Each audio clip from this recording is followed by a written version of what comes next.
Hi, welcome back guys. This is your friend, Lettuce Head Fanfics.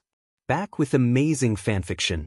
This is the second part of What If Deku Had Powerful Dragon Quirk? Now before starting, please give this video a like and subscribe to the channel if you want more videos like this. Now let's get into the fanfic. Kyoka lay on her back on the floor, breathing heavily after a grueling training session. She knew the internships would involve intense training, but this was next level. Most days were filled with rigorous activities, waking up, reporting for duty, and having Tremor assess his team. They would review reports to decide on patrol areas and assign heroes as backups in case of emergencies.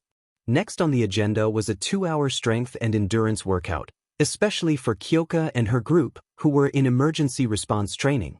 After that, they would enjoy a large packed lunch to replenish their energy. Then it was time for patrol, which involved an hour or an hour and a half of walking around, looking for trouble. Sometimes they encountered issues, and sometimes it was quiet. Kyoka's favorite and least favorite part of the day was personal quirk training with Tremor. For her, it felt like meeting an idol, but Tremor was tough. He could read vibrations, sensing movements around him, and he expected Kyoka to do the same.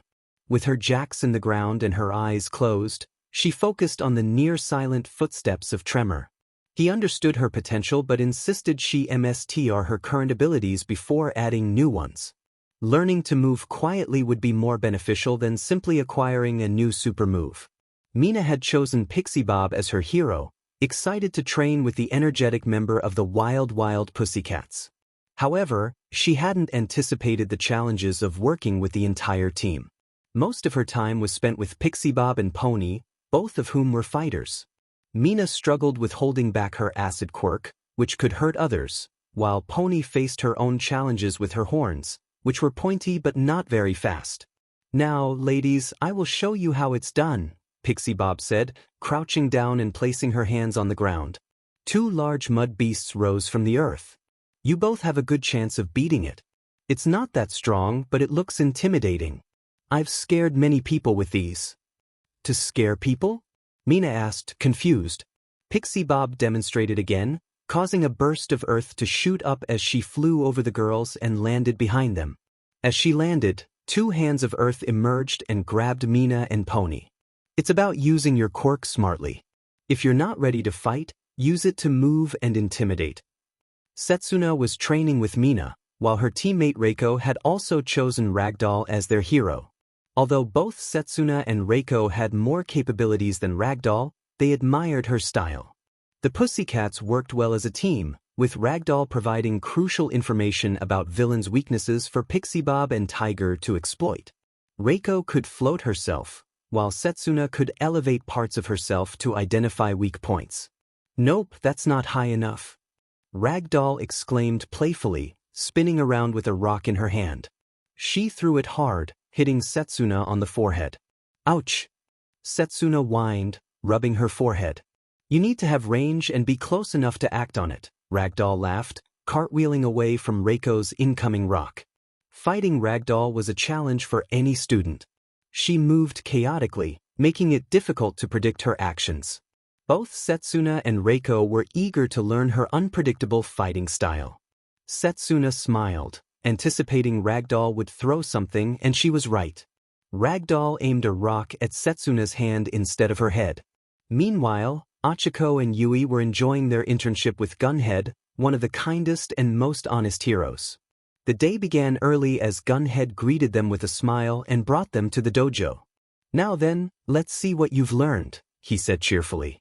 Achiko nodded and charged forward, attempting a palm strike. Gunhead slipped to the side, aiming to grab her wrist, but Achiko was prepared. She used her other hand to push toward Gunhead. "Oh," he leaned back, falling slightly. He kicked his leg forward, catching Achiko off balance and making her fall toward him. However, he easily slipped to the side before slipping back and holding Achiko down. "Better than before.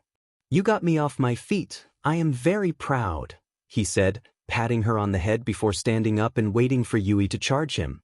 And she did. Instead of a yell like Achiko, she was silent, prepared to use her quirk. Gunhead quickly noted that she had something in her hand. She threw it first, a small button about the size of a coin. But size was never a factor for Yui. The second button flew to the side of Gunhead, transforming into a larger version that knocked him aside. Just like Yui, she slammed her forearms into Gunhead, pressing her body forward in an attempt to take him down. However, he was an expert in martial arts and merely twisted himself, throwing her onto the floor.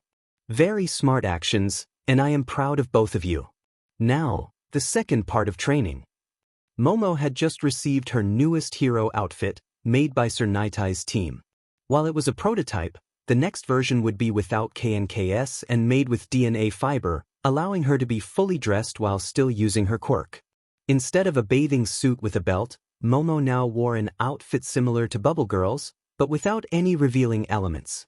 Nice outfit, Hitoshi said, trying to be friendly. For Momo, however, it wasn't Hitoshi she was thinking about, it was Izuku Midoriya. Thanks, she stammered before running past him towards Sir Nitai, who was expecting them for training. Momo had felt awkward the entire time, but thankfully, it was only one more hour before the day was over. Good, both of you are here. Now, look here, Sir Nitai said, pointing at a large board displaying a generic villain. He explained that it was to train their reaction time. 12 pipes would fire tennis ball, each catch would be a success, and each miss would result in a punishment, 5 minutes in the tickle machine. Momo sat down, holding her briefcase, feeling tired from the training and unable to keep up. Yo, Yaoyorozu, I've noticed you acting weird, but sorry, I don't like you that way. I kind of have a thing for someone else in the class, Hitoshi said calmly. Momo turned bright red. I don't like you, she blurted out before sprinting away. Oh, she does like that idiot, Hitoshi remarked, realizing that Momo was flustered. Meanwhile, both Nijire and Mei were enjoying their internships. Mei was thrilled with all the cool inventions she was allowed to create. Kid was inventive and loved making things, and the hero agency was located in a junkyard where Mei was living. She had created 2 mech suits, 1 laser cannon, and 4 toasters that could transform into a bike. Unfortunately, none of them worked, but they looked impressive. Nijire had been learning to fly, and the method was quite unconventional. She wore a HRS tied to the top of the building, allowing her to fly around without the risk of falling to her death. It was chaotic, but it worked, and she was able to keep her balance, although moving forward still posed a challenge, resulting in a few falls. Finally, it works. Mei screamed as she fired an air cannon. She had combined multiple fans, air conditioners, microwaves, and more into a cannon the size of her upper body, which left a dent in a broken-down car. That's still far too large to move around. I doubt anyone would use it if you could sell it, Kid pointed out, using his quirk to create a similar device but much smaller. Mei groaned and tossed her weapon aside to start over. Himiko was feeling bored as she sat in front of a tablet, watching Hiruzen interact with interns. She had to note 12 observable traits that would help her emulate him. At least Minoma was watching fights, sitting next to her and analyzing battles between heroes and villains. He had to write down 15 possible fighting methods for a given quirk and 30 methods to counter it. It didn't matter what kind of quirk it was, he just needed to devise perfect counters. However, Himiko found her task tedious, watching security clips of Hiruzen simply talking with his sidekicks. The first few observations were easy, his posture, tone of voice, but she soon hit a wall. What else was there? She paused the video, knowing her notes would need to be thorough, but she felt stuck.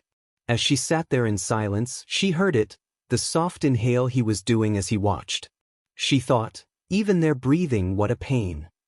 Himiko went back to writing, her mind overwhelmed with the extra work. Unbeknownst to them, Hiruzen was watching and chuckling to himself. He knew the work was hard, and he had assigned it to them with the intention of pushing their limits. After all, he had asked his team to do similar tasks before, and they had managed to identify 24 noticeable things, along with 30 quirks and 60 ways to counter them. So, asking them to tackle half of that seemed fair enough. Nemuri had a problem. Her internship with MT Lady was less than exciting. She was always late in the mornings, needing to finish her routine, and had to endure Mineta's relentless flirting. Each morning he attempted to charm her, only to be shot down before he moved on to the next lady. It was exhausting. When she finally showed up, she often left the teaching to one of the sidekicks, and whenever that wasn't the case, Nemuri and Tami Lady clashed. They were constantly at odds, each believing they were the most attractive woman around. MT Lady had the fans, boasting hundreds of thousands who adored her, which she loved to flaunt in Nemuri's face. Ironically, the only winner in this rivalry was Mineta, who found himself in the front row of two of Japan's hottest women sparring against each other. It was a dream come true for him. Despite their differences, MT Lady did teach them valuable lessons. She was an expert at reading situations and used her charm to her advantage. During one patrol, a simple sway of her hips and a wink left a thug weak in the knees, just long enough for MT Lady to deliver a knockout punch. Nemuri noted how MT Lady utilized her movements to generate force, and she couldn't help but feel a mix of admiration and frustration. "Come on, I need to see your guts. If you don't show them, I will rip them out," Shishido shouted, baring his fangs. His aura pressed down on both of them, causing them to tremble in fear, but they pushed through it. They shook their heads and jumped back into action. "Rhea, bring it, kitty. I will turn you into a rug," Roomi shouted back, flexing her muscles in preparation for a fight. Ryuko stood beside her, her hands transforming into claws. Roomi charged forward, the ground cracking beneath her. But Shishido easily caught her by the neck as she approached, barely flinching at her force. However, Ryuko took advantage of the moment, attacking from Shishido's blind spot. She noticed his eyes narrow as her own transformed into slits, her arms covered in scales. She slammed into Shishido's ribs, forcing him to release Roomi, who quickly used his grip to propel herself back. With Shishido staggered, Ryuko aimed a powerful overhead punch, which he caught effortlessly. "Raha, I love those guts. Show me more," he growled, clearly enjoying the challenge. Roomi and Ryuko exchanged determined glances and roared as they charged at him again, ready to fight with everything they had. Shishido was equally prepared, relishing the intensity of the battle as he honed their skills. Nana couldn't decide if she was having the best day of her life or the worst. On one hand, she was learning under one of the highest-ranked heroes, Rush, who possessed exceptional skills. On the other hand, she was acting like a fool around her crush, blushing and giggling at jokes that weren't even funny. Even now, as she lay in bed, she couldn't shake thoughts of him from her mind. Dressed in striped pajamas, her dark blue hair was neatly combed, framing her petite face. Her dark blue eyes sparkled with emotion, reflecting her inner turmoil. When Kai entered, they both sat on the bed, and Kai gave a soft chuckle while ruffling her hair. "What is it?" Nana asked, slightly embarrassed to be caught daydreaming about Izuku. Kai, always direct, asked, "So how long have you been in love with Mido?" This caught Nana off guard, and she flipped out. How did she know? Who told her? Did Izuku know? Nana asked, her voice filled with confusion. "Oh, come on, girlie, it's rather obvious," Kai replied with a teasing smile. "And I can't really blame you, he sure is a lovable idiot. But then again, I have my own lovable idiot. Now, if you want him to take notice, this is what you do." Nana listened closely, eager for advice. "Come on, kiddos, time for patrol," Raven announced as he walked into the training area. It had been around 2 hours since he left them to train alone, focusing on the skills that would help them HRS their energy. "We didn't even get time to rest," Nana complained, sore and covered in sweat. "Don't care. Heroes have to keep going. So get showered, get your hero outfit on, and move it outside. You can rest on the bullet train because we are going to Husu." Raven's words shocked both Izuku and Nana. "Why Husu? It has its own front of heroes." Izuku asked, confused. "Simple. The hero killer is in Husu, and we are going to take him down. It's a full-blown search. I went to school with Tensei, and I've been itching to give that knife-wielding maniac some payback." Izuku stood up, determination in his eyes. "All right then, let's do this." He shuffled toward the shower, turning the heat all the way up. The nearly boiling water felt invigorating, and he enjoyed every second of it. After a quick 2-minute shower and 3 minutes of getting dressed, they were ready. "Sir, we are ready," they said in unison. Good. Now then, let's move. We have 15 minutes to walk, and I want to be there in 5, so move it, Raven instructed as he started jogging. He was still full of energy, while Izuku and Nana were tired. But an order was an order, and they jogged behind him. Thankfully, Raven and Izuku jogged at the same speed, leaving Nana to keep up. Well done, you did it in 4. Now, I'm getting myself a coffee. You two want anything? Raven asked. Water, please, Nana replied, exhausted. I'm good, Izuku said as he sat down, waiting for the train. Nana dropped down next to him while Raven went to a vending machine. The ride over was calm. So it's going to be simple. You two will work together. We are after Stain. Move quickly, move together, and call for support when you spot him. Midoriya, take point, Raven ordered. Izuku had already tested his durability. A knife wouldn't do much against him. Needles couldn't break his skin, especially in his hybrid form. Nana wanted to say something about her own capabilities, but she knew Izuku was stronger in that regard. But that fight won't last long. The second I get word you see him, I am rushing right over, Raven said with a chuckle. Just then, the bullet train came to a stop as a Nomu was slammed into the cart. Reira, the Nomu roared, its eyes fixed on Rush. But Rush was faster. He dashed forward, delivering 9 quick strikes that incapacitated the creature in seconds. Damn it, seems Husu is under attack, Raven said, looking out the hole created by the Nomu. Midoriya and Nova, move out together. Save people first. Try to subdue Nomus if possible, but save the people first. Raven grabbed the leg of the Nomu and jumped out, throwing it somewhere secluded. Nana and Izuku followed suit. Thankfully, they weren't the sole protectors. There were many heroes in Husu, including the powerful Endeavor. Shoto, follow me and look carefully. I shall show you the perfect ability of the fire side of your quirk. Endeavor instructed his son as they jogged through the city, realizing it was under attack. They spotted a Nomu, and Endeavor fired 2 small bursts of flames from his feet, increasing his speed. He dashed toward the Nomu in the blink of an eye. Flash fire fists. With a quick attack, he punched the Nomu into the ground. Shoto, capture him. Endeavor called out. Shoto frowned but crouched down as a line of ice shot forward, encasing the Nomu completely. Well done. Don't keep your quirk activated for too long, you'll tire yourself out. Use it when you need it. I only activated my flames when necessary. If your stamina can't handle it, stop here and stay out of this.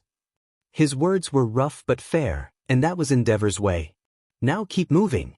I expect excellent work from my sidekicks, he added as he began running again. There were more Nomus everywhere, and worse, Stain was still on the loose. This was his hunting ground, and the situation was becoming dire. The League of Villains, the same ones that attacked UA and the USJ, could be teaming up again. Where the hell is Ingenium? Where did he go? Manuel asked Rin, who was just as confused. One moment, Ida was behind them, the next he was gone. Rin mentally scolded himself, frustrated that he had failed to keep an eye on Ida. Do I need to go find him? Rin asked, but Manuel shook his head. Losing 1 student was bad enough. Losing 2 would ruin his reputation completely. Meanwhile, Ida was racing through the alleyways. Ever since his older brother had been attacked, he had focused all his energy on the hero killer. He studied each of the villain's attacks, his patterns, and how he targeted heroes. Stain typically struck in alleys near busy streets, and 8 out of 10 attacks occurred within 500 meters of a hero agency. That was where Ida was headed, sprinting as fast as he could, searching for the location where Stain might be waiting for his next victim. And then he found him. Stain stood over a defeated hero, unmoving against the wall, but Ida's sole focus was on him. Stain wore black combat boots and breathes, both adorned with steel spike guards. His thighs were protected, and he had a belt filled with various sharp instruments. A sleeveless shirt matched the rest of his outfit, and a holster at his side held 4 large knives. His arms were wrapped in bandages, and a large red scarf hung around his neck, while a white scarf with 2 holes covered his face. The extra cloth trailed behind him, and a large katana sheath rested on his back, with the blade in his hand. The sharp edge was chipped, evidence of countless battles. Be a message for my crusade, Stain said, preparing to stab the hero below him. Just then, Ida charged in, tackling Stain with incredible speed. The impact sent Stain stumbling, but he quickly regained his footing. Stain, I am here to defeat you for what you did to my brother. Ida screamed, tears hidden beneath his mask. Stain rolled away, unfazed. Leave, child, he replied, his voice grating to Ida. I have no problem cutting down a fake, even if the fake is just beginning to sprout. I am the hero Ingenium. I have taken the name of my older brother, Ingenium. Ida declared. Stain's expression twisted in disgust. That fake deserved what he got, and so do you, Stain spat, rushing at Ida. Fueled by rage, Ida ignored his instincts to dodge and charged directly at Stain. That was a mistake. Stain leaped and landed a knee to Ida's chest, knocking him back and sending his mask flying. Stain wasn't finished. He followed up with a high kick that slammed Ida into the ground. Stay down, fake, and you might grow into a real hero, Stain ordered. But Ida struggled to rise, repeating, I am the younger brother of Ingenium. I am getting my revenge. Stain was resolute. This fake would not live to spread his influence. Stain used one of the spikes on his shoe to strike Ida's shoulder before stabbing his katana into it. Pulling the bloodied sword out, he let his tongue glide over the blade, sending a jolt of pain through Ida's spine, rendering him immobile. Lay there and wait until I finish with that fake, Stain said. For the first time, Ida noticed the other hero nearby. Think again. Izuku yelled, hurling a garbage can at Stain. The can flew through the air, and Stain barely dodged it by ducking low. Fake after fake keep showing up, Stain growled, his anger palpable. Spotting Izuku, he shouted, Oh, the dragon Quirk. I was wondering if you were a possible real hero or just another fake. Izuku smirked, cracking his knuckles. Then come test me and leave those two alone. As he advanced, Stain grabbed something from his back and threw it at Izuku. Stain launched two throwing knives at Izuku's chest, but they bounced off harmlessly, cutting only his shirt. Izuku had transformed his chest and arms into his hybrid form and continued to approach. Stain pressed the blade to Ida's neck, forcing Izuku to halt. Come on, keep the pointy objects aimed at me. I thought you wanted to take down the evil hedges. Come here, evil dragon Quirk in the making, and try to cut a few inches off me. Izuku tried to create distance, knowing it was too dangerous. Fine, they won't go anywhere anyway, Stain said, baring his teeth. Izuku quickly noted the dirty yellow eyes of Stain, which were stained with blood. Before he could raise his guard, Stain lunged at him with a speed reminiscent of Rush, catching Izuku off guard. Stain slashed horizontally across Izuku's chest and then jumped back, believing he had finished the fight. However, Izuku had managed to cover the cut with his arm, ripping his shirt to reveal only a slight scratch. Almost messed up my tattoo. Let's see what I can do, Izuku said, crouching down. He knew he wasn't going to defeat Stain, but he was aware that Nana was nearby, trying to contact Rush for help. Come on, come on, come on, Nana muttered in frustration as the phone continued to ring, each chime feeling like an eternity. Unbeknownst to her, Rush wasn't receiving any calls. Something had happened hours ago that had set this entire ordeal in motion. Meanwhile, Stain crouched atop a water tower, waiting for the right moment to strike. He pulled out his sword and pointed it toward a purple portal that had opened behind him. A villain shrouded in smoke appeared and gestured for him to enter. Stain hesitated but ultimately sheathed his sword and stepped through the portal. In an instant he found himself in an empty bar, with only a TV screen displaying audio only, in a red box and a figure with a hand covering his face. Are you his emissary? Stain asked, tilting his head slightly. The purple mist behind the bar began cleaning glasses as a voice emanated from the speakers. That doesn't matter. Shigaraki? Yes, sir, Shigaraki replied, placing down an old handheld gaming device. I admire your work, killing heroes and crippling them for. So entertaining, Shigaraki said, his tone filled with excitement. Stain's expression darkened with disdain. Now, we at the League of Villains have a goal, to kill All Might, to dismantle hero society, to destroy everything. Shigaraki laughed maniacally. I want you to join our ranks. Help us bring down society. Stain interrupted. Oh, shut your mouth. You're just a child seeking destruction. I don't destroy, I cut down sickness. I eliminate those who infect hero society. He pulled out 2 large blades, stabbing one into the bar. The heroes I take down are a necessity. I want more heroes like All Might, heroes who act for justice, not for fame or money. I cut down the infected heroes, just like a surgeon removes a diseased limb to save the body. He raised his blade toward Shigaraki. But don't get me wrong, if you get in my way, I will slice you down just as quickly. Stain locked eyes with Shigaraki, who peeked out from behind his fingers, staring back defiantly. Calm down, both of you, the voice from the screen commanded, its tone deep and unsettling. Leave, you're boring. Leave. Shigaraki shouted, while Stain stood straight, arms relaxed, observing the dynamic between Shigaraki and the voice behind the screen. Now bring me back. I have work to do. If I see you again in my city, you will die, Stain warned, his voice low and menacing. Shigaraki slammed his hand down on a seat, causing it to crumble, his anger simmering just beneath the surface. Better stay out of my way before I kill you. I will reduce you to dust, just like I will with Hero Society, once you join our ranks. This piqued Stain's interest. Please, inform him, Shigaraki.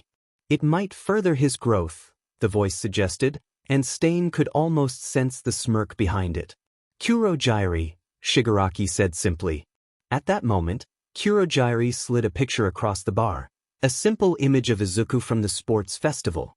Stain glanced at it. I will be sure to cut him down. A hero who piques the interest of villains must be eliminated, he declared. Shigaraki, visibly agitated, raised his hand, but Stain was quicker. He dashed toward them, swiping his blade and cutting Kurogyri's arm before shifting his grip to slice Shigaraki in the chest. Stain then stabbed Shigaraki in the shoulder, his long tongue flicking out to taste the blood from the wound he had inflicted. Both Kurogyri and Shigaraki stopped moving, unable to move a single muscle. Don't threaten me, boy. Today you get to live, not because I think you deserve it, but because I think you will be more fun to cut down later. Stain moved the left blade toward Shigaraki's neck, slicing it slightly before pushing it deeper. It nicked his hand, a small scratch, but to Stain's surprise, Shigaraki's hand moved. He grabbed the blade, holding it tightly, the sharp edge cutting through his hand, but all 5 of his fingers touched the blade. The blade crumbled into nothingness. Don't touch that hand. Shigaraki's voice was filled with pure hatred for Stain. Perhaps you are something. We will have to wait and see. Stain pulled the blade out of his shoulder, blood running out, but Shigaraki ignored it, almost like he didn't feel it. Get out now. I don't want to play with you anymore. Stain cracked his neck. Bring me back to Husu, I have unfinished business there. And just like that, Stain left, walking through the portal. He arrived in Husu, gearing up again with 2 new blades for his sheaths, ready to stalk his next target. Meanwhile, Shigaraki was back in the bar. The bleeding had already stopped. Sir, I want to make him pay. He hurt me, I need to hurt him. Yes, alright. I shall give you 15 pawns. Don't waste them, the voice said before the screen turned off completely, setting the stage for the events of the night. Both Shigaraki and Stain stood on the same water tower where they had contacted Stain, looking at the destruction. Now nobody will so much as talk about those annoying actions. Run away, leave us. Ida screamed just as Izuku rushed forward. He charged right at Stain, who jumped and kicked at Izuku's face, the pointed tip aimed at his throat. But Izuku brought his hand in the way, grabbing Stain's foot. Stain attacked again, pulling down with both hands on the blade, the handle connecting hard with Izuku's back. It forced him down, but not by much. Izuku sprang up, his shoulder burying right into Stain's gut. While Stain could take a beating without effort, the force in his stomach was overwhelming. He half hoped for Izuku to hold him tight. It would allow for an easier cut. But Izuku let Stain fly over Ida and Native. Stain crashed to the ground but quickly regained his footing and stared at Izuku, who had rushed over. Stain smirked, believing Izuku to be worthy of cutting down. A hero more obsessed with fighting than saving those in need. But Izuku stopped, only 2 meters between them. "Nova, get those 2 quickly, I need your help," Izuku yelled. A second later, Nana jumped out, her skin lightly glowing as she dashed into the alley, ready to join the fight. Stain couldn't allow that. He grabbed a handful of blades from his pockets and threw them.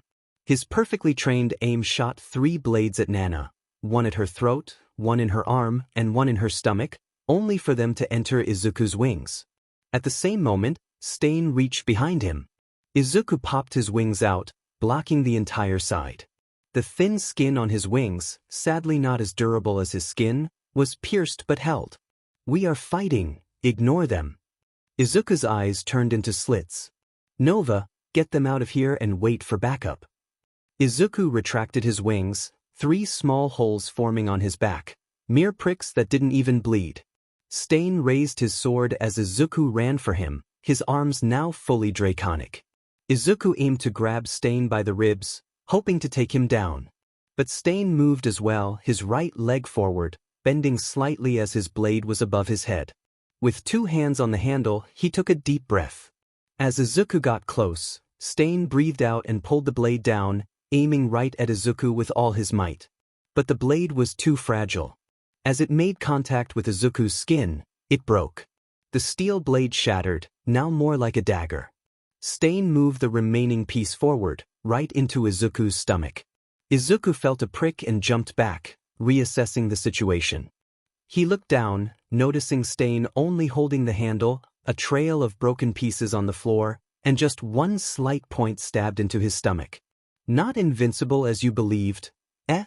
Now then, let's see if you are still a true hero in the face of death," Stain yelled, pulling out 2 combat knives and pointing them at Izuku. Izuku looked down, and Stain believed his heroic nature had crumbled. "I don't care, bring it." Izuku roared, jumping forward with full force, his arm low, nearly touching the ground before he grabbed something. In one swift motion, Izuku pulled out one of the bricks on the floor. None were loose. Izuku used his incredible strength to pull the brick loose and slammed it toward Stain, intending to break his arm and disarm him. However, Stain deftly dodged, leaping to the side and sticking to the wall like a spider before jumping again to evade Izuku's attack. Izuku had anticipated this move, which is why he had the brick ready. As Stain rushed at him with his blades raised, one aimed directly at the vulnerable spots on Izuku's back, Izuku launched the brick again. Stain jumped up to avoid it, and the brick collided with a massive steel garbage can, creating a dent.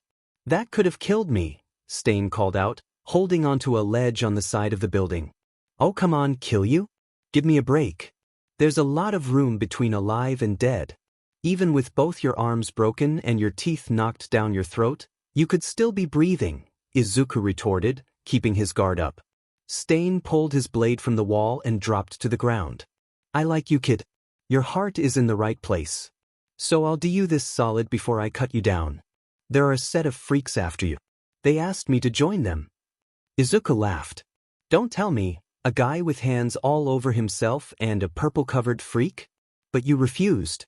Their whole kill all might nonsense doesn't fit with your search for a true hero, does it?" Stain grinned, liking his lips. "You understand? Then you know why I have to do what I do. I can't let those vile, corrupt individuals ruin everything. They have to be cut away like the cancer they are." Izuku took a deep breath, focusing himself. "They are heroes, not a sickness," he yelled, trying to breathe flames, but nothing happened. This marked the beginning of the fight. Stain charged forward with his knives drawn, sidestepping Izuku's jab and targeting the small holes in Izuku's back. Stain moved his blade deep into Izuku's flesh. "Ah!" Izuku shouted, swiping his arm back and hitting Stain's arm. It was a mere backhand, but it caught Stain off guard, feeling like a powerful punch. Izuku was bleeding, and as Stain was kicked away, the knife was ripped from his back. "Now the time is ticking. Bleed out to stop me, or flee and cause death," Stain taunted. Izuku focused on his breathing again, but Stain was relentless. Using the wall as a springboard, he lunged at Izuku with another stab. Though it didn't fully pierce his skin, the metal bar stung. Izuku had to concentrate. Meanwhile, Nana believed she could save both herself and Izuku by teaming up. With Native on her shoulder and Ida in her hand, she turned a corner and encountered two Nomu. "Damn it!" she exclaimed, dropping both of them before charging into the fray. Nana leaped toward one of the Nomu, her hand covered in one for all, and delivered a powerful chop to its head. Thanks to Raven's training, she was much more capable now. Instead of focusing her power on one part of her body, she learned to use it everywhere at once, allowing her to maintain speed without needing to swap. She struck the Nomu squarely in the head, momentarily stunning it before it retaliated, slamming her in the gut. Nana stumbled back but quickly regained her footing and charged forward, shoulder first into the Nomu, sending both herself and the creature crashing into a car.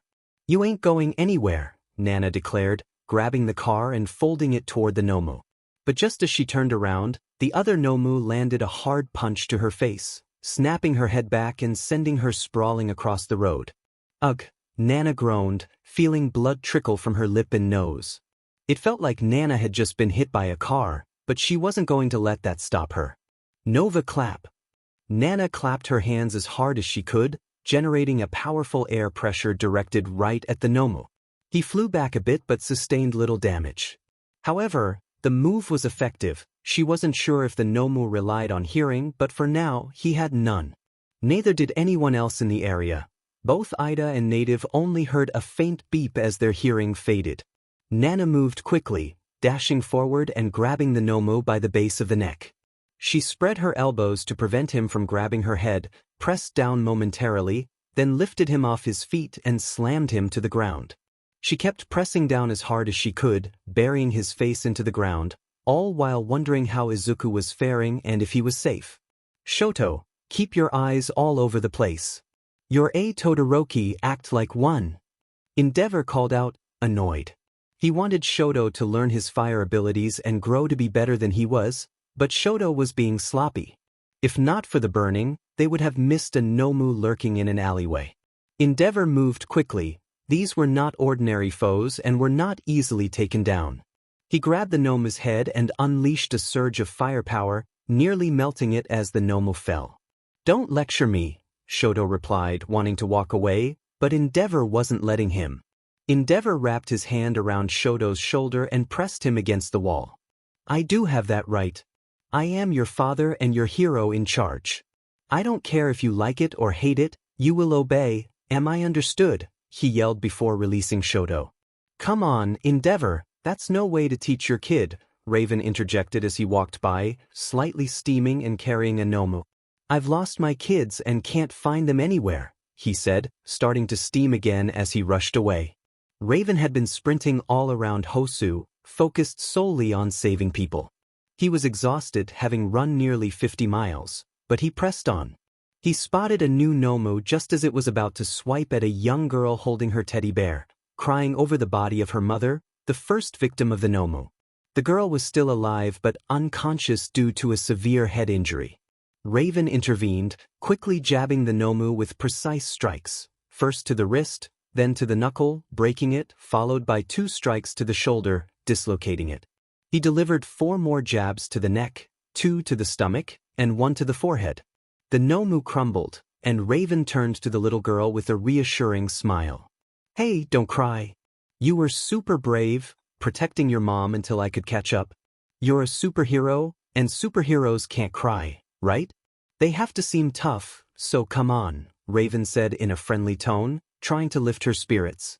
The girl, with tears and snot on her face, stopped, her upper lip trembling. "A hero?" she asked through her tears. "Yeah, one even tougher than All Might. And I've met him, you're way tougher," Raven said with a smirk as he began applying first aid to the mother. Meanwhile, Izuku struggled against Stain's grip, taking a deep breath. Stain knew this was going to be a challenge. He attempted to pull away, but Izuku held on tightly. Stain threw his right knee up, using his speed, his true weapon. While he fought with a sword, his real power was his incredible speed, earning him the nickname Stain, as he was too fast to capture in a photograph. He kneed up, and one of the points on his knee guard landed in Izuku's gut. While it would have caused severe damage to anyone else, It only pierced Izuku slightly. Stain was grateful for the diamond-tipped weapons he had acquired early in his criminal career, but they weren't enough to stop Izuku. Izuku was determined to end Stain's crusade. He knew that those heroes who cared only about fame and money would allow more innocent lives to be taken. He wouldn't let that happen, not to those he deemed fakes. He wasn't going to be stopped here, and if it meant taking down this hero, so be it. Stain kneed again, this time aiming for Izuku's face, but the diamond tip failed to penetrate. He had transformed into his hybrid form, channeling energy throughout his body, particularly in his chest and face where the flames surged. As he exhaled, Stain landed a double knee strike, not piercing Izuku but forcing his head higher. The breath attack Izuku unleashed was massive, creating a wave of flames that, while not directly touching Stain, left his neck and shoulder with second-degree burns. The fiery blast shot up toward the sky, dangerously close to nearby buildings, causing some metal drains to melt. What was that? Endeavor shouted, staring at the flames. That's near Izuku. Nana exclaimed in shock, grabbing the heroes and sprinting toward him, using 15% of one for all. What the hell? Raven called out, having just brought a girl and her mother to a nearby police officer before rushing back toward the source of the attack. That was one hell of an attack, Shigaraki remarked, observing from a purple portal in the sky. Spicy, Izuku muttered, feeling lightheaded but ensuring his grip on Stain remained firm. Stain, sensing the weight lift, prepared for a final attempt to free himself. Despite Izuku's hold, Stain was not out of options. He felt regret for hurting a hero of Izuku's caliber, but he believed in the greater good. If he let these heroes live, they would cause more harm than Izuku could ever prevent. Struggling slightly, he reached behind his back and retrieved his last resort weapon, a switchblade stiletto, a long, sharp tungsten blade that had taken weeks to forge. In a desperate move, he sliced Izuku's right wrist, the blade cutting through skin and drawing blood. This added to the 2 stab wounds Izuku already had, one on his back and a smaller one in his chest. Yet, Izuku's grip only tightened. Stain, determined, plunged the blade into Izuku's stomach, piercing skin and flesh. In that moment, Stain made a grave mistake. The sharp pain jolted Izuku back to clarity, as if someone had focused a camera lens. With newfound strength, he tripled his force on Stain's wrist, a loud crack echoing as he broke both their grips. In a final surge of energy before losing consciousness, Izuku pulled Stain toward him and delivered a devastating headbutt, breaking Stain's nose and cracking his skull. Both of them collapsed to the ground, unconscious. As the other heroes arrived, Nana and Raven were the first on the scene. The sight caused Nana to drop the 2 she was carrying, recoiling in fear and worry. In the alley, Izuku lay face down in a puddle of blood, holding onto Stain, whose face was nearly caved in. Blood was everywhere from Izuku's earlier movements, and Nana felt paralyzed with concern. Raven, shocked but determined, pulled out his first aid kit, assessing what he could do to stop the bleeding. Nova, help me. I need to stop the bleeding, he shouted, snapping Nana back to reality. She rushed over, tearing the cape from her back. Use this, she said, unsure of its effectiveness. Good, Raven replied, ripping the cape in half and giving one piece to Nana. Keep pressure on his back.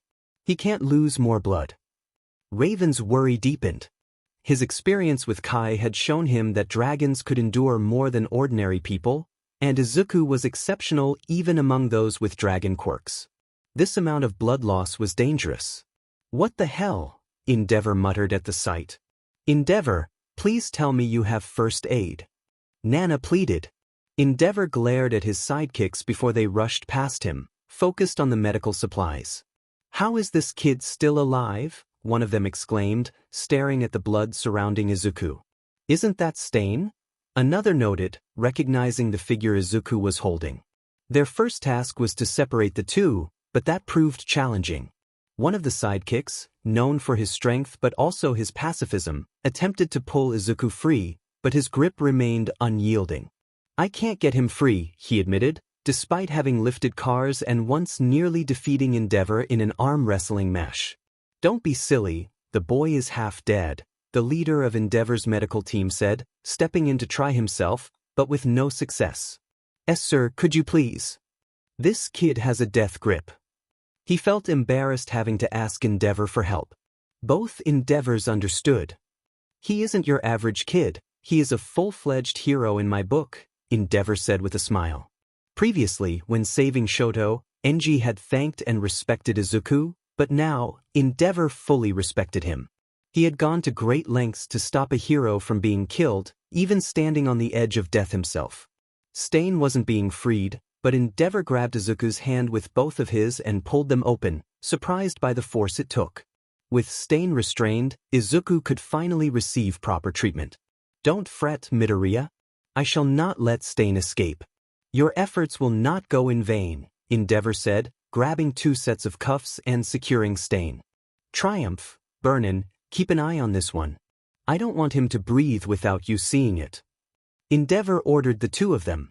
Burnin instantly grabbed Stain and started removing his weapons, checking every possible hiding place and pulling him 3 feet away from the discarded items. Even if Stain wasn't waking up, no chances were taken. Meanwhile, a 25-year-old man was at home, playing games with a friend for their shared YouTube channel when the Husu attack started. They wanted to capture clips of heroes in action, so they ran around their house taking pictures, but they didn't see any heroes until they heard a commotion outside. It was Stain fighting a kid in armor, and they filmed the entire encounter, capturing their shocked reactions as well. Thankfully, they had a high-tech video recorder that captured the fight in stunning detail. They posted the video with a clickbait title and an over-the-top thumbnail. Initially, the views came in slowly, but soon it skyrocketed from a few to millions. Before Izuku even made it out of surgery, the video was everywhere. "Man, I am so tired," Mina said as she crawled over to her bed. "No way." She heard Tsuburaba exclaim from his bed, already on his phone with earbuds in. "Guys, look," he shouted, pulling out his earbuds to show the video. "I told you kids to quiet down," Tiger said in a deep voice.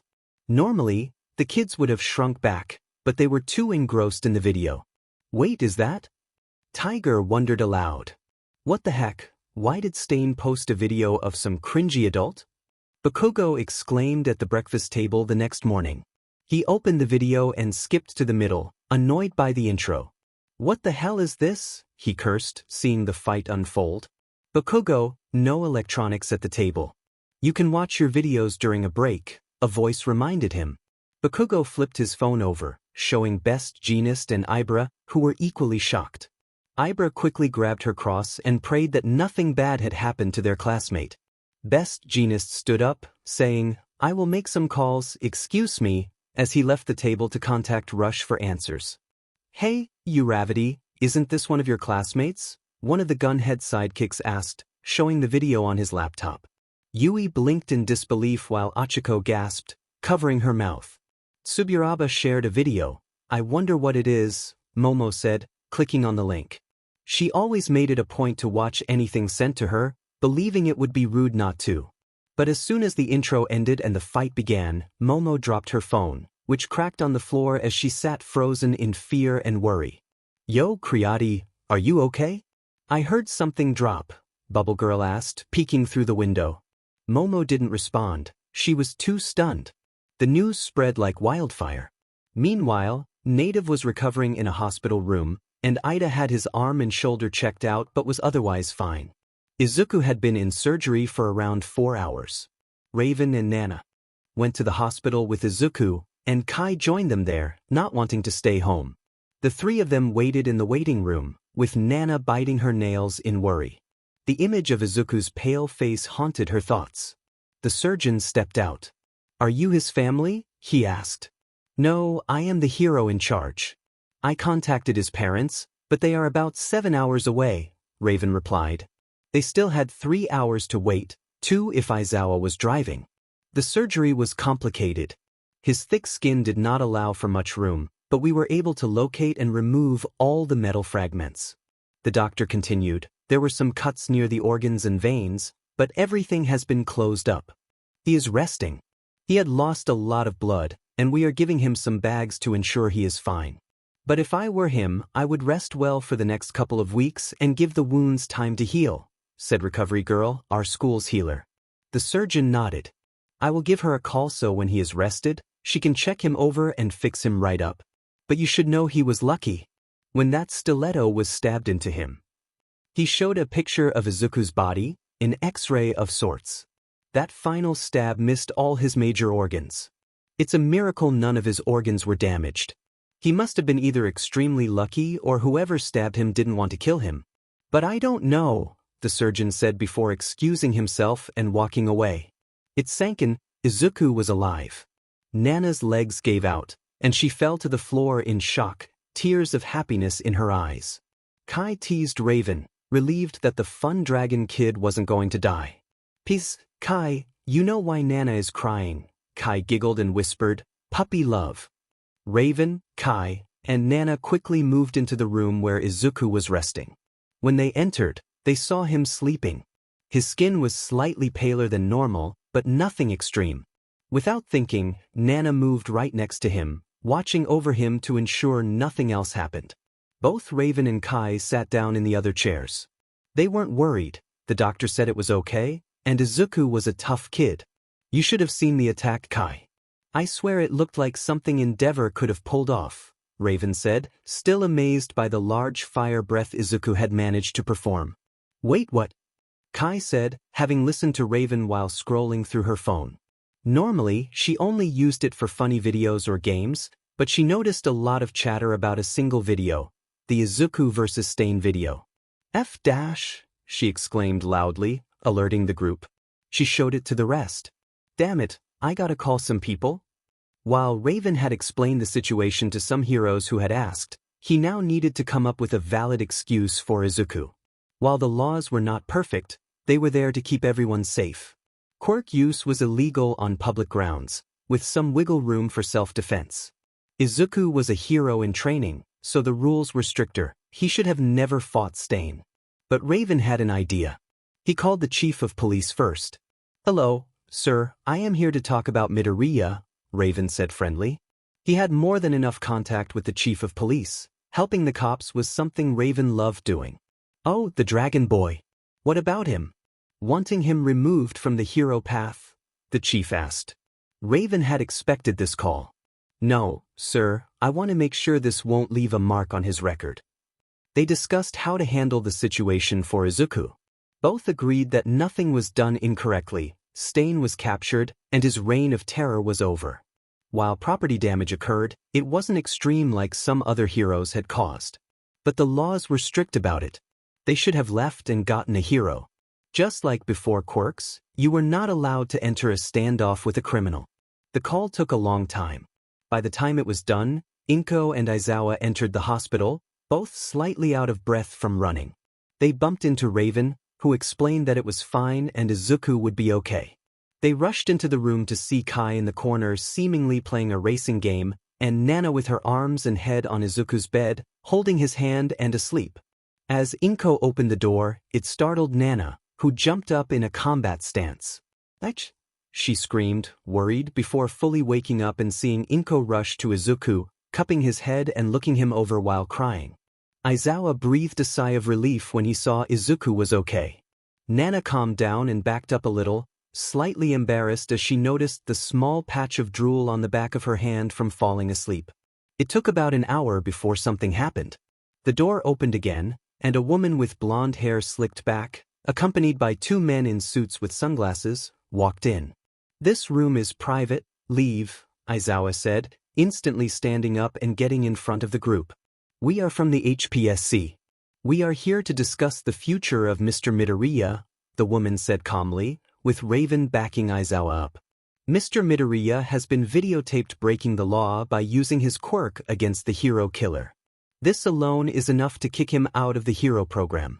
A dragon user like him should have never been allowed to join in the first place. Kai and Inko frowned, annoyed at the treatment. Aizawa and Raven wanted to speak up, but Nana beat them to it. Shut your mouth. He is more of a hero than any of you corrupt office workers. If you so much as try to kick him out, I will make sure all might hears of it and goes public. Nana screamed, her anger palpable. The suits did not seem fazed by this for a second, whispering softly in the ears of the woman. They quickly turned as the door opened, revealing Endeavor with his beard aflame. "And I will be sure to back that up," Raven smirked. "Same here. So better watch your words." Raven's smirk was a facade. They had just insulted his student and his wife by talking about dragon quirks, and he was extremely angry. "Fine, for now Midoriya can stay, but this threat won't work forever. Any more slip-ups and you can all join him as civilians," the lady said.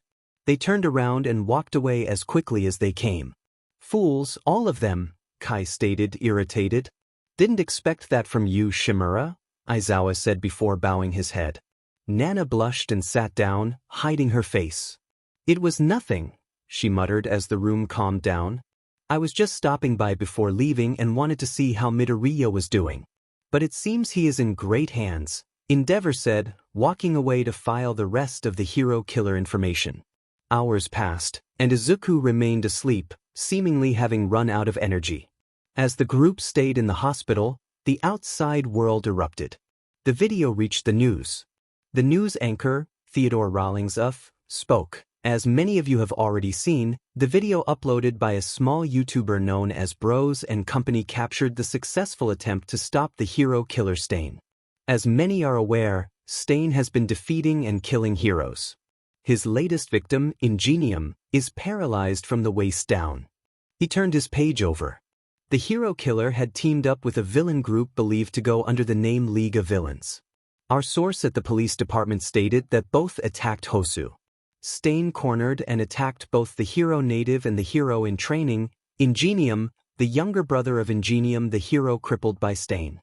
Before Stain was able to finish them off, the hero in training, known as Midoriya, intervened and stopped the villain. Yes, the dragon. Quirk user stepped in and saved the day while sustaining multiple injuries. I hope for a speedy recovery and the best of luck in his hero career. I am Theodore Rawlingsuff, and this was the morning news broadcast. See you all later tonight for more. Forget that lizard and his powers. Bakugo screamed through his teeth as he bench-pressed more weight. He was furious.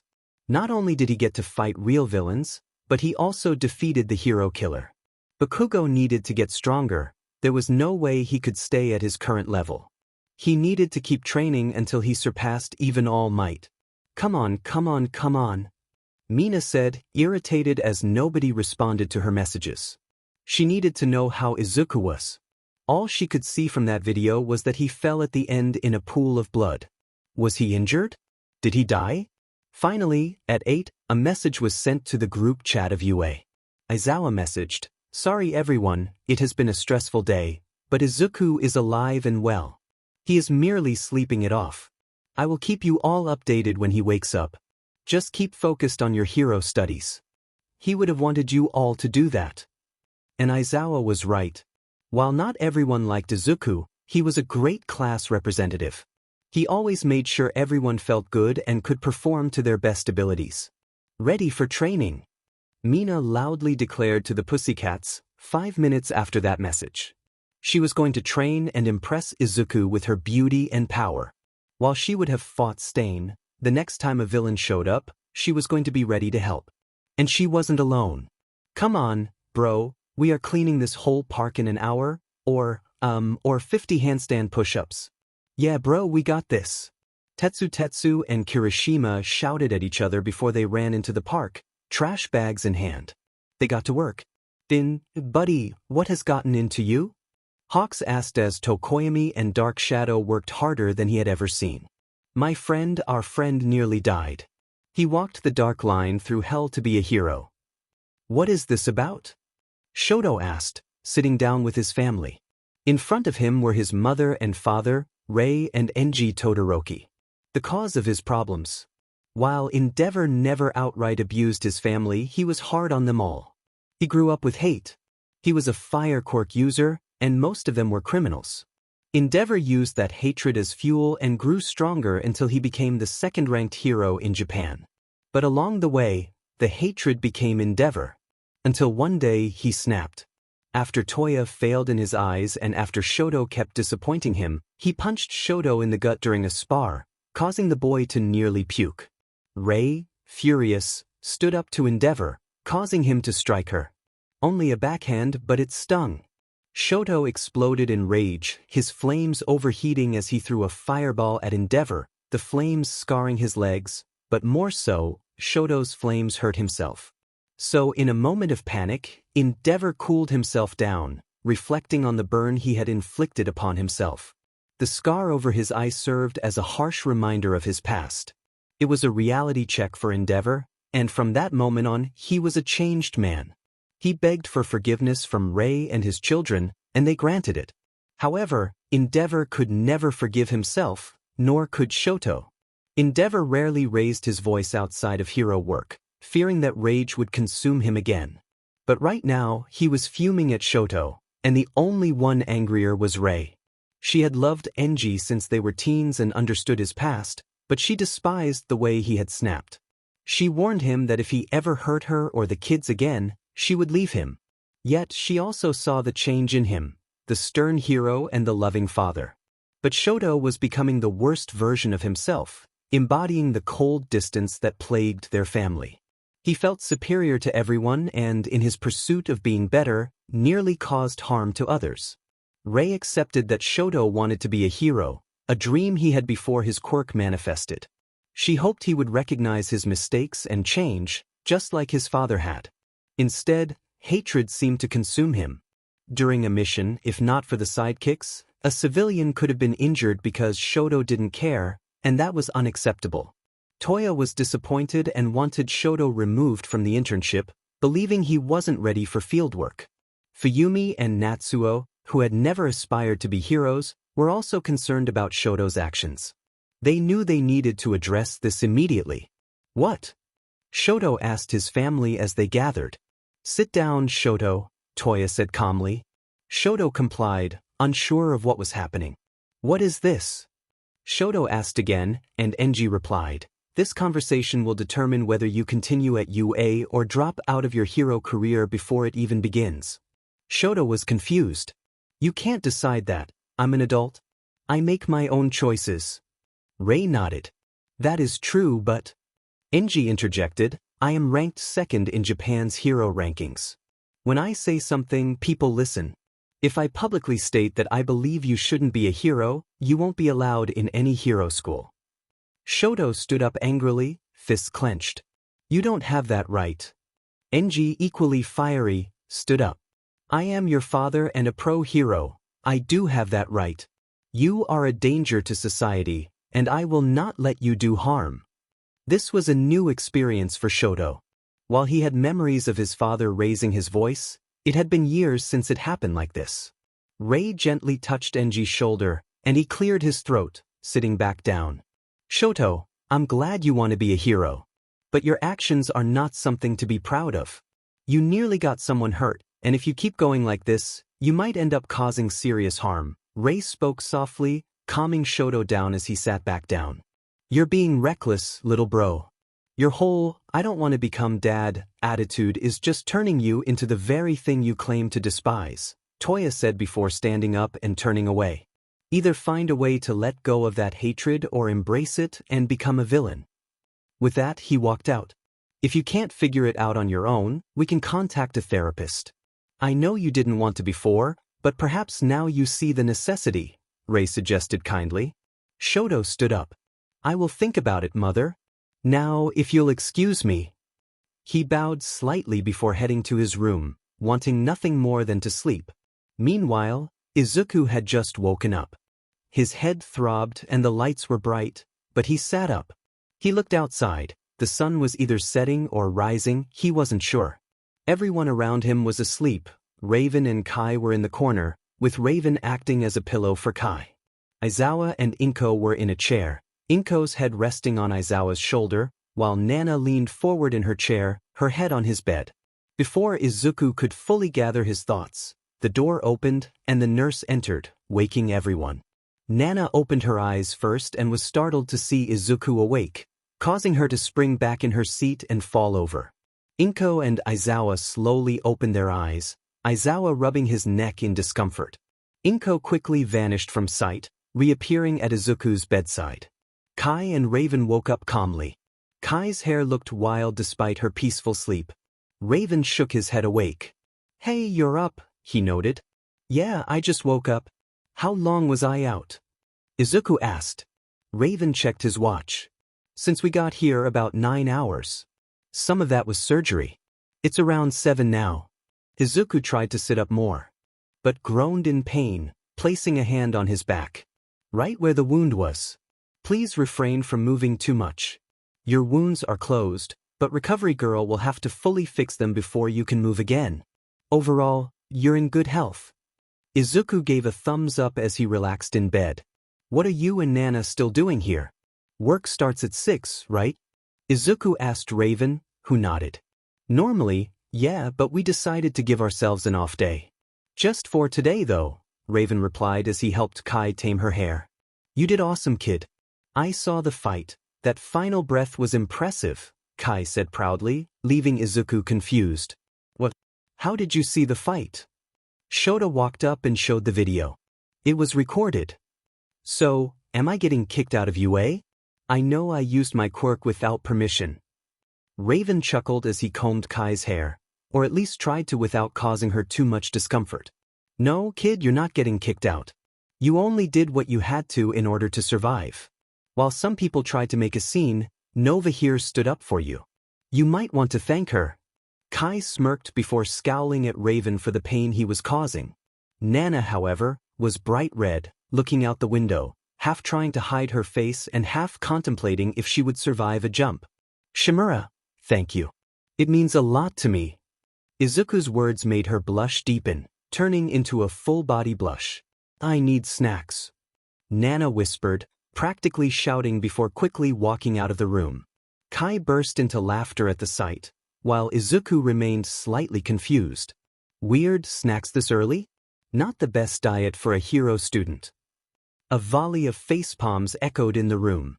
Oh, how well he has grown since our last meeting, Shigaraki smirked as he watched the video of Izuku again, particularly admiring the power behind his fire breath. And sir, he responded as the screen turned on. While I agree our project is growing nicely, I think we should help him out, both with his decisions and his growth. Don't you agree? Shigaraki nodded quickly. Yes, I agree. So he can finally join your side, where he belongs. Gather troops, contact Jiren for some people. We need those strong enough to nearly defeat him, but not strong enough to kill. You can then decide who joins us for good and who will be used as fuel for his growth. The voice spoke before the screen turned off. You heard them, sir, Kurojiri. Get Jiren, Shigaraki said, turning the video on again with a sickening smile as he watched Izuku's headbutt against Stain, a blow that had forced Stain's jaw to be sewn shut for healing. Izuku, get back in this chair. Ink shouted as she saw Izuku walking instead of getting in the wheelchair. She didn't care how well he believed he was, as long as Recovery Girl hadn't checked him out, he was going to be pushed around. Izuku might be okay with fighting villains, but going against his mother would be the end of him. With his head low and his tail figuratively between his legs, Izuku sat in the chair and allowed Aizawa to push him toward Recovery Girl's office, another person he feared. You reckless idiot, she screamed as she whacked him on the shins with her cane. The small old lady's attack seemed to do more damage than anything Izuku had ever felt. It was almost like stubbing his elbow on a table corner. His entire body felt the zap, but after a kiss on the forehead, all his injuries were healed, except for the smack he received as he rubbed his shins after leaving UA grounds. On the ride home, Izuku took a picture of himself giving a thumbs up and sent it in the group chat. Guys and girls, I am okay. Just focus on internships and we'll talk at school. Both of you did great. So on the final day, you can patrol alone.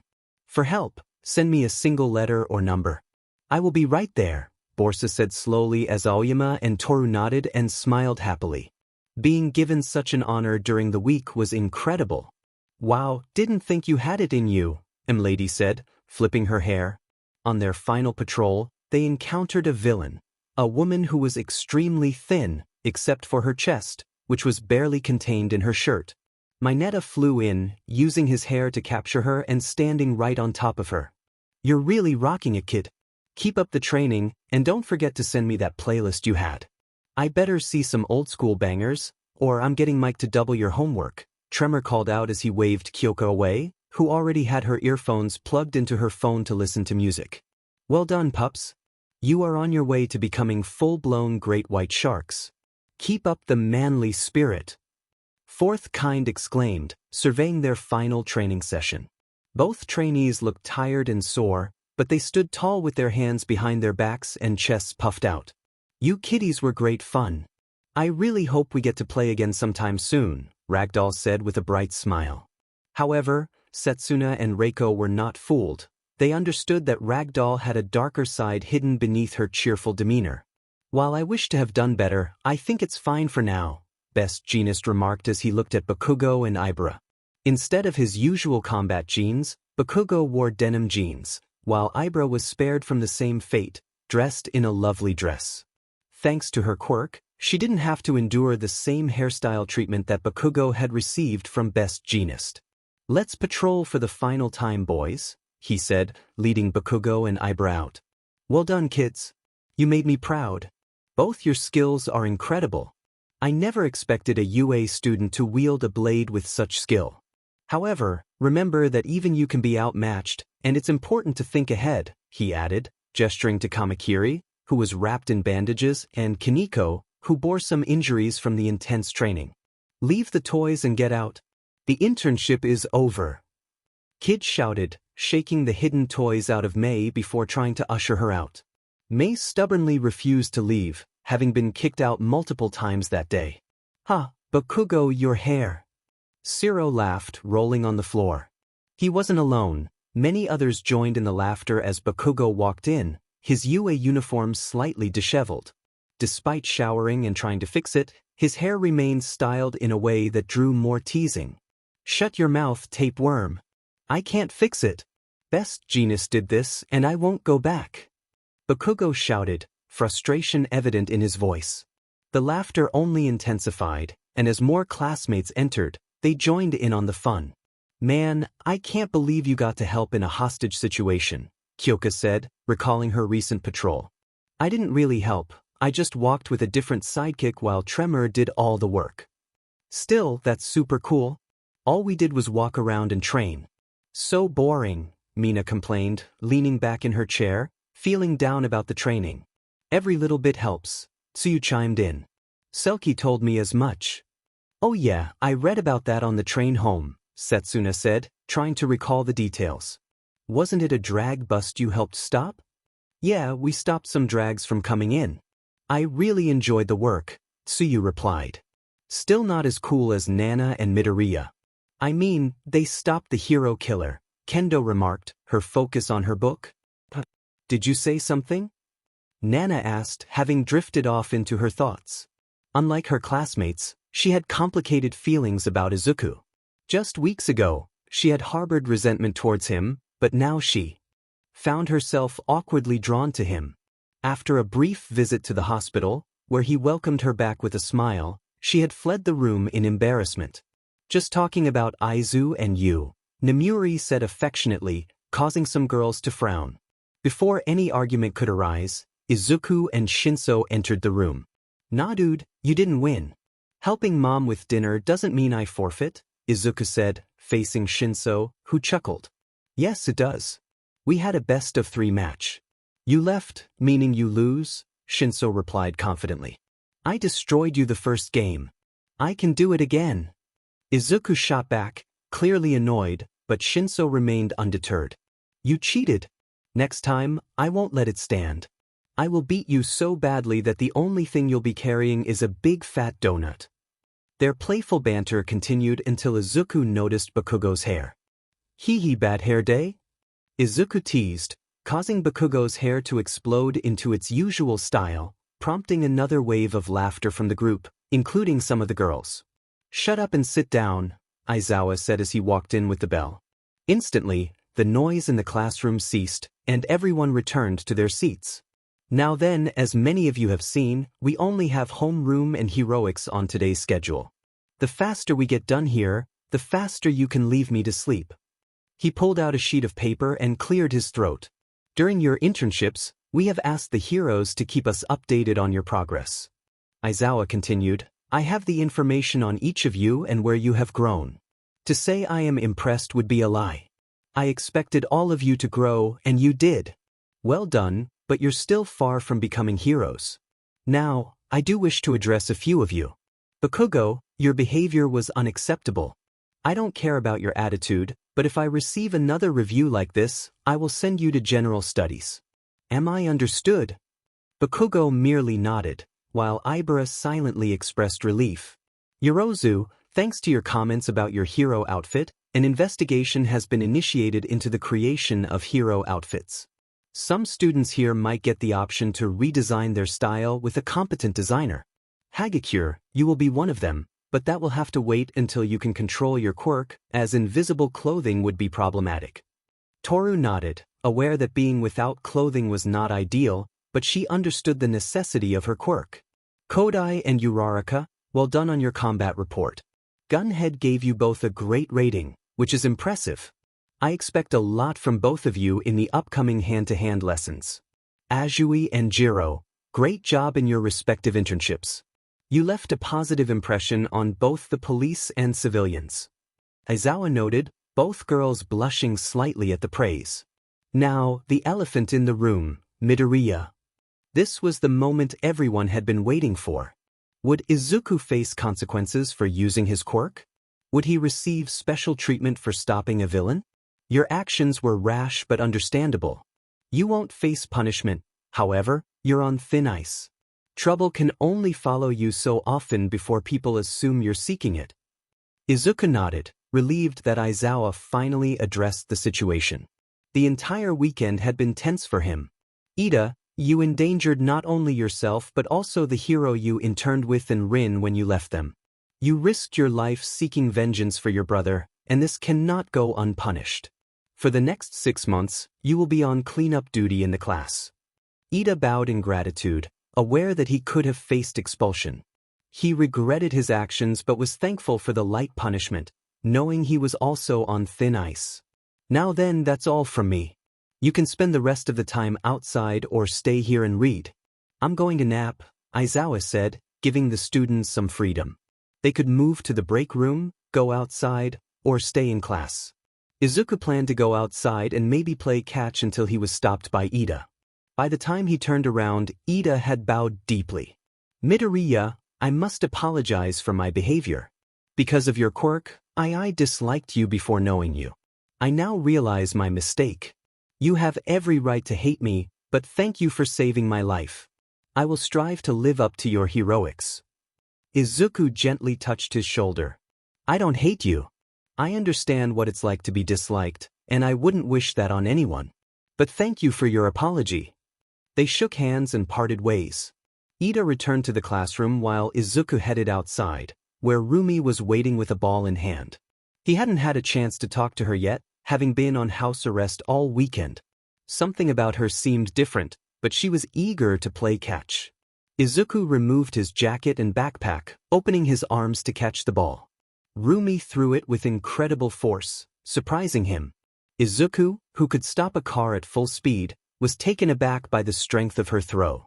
Rumi's expression was fierce, her red eyes shining brightly as if she were ready for a challenge. Rough, okay, Izuku said, pulling the ball toward his chest. Leaning his left arm upward before stepping in with his left leg, Izuku pulled back his right arm and threw the ball. Roomi didn't catch it, but she was glad she didn't. She had grown stronger, thanks to Izuku's near-death experience, which had once again given him more power. As the ball zoomed past Rumi's head, it buried itself in a tree, nearly breaking it in half with the force. Oops, sorry. Izuku called out. Instead of grabbing the ball, Roomi picked up her bag and ran away. She wasn't scared, rather, she felt a rush of excitement. Roomi wasn't sure if it was a KNK or something related to her quirk, but whenever Izuku displayed his incredible strength, it stirred something deep inside her. Realizing she shouldn't act on her feelings right in the open, she decided to flee and regain her composure. She wasn't alone in her admiration. Nemuri openly appreciated Izuku's strength, much to the dismay of the other girls, as her enthusiasm only made them think about it more. Ryuko, wanting to avoid Nemuri's chatter, went for the ball.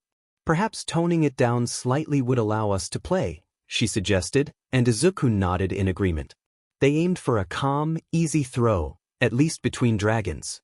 Any normal person would have needed a moment to catch their breath between throws, but as they played, Izuku began to ponder what kind of dragon Ryuko would be and what rank she might hold. I wonder what heroics is going to be like, Pony said, with Toru nodding in agreement.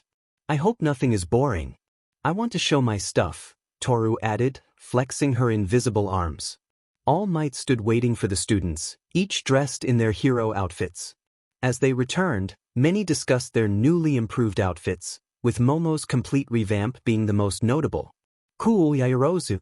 It reminds me of that sidekick of Night Eye, Bubble Girl or something, Izuku said with a kind smile. Momo felt grateful that Izuku was behind her, as she could feel her face turning red. She was also relieved that she couldn't see the girls who were already close to Izuku, nearly hugging him as they walked. Welcome, students.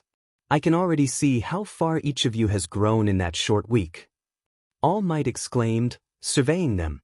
While none had grown significantly, they had all improved, and All Might could sense that. After years of fighting and training, he had developed a sort of sixth sense he liked to call power gauge.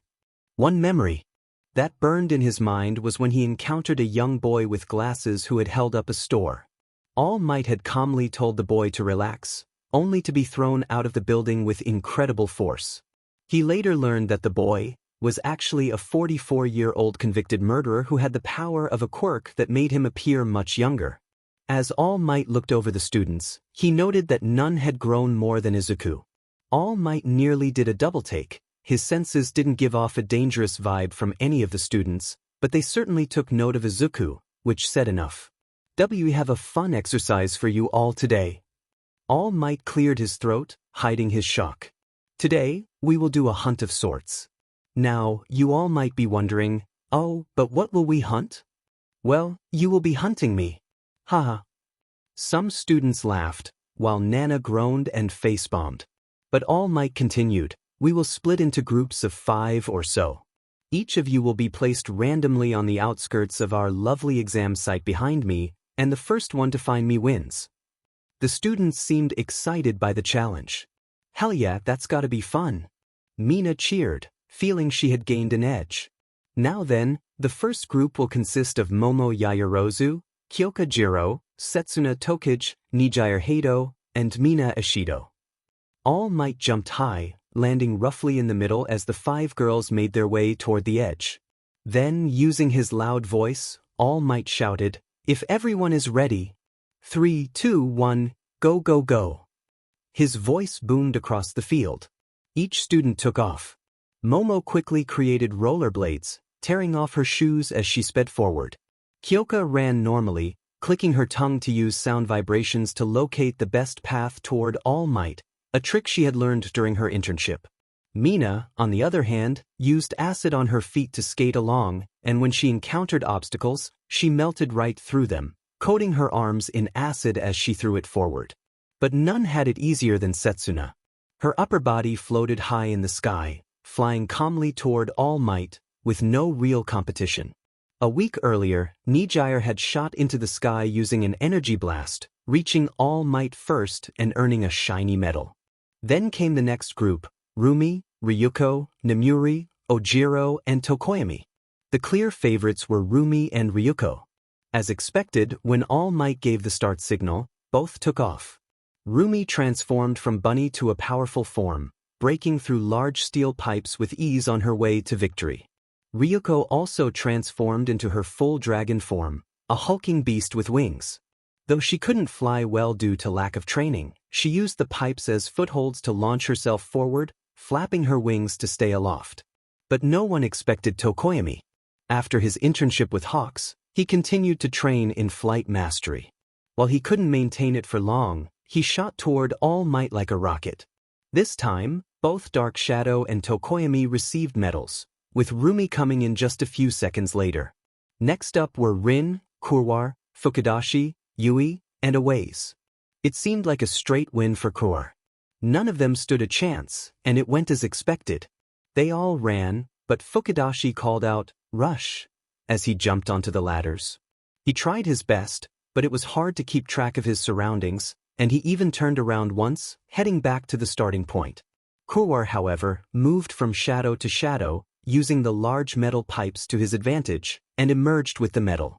Then it was Monoma, Kaibara, Tsuyu, Toru, and Sato's turn to race. Monoma could have easily copied one of the winners, but he wanted to showcase his own abilities. Instead, he swiped Tsuyu's quirk, which proved to be a smart choice. Within a minute, both he and Tsuyu were in the lead.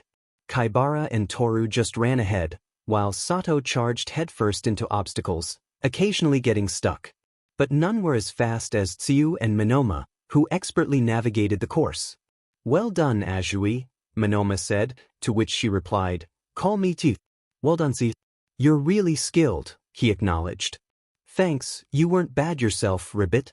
The next race excited them all. Izuku Midoriya, Katsuki Bakugo, Hantashiro, Nana Shimura, and Reiko Yanagi. Each had speed on their side, but it felt more like a competition to beat Midoriya.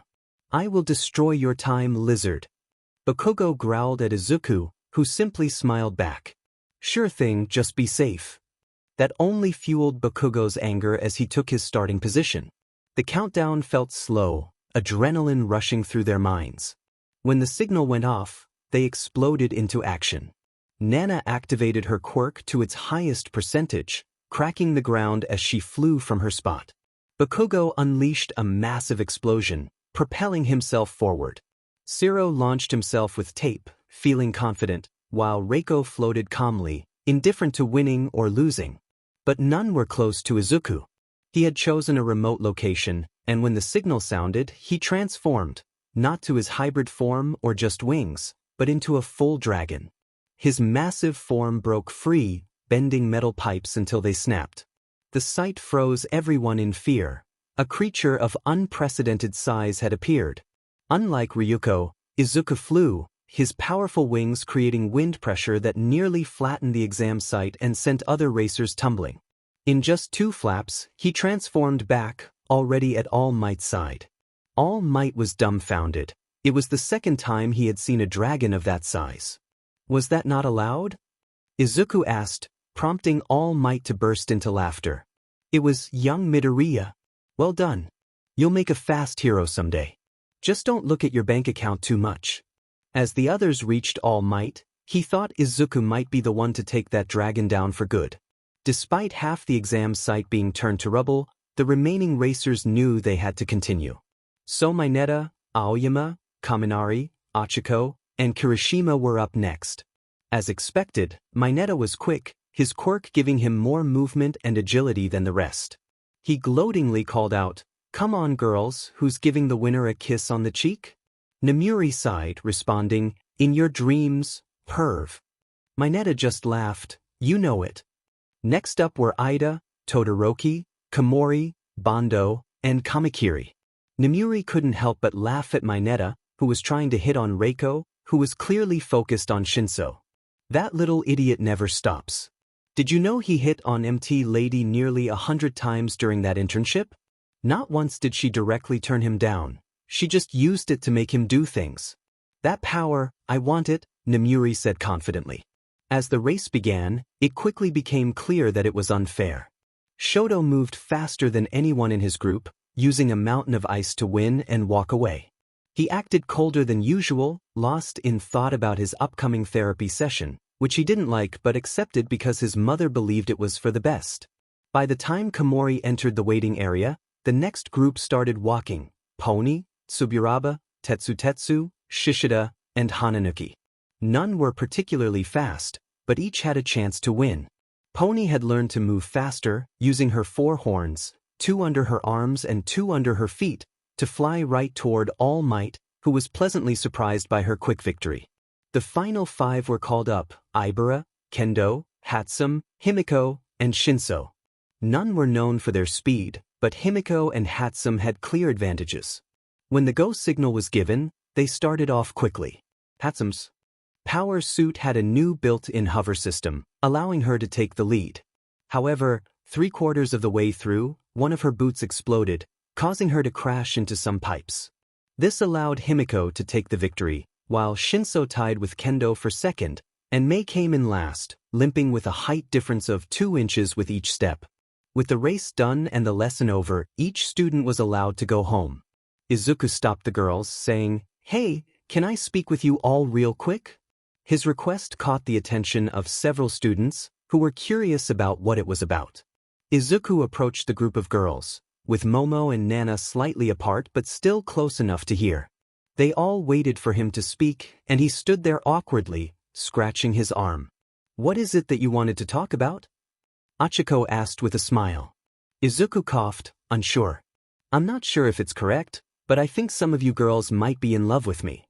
He sounded uncertain, having always found it difficult to read emotions, especially those of girls. They were blushing, trying to hide their faces from him, and he wondered if it was due to embarrassment or something deeper. "Is it true?" Izuku asked, seeking an answer. Nemuri cleared her throat and spoke up, "Perhaps that is true." "Why?" The girls had discussed their feelings for Izuku but hadn't expected him to bring it up so openly. "Well, since I can't date all of you and I kind of like all of you, I don't want to hurt anyone. Maybe it's best if we ignore our feelings," Izuku suggested, though he didn't like the idea. He felt it might hurt them more in the long run, but he couldn't choose just one without hurting the others. The girls fell silent, shocked by his response. They were frustrated that Izuku didn't pick any of them. In a fit of frustration, Mina exclaimed, "If you can't date one of us, date all of us." Her voice rang out, and the room fell silent. "Is that even legal?" Izuku asked, unsure of how to respond to Mina's declaration. "You can't date them all," Momo yelled, stepping in. The girls who didn't have feelings for Izuku decided to step back but stayed close enough to hear. "And why is that?" Achiko snapped back, leading to a heated exchange among the girls. Momo was stumped, having yelled out purely because she didn't want Izuku to date anyone but her. "Because, laws and stuff," she stammered before Ida stepped forward. "While I could be mistaken, I'm fairly sure that certain quirks allow for multiple partners." Momo was stopped again as Nemuri stepped toward her. "So what is the real reason he can't date us, huh?" Momo looked around, trying to think of something but came up short. She couldn't find a reason why Izuku couldn't date them. "What is going on?" Izuku asked, extremely confused. This all started because he wanted to confess his feelings to the girls, but now it seemed like some of them were at odds for some reason. Yui walked over to him. "We are all in love with you, but Yaoyorozu is conflicted and scared of confessing her feelings for you, which is causing this tension." Izuku nodded. "Thanks. Should I do something?" Yui shrugged. "Maybe step in and tell them to calm down?" Taking a deep breath, Izuku stepped between them and said, "Shut up and sit down." He wasn't sure if that was the right thing to say, but it worked. Both Nemuri and Momo fell silent and dropped to the floor. Izuku looked back at Yui and whispered, "What now?" She shrugged, just as confused as he was. "Get a room, weirdos," Bakugo shouted, intending to tell them to leave. However, the girls took it differently, and their faces turned bright red. "While I would never condone such behavior, I believe discussing these matters would be best in a private setting, as Bakugo suggested," Ida said, adjusting his glasses. "Yeah, while I enjoy a bit of drama, this should be talked about privately," Monoma added, with Izuku nodding in agreement. "So we should get a room?" Izuku asked innocently, but the girls blushed even more. They decided to run, fleeing to the dressing room, changing quickly, and escaping UA as fast as they could. Even at home, when Izuku tried to reach out to the girls, they ignored him. Mina, his neighbor, who usually chatted with him, went silent. The group chats they were in exploded with discussions about what had just happened, and they struggled to wrap their heads around it. In the chat, Mina asked, "Why did you yell that at him?" Acidic replied, "I don't know, okay? It just came out, I panicked." Mechanic added, "Now that it's out in the open, it's fine, right? We can date him." Vamper chimed in, "May, your caps were on, but she has a point. Now that it's out, we can just date him." "You heard Ida, it's fine." Buff Bunny concluded, "Fine, you tell Izuku that we are all fine with dating him." The chat fell silent after that, as none of them had the courage to tell Izuku. They were too nervous to confess. Meanwhile, Yaoyorozu wondered why she was included in the chat. Machimonster explained, "Because you're in the same boat as us." Larger Thenet Lux added, "Yes, you are also in love with Midoriya." Purple Mist suggested, "Totally change your name, by the way. Anything is allowed." Yaoyorozu asked how to do it, and Whiffern guided her through the process. Back to the matter at hand, Nijire asked the question everyone wanted to know: who was going to confess? One girl, Nana Shimura, wanted to know this more than anyone else. The young successor of All Might was in her room, frustrated with herself for not speaking up. She feared her crush would be taken away from her, but confessing meant being honest about her feelings, which felt daunting. Meanwhile, Izuku sat in his room, confused. He was pretty sure the girls liked him. They never claimed to dislike him, and even Yui had indicated as much. So why did they run away? He checked himself, wondering if there was something wrong. After confirming he smelled okay, he decided to seek help from his mom. Mom, I might need some help?" Izuku said as he walked into the kitchen. "Sure, baby, what can I help you with?" Inko replied, tapping the counter.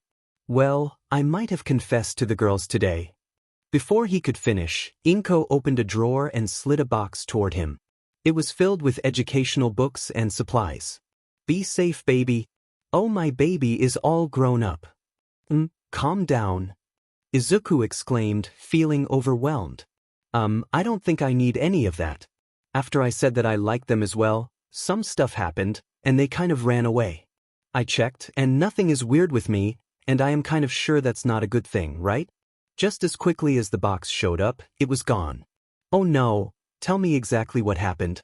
Don't leave out a single detail." "Babe, Aizawa stood still as he saw Inko and Izuku on the couch. Dating talk. Aizawa ran up the stairs. He was not dealing with that. The news had already spread that Izuku was basically growing a. One person who took a slight interest was Nezu, not because of anything unusual, but because he loved to know stuff, and he thrived on drama. Izuku at UA was a drama of the highest tier. Now getting Izuku a good hero would be easy. Getting him a top 10 hero? Possible. But getting Izuku a top 5 or number 1 hero? That would be drama heaven. For that, Nezu did some research into dragon quirks. Very little was known about them, but thankfully, thanks to learning some Chinese, a little Russian, Spanish, and Green, he was able to uncover a lot. He deduced that Izuku was a dragon emperor. The growth he showed after tough fights was evidence. But then came the one thing he found. A rumor of a myth hidden deep in a legend from folklore in some Russian fishing village, heard from merchants. So unreliable, to say the least. But Nezu was intrigued. It said that certain dragons had an ability that strengthened them when they had a mate. One part of the legend claimed that the number of letters in a person's name mattered for how many partners that dragon needed to have. Taking into account Izuku's name, that would be 13 mates. Nezu then considered the rumors circulating at UA about which girls were going to date or were already dating Izuku: Achiko Uraraka, Mina Ishido, Momo Yaoyorozu, Yui Kodai, Setsuna Tokage, Nijire Hado, Mei Hatsum, Himiko Toga, Kyoka Jiro, Nemuri Kiyama, Rumi Usajiyama, and Ryuko Tatsuma. I wonder if that rumor holds any water. Well, we can only wait and see, Nezu said, closing that tab and continuing the 16 games of 3D chess he was playing simultaneously, all while mentally coming up with possible matchups that would be effective training methods for the students. For the first term finals, we normally have the students fight robots, but this class won't really get any challenge out of that. Perhaps upping the difficulty meter by a few would be fun. Oh, I could even have All Might fight with Midoriya to see if that helps him grow stronger. Nezu mused to himself joyfully as he defeated high-ranked chess players one after another. "Hello, Todoroki," a voice spoke as Shoto entered the office. He closed the door and turned around. The room was neatly arranged, with a multitude of awards placed on the walls and several pictures as well. In the room, there was a desk in one corner and 2 chairs with 2 tables in the middle. One seat was taken. The therapist pointed at the other seat. "Please sit," the woman said with a soft voice. The woman herself was quite tall, with many fox-like facial features. Her skin resembled fur, with a light green color mixed with white at the chin and belly. Shoto sat down, arms crossed, remaining silent. I can see you are not happy to be here. Could you perhaps inform me why that is? The woman spoke in a calm and soft voice, her face wearing a gentle smile. Who says I am not happy to be here? Shoto replied dryly, though he knew he wasn't happy to be there, he wanted to be somewhere else. Your body language, of course. Your crossed arms are a sign that you don't want to open up. The fact that you're leaning back shows you're trying to distance yourself from me and this conversation. So please, why don't you want to speak with me? Shoto leaned slightly forward and placed his hands at his sides before clearing his throat. It's just that I don't really like therapists. I don't see what talking about my feelings would do. And the fact that you most likely know the answers to some of my problems but won't share them with me is concerning. Shoto wasn't finished, and the woman kept silent. The simple fact that you earn money the longer this goes doesn't give me the feeling you want to fix this, nor does the fact that you need people with problems to keep your job. The woman chuckled. Those are some really good points. I will answer them. Talking about your feelings might not help right away, but hopefully it will help you understand them, which will be beneficial. I don't know all the answers, but it's the same with teachers. If they told you everything, you wouldn't be able to grow. You need to find the answers yourself for real growth to take place. I plan to make this as short as possible, mostly because I want to help as many people as I can. I heard from your father that you wanted to be a hero. You arrest criminals, yet you will need criminals to keep your job. The simple fact is we don't live in a utopia. My and your future jobs will always exist. But let's continue. The woman opened her tablet and grabbed a smart pen. Now let's do an introduction. My name is Ipan Josiai. I am 34 years old and have been a therapist for over 10 years. Working here for the last I mostly work with heroes and hero students. My quirk is called Kitsune, which gives me a larger body and fox-like features. I enjoy reading and bike riding. My favorite food is chocolate, and my favorite drink is iced tea. Now, if you could introduce yourself, Ipan asked, clearly planning to write down his information after sharing enough about herself to give Shoto a reason to trust her. Shoto scratched his leg, almost wanting to cross his arms but stopping himself. My name is Shoto Todoroki. I am 18 years old and in my first year at UA in the hero course. I'm trying to be a hero. My quirk is called half hot, half cold. It allows me to send out flames from one side and ice from the other. I like working out, and my favorite food is cold soba. Ipan nodded as she wrote everything down. I heard from your parents that there is a student in your class you don't get along with. Why is that? Shoto frowned slightly. It's not that I don't get along with him, it's just that I don't trust him. He has a dragon quirk. They are often seen as villains, and I believe he will betray UA. I just don't plan to fall for it. Ipan noted his response. Have you spoken to him to understand why he is at UA? No. Like I said, I don't plan to become buddy-buddy with him. He seems like a villain in the making. Ipan knew who he was talking about. At this point it was hard not to know. Izuku was making headlines as the only dragon quirk user at a hero school, already fighting villains and trying his best to survive. Perhaps you should try talking with him to form an opinion based on your own experience rather than stereotypes, Ipan suggested. Shoto looked down. But stereotypes exist for a reason, they are often true. Ipan hummed thoughtfully as she wrote. So, by that logic, are you an extreme hothead who seeks to burn the world down? Or a cold-hearted monster who doesn't care at all? Shoto didn't understand. Those are just stereotypes for fire and ice quirks. No, you're not right. Some stereotypes may hold true for certain people, but they don't apply universally. It could be that those with power often get corrupted, not because of their quirks, but because of their character. Enough about others, we are here for you, Ipan said, placing her notepad down and leaning in. Todoroki, I understand your father has done some terrible things. But he has been trying to improve, hasn't he? Shoto avoided eye contact, staring straight down. He has, yes. Then why hold on to your hatred for him? Ipan asked gently. I don't know, Shoto admitted, feeling stumped. Perhaps your anger has no other way to be expressed, And now you're holding it in, Ipan suggested. So what can I do to get rid of it? Shoto asked, seeking guidance. Ipan smiled softly. I can't provide all the answers now, but I can guide you on the right path. Well, since I hold anger toward my father, does that mean I need to confront him? Am I pushing my anger onto Midoriya? Shoto asked, confused. Ipan chuckled softly. That might help, yes. However, don't think it will remove the anger entirely. You are on a long journey, but that could be a good first step. It has helped others before. As they continued talking about Shoto's feelings and how to manage them, the scene shifted to Izuku, who was training. Izuku, I'm glad you took an interest in learning to fight, but be aware that you are stronger than most, Aizawa said as Izuku held half of a dummy in his arms. I know that.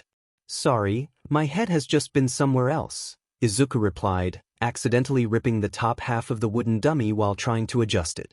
Never thought girls could be on your mind. For a moment, I thought you were gay, Aizawa joked, causing Izuku to shake his head. I just didn't think the girls were into me like that, Izuku said, dropping the dummy and returning to his workout. Izuku moved to another dummy, taking a boxer stance and slowly throwing punches. He reacted to Aizawa's calls, dodging and blocking as needed. Unbeknownst to both of them, Izuku was being watched by a group of girls peeking through the window from Mina's room. While they all had the idea to date Izuku together, none of the girls had the courage to approach him with their proposal. They were hesitant, and despite their usual methods of getting things done, this time, they found themselves at a loss. Roomi, who typically would do anything asked of her, was also reluctant to take the lead. Nemuri would do nearly anything if it meant impressing Empty Lady. But that didn't work out, and the girls found themselves in a bind. None of them could talk to Izuku.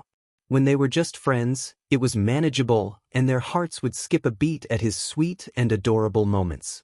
But now that they knew Izuku had feelings for all of them and couldn't choose just one, everything felt infinitely more complicated. They struggled to find a way to make things normal again. The worst part was that Izuku acted as if nothing had changed. In his mind, he still felt the same way about each of them, so why should anything be different? Yet they found it difficult to express their feelings. One girl, Nana, was relieved that the others hadn't confessed yet. She sat in her room, facing a makeshift Izuku, a pillow dressed in his pea shirt and a balloon with his drawn features. Clearing her throat, she began, Midoriya, I know we didn't start this school year off as friends, and that was mostly my fault. I was really harsh. But over the weeks, I got to know you better and saw what a great guy you are. I stopped hating you and started loving you. Nana blushed deeply as she spoke to her pillow balloon. Yeah, I love you, Izuku. I know you might love me back. Acting as if the real Izuku was there, she jumped at the pillow balloon and kissed it. It was her first kiss, and it didn't go as planned. Just 5 seconds in, the balloon popped, causing her to scream. All Might burst into the room, only to find Nana in her PE outfit, surrounded by a mess. Get out! Get out! Get out! She shouted, her face bright red. All Might quickly retreated, dodging the clothes she threw at him. Meanwhile, in the gym, Momo approached Izuku, who had been working on a heavy bag. Yo, Midoriya, you wanna spar? Are you sure? Izuku replied. Many classmates were friendly, but few wanted to spar with him. Even if he held back, his strength could still be felt, and a misstep could lead to an injury. Yeah, I need to get used to fighting those stronger than me anyway, Momo said. Izuku smiled and nodded, then sure, I would love to spar. As they prepared, their PE teacher, Vlad, emphasized the importance of learning various fighting techniques. Momo donned protective gear, looking a bit silly but prioritizing safety. When the match began, both fighters circled each other. Izuku made the first move with a right jab, which Momo dodged before attempting a hook. Izuku blocked it but countered with a light punch to Momo's shoulder, pushing him back slightly.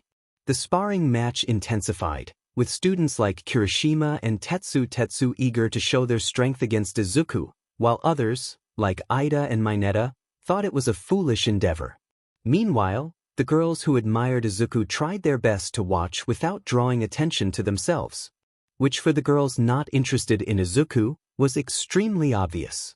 Kodai, please, I wish to squat myself, Reiko asked the black-haired girl who blinked.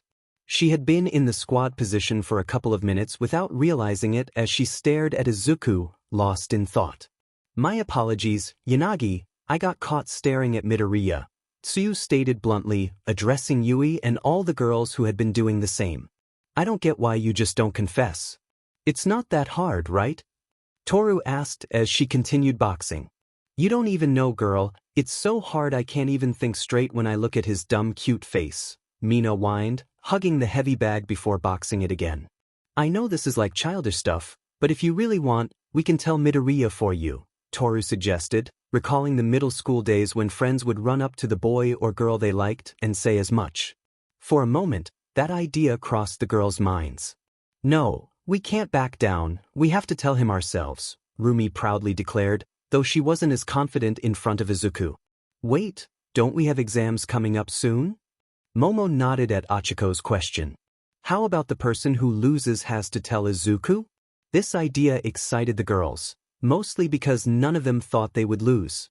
But what if none of you lose? Toru pointed out. Thankfully, Kendo was nearby. You could go off points. I heard from a girl in my karate class that the exam has always been robots, just like the entrance exam. So why not have the girl with the lowest score tell Midoriya? It was silent for a moment as each girl considered their own strength and the potential outcomes. Yes, they declared loudly, a bit too loud, catching everyone's attention. It's time to train, not to talk. Get to work, you lazy shits. Vlad shouted, striking the floor with a bamboo stick. The girls quickly closed their mouths and worked harder, though that focus lasted only a minute before they returned to their chatter. But isn't that going to take forever until you guys date? What if some hot girl comes by and steals him from you all? Pony said worried. True, the longer you wait, the higher the chance he could get stolen right in front of you, Toru added, bringing concern to all the girls. Suddenly, in their collective minds, a massive clock appeared, ticking ominously toward 12. Each tick echoed loudly, reminding them of a future without Izuku. Kyoka snapped first as she heard a bell ring, signaling the end of her chance. In reality, it was just the signal that Izuku and Monoma finished their first round together. As Izuku walked to his corner, sweaty but overall fine, Monoma stumbled to his, dropping onto the ropes as three boys approached to ask for a round themselves. However, Kyoka sprinted toward Izuku, dropping her gloves as she ran. With newfound determination, she jumped into the ring, grabbing his head and giving him a deep kiss, shocking everyone, including herself and Izuku. His eyes widened in surprise as his mind raced. Kyoka, with her eyes closed, enjoyed the kiss, all her worries and fears vanishing. When they parted, she managed to say, "We all want to date you," before the weight of her action hit her, and she collapsed to the mat. Izuku stood there, wide-eyed, processing everything that had just happened. The girls were grateful to Kyoka, knowing they all shared the same fear, and in another moment, they might have rushed to kiss him too. Vlad, unsure of what to do, yelled, "Someone check on Jiro and then get back to your work. It's school time, not date time," hoping they would handle this in someone else's class. Tsuyu and Kendo went to collect. Jiro, whispering to Izuku, "They are totally into you and want to date you, just so you know." But it fell on deaf ears as Izuku needed time to process that information. "Yo, get it together," Hitoshi said, jumping onto the edge of the ring. When Izuku didn't respond, Hitoshi punched him in the ribs, shaking him awake despite the pain it caused his own fist. "You already knew they liked you, right? So get over it. What's with the shocked expression?" "She kissed me. That never happened to me before," Izuku stammered. Hitoshi laughed. "If you want to get technical, that did happen before. Mei gave you CPR, so she kind of got mouth to mouth." Izuku's eyes widened at that new information. "Shut it down. Just be you. Focus on school right now, and then during break, deal with that," Hitoshi advised, trying to keep Izuku grounded. He was happy for his dense little brother finally getting attention from the girls, but now wasn't the time to dwell on it. But thankfully, break was soon, and then they could talk about their feelings. Okay, I guess," Izuku said as Monoma tapped in Tetsu, who activated his quirk instead of using body armor. Instantly, Izuku realized he had messed up. He wasn't fully aware of his surroundings. Part of his mind was processing the fact that he had been kissed, another part was busy grappling with the idea of dating girls, and the rest was focused on the fight. So when Izuku threw a slightly stronger uppercut into Tetsu's liver, he was shot back and nearly doubled over. Midoriya, time out. I thought I told you to hold back. You want to train, not to hurt anyone. Izuku apologized profusely to Tetsu, after a couple of minutes, was fine. However, Izuku felt ashamed. If that had been Monoma, he might have ended up in the hospital. Thankfully, with the timeout, Izuku was finally able to clear his mind. First up, dating.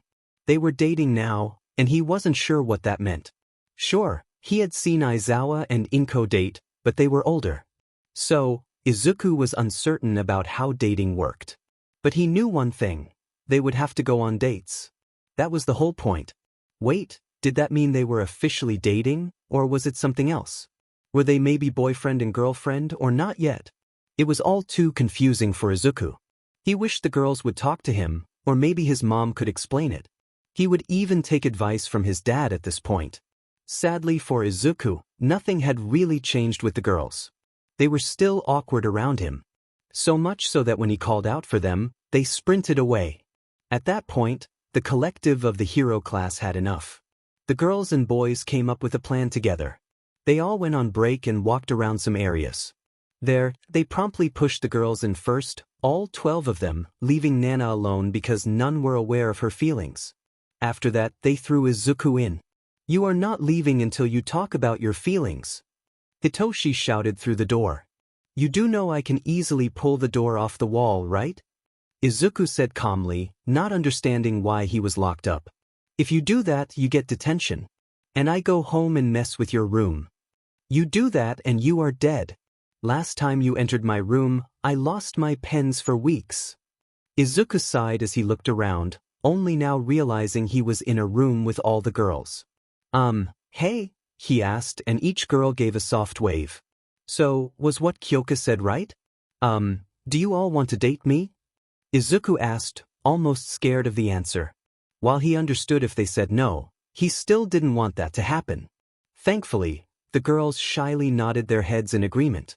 It was then they decided to officially date, becoming boyfriend and girlfriend, happy and excited about the outcome.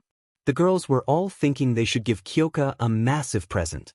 Mr. Izuku Midoriya to the principal's office. Mr. Izuku Midoriya to the principal's office. The speaker rang loudly through the halls of UA. Izuku looked confused as he was in class.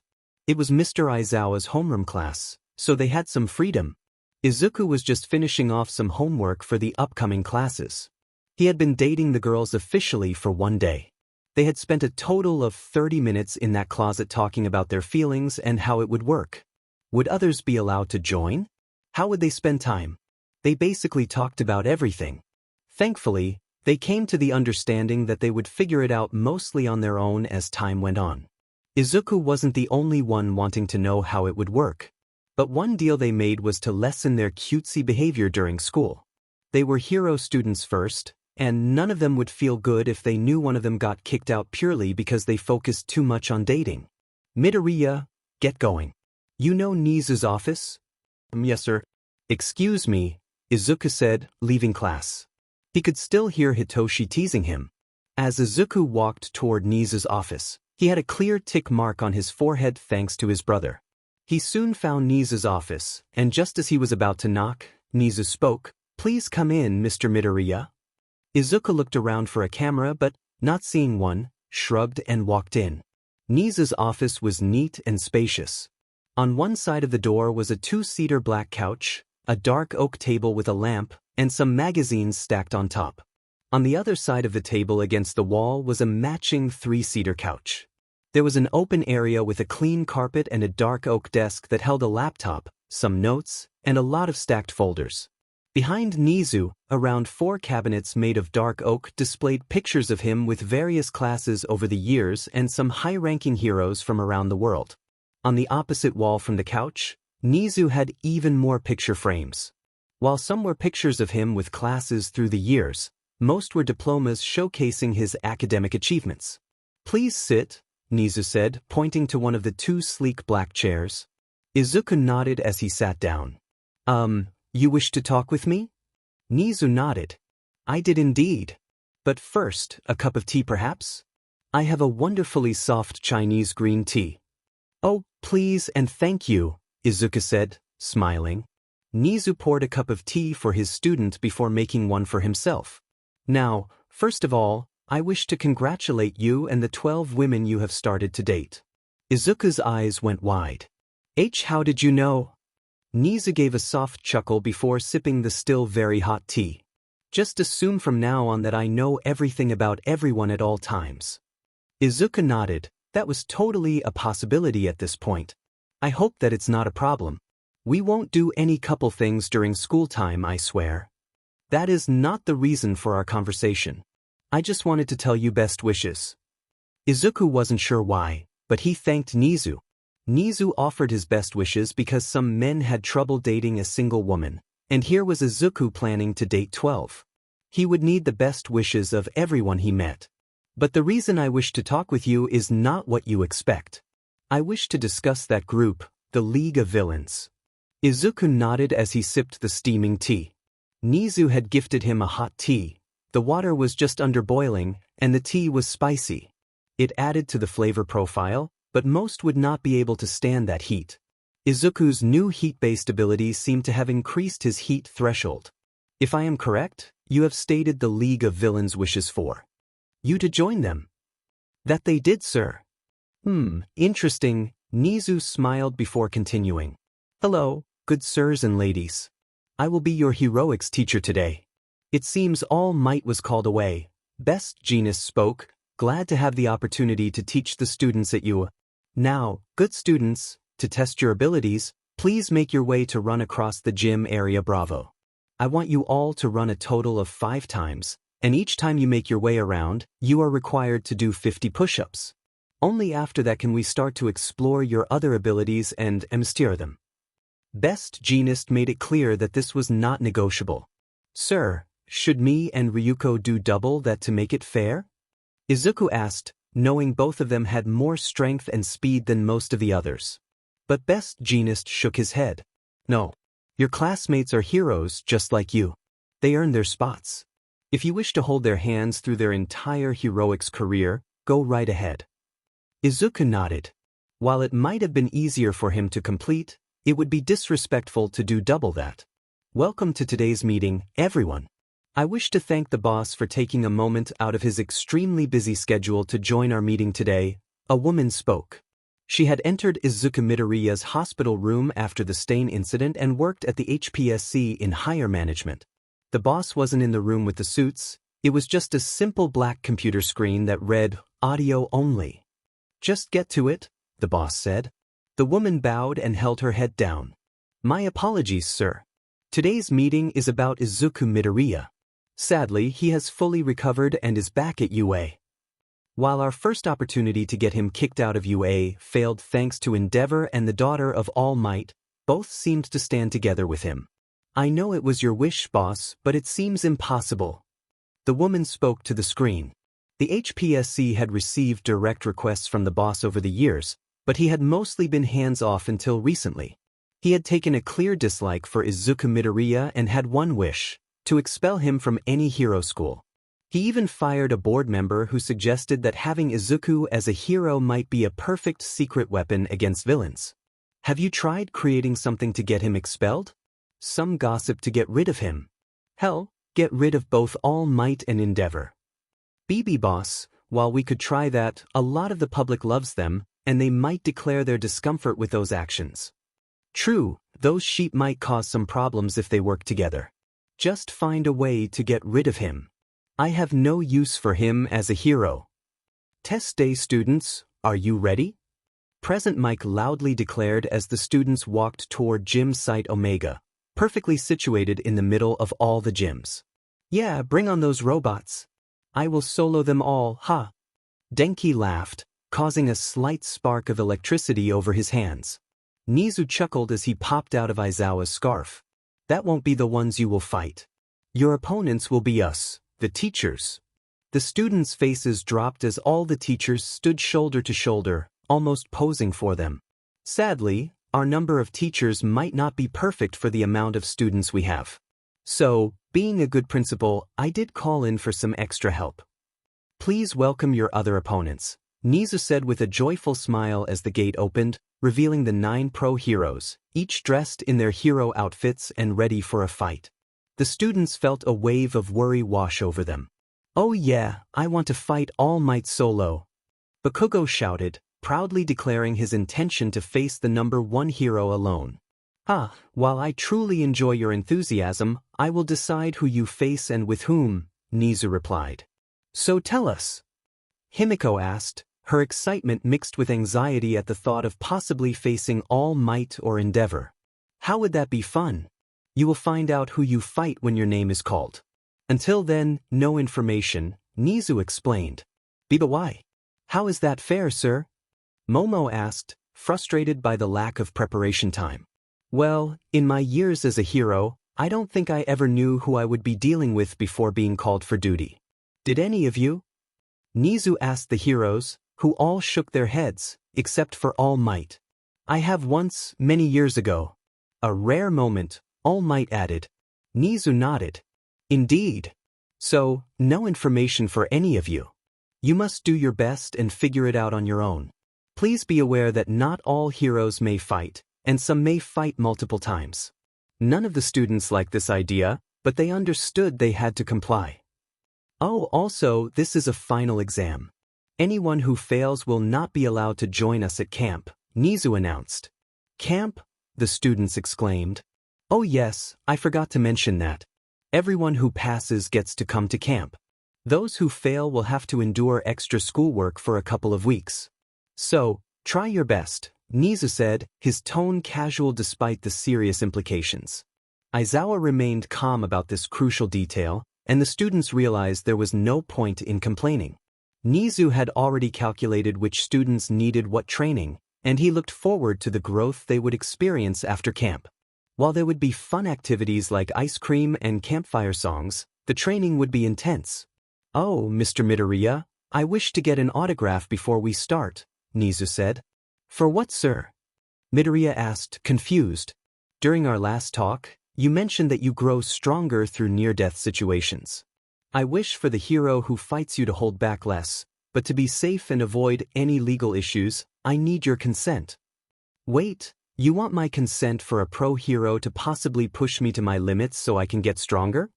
Nezu paused for a moment before confirming, "Yes, that is the case." "Now then, the names of those who will fight will appear on this screen.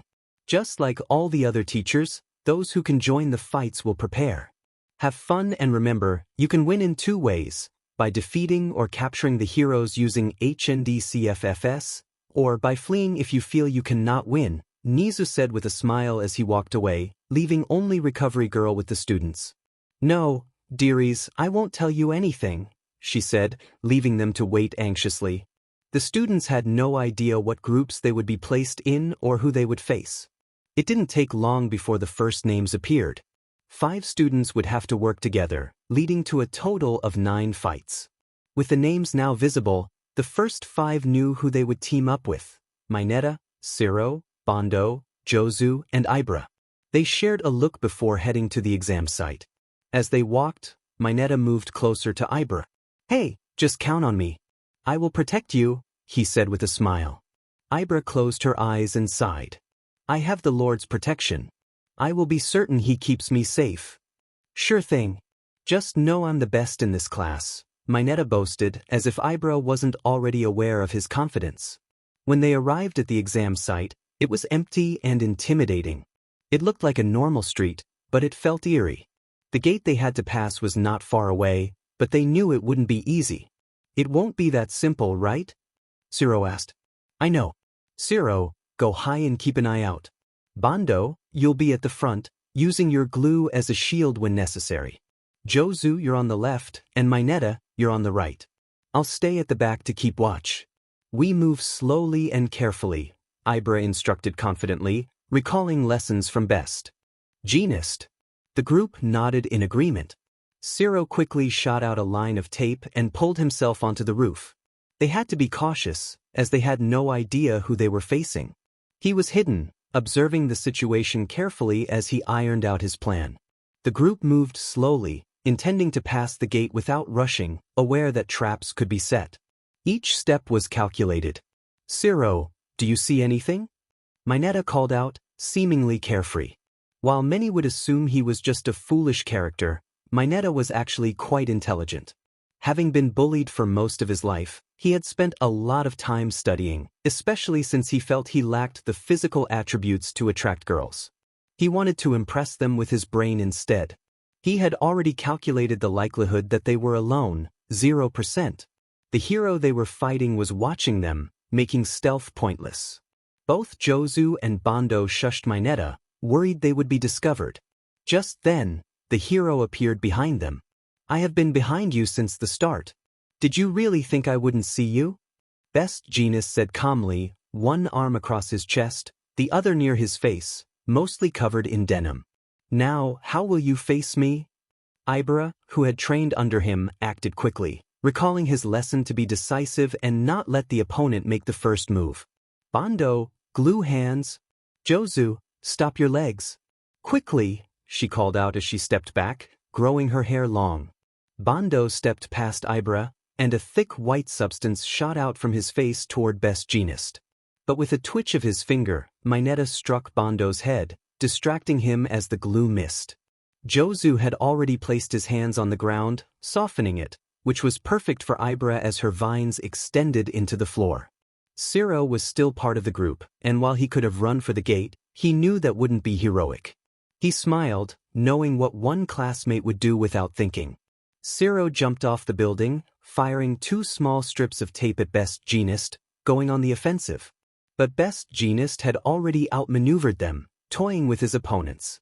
Using his denim, he hooked himself onto a light post and a wall, floating midair and rendering Jozu ineffective. Only Ibra and Zero remained.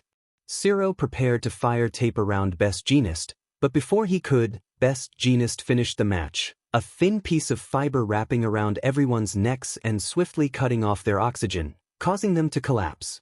A hero must act before the villain. The best fight is the one that is over, Best Jeanist said to the unconscious students as he held them up by their fibers. An automated voice announced, "The first match has concluded. Results will be posted afterward. Please return to your seating area as the second exam starts." The next names appeared on the screen. Finally, both Bakugo and Roomi exclaimed, eager to fight. They were joined by Aoyama, Rin, and Pony. While the previous team had been easy to identify as trappers, they were now up against the best trapper of them all. Bakugo and Roomi, both brawlers who loved to get their hands dirty, faced off against Aoyama, Rin, and Pony, who were ranged fighters. The matchup seemed unusual. "Better get out of my way, Duracell. I don't need your weak carrot-loving self holding me back. Same goes for you extras." Bakugo shouted as they entered. Roomi didn't back down. "You better move before I stick your head so far up your backside you see light." Their opponent, instead of hiding like Best Jeanist, decided to meet them on the street. "I love your energy. Give me a fight worthy of you." Crust laughed, but the 3 students looked worried, lacking a plan. Bakugo and Roomi charged at Crust, who was a well-built man with black hair streaked with white. His quirk was visible on his knuckles as grayish hexagons. Both Bakugo and Roomi attacked with speed, Roomi with a mid-kick and Bakugo with an explosive punch. But Crust was faster, raising his arms and activating his quirk, which expanded beyond just his knuckles, rendering their attacks ineffective. He pushed them both off. Roomi kicked herself off the shield to be safe, while Bakugo did not. Crust Spartan kicked Bakugo in the chest, showing no mercy.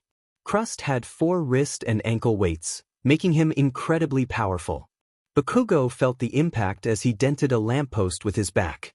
It hurt, but his blood was boiling with excitement. Roomi felt the same thrill. They weren't the only ones fighting, the 3 at the front gate also attacked. Rin, as a young boy, had focused on close-range attacks but had shifted to long-range strategies for a better chance at entering UA.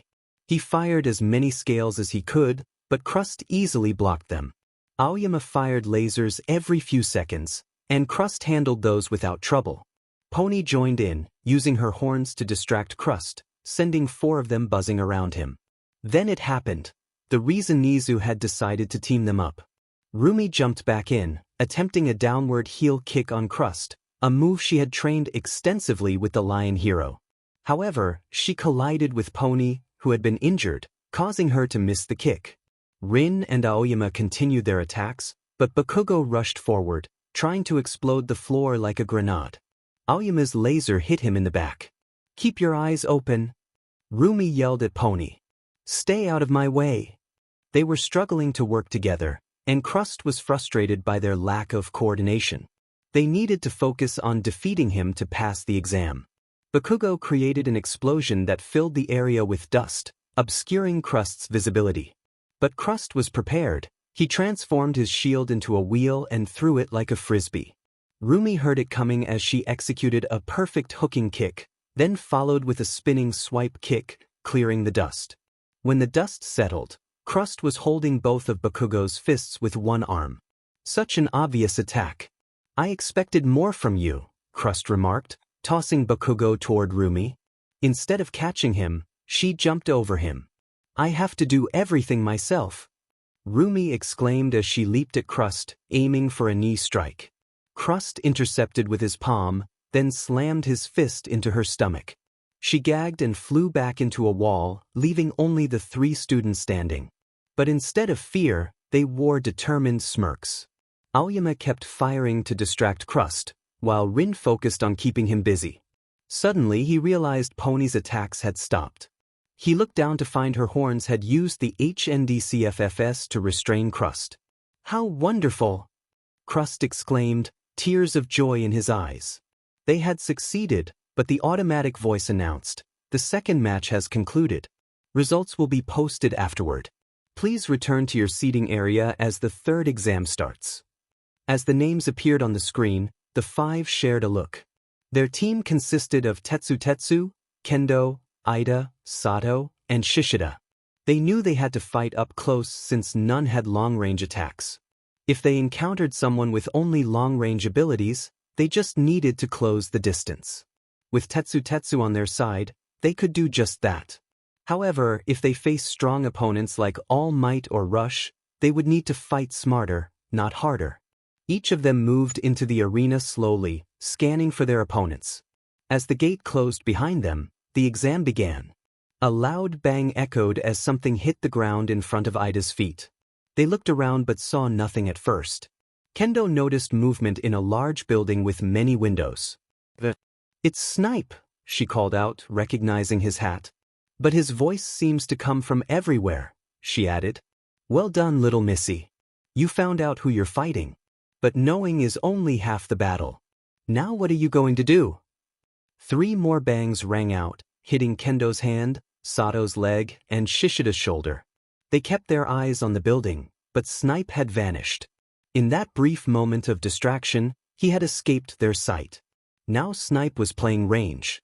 While they might have the upper hand in close combat, Snipe excelled at long range. He wasn't going to let them close the distance easily. Most importantly, Snipe planned to take them on one by one instead of facing the entire team at once. "Y'all boys should leave that dead weight behind," he taunted. "She will only hold you back. Then again, with Tetsu's IQ, are you really gonna get far?" His first shot was not a warning, it was a special speaker bullet. "If I were you, I would cut my losses and run away. How you all trust him after his stunt with Stain is beyond me." While Snipe wasn't a fan of insulting his students and hated himself for it, he knew each of them had strong personalities that didn't take kindly to insults, which often made them act rashly. Then again, Sato doesn't really want to be here, does he? "I've noticed the extra pounds you've gained from Quirk training." Sato looked down in shame, poking his own belly. He wasn't overweight, but this was all a mental game, and Snipe was winning it. They had split up slightly, but Kendo quickly rallied them. "He is trying to split us up. We must stay focused and together." "Oh," Kendo taking control. "I mean, what do you really expect? She can't trust the others with anything now, can she?" Snipe fired 4 rounds, and they were stuck in a mental battle. Teaming up is manly. Let's kick his butt. Snipe had already won in his mind. The match wasn't over, but he knew they would fight him.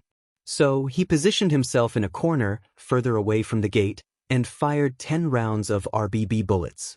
He acted slow, making it easy for them to see him. Tetsu jumped to block the shots but stumbled on his reload as one of his magazines fell to the floor.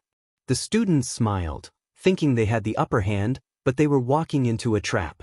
Snipe could fire a gun forward, twist the bullet midair, and hit someone behind him. He could reload with his eyes closed and hands tied behind his back. He was putting on a show. He was on a confined rooftop, ready to engage them in close combat. Though he wasn't known for his close-range skills, he was still a pro hero and a veteran. When they kicked the door in, they would realize it. Tetsu was first, his reckless nature stemming from his quirk's durability. Snipe fired twice, hitting Tetsu in the knees before sidestepping and kicking him nearly off the edge. Shoto was next. A quick knee to the gut after dodging a right was easy due to his weakened shoulder. Kendo followed, clearly worried about them hitting each other. After dodging a swipe, Snipe fired again at the same spot that had turned into a bruise. Shishida might have been the smartest of the group, but he jumped at both Kendo and Snipe. Snipe closed his eyes and threw down a flashbang. When they regained their hearing and sight, Snipe was gone, having moved to the next roof. This continued until the time limit was reached. The third fight is over. Please return to the rest. Team 4 will be called soon. Each student felt bad for that team, even if Snipe apologized. It had been a rough match. They couldn't linger too long, as the next team appeared. Kirishima and Kaminari high-fived, excited to work together.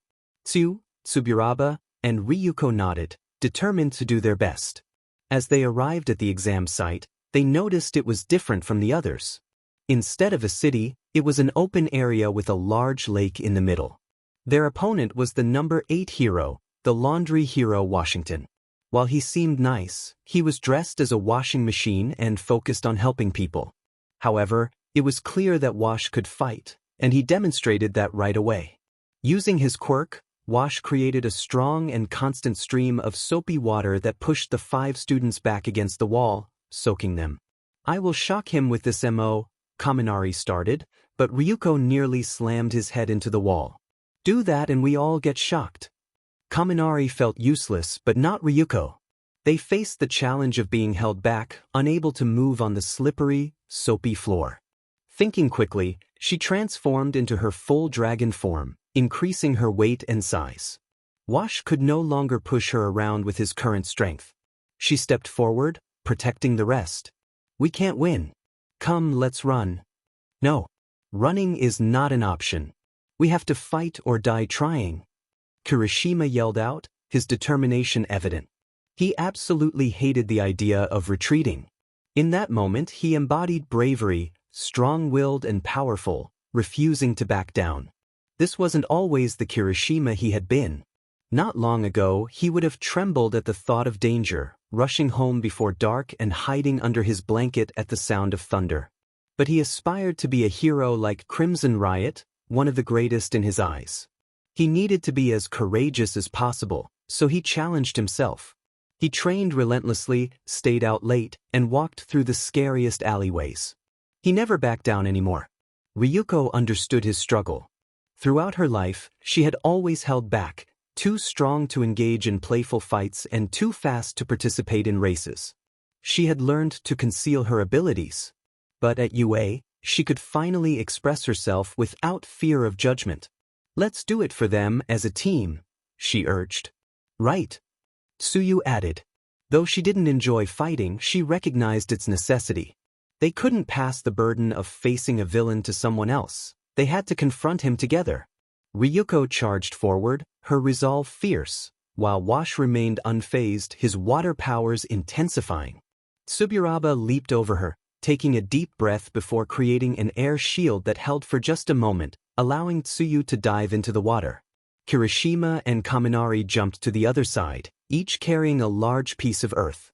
They moved forward, using the ground Ryuko had cleared as cover to crawl closer. It was working. Wash was focused on Ryuko as she advanced.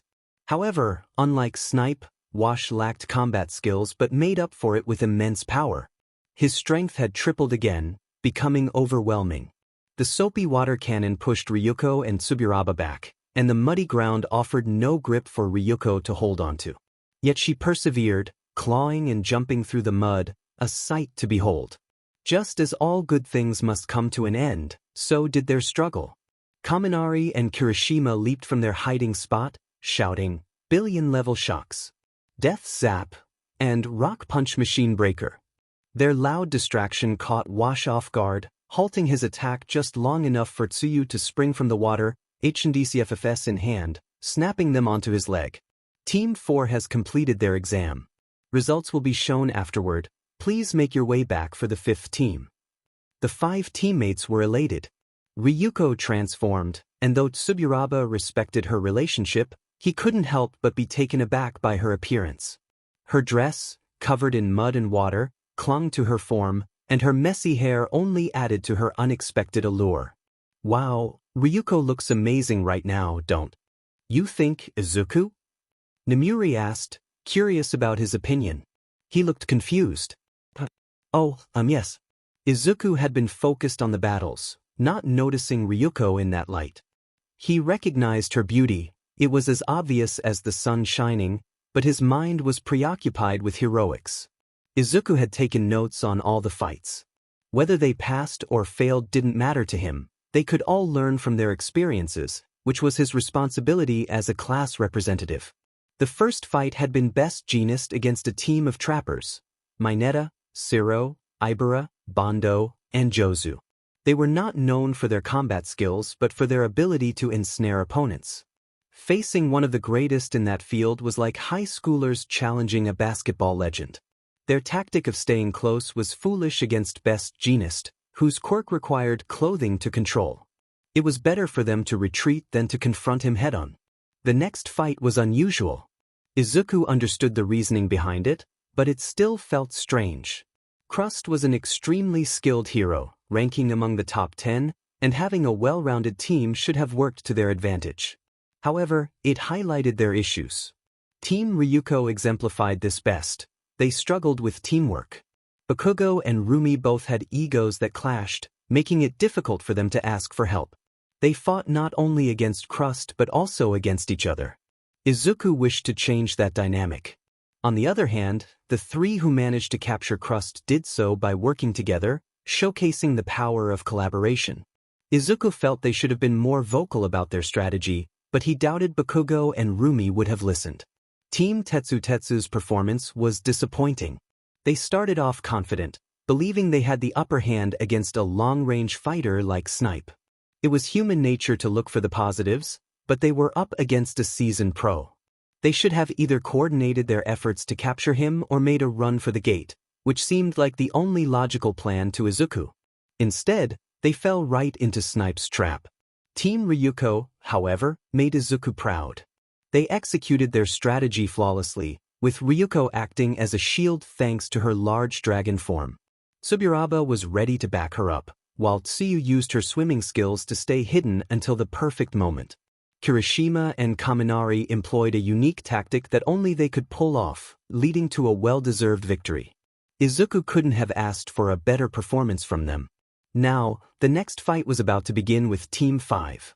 Achiko, Yui, Ojiro, Hitoshi, and Himiko.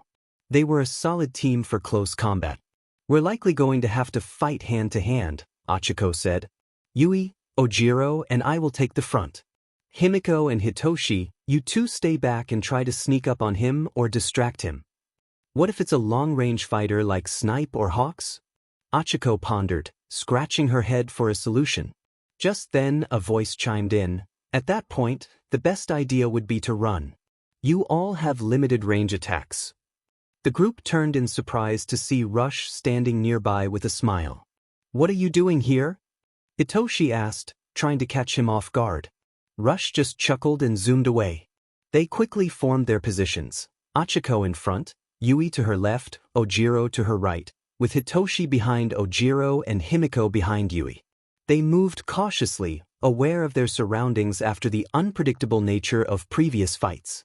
Rush had blocked off nearly every street except the main one. "Let's not play into his hands," Yui said calmly as she spotted a chair in a pile of garbage. She enlarged it, creating an opening for them to slip through. As they navigated the alleyways, Hitoshi used his scarf, a keepsake from his father, to tie it to Achiko's ankles. With her weight removed, she floated up, directing them toward the gate. They knew they couldn't afford to fight Rush directly. They would lose that battle even if he fought with one arm. Their plan was to make a break for it. Rush, unaware of their strategy, stood 50 meters away from the gate, relaxed and waiting. He was eager to face them and teach them about real martial arts, but they didn't approach. He sat down, watching the empty street and checking his watch. Suddenly, he was startled by the announcement. Team 5 has walked through the gate. The 5th exam is over. Please make your way back as Team 6 gets called up. He turned to see Team 5 returning, and he face-bombed, realizing he had overlooked their clever maneuver. As Team 6 approached, they wondered why they had been selected. Momo, Minoma, Tokoyami, Nana, and Shoto. Though each was powerful, they felt an odd dynamic as a team. Once the exam began, they quickly discovered their opponent, Hawks, lounging on a building and casually eating chips. It became clear why they had been chosen, as each had a different approach to the challenge ahead. Momo, who had recently started dating Izuku, was determined to prove her kindness and capability. So she wanted to either capture Hawks or run away.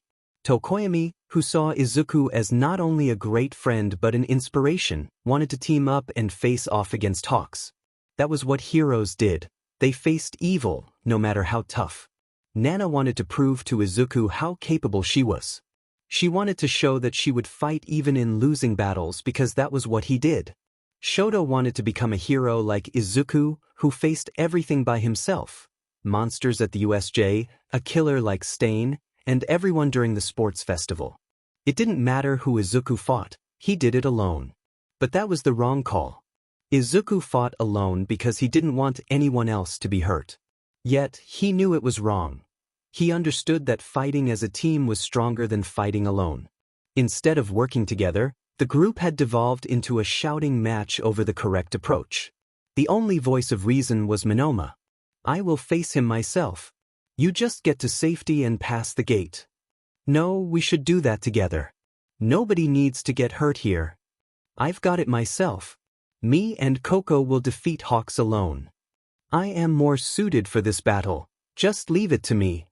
Minoma scratched his head, at a loss for words. He had to think, what would Izuku do? He was the only person, besides Aizawa, who could silence a room full of kids with one word. So he cleared his throat. "Silence!"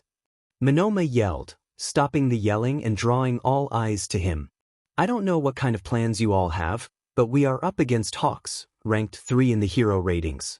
Anyone who thinks they can fight him alone is foolish. We are going to face him together. We'll team up and work together to capture him. We'll try that for 5 minutes, and if it doesn't work, we're making a break for the gate. Am I understood?" There was a moment of silence before Nana spoke up. "Who died and made you king?" She clearly was not a fan of taking orders. How could she show her skills against Izuku if she did? "I made myself king since all of you are acting like children. Have you learned nothing from Midoriya? We can't win alone. We have to win together." As he mentioned Midoriya, the group felt more willing to cooperate. They were somewhat shocked to see Hawks still on the roof, casually enjoying his snacks. They quickly devised a plan. Minoma initially wanted to copy Nana's quirk, but due to its energy requirements, it would be ineffective. So they moved on to Momo's quirk. Nana and Tokoyami prepared to face Hawks at close range. Nana used one for all to leap toward the building he was on, while Tokoyami utilized his flight abilities to follow suit. "It's over, give up, and we might leave the chips with you," Nana called out. Hawks laughed, stuffing another handful of snacks into his mouth, his cheeks dusted with orange. "Come on now," he said, casually manipulating 2 feathers to keep himself entertained while they fought. Suddenly, the feathers hooked onto the back of their clothing and tossed them off the roof, if not for Shoto, who had created a larger ice platform. He had moved in with Minoma and Momo, although Hawks was unaware of their location until he had to fly up to dodge 2 nets fired at him from cannons. Wow, really? Cannons? That's kind of excessive, Hawks remarked. It was the easiest design I could come up with, Momo replied, trying to keep him occupied while Nana aimed for a punch at his back. Hawks easily evaded her attack. While he wasn't the fastest on the ground, in the air, nobody could outspeed him. He could reach places faster than most planes. Hawks laughed as they attempted to attack him a few more times. His gaze narrowed at the 2 cannons firing at him before he realized it was just Momo. Where was the other one? Minoma had vanished from Hawks's sight, just as planned. He had an earpiece connected to Shoto, who had a clear view of the battlefield. He's just in front of you. I'd say 4 meters in front, 7 above. Got it.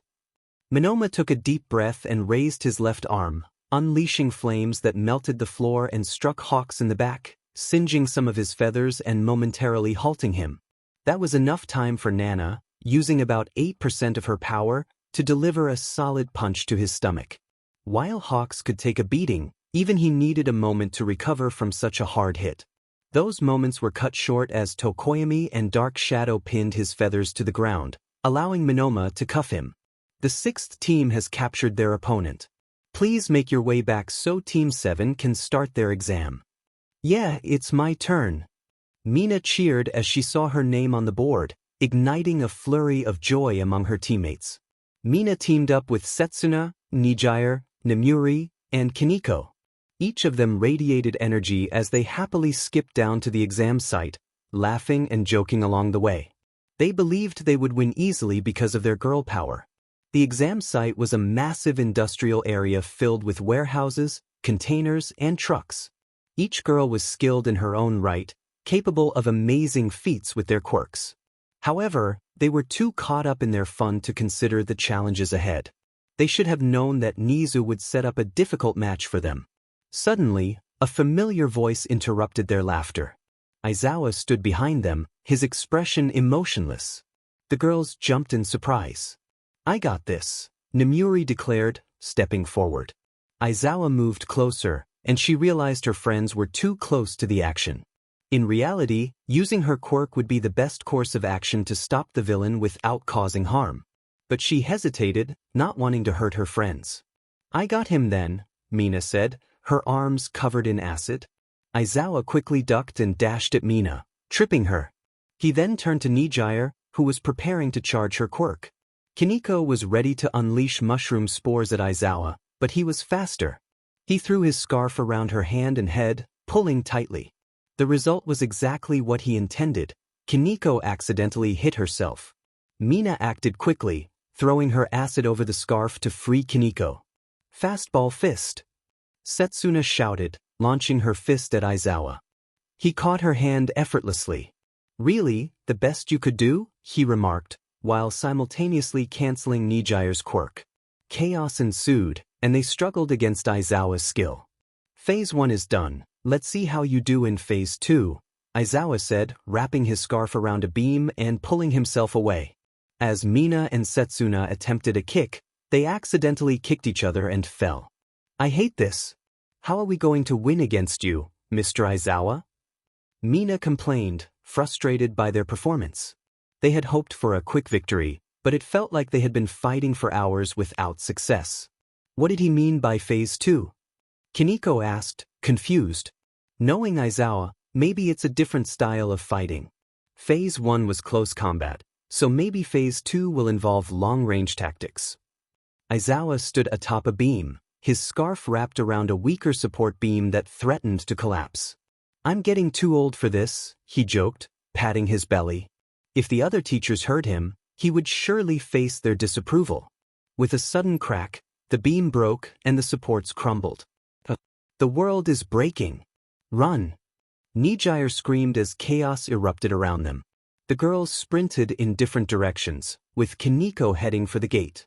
They were unfamiliar with the layout of the area, relying on Nijire and Setsuna to scout.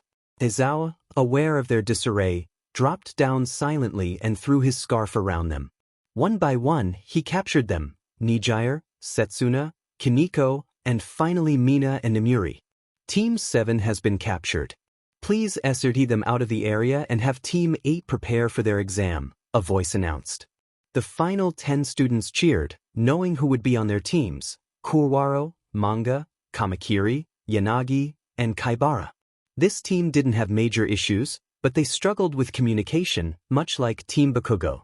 They walked into their exam site, a large parking garage filled with concrete and lampposts. It, however, didn't hide its challenger.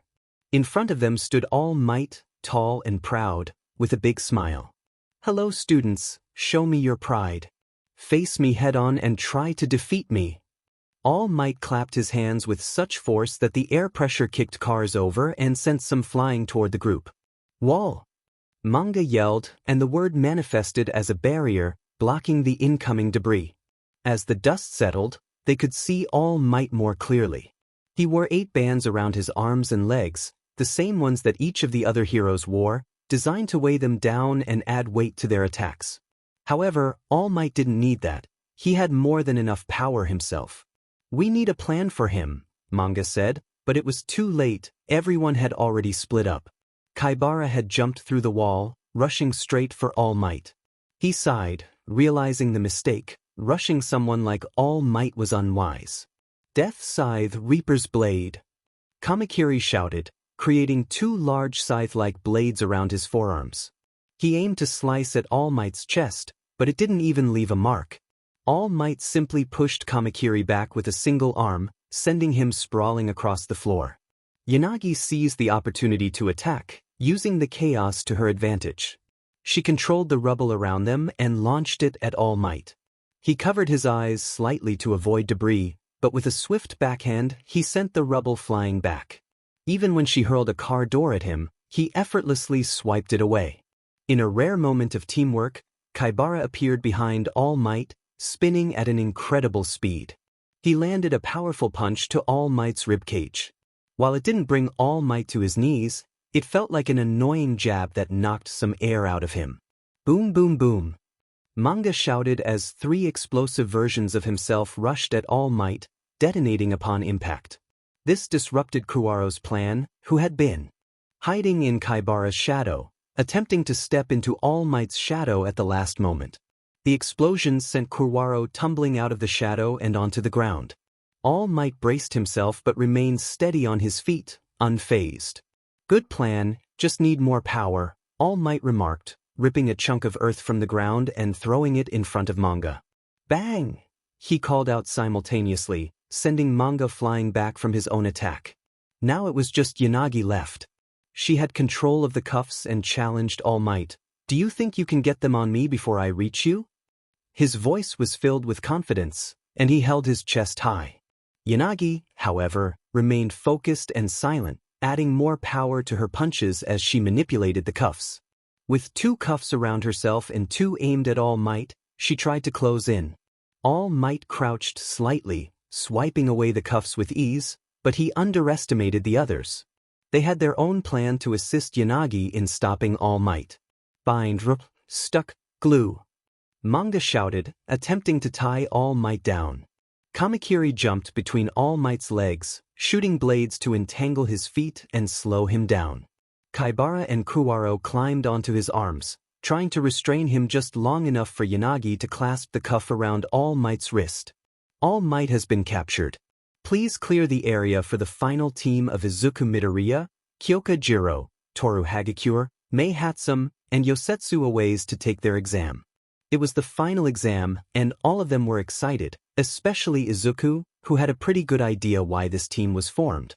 "So, what is our plan?" Aways asked, looking at his unusual team. They only had one real fighter with Izuku. He was most likely going to face whoever it was on his own, as the rest couldn't really compete. Mei, Toru, and Kyoka were all non-fighters, classified more as support or rescue heroes. Aways had some fighting skills with his welding quirk, but he wasn't going to do much against top heroes like All Might. "Well, it depends on who we get. But I will fight them alone," Izuku said as he stretched his arms and legs. He knew he would have to go beyond plus ultra for this one. "Izuku, I know you're strong, but do you really think you can take down a pro hero alone?" Izuku smiled, boosting the confidence of those around him. Oh no, I will 100% get my butt kicked. But me winning is not the plan.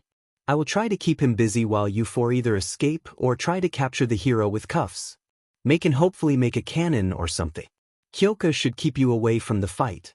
Toru can find the items without being spotted, and Aways can weld whatever you need together.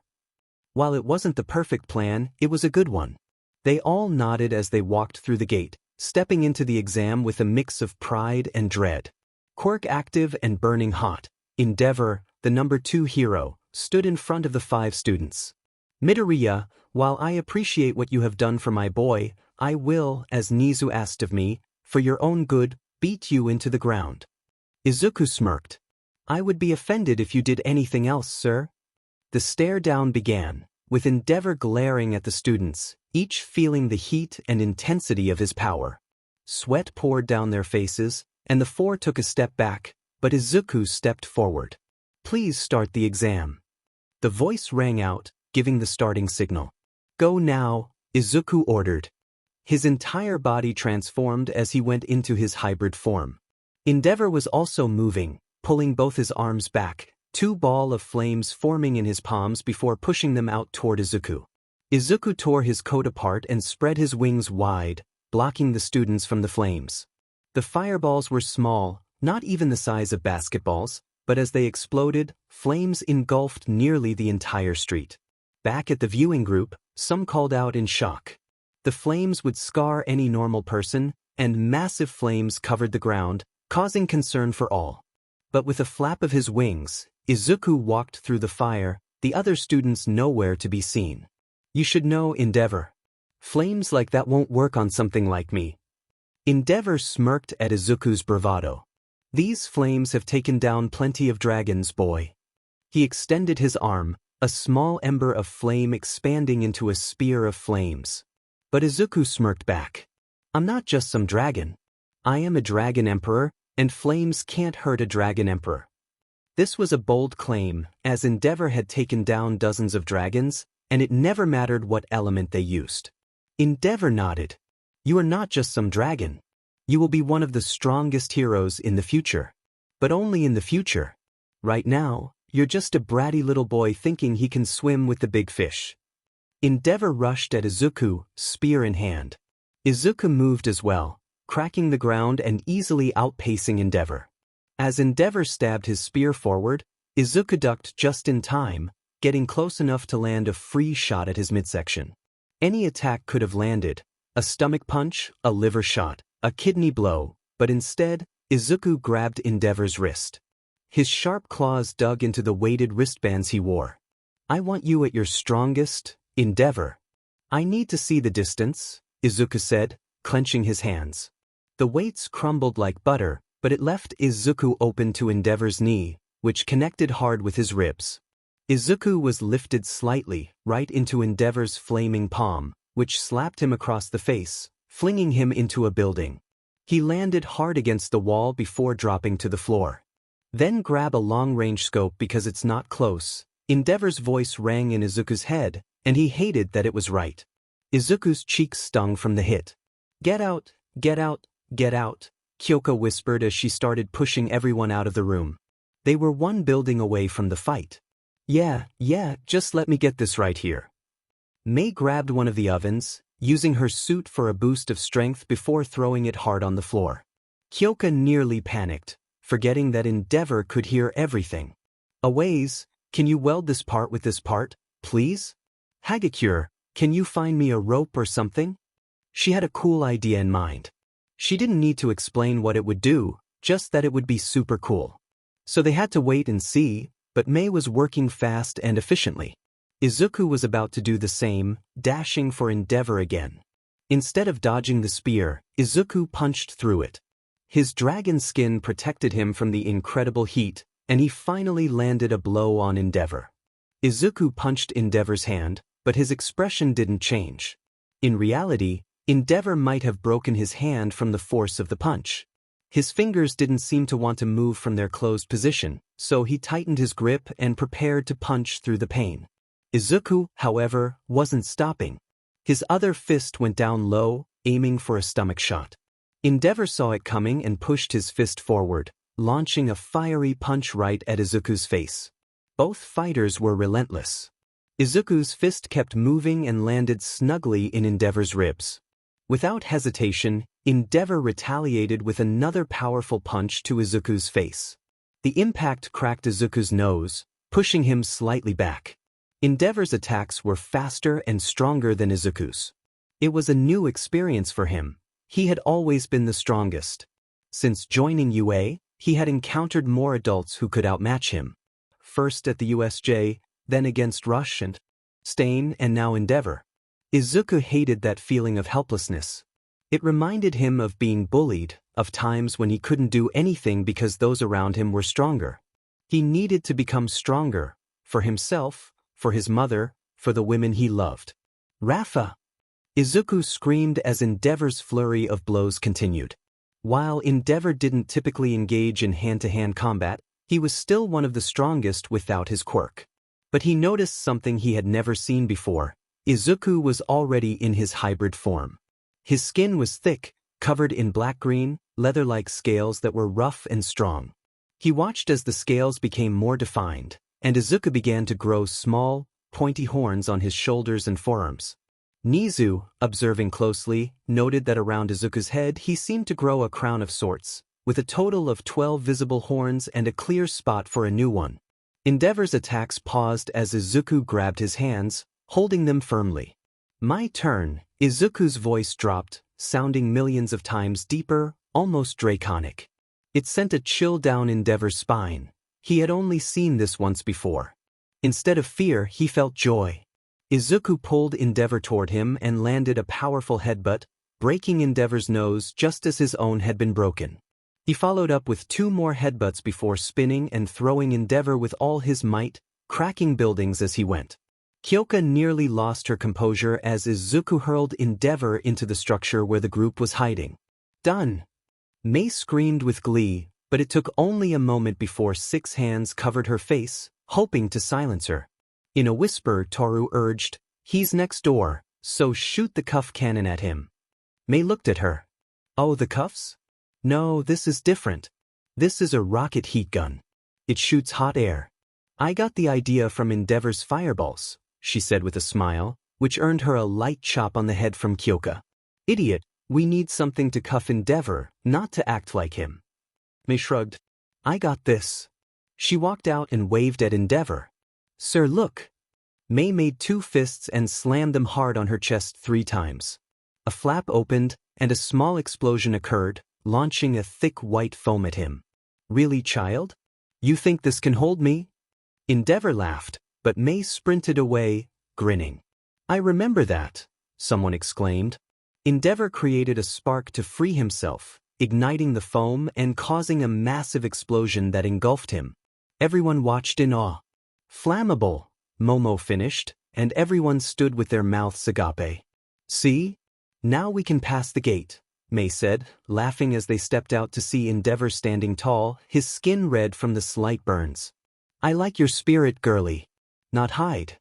"I am killing your classmate," Endeavor declared, sending out flames that rose high, trapping them in a fiery tornado. As Endeavor sprinted back to Izuku, their fight resumed immediately, with Endeavor gaining the upper hand once more. He unleashed fireball after fireball, and Izuku could only cover up, his arms aching as the flames were nearly as hot as Endeavor could make them. Endeavor was still holding back, testing Izuku's ability to withstand this kind of power. So much so that he was enjoying his fight. He was relishing the challenge of facing such a strong foe. However, in his enjoyment, he failed to notice his surroundings. Toru had dropped her gloves and shoes and snuck up behind Endeavor, clinging to his leg. "Stopping his flames," she said, her voice firm. "The final exam has been completed. Endeavor is captured. Please make your way to the viewing area. There will be robot helpers to assist Mr. Midoriya." This announcement confused Endeavor, who looked back at Izuku. Izuku stood with his arms raised, his skin back to normal but covered in second-degree burns. His head hung low. He had lost consciousness. Just moments ago, he had given everything he had, and now he was done. Endeavor had pushed him to his limits, But Izuku still wore a smile as he fell forward, collapsing onto the ground. As Izuku fell, his friends sprinted toward him. Kyoka and Mei, both worried for him, rushed to his side. Kyoka's heart raced as she recalled Izuku's birthday, when he had nearly been harmed by a reckless hero. She checked his heart and was relieved to find it still beating. "I may have gone a little overboard," Endeavor said, sorrow evident in his voice. He had never cared much for others, often busy with his own responsibilities. But this year was different. His son was involved, and Izuku had helped mend their relationship. He would be forever grateful to Izuku, yet now he feared he might have hurt him irreparably. "It's not that, sir. He's glad you did. I've known him since we were kids. He's happy that he fought you with your real power," Kyoka reassured him, pressing her hand against Izuku's chest, listening to his heartbeat. "Excuse me, coming through," an automated voice announced as two robots approached. "Which one is it, Bob?" one asked. "I thought it was a boy," replied the other. "Same here. Excuse me, which one needs medical attention?" The robots were part of a system Nezu had developed, designed to assist with human-like behavior. "It's him, please take care," Kyoka urged. "Sure thing, don't drop him, Rob," Bob responded, oiling his wheels. The robots bickered lightly as they moved Izuku before everyone returned to the waiting area, where Nezu awaited them. "Thank you all for today's exam. You are free to go. I would appreciate it if you could thank the heroes for their time. The results will be shared tomorrow during class," Nezu announced. Ida raised his hand. "Yes, Ida, what is it?" Nezu asked. "Sir, will the results be personal or per group? If I perform better than my teammate, could I pass while they fail?" Nezu nodded. "All results are based on individual performance. However, passing the exam does not guarantee a passing grade, and failing does not mean a failing grade. It affects your overall grade but does not solely determine it. Now you are dismissed." With that, the students thanked each hero for their time before heading home. Izuku, however, needed to stay back to rest. Nana was relieved to wait by his bedside. As he slept, she looked at him with a soft expression, finding him peaceful and sweet. She chuckled, reflecting on how her younger self would have reacted to falling for a dragon user. Nana had always vowed never to be seen as weak, especially after losing her parents to a dragon. She had trained hard to become stronger, but now she realized she didn't need to be stronger than Izuku. She just wanted to be strong enough to stand by his side, hand in hand. "You really are in love with him, aren't you?" a voice said from behind her. It was Toshinori in his smaller form. "What are you talking about?" she stuttered, her cheeks flushing. Toshinori placed a reassuring hand on her shoulder. "Don't worry, Nana. It's fine. Midoriya is an honorable boy and a good fit for you." "But dragons are evil, right?" "You told me that," she replied, still flustered. Toshinori sat on the edge of the bed. "I also told you that candy past 8 is poisonous. Santa is real, and eating my bacon gives you a beard. I can be wrong. Midoriya has shown me as much. Dragons are not all bad. I was mistaken in that, but if you love him, go for him. Do not be held back by the ideas of others. Love is appealing and should never be restrained. Tell him how you feel. If he does not feel the same way, it's fine, but you cannot hold it back or it will become a burden heavier than you could carry." All Might spoke before walking off. "I will finish some paperwork, but we will leave in 30 minutes. Don't get lost in time," he said, slightly embarrassing Nana. In the end, she grabbed Izuku's hand, and with a soft smile, she looked at his face, knowing he was the man she could spend her entire life with. "I will confess. I will tomorrow." And tomorrow came quickly. They had their final class, where they would hear who passed and who failed. Each name was written on the board next to 2 boxes, passed and failed. First team, you all lost against Best Jeanist, and in reality, you all lost big time. The only 2 to pass are Mineta and Ibra. Ibra showed great leadership and quick thinking, as did Mineta. Sadly, the rest just failed to meet our expectations. Zero especially. I understand wanting to help your fellow heroes, but you were outmatched. Getting help would have been the best option. Next group. I won't go into detail because it's too obvious. Bakugo and Roomi fail. Pony, Aoyama, and Rin pass. Kendo, Tetsuya, Sato, and Shishida, you all also fail. You reacted with pure emotion and played right into his hand after being insulted. Heroes have to act with their brains, not their hearts. Now then, the first team that fully passed. Well done Kirishima, Kaminari, Tsu, Tsuburaba, and Ryuko. Each of you did great and worked well together. You worked like real pro heroes. The second team fully passed. Uraraka, Kodai, Ojiro, Shinso, and Toga. Again, a great idea not to fight and not follow his rules. That was smart, and it made me proud to see you all think instead of deciding to fight one of the greatest hand-to-hand fighters in the top now, Nana, Momo, Monoma, Tokoyami, and Shoto. If you all had acted like the first seconds for the entire fight, only Monoma would have passed. But you all teamed up perfectly and did great, so you all pass as well. Now then, the team that faced me. Aizawa said with clear disappointment. I do not know how many times I have to keep repeating this. Heroing is not a fun thing. You cannot joke around during a mission. If I were someone like Stain, you all would have been in serious trouble. I won't allow such actions again. Am I understood? The 5 girls nodded. Aizawa was upset because, in a real fight, they could have been in danger, and he cared a lot. It won't happen again, sir. We apologize, Mina said, her head down low. The second to last team, if it were up to me, all but Manga would have failed.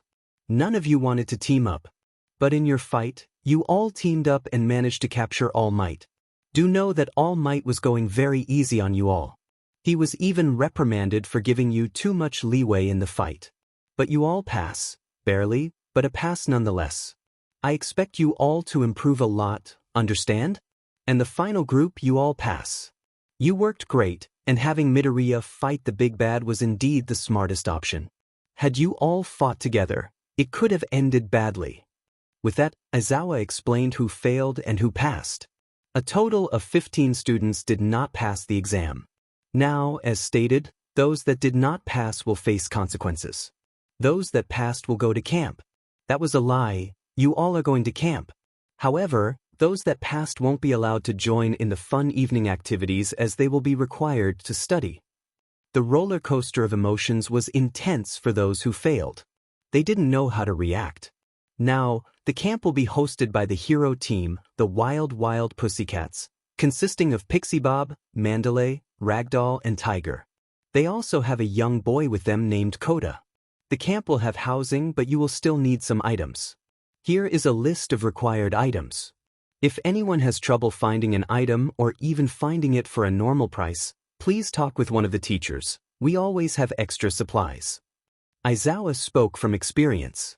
One of the items was an air mattress or a bed to lay on. He didn't have one, so he went to look and could only find one for a couple of $100, which was out of his budget. Thankfully, Nezu had 1 or 2 extras that he gave away to students who didn't have one. Now you all have extra time. I convinced some of the teachers to drop their classes on Friday, so you are completely free. If you all do the required homework from Friday tomorrow, then you can spend the day shopping. But with that, class was over, and before people left, Nana stopped Izuku and his friends. I need to talk with all of you. Nana was dead serious. They had only seen her like this once before, and it had resulted in Izuku getting hurt. As they stood in the corner of the classroom, Momo looked at Izuku, confused. What is it? She asked. Taking a deep breath, she confessed, I am in love with Midoriya as well. I don't expect an answer right away, I just needed to tell you all. I've felt this way for a while, and I can't hide it anymore. With that, Nana turned and walked away, leaving everyone wide-eyed. Wow, was Izuku's stunned reaction. He hadn't seen that coming. I guess we have to talk if it's big enough for one more, right? Achiko suggested, and the group nodded. It's up to Izuku if he likes her. We have a say too, but we're already a larger group than normal, Roomi added. She understood how difficult it would be if she couldn't date Izuku, and she didn't want that to happen with Nana. Yeah, I guess so. Izuku, what do you say? I don't know, Izuku replied, feeling overwhelmed. The entire class had come to the mall. Izuku didn't want to go, but he had a list that needed to be filled. It wasn't that he hated his class, he just had a lot on his mind. His quirk had gained strength for some reason, which he didn't fully understand, but what he really wanted to figure out was Nana. She had been a complete mystery to him. On the first day of school, she had hated him and they had fought. Over time, that animosity had lessened, and he felt like they might have become friends. But now, she loved him, and that was a strange concept for Izuku. He knew the girls he dated loved him too, and he loved them back. They were kind and sweet, and he felt a strong connection with them. But with Nana, he wasn't sure if he felt the same way. It was a lot for him to process, and with each passing moment he felt a weight in his stomach that made him uneasy. He wanted to tell Nana the truth, whether it was that he loved her too or that he didn't. She deserved to know, but he needed to understand his feelings first. As he walked through the mall, he was with Achiko in one area and Nemuri in another. It felt a little strange, but the girls had won the right to do so during a game of rock-paper-scissors, so Izuku accepted it. They had some errands to run, and Mina and Setsuna came up with a plan. Izuku, you wait here. We'll split up and get all the boring stuff like bug spray and a lamp, and then we can shop for some swimwear. Deal? Mina said, and Izuku shrugged, sitting down. He could use the peace to think. Mina had made the deal with Setsuna, and Momo and Achiko would team up to negotiate prices, hoping to grab Izuku's attention. The girls scattered in different directions, leaving Izuku alone for a moment. Hours earlier, in an unknown location, Shigaraki spoke into a TV. MSTR, is this necessary? Why do you want me to do this? The voice on the other end replied, if you want to possibly take my place in the future, you must learn to strengthen your ranks. Jarn might be a little shady, but he has always been helpful with items and manpower. So see if you can strengthen your ranks, Shigaraki. I have other matters to attend to. Fine, Kurogiri, send them in, Shigaraki said, pulling out a handheld game console. Yes, of course, young sir, Kurogiri replied, bowing slightly. The door opened, and a scruffy middle-aged man walked in. Hey, how are my two favorite villains doing? Good and evil, I hope, Jiren joked, followed by two others. Now, I got you some fresh recruits. I know they aren't your usual type, but believe me, these two are worth it, he said with a sly smile, only for Shigaraki to glance at him and reply, I don't like tea. Jiren was an underground broker who made deals and set up meetings between groups for a profit. He wore a slightly oversized purple suit that was messy and open, a white button-up shirt with the top two buttons undone, and a scarf around his neck. He constantly smoked and wore sunglasses, no matter where he was. Now please allow me to introduce Tamura Shigaraki, leader of the League of Villains, who, according to the news, has Stain as his subordinate. Jiren didn't know if this was true. He tried to get answers, but Shigaraki never shared much, and Kurogiri was a man of few words. Well, first, this little lizard-looking friend is named Spinner. And I know he hasn't got a lot of experience, but believe me, I have faith in this dude like he was my own son, Jiren said, throwing his arm over Spinner's shoulder. But he wasn't done. Now right here, we have one crazy son of a gun. Twice. Yeah, not once but twice. I am not crazy. Twice exclaimed, his voice shifting. Oh yeah, we are. Yeah, so while he has been a criminal for a couple of years now, he may or may not suffer from a split personality disorder. But come on, with all the fun he has, it's worth it. I have no fun. Fun is everywhere. Twice argued with himself. Shigaraki, annoyed, decayed his drink. Why? Why what? We want to join the same group as Stain. I look up to him, Spinner said, further irritating Shigaraki. Why you want to join because of Stain? Shigaraki slammed his hand down on the table, sending dust flying. Stain this, Stain that, what is so great about Stain? He stormed off. My apologies, Jiren, Spinner, twice. It seems our leader has a lot on his mind. I would ask you to leave, and I shall make sure to get your answer by the end of the day. I will also add an extra to your finder's fee, Jiren, as an apology, Kurogiri said as Jiren walked out. Foolish brat, acting like a child. I am his elder, at least show some respect, Shigaraki muttered as he walked, annoyed by the constant talk about Stain. During the Husu incident, the Nomu had injured so many heroes, and many people nearly died. But no, it was all about how Stain was captured, how he got stopped. Sure, Izuku did it, which filled Shigaraki with joy. He was already working with them, he just didn't know it yet. But the media spun it that Shigaraki and Stain worked together. As Shigaraki wandered through the city, he mindlessly roamed until, almost by fate, he saw just who he wanted to see. Back to the present. Izuku stared blankly at his phone, lost in thought. Suddenly he felt fingers wrap around his neck, snapping him back to reality. Thinking it was one of the girls being weird, he looked up. Guess who? A male voice spoke from behind him. His long, messy light blue hair fell over his face, mostly hidden by a hood, but that dry, sickly wide smile was unmistakable. Tomura Shigaraki. You remembered my name. We are truly best friends, Shigaraki said as he sat down, his middle finger just inches away from Izuku's neck. Now, Izuku, can I call you Izuku? It feels like we are almost brothers now, so I will. Izuku, I don't want to hurt you. But just so you know, the second you yell for help, I will take care of these people around us. You might be able to stop me, but can you stop me before I hurt Susie's parents? So please behave. Izuku, annoyed, agreed. Fine. Now what, Shigaraki? Izuku turned to face Shigaraki, only a couple of feet away. He wanted to take him down right there and then, but he hesitated. Would Shigaraki be too fast for him? For the sake of those around him, he had to wait. Please call me Terura, Izuku. We are close as brothers, and I know so much about you. But I am not here to exchange numbers. I won't force you to join. You will do so on your own when you realize that everyone on the good side just wants to use you as a weapon and nothing more. They want to use you as a tool for their fame, a stepping stone to reach the next stage. They lie and deceive you about the truth. We would never do that to someone like you, Shigaraki said, his voice filled with admiration. It confused Izuku. What was so twisted in Shigaraki's mind that he thought Izuku would join them? So why are you here? Izuku asked. Just a coincidence. But I am so glad. I wanted to thank you for taking down Stain. I hated him, he was mean. He worked with you, right? Izuku asked as Shigaraki grabbed a leaf from a nearby plant and dusted it. No, he wasn't part of our group. We asked, but he was too good for us. Just like us, he is a killer, a murderer. Izuku scowled at the use of us. He knew Shigaraki included him in that group. So you are smart, right? Why does he feel that he is better? For a good answer, I will give you 2 gifts, one for taking him down and one for helping me again. And you know what happens if you don't say anything, Shigaraki said, dusting another leaf. Unlike you, Stain's actions had a reason.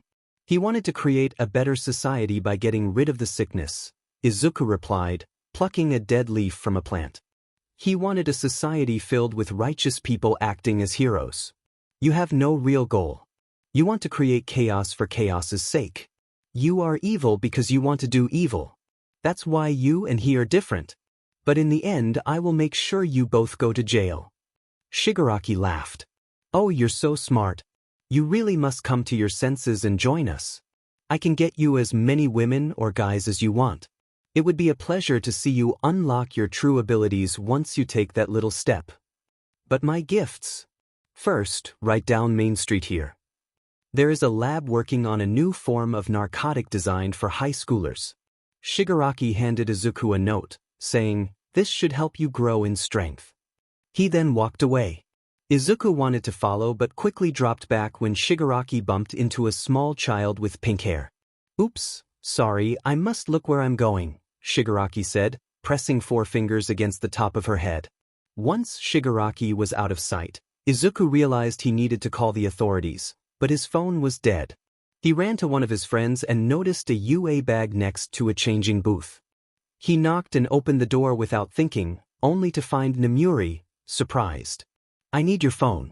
Shigaraki was just here, Izuku said, trying to avoid looking directly at her. Nomuri, blushing, quickly handed him her phone and pushed him out. He called the heroes with the information. It took 8 minutes for the heroes to arrive, and they quickly closed off the area to search for Shigaraki. True to his word, he had left without harming anyone. They also raided the other location Izuku had mentioned, discovering a large drag operation that was effective on both adults and children, with a stronger impact on kids due to specific hormones. Around 20 people were arrested, 3 of whom had connections to known criminals, and they confiscated 20 pounds of the drag. Back at the mall, Izuku was questioned by 2 heroes. "Come on, why did he meet you here?" one asked. Izuku groaned, frustrated by their lack of understanding. "I don't know why Shigaraki came here. He held me hostage with threats. I couldn't let anyone die." Just then the door opened, and 2 new heroes walked in, All Might and Rush. "You Midoriya, I was in the neighborhood and decided to help," Rush said, while All Might added, "Nana called me, telling me you were taken by some heroes."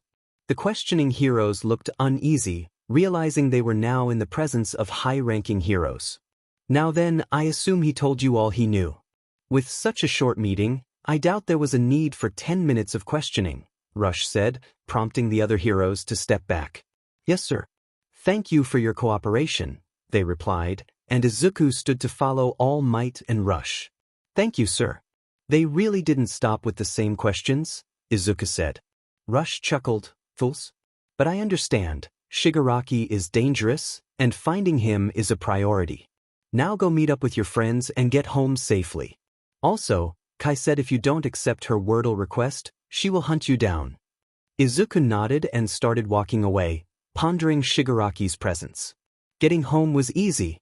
"Hey Mom, please help," Izuku exclaimed as Inko rushed to him, wrapping her arms around his torso. He felt his bones crack from the pressure before she let him go. "Oh, don't be such a baby. You just survived a meeting with a villain, you can handle a little hug." Izuku, still on the floor, replied, "I have a better chance surviving villains." Inko prepared a warm meal for him, offering a second plate for Hitoshi, who preferred to nap after school. After eating, Izuku went outside to the playground, waving at younger kids before lying down on a grassy patch. After a couple of minutes, Nemuri joined him, her face slightly red. "Aizawa about the mall incident," she started, and Izuku felt himself blush. Yeah, sorry about that. It didn't matter, not that I didn't like seeing you, because I did, but not in a weird way. Just sorry for peeping on you." Nemuri, hiding her own blush, replied, I am fine with you looking at me. It's just that it would be nice for a warning next time."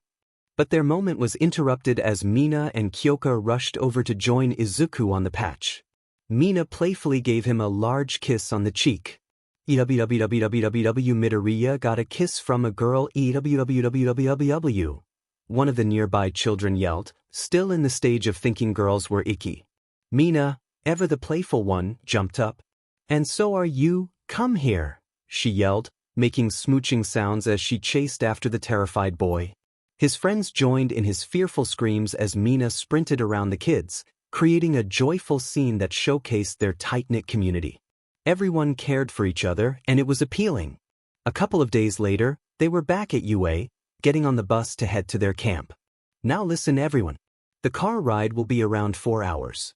Because of the current time, the bus will be dark to allow for sleep. Keep in mind that we don't want it to be loud. Snacks and drinks are allowed, but there will be no bathroom breaks, and any garbage left behind will result in consequences. Now sit where you want, I don't care, nor does it matter, Aizawa announced, his tone straightforward. Both Aizawa and I will accompany you. Is there a problem with that? Vlad asked. Awais raised his hand. Sir, I know this might seem silly, but I've been active in a phone game with a daily task. Is that allowed? Vlad looked at him strangely. Sorry, but no. No phones or electronics will be allowed for safety reasons. I can help with that if you want, Present Mike chimed in, revealing his own love for gaming. Awais bowed in thanks before jotting down his daily tasks on paper instead. Soon, everyone boarded the bus. Izuku was pulled to the back, flanked by Momo and Achiko, with Mina and Himiko beside them. However, Izuku didn't sit with them the entire time. He often found himself leaning against the girls, feeling increasingly unwell during the ride. Aizawa knew the reason. Inko had informed him that the stronger the dragon, the worse the motion sickness. Thankfully, Inko had managed her symptoms well, and with some motion sickness tablets, she was fine. Ryuko was slightly worse off, but with some tablets, she managed. As for Izuku, he felt he would rather take too many tablets than endure the discomfort. "Don't worry, I'll make sure to help you out soon," Mei said, playfully hinting at her longing to be a biker chick. Nana chose to sit in front, having confessed her feelings to Izuku. It felt strange but also liberating. Yet, a heaviness lingered since she hadn't received a response. She understood that Izuku was still figuring out relationships. The drive was fine for everyone except Izuku, who felt miserable. When the bus finally came to a stop, Aizawa grabbed him by the collar and pulled him out. "Thank you," Izuku managed as he stumbled to the ground, finally able to catch his breath. "This is your time to stretch your legs a little," Aizawa said. Just then Mineta piped up, "Sir, where's the restroom? I really need to go." But Aizawa didn't respond. Instead, a black sedan pulled up. 2 women and a small child emerged. The women were recognized by a group of 8. "Naya, we are your feline fantasies, taking the world by storm," the blonde-haired woman said, striking a cute pose. "We are Pixie Bob," she introduced, while the other woman added, "and Mandalay." "We are the wild pussycats," they exclaimed. Those who had previously interned with them were already aware of their antics. They had a plan for the bus ride, knowing that Izuku had a remarkable appetite. The bags of food he received from Inko were always empty by the end of their outings, and he always seemed to have room for more. They decided to feed Izuku as much as they could, knowing he was also better at chores than anyone they knew. Izuku, feeling unwell, happily took the food meant to help him feel better. He had 3 bags of chips, half a loaf of bread with various toppings, half a bag of M&Ms, 2 chocolate bars, and even 2 shakes. It was all intended to fill him up. "Who is the kid?" Izuku asked, noticing a small child with them. "Oh, that's my nephew Koda. Us pussycats take care of him," came the reply. "Pleasure to meet you," Izuku said as Koda approached him, wearing a red cap with horns and serious eyes. He stood face to face with Izuku, who was sitting on the ground. "Nice to meet you, Izuku Midoriya, Hero Stew," Izuku started, but Koda interrupted him with a punch to the face. "Well, that's a weird greeting," Izuku remarked, unfazed by the hit. Unfortunately, Koda wasn't as lucky. He grabbed his fist in pain, tears welling in his eyes. "A loser," Koda yelled before running back to the car. "Let's get back inside the bus, right?" Siro suggested, but the large bus drove away without them. "Please, I need a toilet," someone called out. "You have a total of 10 miles to walk. At a calm pace, it takes most people 4 hours. We managed to do it in under 1, so let's make it fun. You all get sent on your own. The first one there gets to have their way with me," Pixie Bob announced, only to be smacked on the head by Mandalay. "That's not true. The first one there will get some sake at dinner if they want. Since everyone is an adult, it's fine, right?" Mineta suddenly lost interest. Just then, dirt shot up and threw them into the forest. Everyone landed on the ground, scrambling to figure out how to land safely. Thankfully, Pixie Bob, who had been controlling the earth, ensured they fell without breaking anything. As they landed, everyone quickly shifted into competition mode, eager to win. "Everyone stop," Izuku yelled. "Listen, we're all lost and confused. This first one down doesn't matter. We have to work together so nobody gets lost." He knew he could easily get down first, only Ido was faster than him, but he had to navigate through trees. Izuku could fly and run through them if he wished. "Forget you just want to win for yourself," Bakugo shot back, flipping Izuku off. "I don't care about the sake. Sure, it would be nice after a hard day of training, but anyone else can have it. I just want to make sure we don't arrive there with people missing. Now let's move in a group." The group agreed. None had experience hiking in the woods, so they moved together, which quickly proved to be the best idea. "I have toasts and get away," Mineta screamed, darting into the woods. His bladder was about to burst. Once he was far enough away, he leaned against a tree, relieved to finally find some privacy. Just as he was about to pull down his breathes, he glanced behind him and saw a massive dirt golem approaching. Mineta, unable to hold it any longer, screamed as he lost control and sprinted back to the group, shouting, "Monsters! They have monsters here!" He rushed through the group, hiding behind them. The more combat-focused members quickly took the front, preparing for a potential threat. Then they saw it, a nearly 10-foot-tall beast made of dirt and earth, pushing down a tree with one paw. "What the hell is that?" Bakugo exclaimed, surprised. "That's Pixie Baby's doing. They filled the forest with beasts. We have to fight." Mina called out.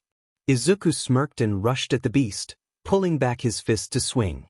The dirt golem swung back, but dirt against dragon was no contest.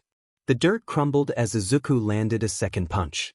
"Okay, these things are not that strong, but if you don't think you can take them out alone, work in teams." Izuku shouted, looking up at the sky and taking a deep breath. He was ready to make a straight shot to camp with a fire breath, but then he felt Roomi kick him in the head. "We are in a forest, dipshit. Trees burn," she yelled, and Izuku made the connection. "True. I forgot about that. Well, I guess I'll just use my hands." Izuku had been training a lot with his new ability. The flames were powerful but tricky to control. He struggled with the after effects, but it was one of his strongest moves. Kai had been texting him frequently, as she was one of the few high-ranking dragons she knew. She had been researching for him. Nezu was doing the same, but both had different methods. Nezu used interviews, books, videos, and myths to gather information on what dragons could do, sharing it with Izuku and the teachers or keeping it to himself to observe how Izuku adapted to his new training. Kai, on the other hand, while not lacking in intelligence, relied on others she knew, gathering information from the many thunders she was aware of. Both had different styles, resulting in completely different answers. However, they shared one common truth. Izuku was going to gain many more abilities than just fire breathing. "Freaking hell! You call them easy? That's an insult to easy!"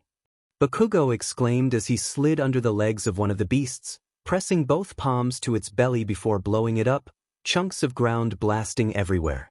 "They might not be strong, but they never end," Nana said, her entire body covered in one for all before she punched through the head of another beast. Everyone was working at their best. For some, it was easy. For Izuku, Bakugo, Nana, Ryuko, Roomi, Shoto, and others, it was just annoying. Izuku decided to test the waters and see how strong the beasts were. He walked up to one, arms at his sides, allowing the beast to swipe at him. It stomped on him, crushing him into the ground. "It's not that painful, but keep," Izuku started, but the beast bit down on him and began shaking him, only to snap its head and throw him away. He landed roughly against a tree but was fine, even if his shirt wasn't. "Try not to get eaten or stomped," Izuku said, removing the fragments of his shirt. He decided to go without it, stretching his arms freely as the group got a good look at his body. They were shocked. They knew about Izuku's tattoo and scar, but now they saw the scar, which was about the size of a basketball. More surprising was how muscular he had become. While they had seen Izuku before and knew he was fit, he now looked incredibly defined, as if he had been working out intensely. This transformation caught everyone off guard, especially the girls who had always admired him. "Watch out!" Itsuka called out, jumping behind them before karate chopping one of the beasts down the middle with her enlarged fist. "Focus, stop daydreaming, and focus on the task at hand," she told them, shaking the impure thoughts from their heads before moving forward. Nana bit her lip as she moved alone, trying to stay away from Izuku. She still hadn't gotten an answer from him about her feelings, so she kept her distance for now. As the class progressed through the forest, each of them began to reach their limits. Normally, a hike would have taken 4 hours, but they had to fight every step of the way. Now it was different. Not only were they pushing themselves, but Izuku was pushing everyone else too. There were 2 groups forming, one that wanted to surpass Izuku and another that wanted to support him. Izuku took down each monster with all his might, pouring his heart into every punch, kick, or swipe. He was covered in sweat and seemed to be taking out twice the number of monsters. Occasionally, he allowed the monsters to hit him so the less combat-focused members could contribute and prove they weren't dead weight. After 6 hours of fighting, orienting themselves, and more fighting, They finally reached the camp. They saw the final part of the woods, the last tree line they had to cross, and the challenge they had been given came back to mind. Everyone wanted the sake. They had gone beyond plus ultra, and some sake was just what they needed. Understanding how they had made it this far, they seemingly agreed telepathically to fight one last battle. Tsu and Ibara moved first, wrapping their limbs around Izuku's hands and feet. Achiko came up behind him, her fingers touching his back to lighten his weight, while Kendo grabbed his feet, and together with Tsuyu, they threw him forward. Sato and Kirishima tackled down a tree in their way, allowing Izuku to be the first to come down the hill. However, as he landed face first, he was extremely confused. One moment he was jokingly asking who would be first, and the next he was thrown over the finish line. Well, it seems we have our winner. Midoriya, right? Now, do you want me now or later? Pixie Bob joked, still acting like the prize. But Mandalay, just like before, smacked her on the head with a slipper. Behave yourself, woman.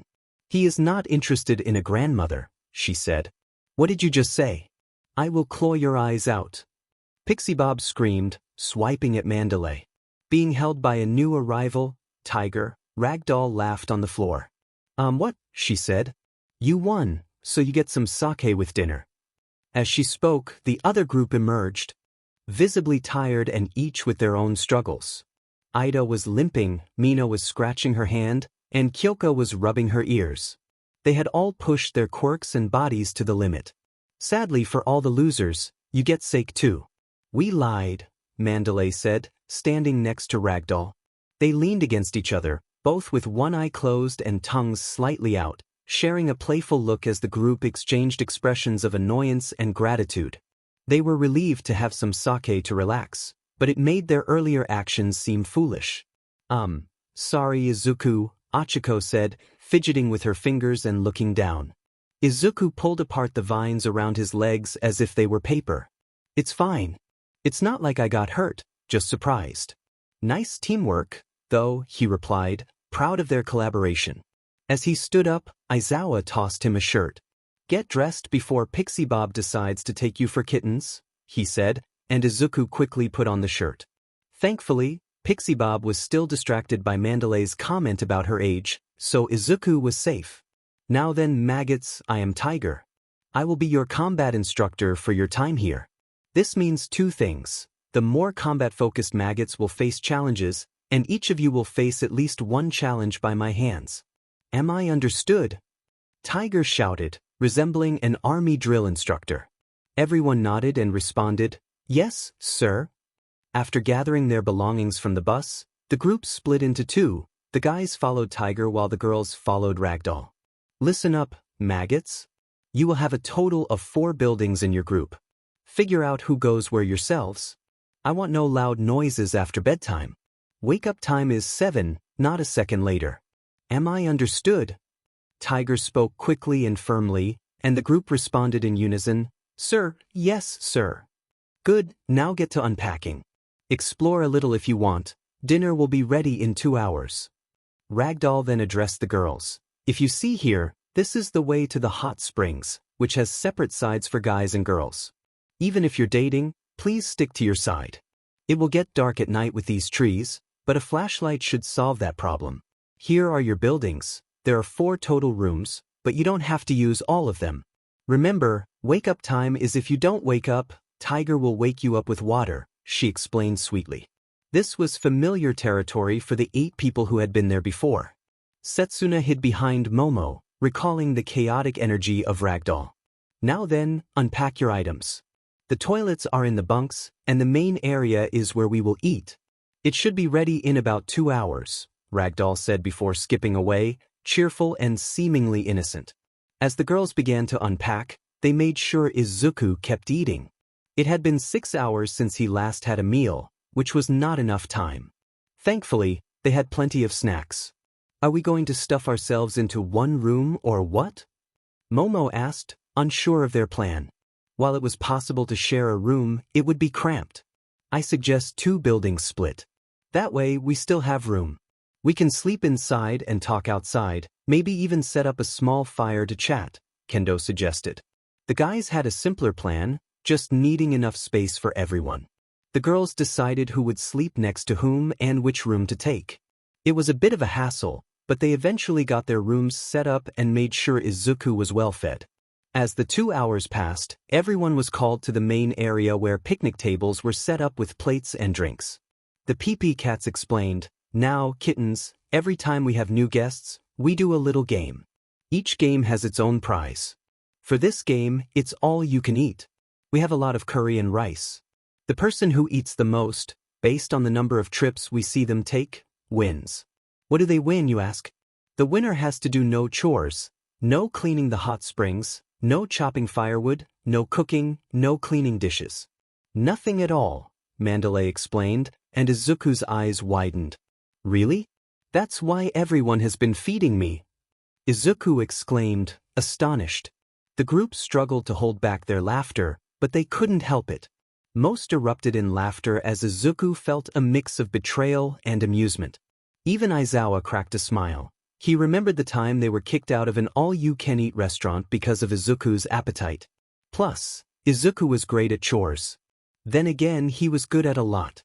Teaming up to win was smart. "Oh, I am eating everything now," Izuku said, feeling a fire in his belly to defeat everyone in the eating competition. "Hold up, kitty. There are rules as well. Rule 1, no stalling. If you have leftover food on your plate without taking a bite for a bit, you are out. Rule 2, no throwing up. That's just not right. Rule 3, no throwing food away. We fill up your plates. Now for drinks, we have water, syrup, and sake. Please don't get drunk," Mandalay explained, recalling a previous incident where someone had overindulged and suffered for it. "Now come get your food," Ragdoll said, opening the first large pot, and the delicious aroma wafted through the air. Izuku, with his keen sense of smell, was in heaven. There were so many complex flavors: garlic, thyme, oregano, cilantro, and curry. It made his mouth water just from the scent. He quickly grabbed his plate and was one of the first in line. What? He ate a whole bag of chips and 4 sandwiches just 20 minutes ago. How can you still eat more? Kaminari exclaimed, blinking in disbelief. "Here you go, huh? Made with extra love just for you," Pixie Bob sang as she served him a large scoop of perfectly cooked white rice. "Thank you, ma'am," Izuku replied, only to be playfully hit on the head with the scoop. "I ain't that old. Call me Pixie or else," she retorted, and Izuku nodded, not wanting to comment further. Ignoring her might be wise. She might have gotten a bit forgetful in her old age. Ragdoll giggled as she handed him a generous scoop of curry. "Now enjoy." "Thank you," Izuku said, racing back to his seat to start eating. The taste was incredible. It lacked a little heat for him, but the flavor was fantastic. The sauce infused the rice with a deeper taste, and the sausages were so soft they nearly melted in his mouth. The carrots had just enough bite to be noticed, while the potatoes were nearly silky smooth. The sweet onions added the perfect texture. Before he knew it, his plate was empty, and he was ready for more. The competition began in earnest. Everyone was hungry after a workout and had gone without food for a while, mostly feeding Izuku. Many had a combination of 3 plates, while some, like Achiko, managed to stuff down 5. Roomi, who burned a lot of calories, was on her 7th plate but was starting to feel full. Bakugo, also on his 7th, was relying on sheer willpower. Nana had managed 8 plates, thanks to her quirk, while Momo had 9. Ryuko, with 10 plates, was full but still fought for 2nd and 1st place with Izuku and Kyoka, both of whom were at 15 plates each. People were amazed at how much Izuku could eat. He had consumed an astonishing amount and was still at the top of the competition. Eventually, he dropped to the floor, his belly extended and unable to move. Kyoka, however, calmly swallowed her last spoonful and went for more. "Where do you keep all that food?" Setsuna shouted in disbelief. She worked out a lot and was careful about her diet, wanting to look her best. Yet here was Kyoka, one of the smallest girls in the class, eating more than anyone expected. "I don't know. I mostly eat normally, but sometimes I eat a lot," Kyoka replied, her belly noticeably fuller than usual. She managed to finish her plate before giving up at 16, claiming victory. How could they eat so much? Pixie Bob said, astonished.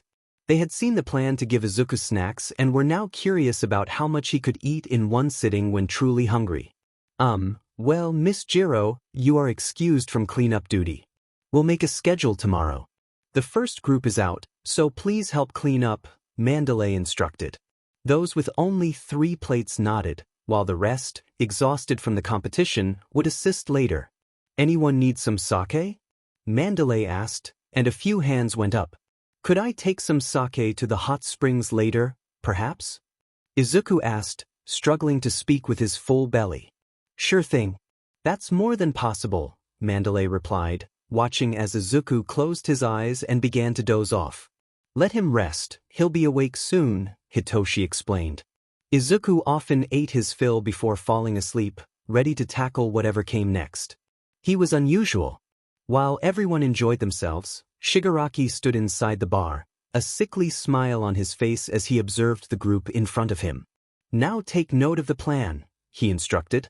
In front of him stood a familiar duo, Twice and Spinner, along with a larger man whose hood concealed most of his body, though his muscular build was evident. Who cares about the plan? I just want to take out some heroes, the large man said, impatience evident in his voice. We know, Muscular, but the plan isn't just to kill heroes. We need to target some hero students and take that dragon boy with us, Shigaraki replied, nodding. See, Izuku and I are like brothers. We have a connection. If we take out some heroes, he'll understand, Shigaraki added, a laugh escaping him.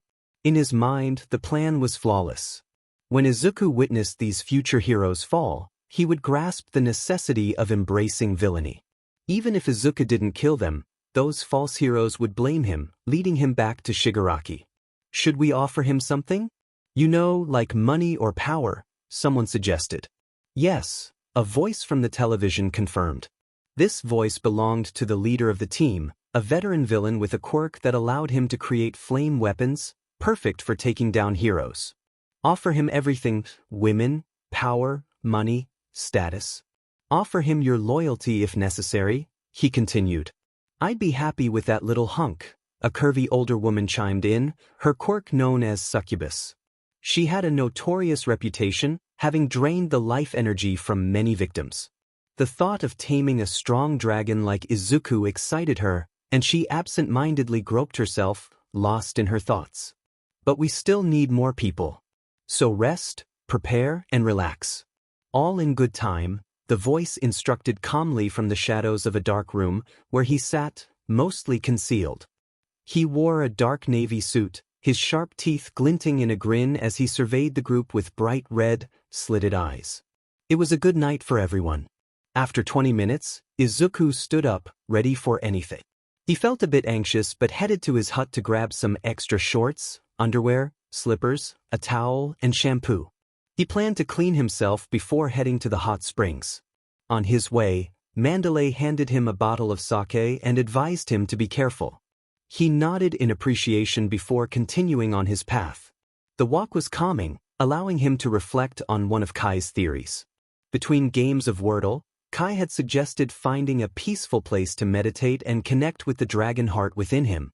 As he walked, his mind cleared, the sounds of nature enveloping him, the chirping of birds, the rustling of trees in the wind.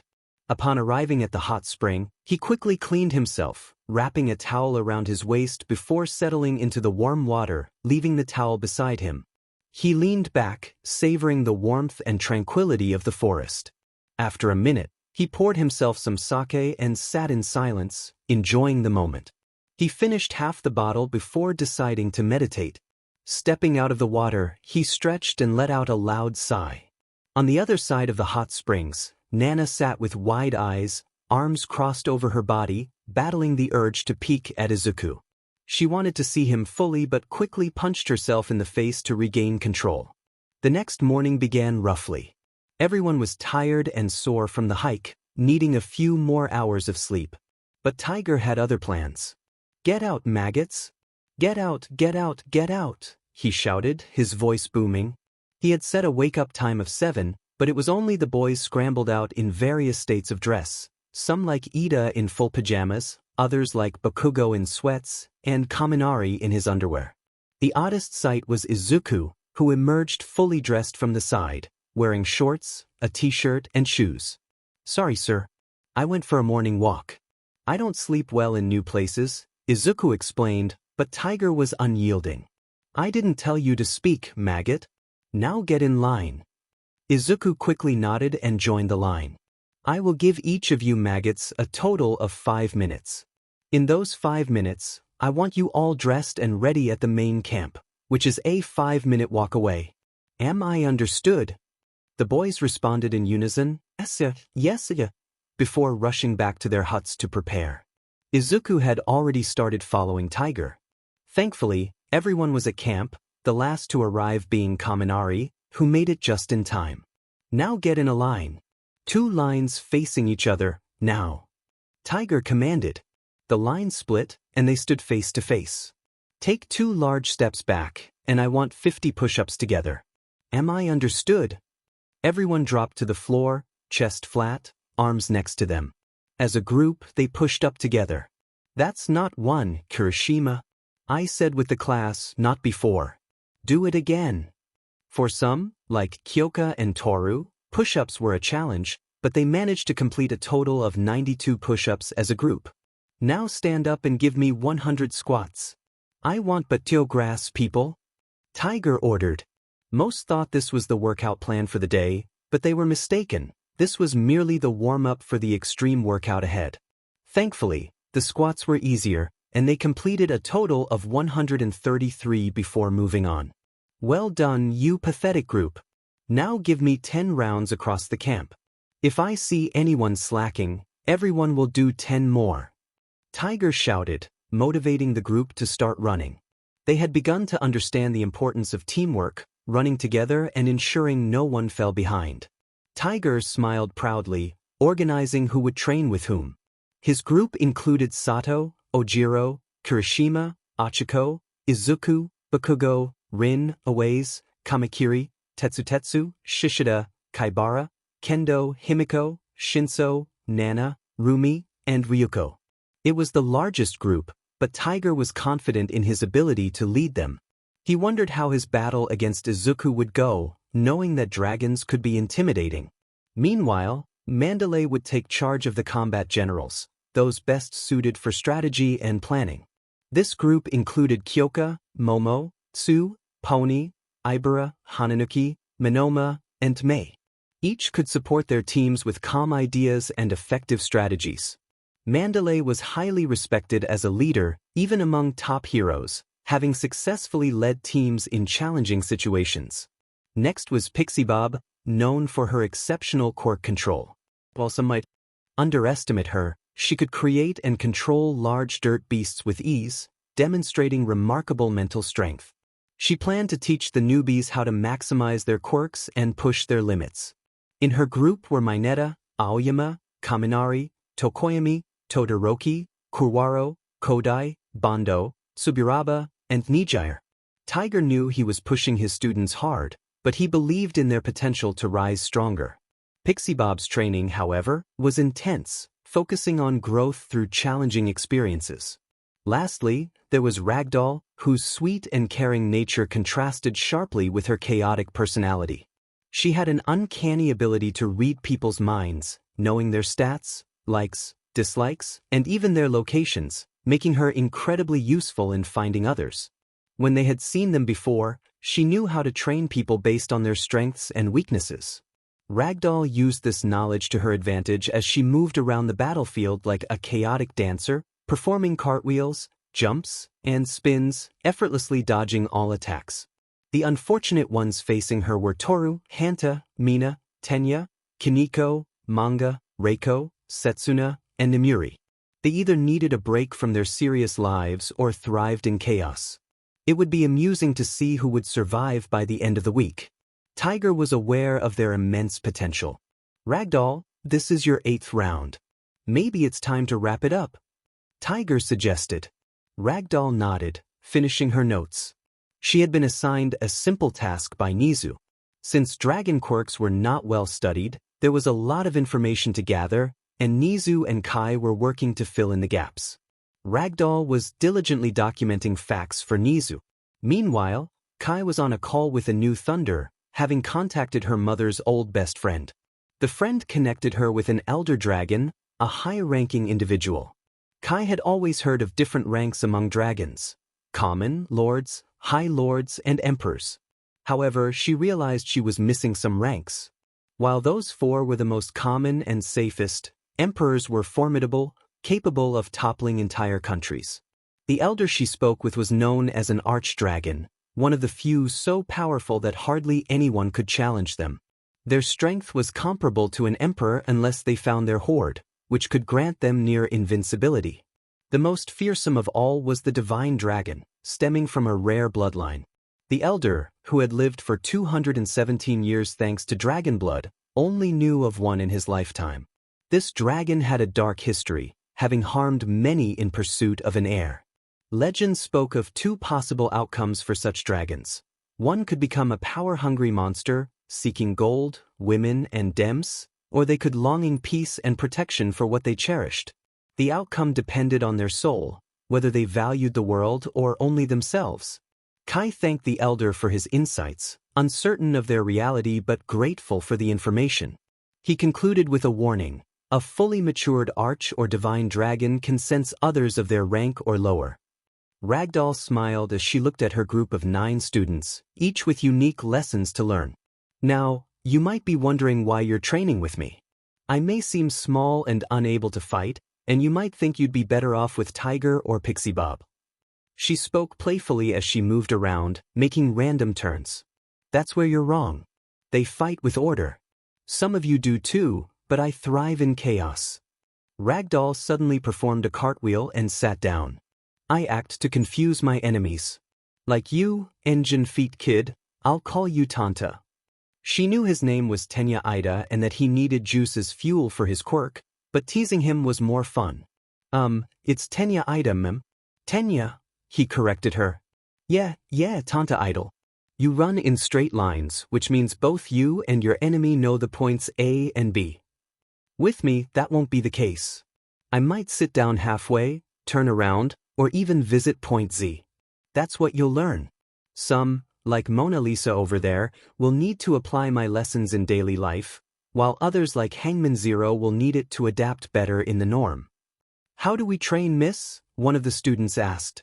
Ragdoll jumped up from her seated position, showcasing her agility.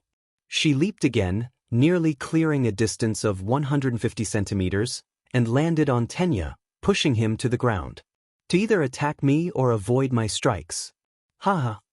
With a playful grin, Ragdoll cartwheeled off him, face to face with Nemuri, who attempted to punch her. Ragdoll simply hugged her, stopping the punch completely. Keep her still, Mina shouted, approaching from behind with the intent to punch. But as she got close, Ragdoll displayed her strength, lifting Nemuri and turning around, causing friendly fire as Nemuri stumbled into Mina. Ragdoll rolled onto her back and then to her feet. Wrong move, Ragdoll, Zero called out, shooting a line of tape, but Ragdoll stood completely still, catching him off guard. Normally, opponents would move, so he had anticipated her to keep the momentum and move backward, causing his tape to miss. Cage! Manga shouted from above, hoping to capture her, but she simply skipped out of the way. Try and dodge this, Ida called out, using his super speed to rush at Ragdoll in a lightning-fast move. Ragdoll jumped up, landing right on Ida's chest before falling and stomping both heels down. She stepped on his face before walking off. Come on, I thought you wanted to learn, Ragdoll said, randomly laying on the floor. Just then, Reiko threw a branch at her, which landed on Kiniko, causing her to fall. How are you so good at this? Setsuna screamed, sending 2 of her hands at Ragdoll. This time, Ragdoll didn't dodge. Instead, she sprinted toward the incoming fists, confusing Setsuna, who was determined to complete her task. Just as the fists were about to make contact, Ragdoll stopped, turned 90 degrees, and sprinted again, bashing her shoulder into Manga. He flew back nearly 2 meters, landing with a thud. How are you that strong? Nemuri asked, still rubbing her back from the impact. I don't know, hi. I just train for randomness and my body does the rest. Sure, Tiger can beat me up, and I'm sure some of you could too in a boxing match, but I am undefeated in real fights. You all must learn to act instinctively before thinking about your actions. Follow your instincts, and let's see if you improve, Ragdoll ordered. They had no idea how the training worked, but as Ragdoll said, they needed to act without overthinking. Toru started skipping, while Mina began dancing. Good girls. Now I'm going to throw rocks. Do something with it, huh? Ragdoll said, grabbing a bag of frozen peas and a blow dart. It wasn't exactly throwing rocks, but it fit with her teaching. She sat in the forest, ready to launch her surprise attacks. For the first 5 minutes, nothing happened. Then, out from behind Mina, Ragdoll appeared and bit down on her ankle. Mina screamed and fell to the ground, trying to crawl away, nearly scared to death. Without missing a beat, Ragdoll threw a handful of peas at Toru, covering her. Randomness, not actions that seem random. Ragdoll shouted, sounding more confused than angry. Do it better, she added before rolling back into the forest. Toru sighed. It was challenging to act randomly when everything usually had a goal. Slowly, everyone began to embrace the idea. Ida walked up to trees, introducing himself to them. Manga played tic-tac-toe in the dirt, using C's and 5s, sometimes forgetting to write anything down.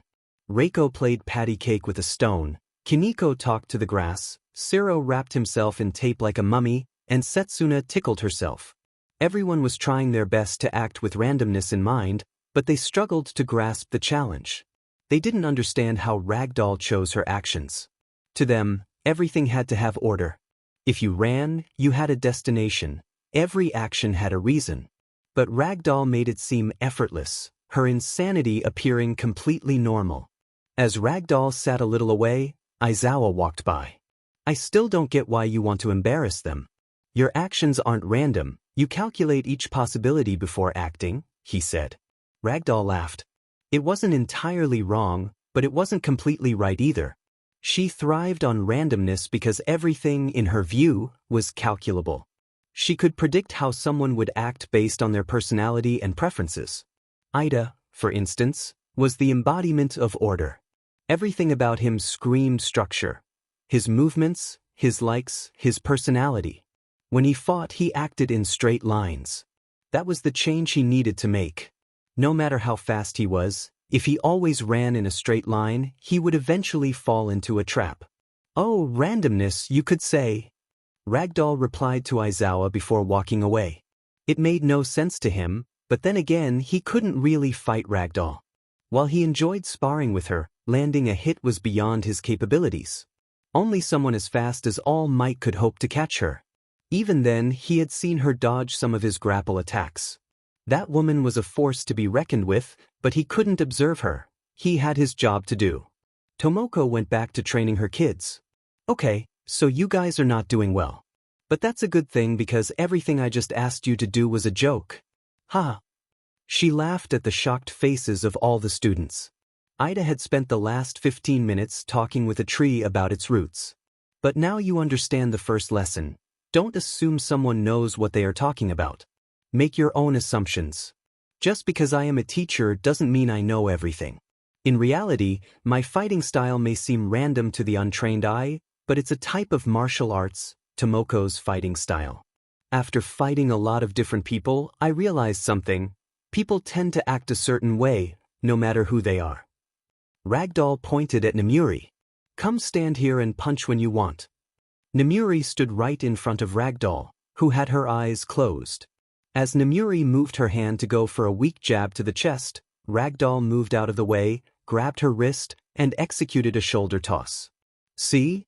You act brash but are still shy. You are sweet, so you wouldn't attack quickly or with power. The safest place to hit would be my chest, so I acted on that information. Your life and actions leave a trail on your personality. Idol, you are very set in your ways, but you strive to be more like an older figure in your life, one that used to be like you but is now freer and looser. Ida looked shocked. Ragdoll was exactly spot on. Your running is straight, how you learned is obvious, and your admiration shows in how you move. You were taught by someone, but you talked with trees, something free and weird. It's something you could see someone else do, an older figure. Everyone had wide eyes. It felt like the woman they had just met was somehow aware of their entire lives. You don't have to get as good as me, that would take time. But having a base understanding will keep you safer than any skill someone could teach you. But what about the random acts you did, like biting my feet? Ragdoll giggled. I had to sell the idea that I was being random for randomness' sake. I thought scaring you would be funny. I was right.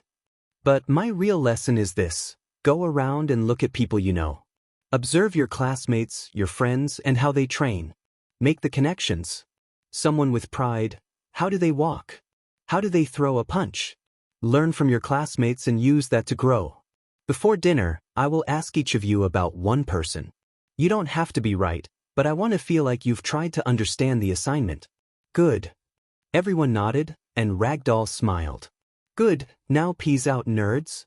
She exclaimed before throwing 2 handfuls of peas into the group's faces, one of which Setsuna managed to dodge by sitting down just in time. Pixie Bob smiled as she looked at her own group, which included Mineta, Aoyama, Kaminari, Tokoyami, Todoroki, Kurwaro, Kodai, Bondo, Suburaba, and Nijire. Now then, my little kiddies. Be honest. Who of you thinks you can beat me in a one-on-one fight? Come on, be honest. Both Todoroki and Tokoyami raised their hands. Okay, and why is that? Pixie Bob asked. You can create dirt beasts. We already fought against them. It was hard because you were far away. If it were a one-on-one fight, I would have attacked you directly, Shoto explained. And you, Toki, why do you think you can beat little old me? It would be a 2 against 1. If Coco can't get tired, the victory would be mine, as the dirt creations would mean nothing. Pixie Bob laughed. Well then let's do it. 2 against 1. She smirked as she walked away, creating about 20 meters of distance between them. If you guys win, I will do your cleanup duty. If I win, you two will act like my maids for the week. Fine. It's not like I will lose, Shoto replied. I also agree, perhaps it's a good way to sense the distance. Aoyama, please give us the signal to start, Pixie Bob said. Aoyama nodded and, at random, fired his belly laser. It was over in a second.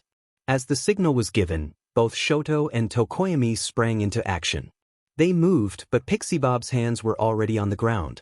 2 massive hands, almost Titan-sized, emerged from the earth, grabbing both Shoto and Tokoyami and squeezing hard. They could only groan in pain as they struggled to escape. This ain't nothing, Shoto managed to say as he tried to break free. The 2 hands started moving down to the ground, leaving both Shoto and Tokoyami with just their heads exposed. I think I won, right? Pixie said sweetly, both boys conceding defeat. That's lesson 1. She let both boys up. Just because you have seen me create weaker things doesn't mean I am weak. Sure, it might not work against someone like Midoriya, but even he won't get close without a fight. In my team, I have 2 jobs: to work the surrounding areas to our advantage and to ensure that enough things are active on the field to ease the fighting for my teammates. I control each of those beasts mentally, which requires a lot of strain. But why, Pixie? Why not make one large, tough beast? Nijire wondered. Good question. Because a horde of smaller beasts is more effective than one large one. The objective is to tire you out. While one large beast might give you a harder fight, a horde of hundreds keeps you busy for longer. I gave them that size for the fear factor.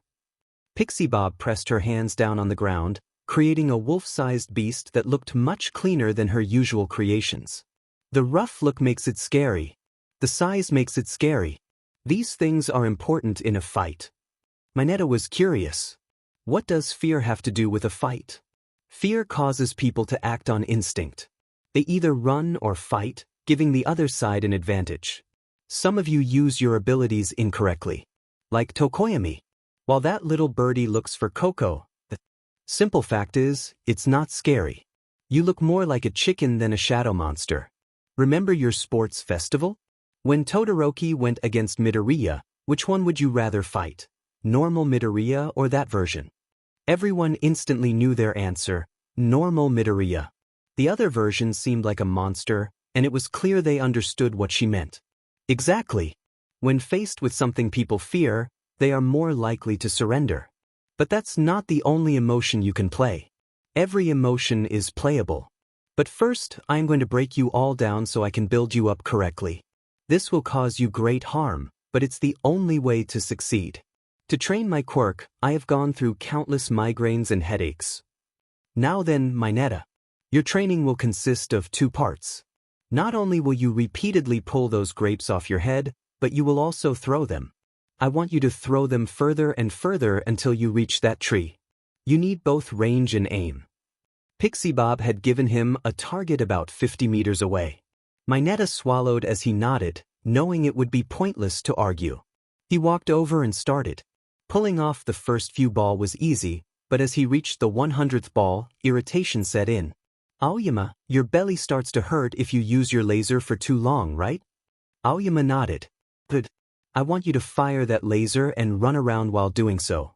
You cannot stand still for a second, and you have to keep firing your laser until you can hit an exact spot 10 times in a row. Only complete hits count. Pixie Bob smiled as Aoyama nodded, already dreading the training. He started running and firing, finding it much harder than he anticipated. Okay, Kaminari, you're the kid who gets a bit silly when you use your quirk too much.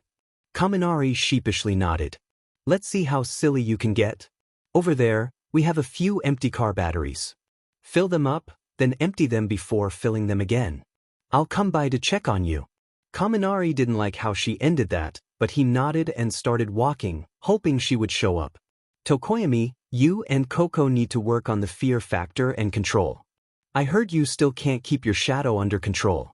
For a hero, lack of control means failure in the field. Up that mountain, there's a cave.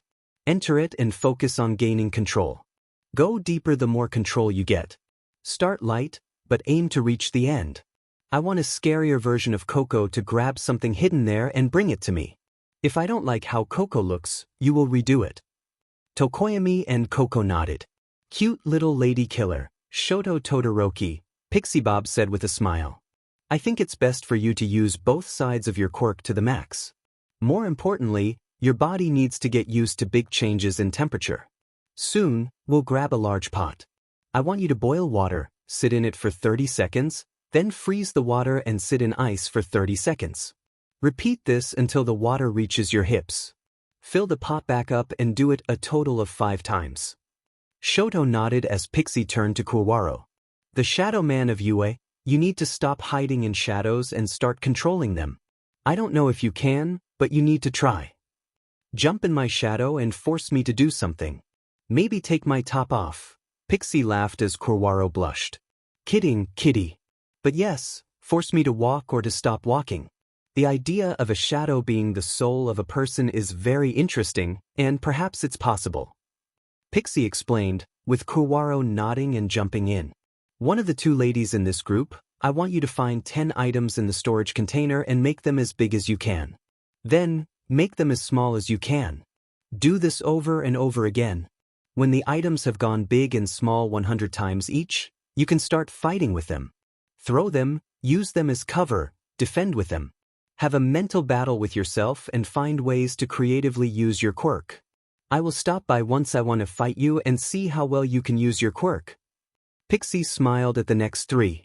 Bondo, Glue Boy. I want you to do everything with your quirk.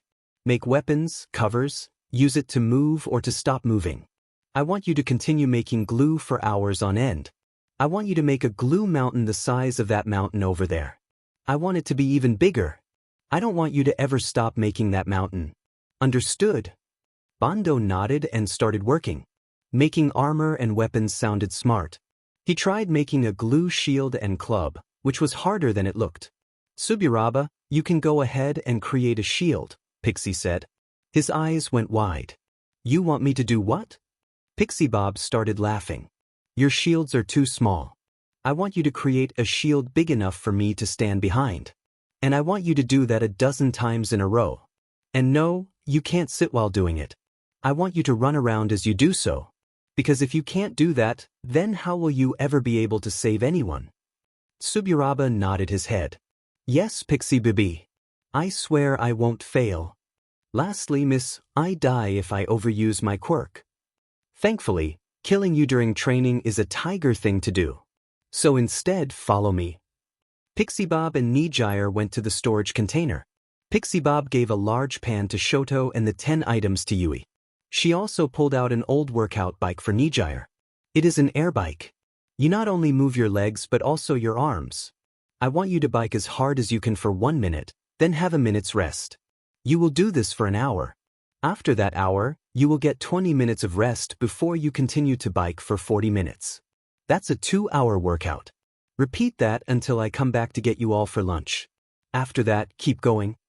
MidoRyuu nodded, feeling a mix of fear and determination. As everyone focused on their training, Pixie Bob walked nearby before sitting down in her lawn chair with pillows, a wooden table next to her. She put on her hat and sunglasses, grabbed her book, and took a sip of her drink, relaxing in the warm sunlight as the students worked hard. Pixie Bob often looked up to see if everyone was still breathing and working diligently. They had plenty of water, and breaks were always encouraged. She even called some out for not drinking enough, reminding them they needed to survive long enough to grow their quirks. Mandalay smiled as she looked at the group of kids she was in charge of. They would eventually take on the same role as herself, the group parent. In her group were Kyoka, Momo, Tsu, Pony, Ibara, Hananuki, Minoma, and Mei. Each one could fight on their own if needed, but their real strength came from working together. Well, hello, ladies and gentlemen. As you know, I am Mandalay. I am the leader of the Wild Pussycats. She introduced herself. She sat in front of her group on the floor, each of them catching their breath after a tough workout. As you may know, I make most of the decisions in our group. Can anyone tell me why a group needs a leader and why they chose me? This was her first lesson. As she asked it in a soft and sweet voice, everyone felt a need to answer right away, resulting in a chaotic mix of responses. Mandalay raised her finger, and all of them grew silent instantly. This is why I was chosen. You showed why a group needs a leader. Well done, each of you. She praised them. Now then, let's try that again. Instead of spouting your answers, raise your hands, and I will allow you to speak, okay? Everyone nodded, and Mandalay smiled, her joyous face causing everyone to feel warm. Can someone tell me the job of a leader? The hands went up. Miss Jiro. It's to make the decisions of the group. Yes and no. Oh, Miss Shiosaki perhaps, Mandalay said. It's to ensure there is no unrest in the group. She shook her head. While these are all right, they are not fully correct. You see, if I tell Pixie Bob to jump and her leg hurts, that will cause unrest. I made the decision, and it caused problems. The real reason a leader is needed is so that the group can move as one. That's the whole idea of why groups are strong. Mandalay smiled as she used her sharp nail paw glove to draw in the dirt. Think of a group as a human body. Let's take my group, for example. You can see Ragdoll as the brains of the group. We go off her quirk to assess the enemy. Then we can take Pixie Bob as the lower body. She makes sure we are safe and get to where we need to be. Then Tiger is the arms, protecting the main body and doing a lot of damage with attacks. Then what would I be? Mandalay asked, with Pony excitedly saying body. No yelling out answers. Raise your hand first, okay? Pony nodded. But wrong. I don't hold the body together. Mei raised her hand. Miss Hatsum. You are like the nervous system. You tell everyone where to go and how to act, so the body acts in sync. Then you are able to walk and not hurt yourself. Mandalay beamed as she patted Mei's head. Correct, Miss Hatsum. Very well done. Mei blushed at the praise, a feeling she had never experienced before. You see, most people focus mostly on themselves and the enemy. It's how most are trained. I will teach you how to focus on everything at the same time. Mandalay spoke as if it would be the easiest thing in the world. For her it was. Decorated pro heroes already listened to her advice in battle, part of why they were one of the best pro hero teams in the world. Very few groups were able to outperform them. Now then, I have here some rope. Find yourself a partner and tie your legs together at the ankle, above the knee, at the hip, and an arm over the shoulder with it being tied around one shoulder and the other wrist. They had 8 people, so for duos.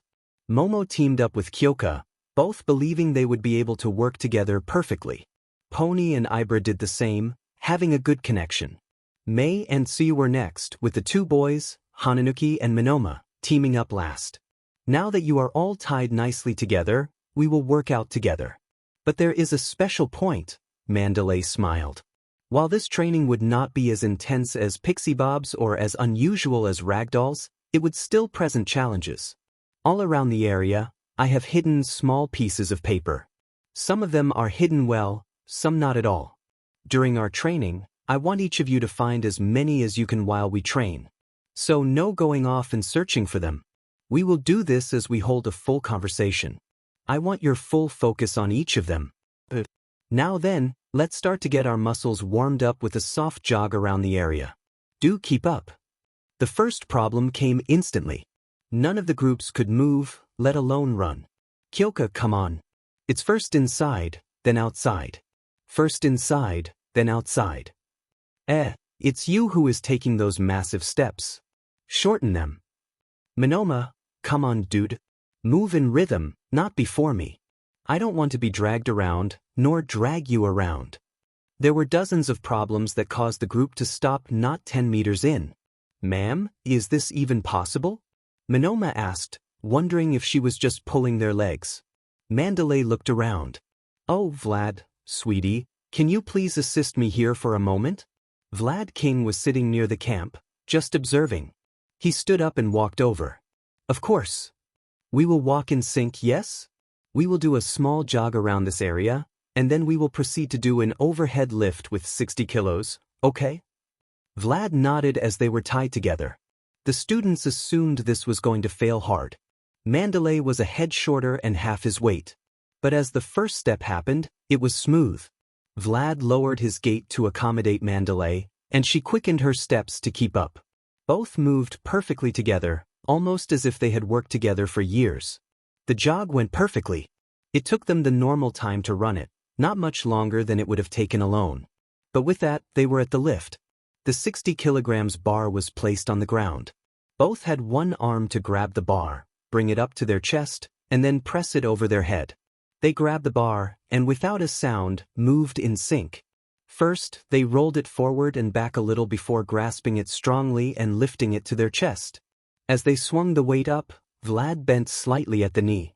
They moved their arms under the weight before slightly lowering it, only to, in an explosive movement, throw the weight up. Mandalay had her arm completely stretched, while Vlad was bending his arm slightly. They held it there for a bit before dropping the weight in front of themselves. Thank you, Vlad.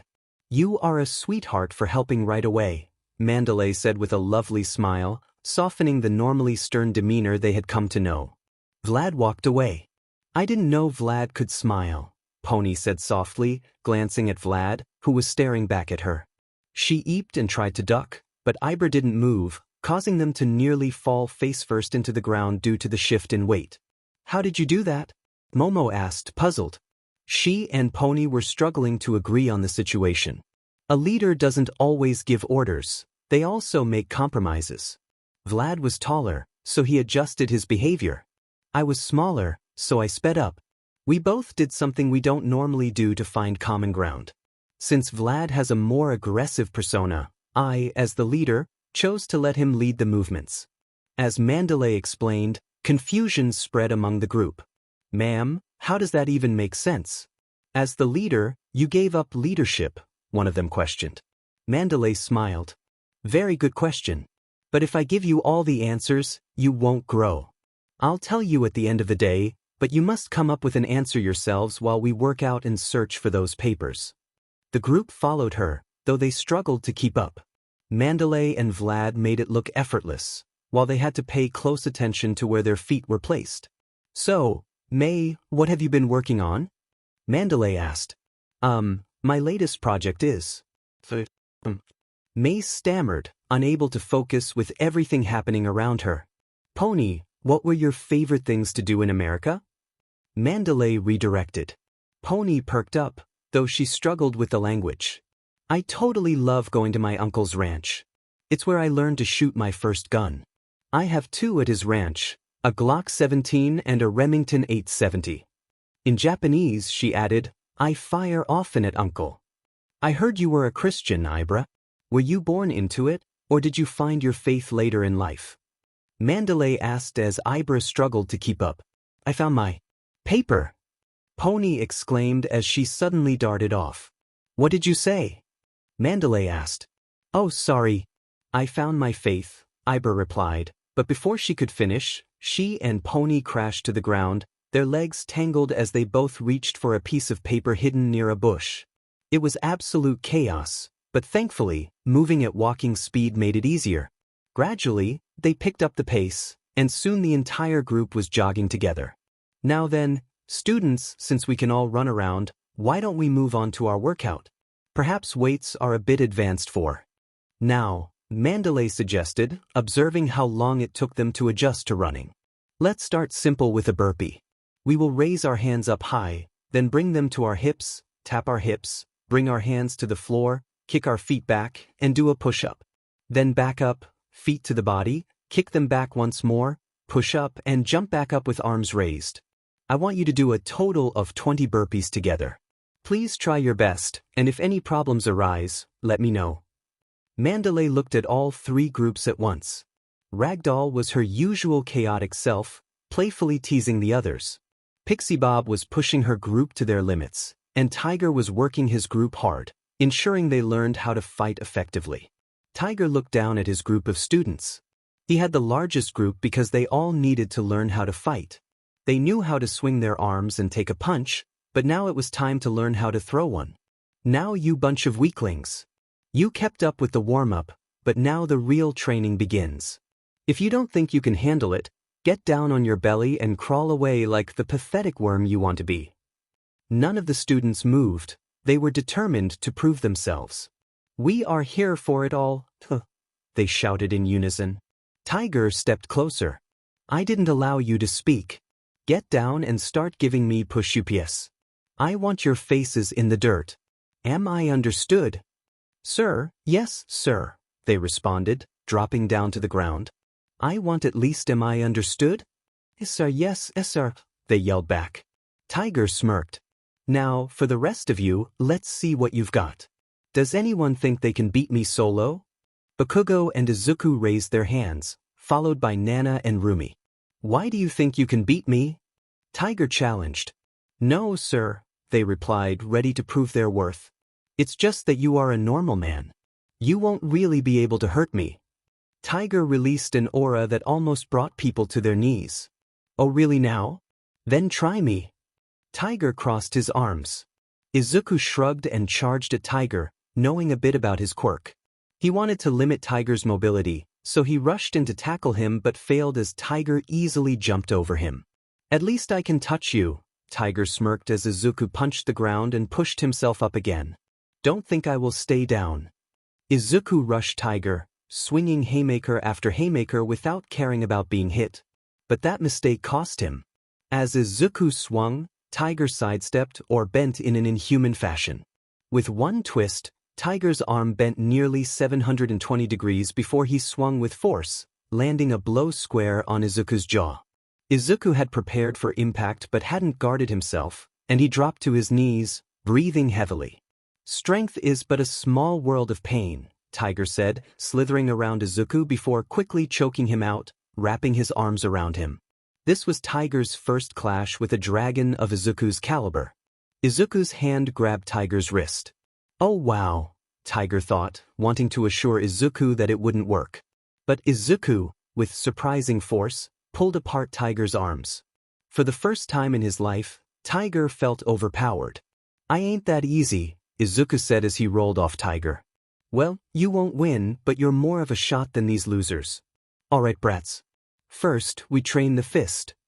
Tiger walked toward the woods. Each of you will take a tree, apart from the two dragons. You will repeatedly punch the tree until your hands bleed or break. Then we will keep going. Move it, move it, move it now.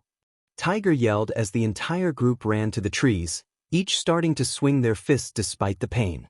Sir, but what about me? I don't use my fists. I use my pads. You mistake me for someone who cares. Run, Uraraka, before I make you run 100 laps.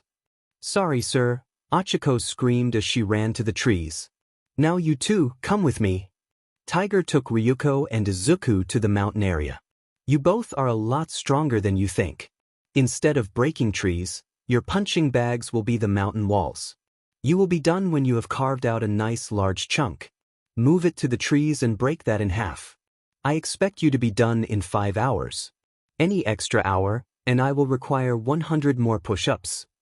Roomi grunted as her fist took a beating. Looking around, she noticed nobody was backing down. What are you doing? Have you never thrown a single punch in your life? Roomi nearly dropped down at the loud yell. What?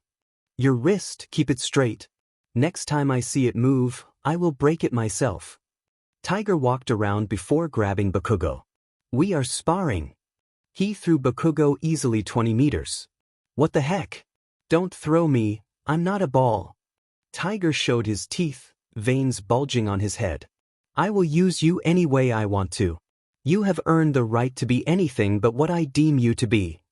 Tiger screamed as he started to run for Bakugo. Fight me, show me what you can do. Bakugo used an explosion to jump back, creating distance, but Tiger shook his head. Idiot.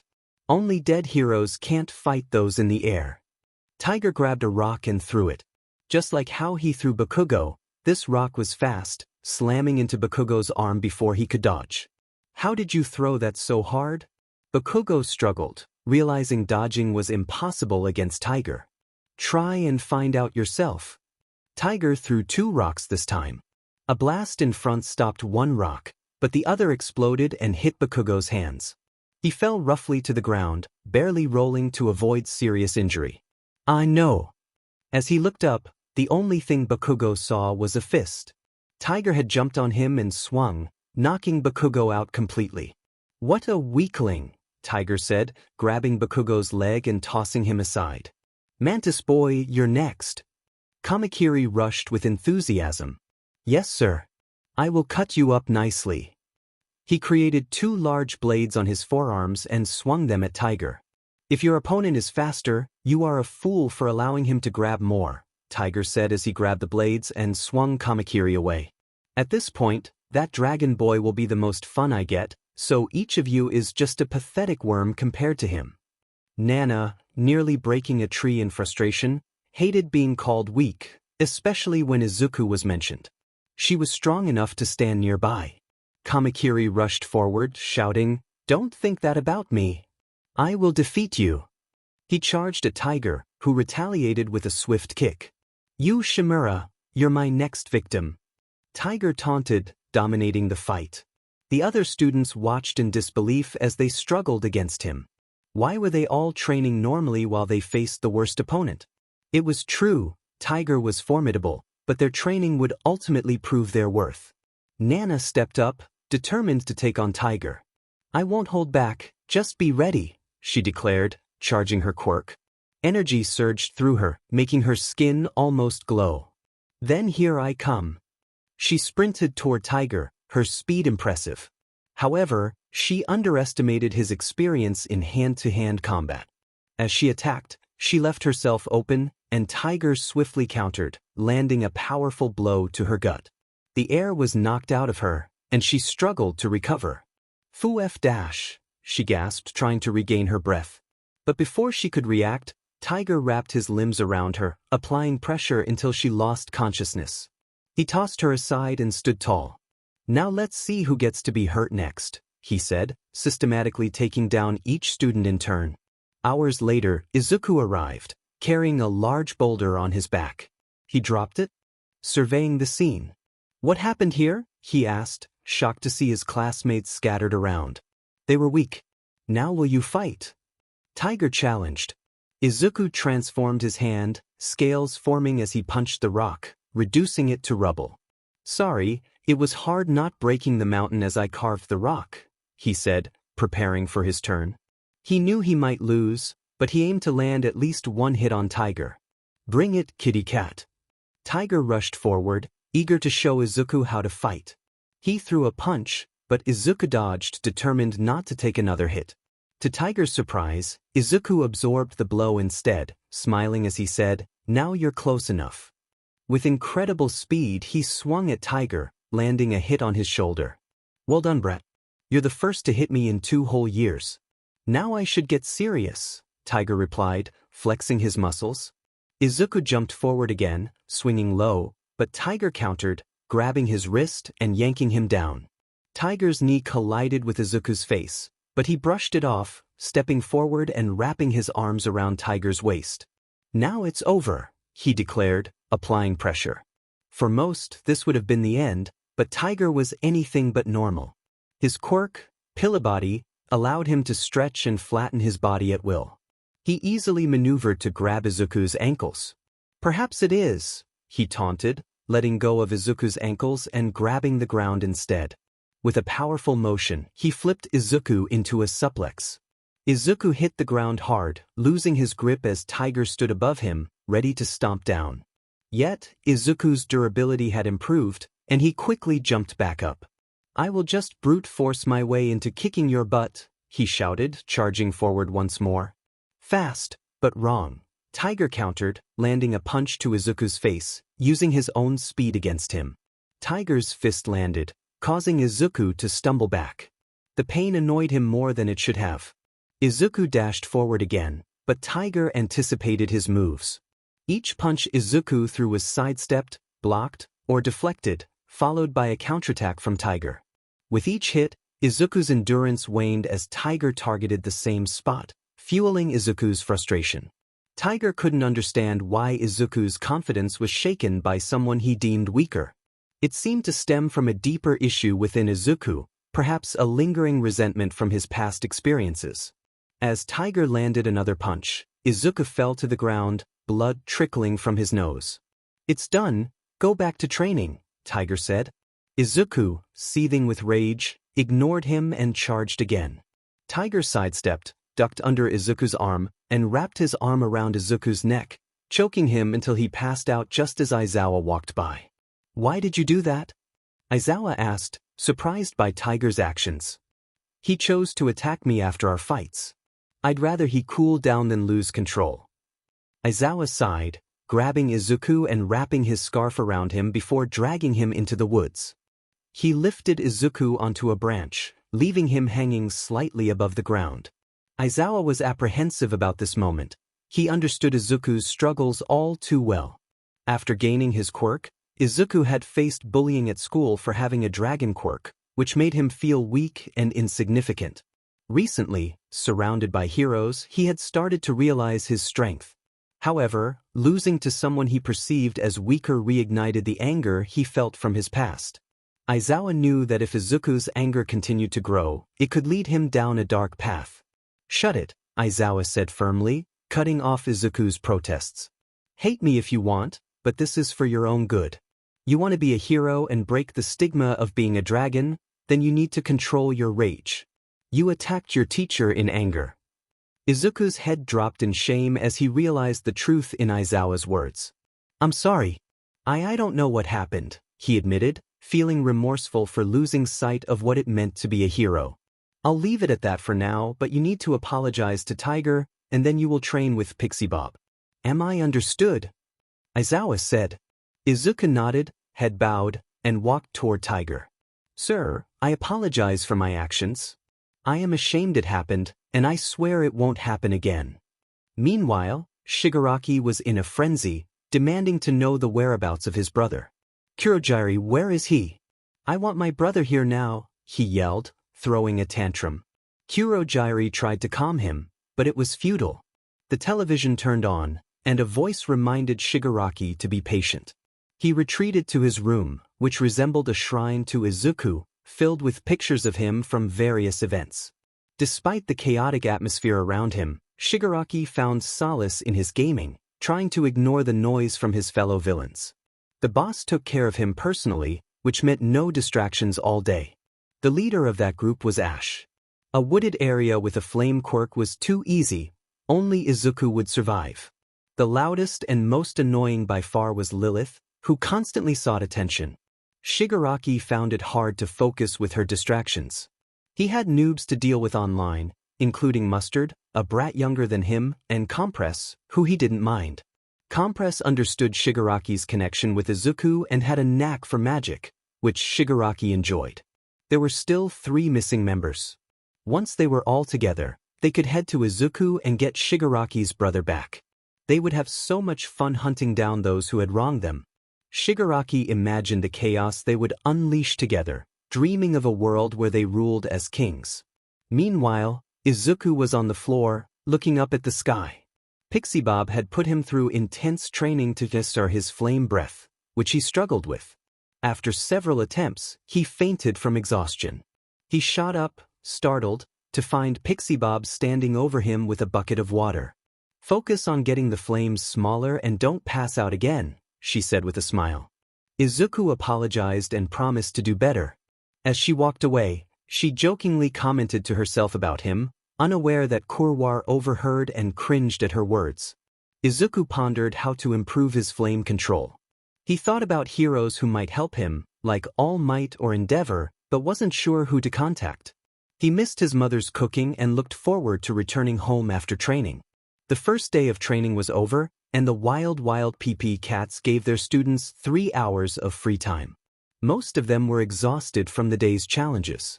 Izuku lifted himself up, feeling the weight of Aizawa's and Tiger's words. He realized that harboring hatred could lead him down a dark path, one that would undermine his goal of becoming a hero. "Hey Koda, want to throw a ball around?" Izuku asked, trying to connect. Koda looked him up and down and replied, "Only a dumb loser like you keeps his mouth shut. I don't want to talk with the likes of you." Koda loved his aunt, who had been a massive help to him, and he resented being there. Her friends were okay. He neither liked nor disliked them. They were cool people, but he found heroes to be foolish. This was the one thing he disliked about his aunt, her status as a hero. Izuku simply nodded, signaling to Koda that he was keeping quiet. Koda grabbed a baseball and stepped a few meters away before throwing it. It went a little high, but Izuku caught it easily. He threw the ball back with little strength, and for the first time since they arrived, Koda seemed like a normal kid. But of the time, he appeared broody, like an adult trapped in a child's body. But now, he looked like the child he was. The simple act of throwing the baseball began to lift the group's spirits. Mina skipped over, asking, "Can I join? I promise not to talk either." Koda pouted slightly but nodded, throwing the ball to her. Soon, the 3 were having fun. "Bro, Koda is way better at throwing the ball than both Midoriya and Ishido," Kirishima said. Tetsu agreed. "The little man is totally manly." This made Koda smile. As the game progressed, Koda became more enthusiastic. He threw the ball hard, sending it slightly over Mina's head, where it landed near Katsuki. Katsuki caught it and stared back. "Give it back," Koda asked calmly. Katsuki tossed the ball back and joined the group. "Wait, if Bakubro joins I will too," Kirishima exclaimed. Soon, the small game of catch turned into a massive group activity. "Mr. Aizawa, catch." A stray ball from Kaminari went off course and landed near the teachers. Aizawa jumped and caught it with precision, throwing it back to Koda. The whole thing became a group activity, with Aizawa, Vlad, and Ragdoll joining in. Laughter filled the air as they interacted with Koda. "Man, I haven't had this much fun since joining UA to be a hero," Nemuri said. At her words, Koda's smile faded. He ran toward Izuku, grabbed the ball from his hand, and walked away with a frown. "Stupid heroes," he muttered. "I'm sorry," Nemuri called out, confused about what had upset him. Mandalay approached them, offering an apologetic smile. "Sorry, Koda doesn't really like heroes. We try, but he just doesn't like any of them." Izuku laughed. "Oh?" Mandalay looked puzzled. Unbeknownst to them, Koda's feelings were serious. "I just assumed the kid hated me for being a dragon. Seems he hates us all for wanting to be heroes." After about 30 minutes of fun, the group dispersed, still having an hour or 2 until dinner. Juzo walked back to his bags and found a small wooden box filled with various knives. He started carving a piece of wood, a hobby he had picked up from camping with his dad. Though he hadn't gone camping in years, he remained an avid woodcarver. As others noticed, some approached him. "Bro, can you teach me?" Kirishima asked, intrigued by the activity. Juzo looked up, slightly confused. Wait, this? Kirishima nodded enthusiastically. Sure. This moment made the classmates realize that while they relied on each other in life and death situations, they knew very little about one another. Boom. I am the fastest potato peeler. Kirishima declared with a smirk, surrounded by his group of potato peelers, Tetsu, Pony, and Achiko. Kirishima, you're supposed to only remove the peel, not the entire potato, Achiko said softly. She had experience peeling potatoes, leaving just enough for extra fiber. The pussycats, however, discarded the peels in the woods for animals to snack on. Kirishima had indeed removed nearly all the flesh in his rush to win. See, mine are better. Tetsu boasted, though his potatoes had less flesh left. Pony and Achiko's potatoes were perfectly peeled, with a good amount still intact. As they filled a large pot with the peeled potatoes, Izuku moved it to the cooking area. They worked together to make the curry as edible as possible, determined not to poison themselves. Thankfully, with Mandalay overseeing them, the curry turned out well, despite its imperfections. It was edible, and the training had made each of them incredibly hungry. None of them cared as they devoured plate after plate. Soon, it was time for something they all wanted. The pussycats instructed them to find some dead trees to make a large campfire, and they gathered marshmallows to tell ghost stories. They ventured into the woods in groups, easily finding fallen trees. Before long, they had 3 trees. Grab some sticks. We will do this, Kamakiri said, quickly slicing up his tree with his blades. Izuku stretched his fingers, transforming them draconic and sharpening his nails to break the trees in half. Roomi and Ryuko worked together, with Ryuko holding the tree while Roomi kicked through it. A few minutes later, they had a fire lit. Normally, it took effort and skill, but not this time. After placing the base layer, Shoto turned up the heat. Now have some marshmallows. Each of them had already found their stick. Some chose regular straight sticks, like Pony and Nana, while Bakugo opted for a stick with multiple pointy ends, as if he wanted to roast several marshmallows at once. Then there were the more ambitious ones, like Mineta, who walked out with a stick 4 times his size. A stick-sized tree. Laughter filled the air as they roasted marshmallows. Okay, I got a good story, Ragdoll said, her love for scary stories evident. This girl invited her friends to her grandfather's log cabin. I remember going there when I was younger, but after my grandfather disappeared, I hadn't thought about it until my dad suggested I spend spring break there instead of in the city. I agreed. When we arrived, the camp was too clean, almost as if it had been recently occupied.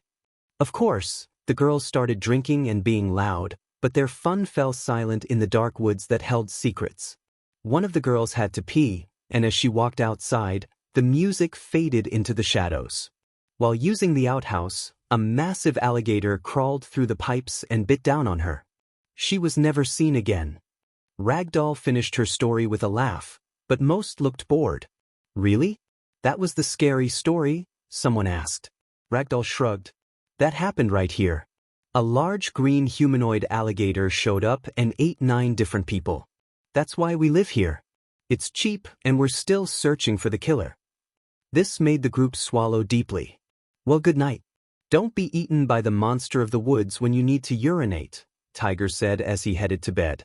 One by one, the others followed, growing tired and soon falling asleep. Most, except for Kaminari, who stood nervously in front of the toilet area. He had to go but felt uneasy after Ragdoll's story. You're just scaring yourself. No alligator could fit through that, he muttered. Just then, Monoma approached. Yo, you good? He asked, startling Kaminari. Don't sneak up on me. Kaminari exclaimed. I just needed to pee before bed. Are you waiting on the toilet? Is it full? Monoma inquired. Kaminari hesitated, unsure of what to say. You scared? Monoma teased. No, I am not. Kaminari quickly defended himself. Here, nothing to fear, Monoma said, stepping into the toilet area. He glanced at his watch and waited 30 seconds. Should be long enough. Then he shouted, Ish, the alligator man got me. Help. His loud scream echoed through the room, causing Kaminari to flee in panic. Monoma laughed heartily, but before he could run away, he heard grumbling and growling from one of the toilets. Aizawa emerged with a smirk. "Idiots," he said, walking back to his bed. "Well done, you bunch of scaredy cats. You're almost turning into kittens," Tiger announced, standing over the students.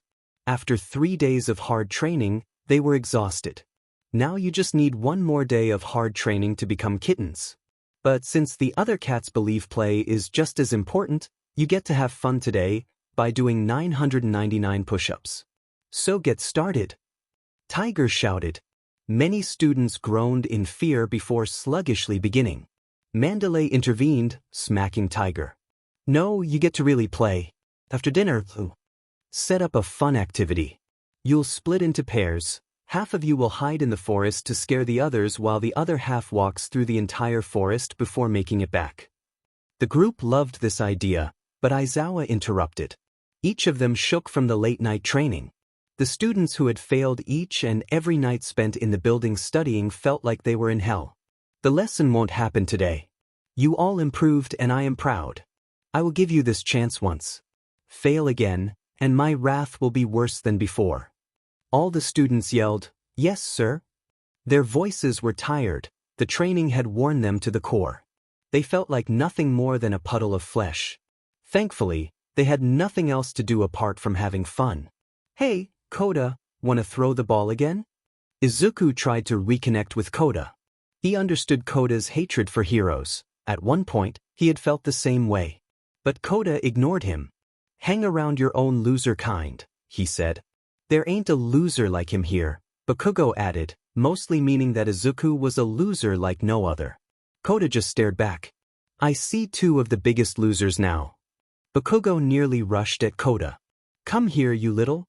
Bakugo was held back by Kirishima and Tetsu. "Try me, loser. You weak hero wannabes are suckers." Koda ran into the woods. "Koda, don't run into the woods at night." Mandalay yelled as she started chasing him. Izuku followed. "I will get him back. I swear." Mandalay nodded, allowing Izuku to chase Koda instead. She returned to the group, but Izuku was at a massive disadvantage. He had no idea where he was going. Koda had lived in these woods and knew the area, while Izuku struggled to figure out which way was up.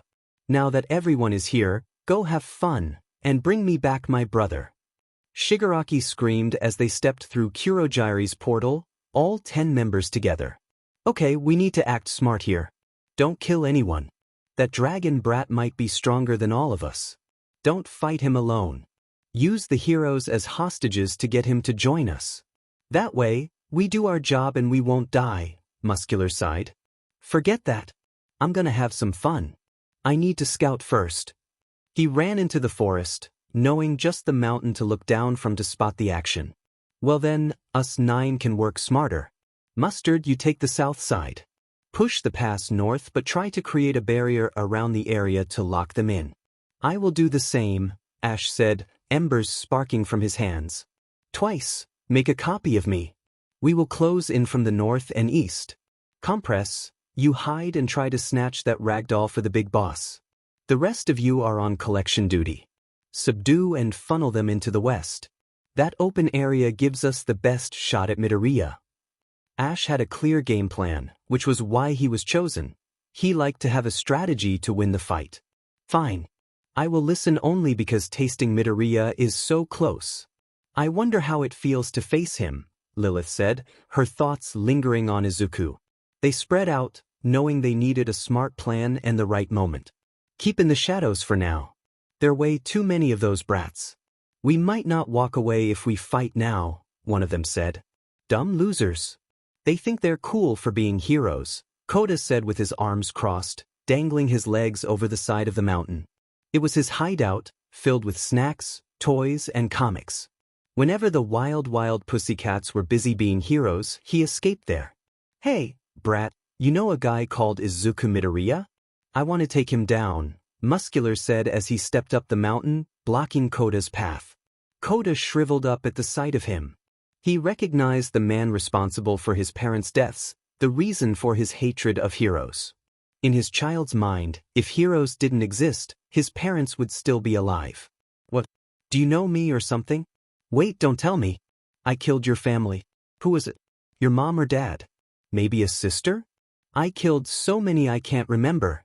Muscular laughed darkly, his loud laughter echoing through the forest. Izuku heard it. That wasn't a laugh he should be hearing. Help! He heard Kota scream. Instantly, Izuku used his quirk. Just like in the fight against Shoto, he grew slightly bigger. His skin turned black, scales formed, thickening his skin, and large wings sprouted from his back. His nails grew longer and sharper, and his horns grew larger on his forehead. Izuku dashed forward, dodging trees, steamrolling through them instead. Shut it, kid. Cry again, and I will make you regret it. Muscular had just kicked Kota in the arm, and the small child rolled down the side of the path. Thankfully, he wasn't kicked downward. Come on, let me hurt you for a bit.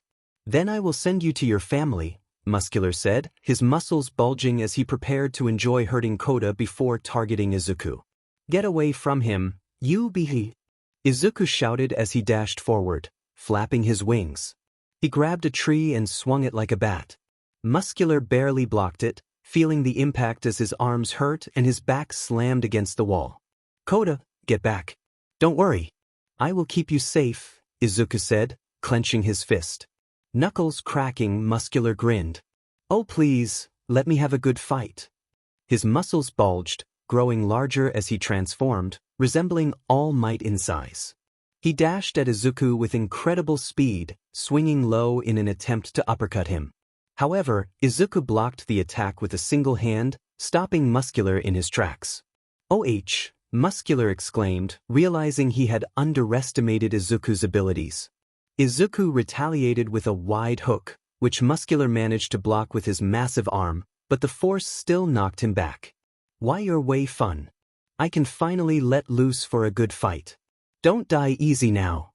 Kota watched in terror, amazed by Izuku's strength. Muscular charged again, throwing a wide fist.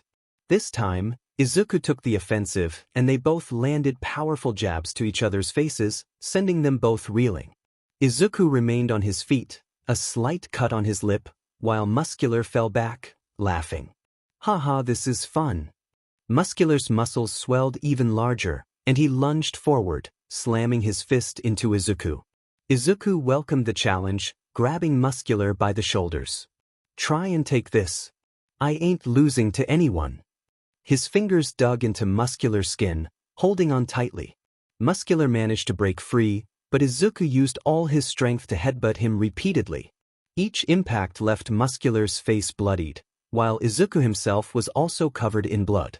Turning to Kota, Izuku noticed a new threat, white smoke rising ominously in the distance. Oh no, he said, feeling the urgency to help. Watch out. Muscular got back up, delivering a powerful left hook that sent Izuku crashing into the mountain.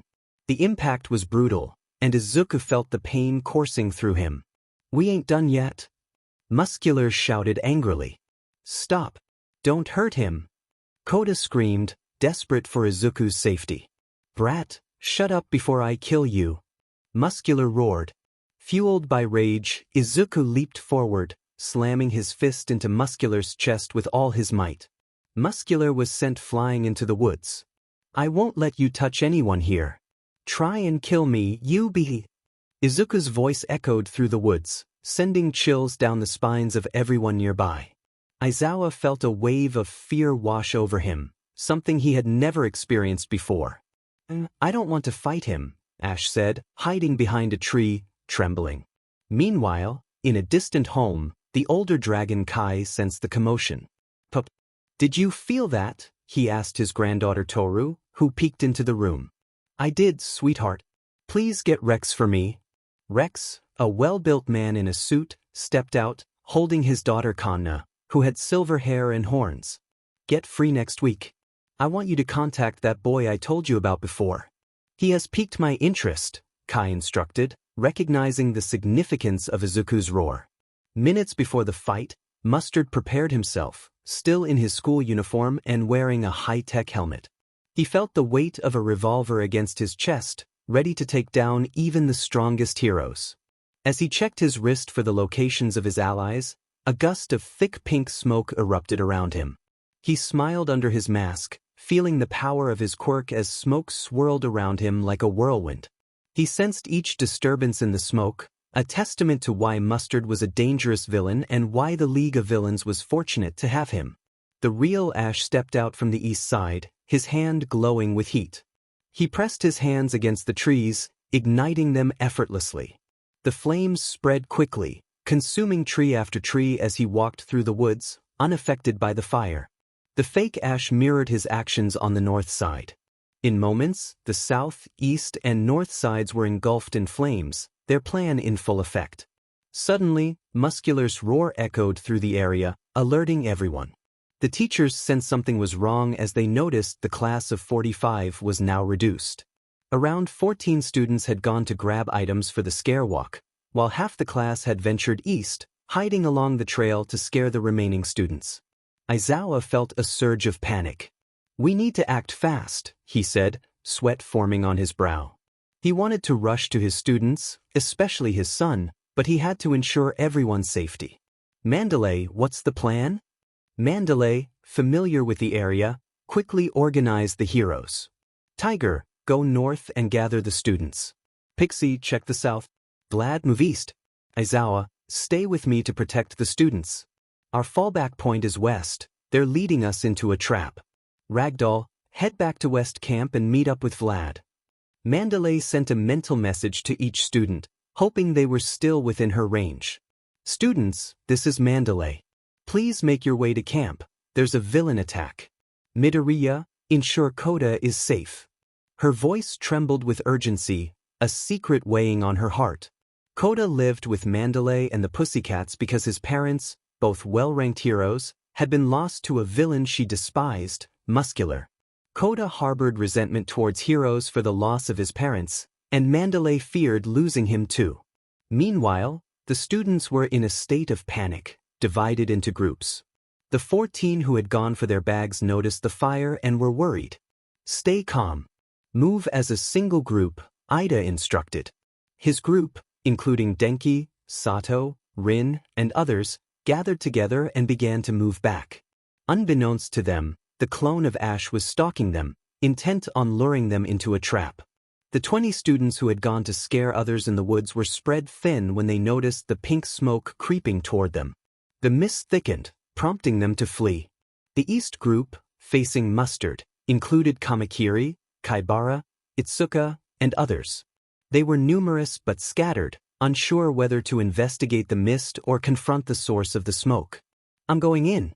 It's what a hero does," Nana declared, determined to help her friends. "While I admire your bravery, we should head back and regroup," Siro replied, concerned for their safety. Just then, Momo joined them, bringing a solution. "I have gas masks, they'll give us extra time." She handed out filters, allowing them to breathe safely for a while longer. With newfound resolve, Nana charged her quirk, her skin glowing with energy, while Ryuko transformed, her eyes narrowing as they prepared to face the threat ahead. Momo created 2 metal sticks, and Siro rolled his sleeves up. They were ready. Their team of 6 sprinted deep into the gas. It might not have been the smartest plan, but Izuku would never leave someone behind in danger, so why would they? "Oh, fools try to run up on me. Well, 6 idiots and 6 shots. This will be a highlight," Muscular taunted, showcasing his immaturity. "Come on, let me take them on. I will blow up any villain that tries to attack." Katsuki screamed, explosions erupting from his hands. "Bakugo, enough. We are worried enough. Stop whining and listen. You can defend yourself, but that's it," Aizawa commanded. Katsuki smirked. Let me take a walk then. I will start the fight, I swear." He was eager to show them that even a sneak attack could lead to their downfall. "Let's just stay here and be smart about it.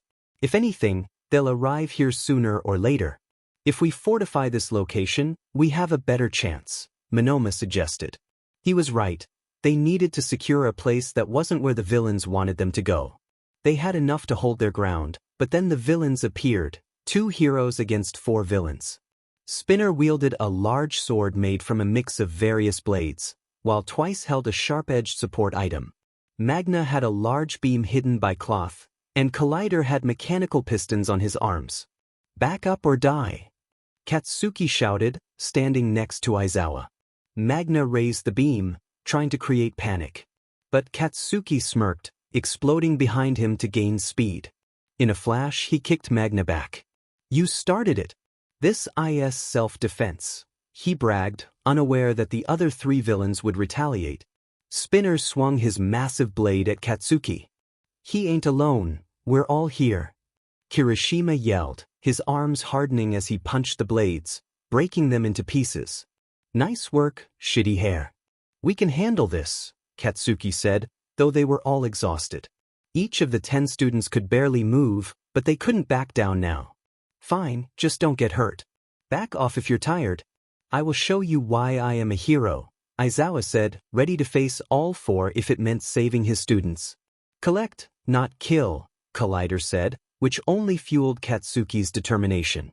"If you don't even try to kill, you will end up dead." Katsuki rushed at Collider, explosions in his palms adding to his speed. Collider remained calm, even as Katsuki jumped and spun toward him. A shield formed around Collider, stopping Katsuki's punch. The impact sent Katsuki flying back, spitting blood as he felt his ribs break. Alive and dead, much in between, Aizawa muttered as he dashed toward Twice, who seemed like a threat that needed to be neutralized quickly. "Don't try it, loser," Twice shouted, swinging his blade at Aizawa. Aizawa slid under the attack, grabbing a piece of cloth and wrapping it around Twice's legs, bringing him down. That would have been fine if not for Twice stabbing Aizawa in the belly. Blood began to leak, causing panic among the students as their momentum shifted. Aizawa was injured, and Bakugo was bleeding and broken. "Force them back." "No time to waste," Collider commanded, walking forward and slamming his fist into Kirishima. Kirishima tried to block, but it wasn't enough. "Back off. Go west, we need to regroup," Aizawa ordered. They needed to funnel everyone to the west and regroup before fighting back. The groups came together. First, the group of 14 led by Ida, followed by Aizawa and his team, with Aizawa holding his scarf around his gut and Bakugo and Kirishima being helped, and lastly, a group of the group that Nana had left was still missing one member, Himiko, who had completely disappeared. The last anyone knew, she had gone to look for Ragdoll before the attack. The villains had come together perfectly timed. 2 versions of Ash, Spinner, Twice, Collider, Lilith, Magna, and Moonfish, a total of 7. Compress had his mission, Muscular was preoccupied, and Mustard was still dealing with the 6 students. "Now to beat you down before the main show starts," Ash said confidently. The students were exhausted. Over 30 had fallen, 1 hero was injured, and they had only a few fighters left. It seemed like an easy victory for the villains until a mountain of sand and dust was kicked up.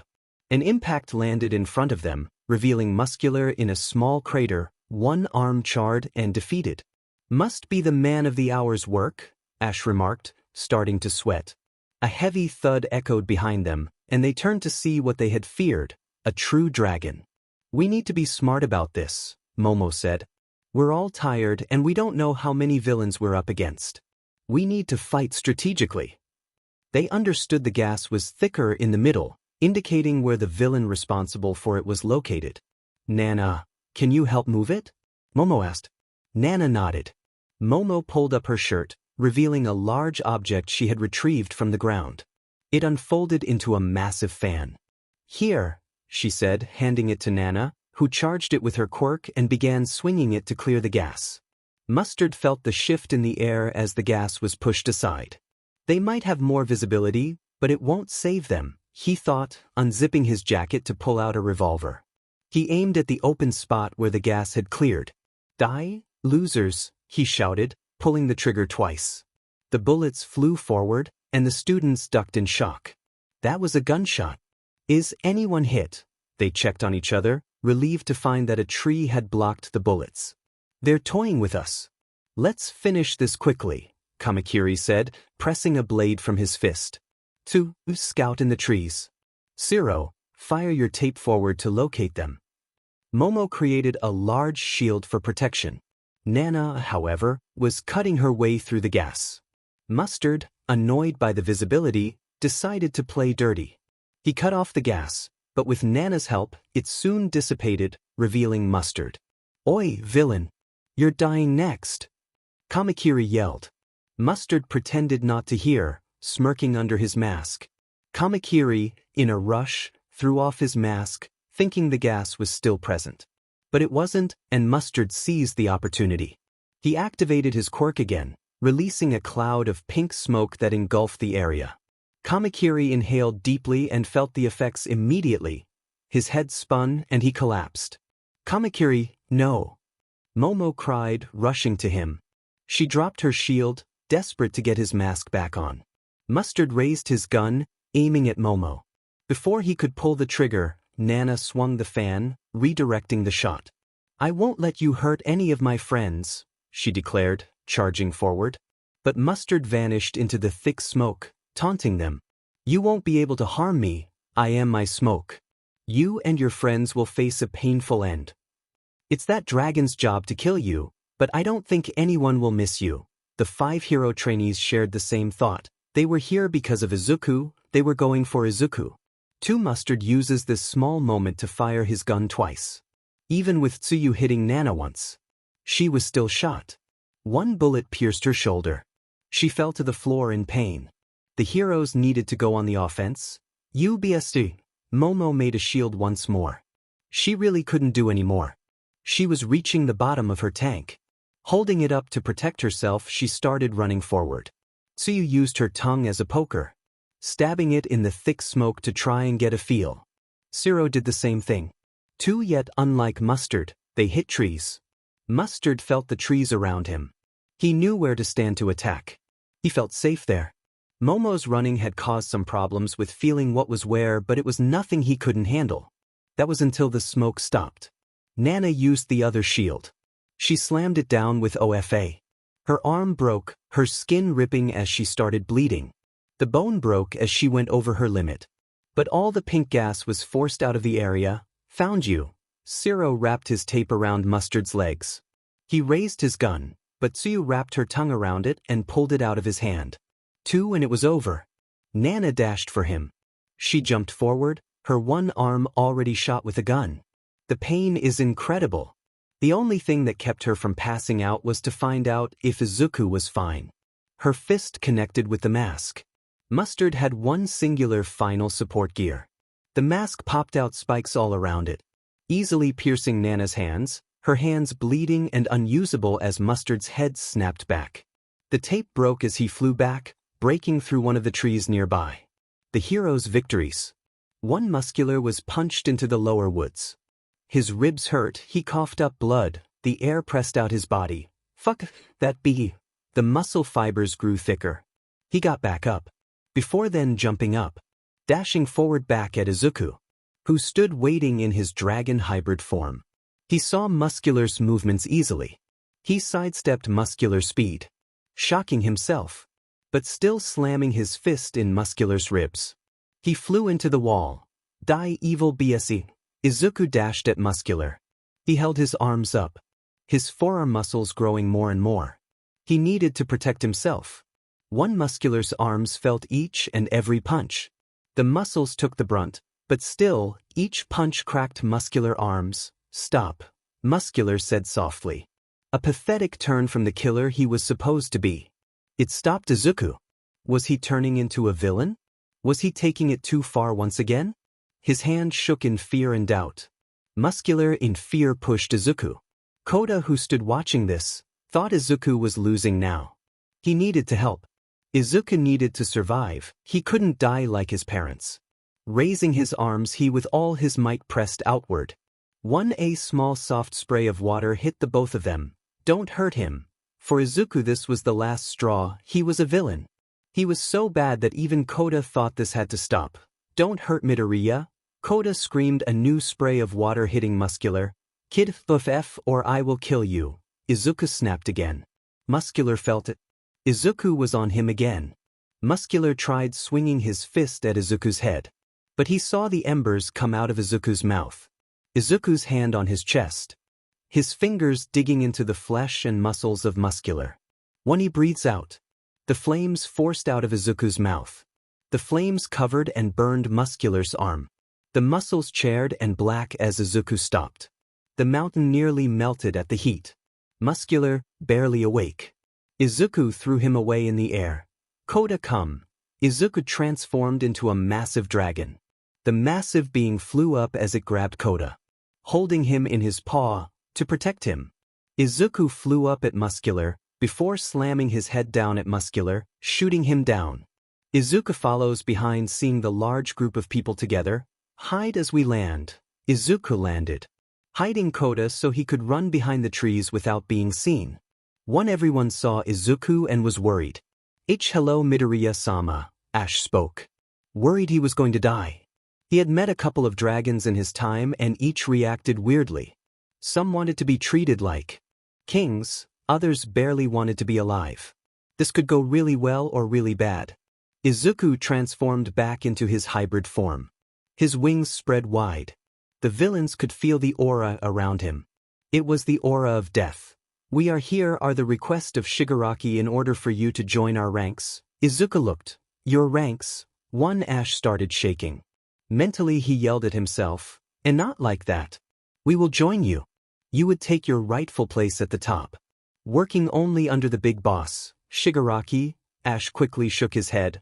No, you would be equal. Shigaraki has assured us. What are you talking about, Izuku? You're gonna be a hero, right? We both were gonna be heroes, right? Shinso screamed angrily. Why was his brother talking with these villains like this? Shut your mouth, scum. Keep yelling or die. Twice screamed angrily as he stood over the group. Izuku looked down. Why would I join you? Izuku asked, making eye contact with Ash. He felt the pressure of Izuku. He almost wanted to take a knee with that look. Why not? I have been assured you would be given anything you want. Power, women, men, money. It does not matter, we offer you it all. Yes, take me, please ruin me. Lilith started walking up. My body is yours. She pulled her bear out, not caring who saw anything. She came close to Izuku. Without care, he grabbed her head and slammed it into the floor. Ah yes, destroy me, Lilith hummed. She was barely awake. Izuku had hurt her a lot, but that was exactly what she liked. Mission accomplished, a voice said, emerging from the back of the woods, on Izuku's side where Koda was. With a snap, the voice threw a marble that popped out near Ash. What mission was that? Ash looked worried. If I join you, I would be above you. So what is the mission? Ash nodded. Izuku had a point. Compress here was ordered to capture Ragdoll. Mandalay. She stepped up, wanting to fight back, but was kicked back. Collision slam. An air bullet slammed her down. Release any person you have on you right now. What do you mean? Ash asked. Release each and every person you have in your quirk. If you want me to join, I need to be the only one. I want to see how important I am. Ash couldn't make that decision himself. He clenched his hand, embers forming there. He might have to fight Izuku right now. But then, like a speaker, everyone heard the voice. Do as he says. The villains recognized that voice, the voice of the big boss. But of course, my pleasure, good sir. 7 different marbles were pulled from Mr. Compress's coat. He threw them forward before snapping his fingers. Out came Ragdoll, Himiko, and Koda, along with 4 other people, 2 heroes that Aizawa knew of. Well then, let's go, Izuku said, walking toward Ash. He remained guarded, determined not to die easily. As the portal opened, Izuku walked right up to it. Sorry for this, but it's impossible to fight your nature. You are what your quirk is. Tell Mom I love her. With that, Izuku stepped into the portal, disappearing into the black mist, the other villains taken with him, leaving the heroes alone, barely awake, unable to move or act, shocked as one of their own just left to join the villains. Izuku stepped into the bar, confused about where he was. He looked around. The dark mist he had seen before during the USJ stood behind the bar. Shigaraki looked like a child finally getting his Christmas gift, and the TV, saying audio only, was placed nearly on the bar. Hey, you joined us. Yes, we are together. Shigaraki bounced up and down in his chair, extremely glad that his brother was joining him. "Hello, Midoriya," the TV spoke. Izuku felt the heaviness of the voice. He kept silent, looking around at the villains surrounding him. "Now a test. I will require you to kill someone," the voice said. "No," Izuku instantly replied. "I don't need to be tested. I left my life for this. I gave up my family for this. The one that needs to be tested is you. You need to prove to me that it's worth me being here." "Calm down, Shigaraki. You're just what I expected," the voice said. "Kurogiri, open a gate." A portal opened. Out of the portal stepped a man wearing an expensive suit, the black fabric perfect and pristine. Izuku recognized him clearly. "I am your father, Izuku," the man said. He looked like a more mature version of Izuku, his hair pristine and combed, his face clean, with deep-set eyes and a smirk revealing white teeth. Izuku was slightly taken aback. "I have been trying for one of my children to be like me for years, and I found you." The man sat down on one of the stools. "I have taken the name of my old emissary. I go by All for One." Izuku felt unsure. This sounded too strange. "My father was the first dragon of his kind. He craved destruction. I killed him, but confused and wondering about the world, I was left alone until that day. A man found me and offered me the same offer I offer you. A high rank in his army, a place as king in the new world order."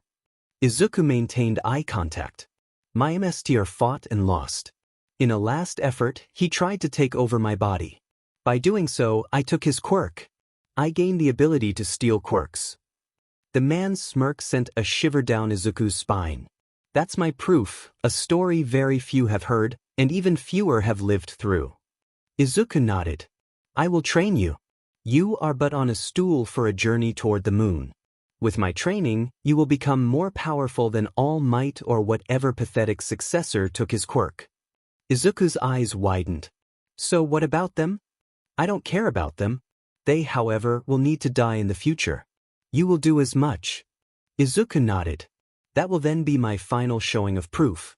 I will kill All Might for you. That man has done nothing but hold me back. Good.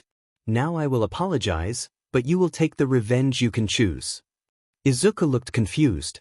"I am the reason you were nearly kicked out of school. I have taken control of that silly HPSC. I forced them to try and kick you out. I apologize, but I need my son with me. Relax today. Have Lilith take care of your needs if you wish. Sleep, eat, we shall train soon." Izuku nodded. He walked away. Lilith was on the floor, her face bruised from an earlier encounter. Izuku sat down in a room, hearing footsteps pass by.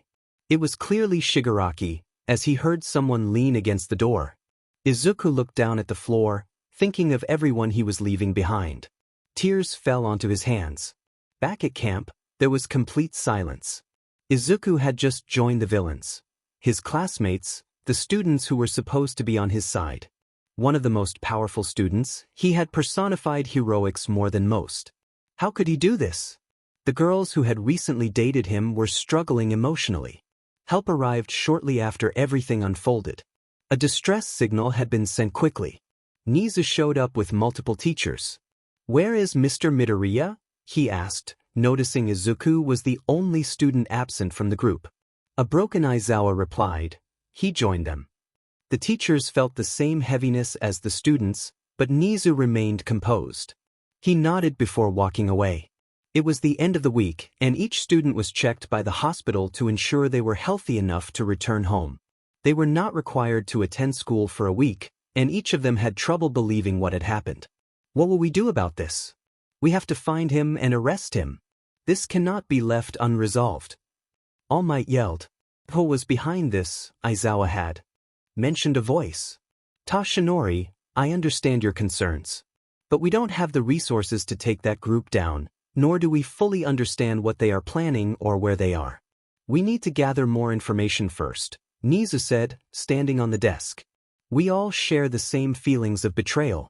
Midoriya was a wonderful student and a great young man. It's shocking to us all that he went with them. For the next 2 days, Izuku sat in his room, talking with the others. He befriended them.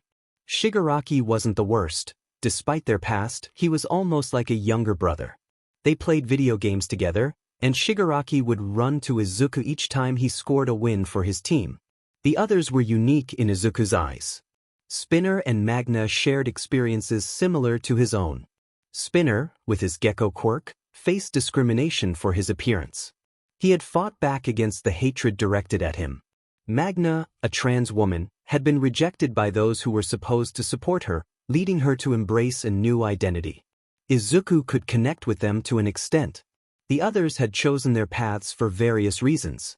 Ash sought freedom in villainy, while Twice struggled with his inner demons.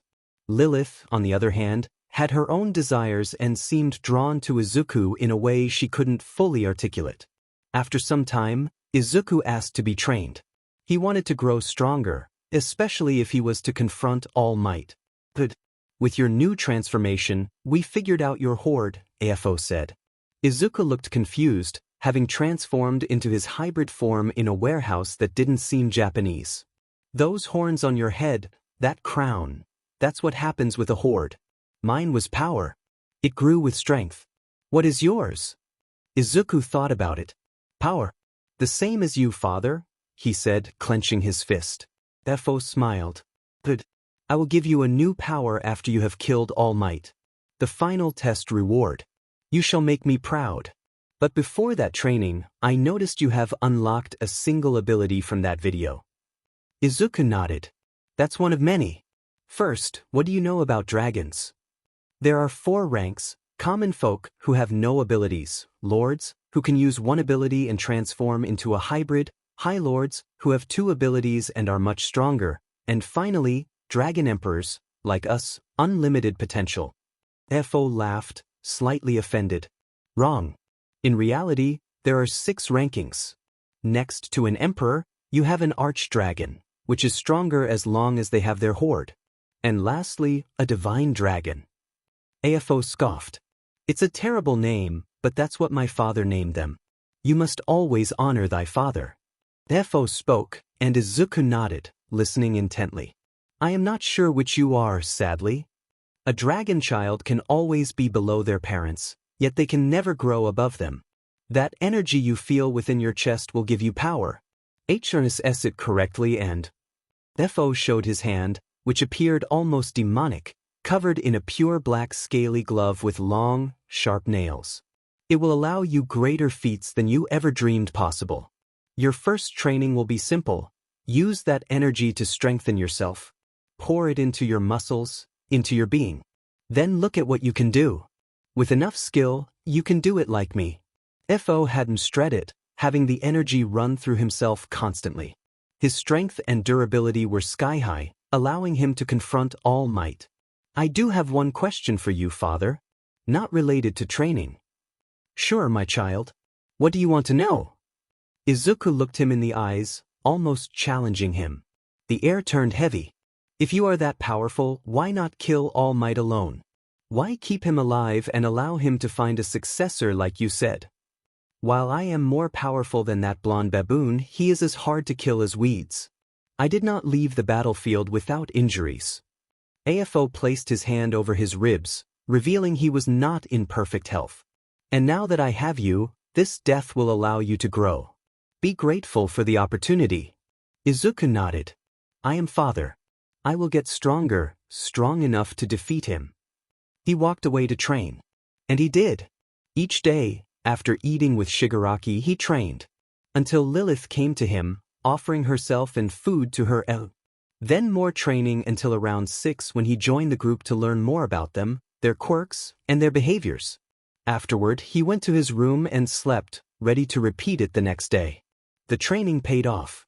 Izuku felt his strength increase with the new technique. But he wasn't the only one training. The entire hero class was back at school, each one feeling the weight of their circumstances. Some, like Roomi and Bakugo, wanted to grow stronger to confront Izuku. Others, like Ryuko and Achiko, needed to bring him back to his senses. Then there were those like Nana, Momo, and Kirishima who aimed to bring down the league, convinced that Izuku would never join villains willingly. The class was divided, with some believing it was a ruse and others thinking he had succumbed to the power. Izuku sat in the strange warehouse, eyes closed, legs crossed, taking deep breaths. AFO had instructed him to meditate each morning to grow his energy. It was a combination of physical strength and spiritual growth, both necessary for more powerful attacks. Fortunately, fire was Izuku's main element, associated with destruction and power. He felt fortunate, as AFO's main element had been wind, which, while agile, was not something he valued. Recently, Izuku had been given a test. After a few hours of meditation, he would start hand-to-hand combat training against a high-end Nomu specifically created to help him. As he meditated, his mind cleared. Energy for dragons differed. Some saw it as a treasure, while others, like AFO, viewed it as a never-ending source of power. Izuku felt his energy but sensed it was always just out of reach. "It's time, sir," Lilith spoke, kneeling in front of him. Izuku disliked her devotion but knew she was trying to help. He stood up, removing his shirt and stretching his arms. The Nomu stepped forward, waiting for him to move. Izuku transformed into his hybrid form, dark black scales covering him from head to toe, with 13 horns growing stronger and slightly larger than before. He dashed forward, slamming his fist into the Nomu's ribs, lifting the beast slightly off its feet. The Nomu roared in response, bringing its massive claws down. Izuku managed to stay on his feet, intercepting the Nomu's attack. He knew he was equal in strength to the Nomu, created to match him, with regeneration and heat resistance, powers AFO had maintained over the years for his son's training. It was worth the use. Izuku pushed the arms apart before slamming his fists down like hammers on the Nomu's shoulders. The ground cracked as the force pushed the Nomu down. But Izuku didn't see the Nomu's counterattack coming. He was thrown back, both fists striking deeply into his gut. He landed against a pillar, breaking it as his body ragdolled through it. He got back up quickly enough to see the Nomu rush him. Izuku sidestepped and threw a high kick, forcing the Nomu back with a dent in its chest where his foot had struck. "Raf!" Izuku yelled angrily as he unleashed a breath of flames, engulfing the Nomu. He gasped for air shortly after the flames stopped, feeling lightheaded. The Nomu's flesh burned but quickly regenerated. It rushed forward again, only to stop at a simple command. "Halt!" AFO stepped toward Izuku. "You have done well. So far, my son. Sorry it took a while, but here." Izuku looked at the book AFO held in his hands. "Thursday, Speech of Dragons?" Izuku asked, noticing the book seemed slightly old yet well-maintained. "I simply forgot with time. Your flame breath is powerful but lacks control. At first, I forgot because it's been so many years.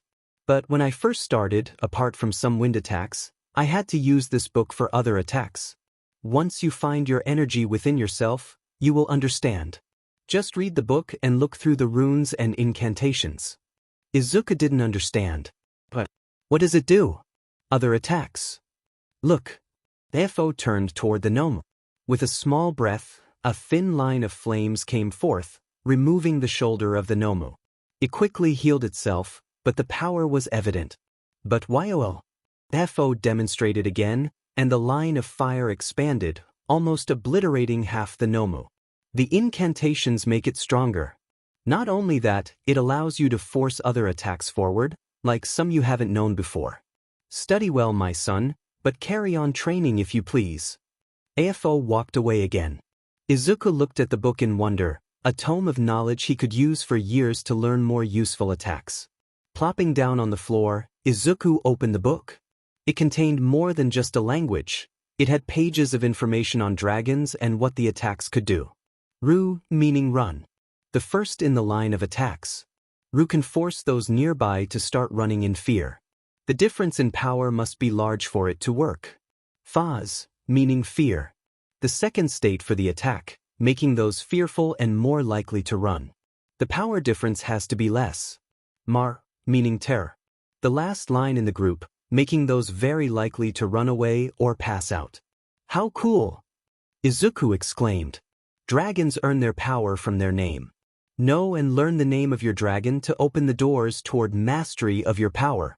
"I wonder what that even means," Izuku pondered, confused.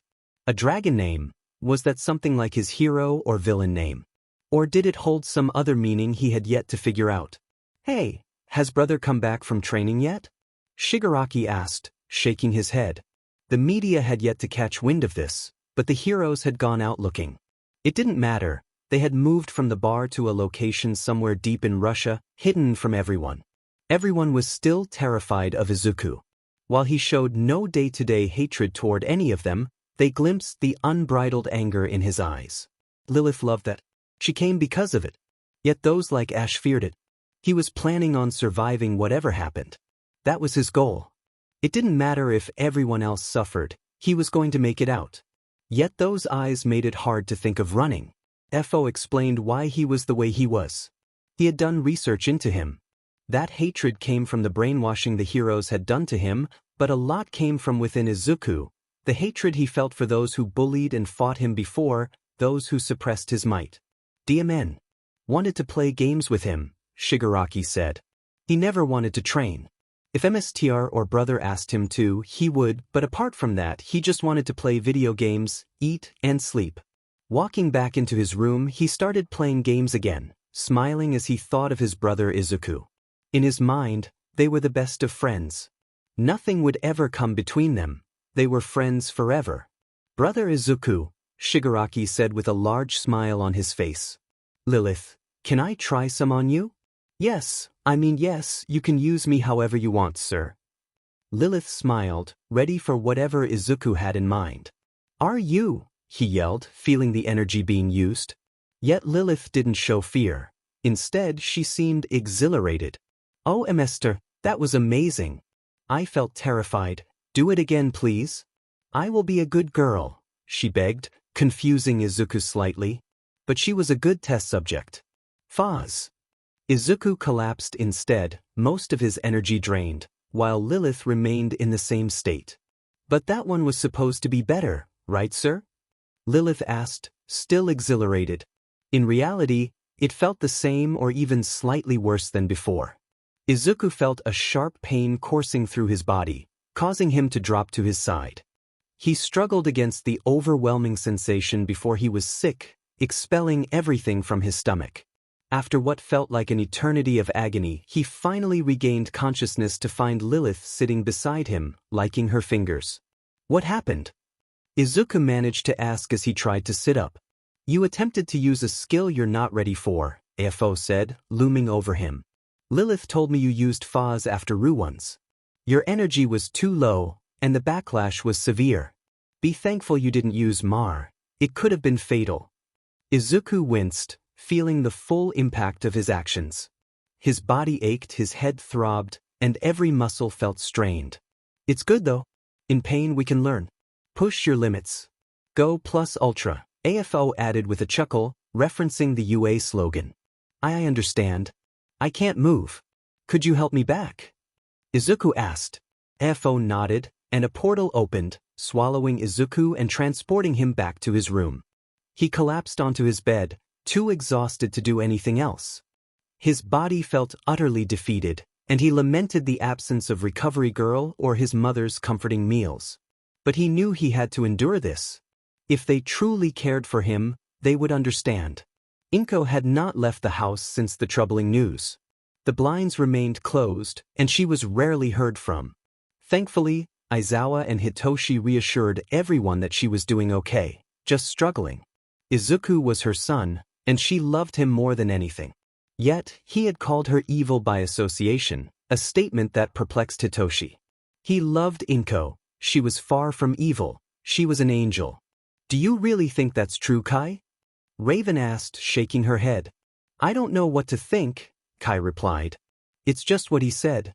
He might want power. I used to believe heroes had more power, but then I learned it was the villains. Maybe that's why he joined them. I don't want to believe it. I like the kid, but we have to consider all possibilities." Kai hated even entertaining the thought. Izuku was a great kid, and she cared for him deeply.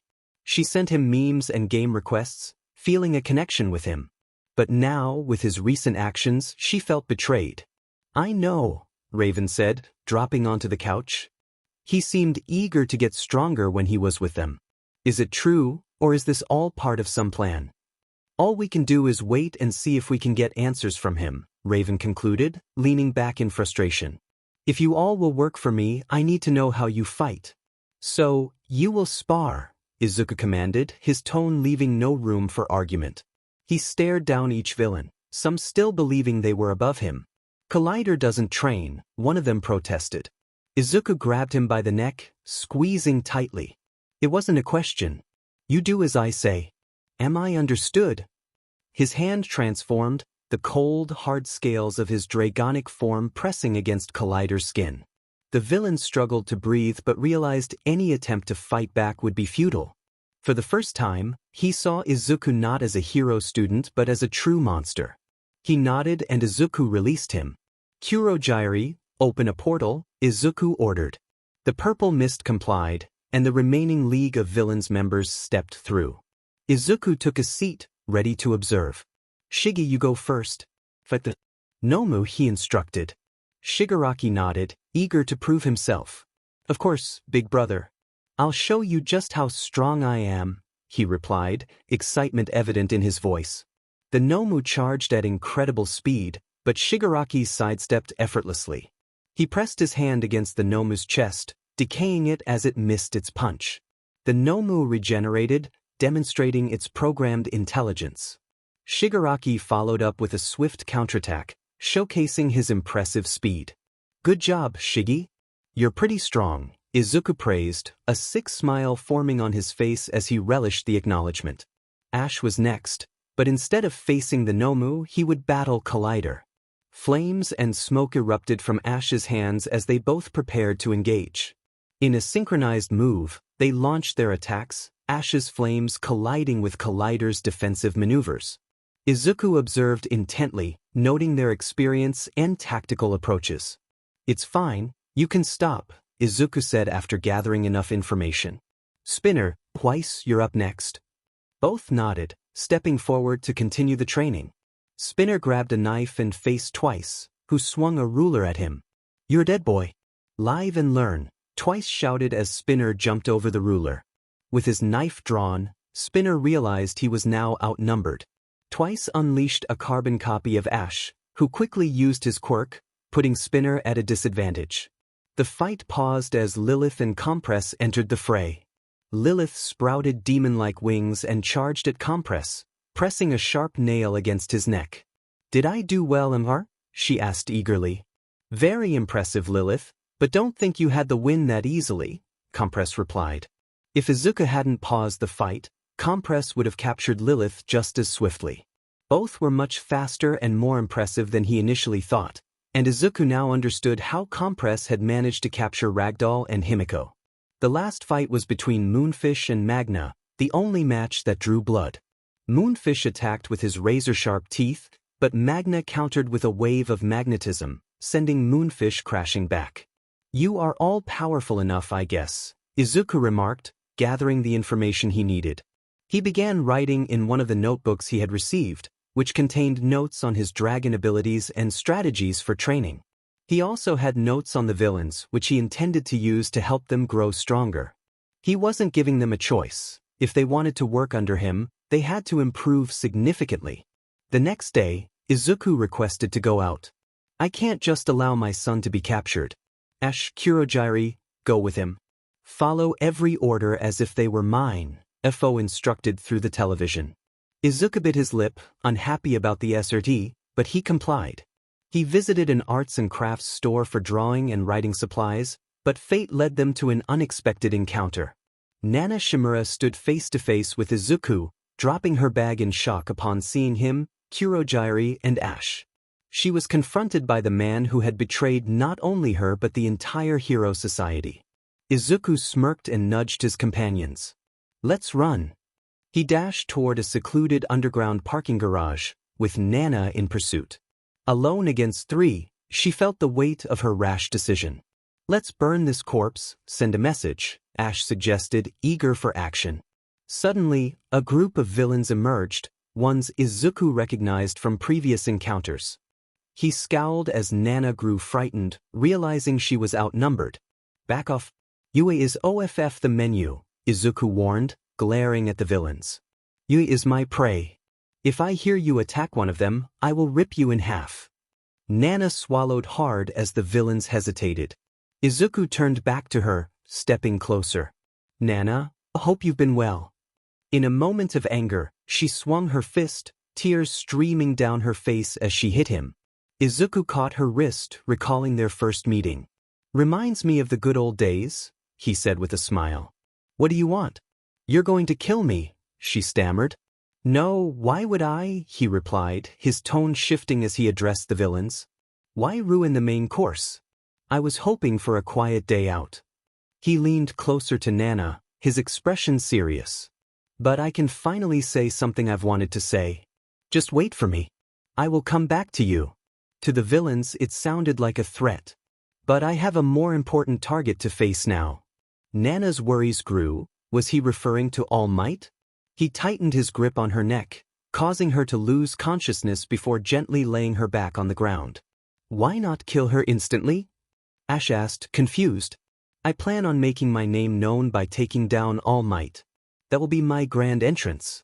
If you're promised a thick, juicy steak for dinner, why would you fill up on cheap store-bought ham? Izuku explained to the still fearful villains. Now remember, he is still mine. Any one of them, Bakugo, Todoroki, Yaoyorozu, any student or even teacher, they are all mine. The message was clear, and with Kurogiri opening a portal, the villains sent that message to all their allies. UA was no longer a safe haven. After the villains left, Nana woke up an hour later, confused and hurt. Nezu was one of the first on the scene. He had used his connections to keep this matter quiet. Nana, don't speak on who you saw, okay? Tell me what he told you exactly. As Nana explained the details, Nezu listened intently, a smile forming as she finished. That's all I needed to hear. I apologize for what happened. It's truly my fault, and I will ensure it never happens again. With that, Nezu walked away, hands behind his back. Care to explain why the entirety of UA is under your protection? Fo asked Izuku, who was lying on a chair, eyes closed as he sipped from a glass of water. I didn't know I had to explain all my actions. It's more like UA than before, Izuku replied. Fo sighed. Don't use that tone, boy. I may give you slack, but you're not on your own yet. Sorry, father. Izuku sat back, looking him in the eyes with an annoyed yet determined expression. Since I entered you, each and every one of the students hated and feared me. He cracked his neck.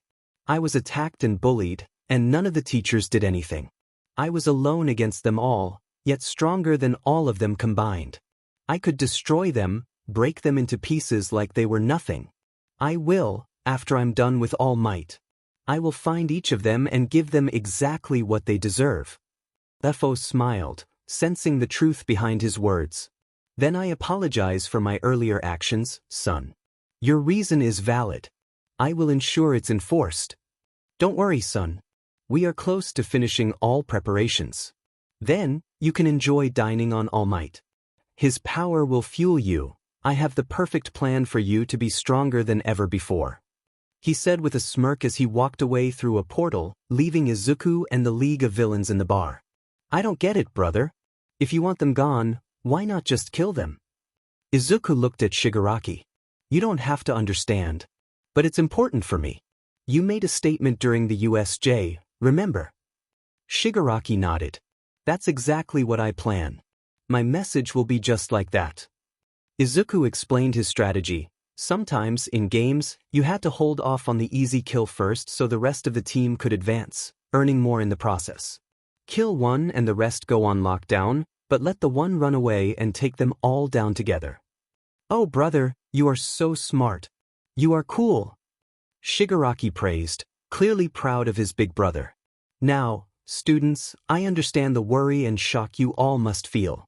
Not only did a student you trusted leave, but it seems he might have attacked one of your fellow students. I'm not shocked, I'm furious. Let us find him and take action.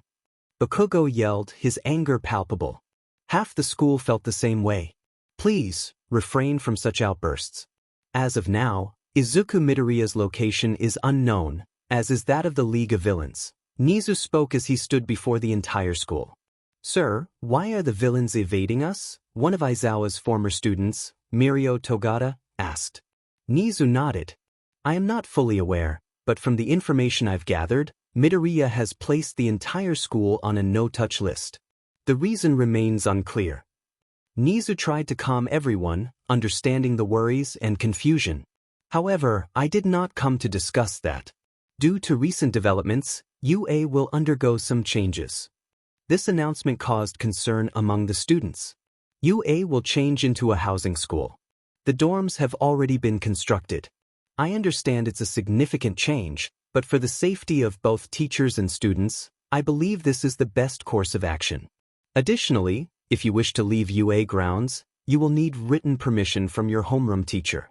Depending on the situation, you may also need to bring a friend along for protection. Nezu acknowledged their reactions, but thankfully, they accepted the new rules. On weekends, students could head home if they wished, but during the week, they would remain at UA. Students and parents agreed, allowing them to move in shortly afterward. The UA dormitory was something none of the students had expected. Instead of a large brick building, they found perfectly round structures. Upon entering the ground floor, they were greeted by a massive open space supported by a few pillars. In this area, there were 4 large TVs, a spacious couch, empty bookcases, and shelves adorned with basic plants. A dining room table sat in the middle, along with a cozy seating area. "Welcome to UA Dorms, the Heights Alliance," President Mike announced as he guided the students through their new home. "This first floor is mostly the common room. Right there you have the kitchen," President Mike said, showcasing the massive space. "It accommodates 8 people cooking, so keep that in mind when preparing meals. Most food will be delivered and managed by UA, but snacks and extras will be your responsibility. To the left are the boys' showers and to the right are the girls. Keep it separate, I don't care if you're dating. Shower in your own area." Now, moving on to the rooms. Each floor has 12 rooms. Just because the outside looks round doesn't mean the rooms are. Each of your rooms is nice and square, with a roundish balcony. President Mike walked them toward the open middle area. There are 12 rooms on each floor, meaning the 24 boys will be on the first and second floors, while the 20 girls will occupy the third and fourth floors. The girls have 4 extra rooms, but don't use them. These middle areas are not rooms. They are washing areas where you can brush your teeth and use the restroom. Just keep the area clean. As for your rooms, do whatever you like with them. In the pamphlet given to you earlier, we provided options to use the basic furniture or bring your own. President Mike continued, "There is a phone at the door and on every floor." He pointed to a white phone. "This can only call the teacher's lounge. Use it for emergencies, like if someone gets hurt or in case of a fire. There are cameras in the common rooms for safety, with no sound and only black and white video. Now enjoy your stay." With that, President Mike walked away, leaving the students to take in their surroundings. "I guess we divide up the rooms, right?" Shinso said quietly, stepping into a random room and closing the door behind him. He had been withdrawn lately, still coping with the loss of his brother. The others understood, he looked more tired than before. Nana had also been distant since her last meeting with Izuku, while the girls remained hopeful about him. With the rooms divided, Momo created simple door plates with each person's name. They settled into their rooms. Sato chose a basic dorm, opting for the furniture provided by UA. He added his own bed sheets and placed his collection of cookbooks on the shelves, along with his kitchen essentials like an oven and electric stove. Ojiro kept his room simple, hanging up a few martial arts posters and leaving space for a yoga mat for his workouts. Kirishima smiled as he filled his room with workout equipment, including dumbbells and a sandbag, along with pictures of his heroes.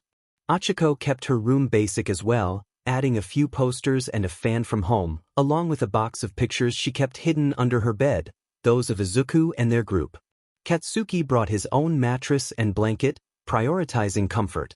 He also had a box labeled Death, with "No Touching" on the sides, filled with romance manga, which he hid among his action titles. Rin customized his room to reflect his Chinese roots, while Awase kept it simple with just his gaming laptop and TV. Kamakiri's room was basic, except for the numerous books about blades and his collection of insects. Tetsu decorated his room with manly posters but opted to sleep on a mattress on the floor, preferring it that way. Shishida's room was filled with hair products and books, showcasing his nerdy side. He smiled at a large photo of him and his friends from when they were 10. Kaibara's room was adorned with photographs he had taken, showcasing his passion for photography. Kendo's room was simple yet cozy, featuring motorcycle repair and martial arts books, along with 3 large containers of coffee and an electric kettle for her enjoyment. Himiko filled her space with plushies she had made herself. She loved to crochet and quilt. Anything she could do with a needle fascinated her. As soon as she entered her room, she took out her plushies, grabbed the green dragon, and hugged it tightly as she crawled under her blankets. Shinso's room was stark and empty. He had left it blank, sleeping on a simple bed that Aizawa had brought in. He spent his time either lying in bed or sitting on the floor, unable to sleep. Nana had a similar reaction. Although All Might had filled her room with more items, he had created a home away from home for her. Rumi's room was all business, filled with workout gear, leg weights, and sandbags. She tried her best to ignore the large box under her bed filled with cute items that reminded her too much of the past. Ryuko had transformed her room into a haven of dragon lore. She quickly unpacked everything she could find about dragons, scouring fantasy sites and Reddit boards, desperate to find a way to bring Izuku back. Kyoka focused on creating a calming space for herself. Her self-made room featured a custom bed, a collection of CDs, and soundproofing on the walls, allowing her to sing and scream without disturbing others. Momo felt ashamed of her room's layout. Her rough calculations had resulted in a bed that touched 3 walls, leaving only a small area to stand and access the balcony. Tsuyu had painted her basic room green, with matching bed and carpet. She smiled as she hung up pictures of her family. Pony had decorated her room with an American flag, a cowboy hat, and a mini fridge disguised as a fake gun safe, along with her cherished collection of manga and figurines. Ibra kept her room simple, adorned with a few crosses, a Bible, and plenty of plants. Hananuki enjoyed writing letters to various pen pals, keeping his desk cluttered with correspondence. Minoma's room was extravagant, filled with flair that suited his personality. Mei's room was a chaotic mix of books on robotics and theories about Dragon Quirk users, as she sought any information that might help her find Izuku again. Mineta proudly displayed his collection of calendars and posters, convinced of his charm with the ladies. Aoyama's room was a dazzling display of lights and mirrors, with posters of France and a mini fridge stocked with cheese. Kaminari felt his room was the coolest, boasting hip flooring and a collection of games. Tokoyami's room was shrouded in darkness, with thick curtains and dim lighting, creating an atmosphere fitting for an edgelord. Shoto had transformed his space, replacing the floor and door, making it feel larger and more inviting. Kuwaro's room mirrored Tokoyami's but lacked any weapons. Yui's room remained unchanged except for a poster of her favorite TV show, Ultraman. Bondo had 2 desks, one for school supplies and another for his model cars and planes, which he loved assembling. Tsuburaba smiled at his room, where his laptop displayed the live-action superhero Flash. He admired the special effects used in the film, while under his bed lay a variety of sports ball, his other hobby. Nijire's room was as cute as could be in her eyes. It was sparkly and cute, but most importantly in her eyes, it had books. Nijire loved information. She was curious about everything. At her previous school, they disliked her inquisitive nature. Teachers would scold her for asking too many questions, and her peers distanced themselves, feeling as if they were being interrogated daily. But at UA, it was different. She could ask as many questions as she wanted, and the teachers even encouraged her curiosity. Toru's room was pink, filled with stuffed animals and cute decorations. There were small unicorns, chibi versions of various things, and amusing googly eyes on objects, some even wearing hats. Siro had transformed his room completely, creating a space that looked like it belonged in a style magazine. Everything harmonized perfectly, with no element overpowering the others.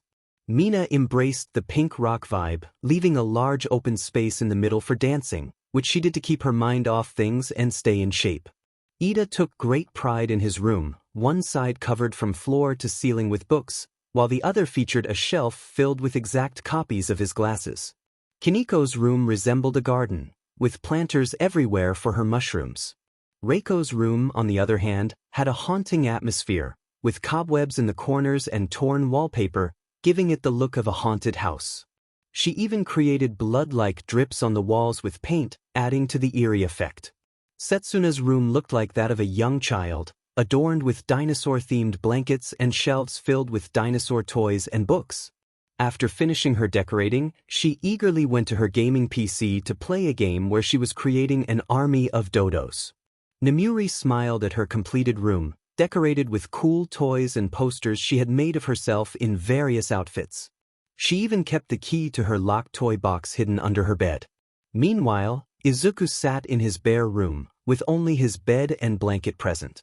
He focused intently on his notes about dragons, determined to memorize everything. Just then he heard a knock on the door.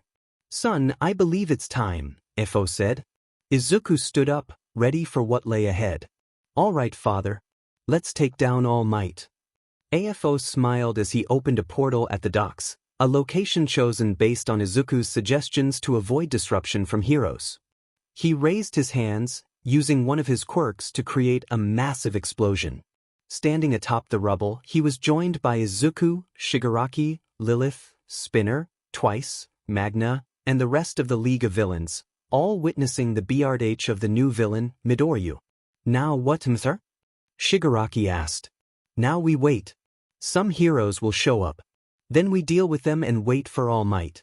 "He won't be long," Izuku replied confidently as he stepped forward. "But sir, didn't you want to start with All Might?" Ash asked, but a glare silenced him. "For someone like All Might, I need to be warmed up," Izuku said before continuing.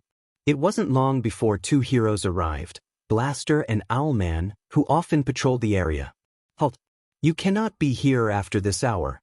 Call All Might and leave," Izuku commanded, not looking them in the eye. "Trespassing is a criminal offense. Stop your actions and walk away," one of the heroes warned. Izuku looked up, his eyes now slit from his training with AFO, causing the heroes to instinctively step back. "Villain, this is your final chance to surrender," one of them said. "I told you to call All Might for support," Izuku replied, throwing a paper at their feet. Blaster picked it up, but Owlman rushed at Izuku with his talon hands ready to strike. Izuku grabbed Owlman's wrist. "Not what I told you to do. You made me do this," he said, delivering a powerful slap that nearly knocked Owlman's mask off. He then grabbed Owlman by the neck and threw him back. "Call All Might." "I need him here," Izuku insisted. Blaster nodded, knowing Owlman was the higher-ranked hero. "Hello, All Might, sir." "I'm sorry, sir," he stammered, kneeling as he held his phone. "I was given this number by a dragon villain. He is asking for All Might." "Where?" Nezu asked, confused in his office chair. "East Province, the port," Blaster replied. Nezu didn't need to know more. It was destroyed. "I see. Do not fret. Don't call anyone else. Keep this to yourself. UA will be grateful," Nezu said as he instantly contacted All Might. Nezu smiled. Finally, it was time to place that villain back behind bars. He hoped that with all the emotional weight All Might carried, it would be a fight he could win. All Might was on the couch, scrolling through TV channels as he ate his dinner. "A call is here, a call is here." "Yes, hello, Toshinori speaking. We have located AFO and Midoriya. East Province docks. I will go now." All Might instantly stood up, buffing up as he dashed out of his home. Nana remained unaware, sitting in her dorm room, hugging her pillow with the news on as white noise. All Might activated One for All, allowing the embers that remained in his body to surge. His powerful feet slammed into the ground, leaving a light imprint on the pavement. Cracks formed as he jumped, nearly floating through the sky like his late MSDR's Quirk. His hair fluttered in the wind as he clenched his fist tightly, his face filled with determination. He was going to end this. Not only would Nana never be forced to fight the evil known as AFO, the evil that took her real father from her, but he would also confront Izuku, the one who had broken her heart. All Might was ready to get his revenge on both of them. As he finally reached the dock, his feet crashed into the ground, shaking the entire area. He saw AFO standing on top of the rubble, his proud face and glowing eyes fixed on him, fangs visible, posture calm. All Might hated him, feeling the sting of old wounds at the memory. "Hello, All Might," Izuku said, sadness and respect evident in his voice. "I will defeat you, Midoriya." "You can't defeat me." Izuku nodded. "I could not, yes. But I don't have to. I just have to outlive you. Your time with One for All is running out." Toshi's eyes widened. "Yes, AFO told me. Unlike him, I also know about Not right now. More important things," Izuku said, cutting All Might off as he stepped forward. "To kill you, I just have to wait. Wait until your time runs out and you turn back into that husk of a person. Then I kill you. That's what AFO wants of me. That is my task to earn my new power, to become even more powerful. It's my shortcut to power. It's my shortcut to being the king of the world. To fulfill my dream of becoming the strongest ever." Izuku now stood face to face with All Might. "And to succeed in that dream, I need you to die. So do me a favor and die." Izuku's hand transformed, enhancing his strength.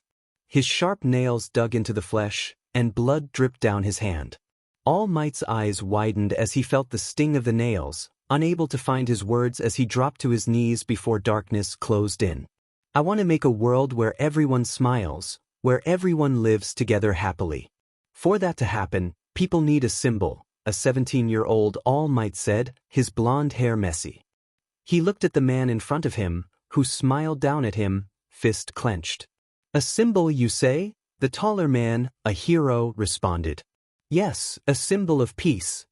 He turned to look at the river, slowly freezing over as snow fell around them. "The reason crime is on the rise everywhere is because the citizens have no one to believe in. They need to rely on someone." The young Toshinori faced the man again, his bright eyes filled with determination. "That's why I want to become the pillar that gives those people hope." "Ha ha ha. You are a funny kid, you know that?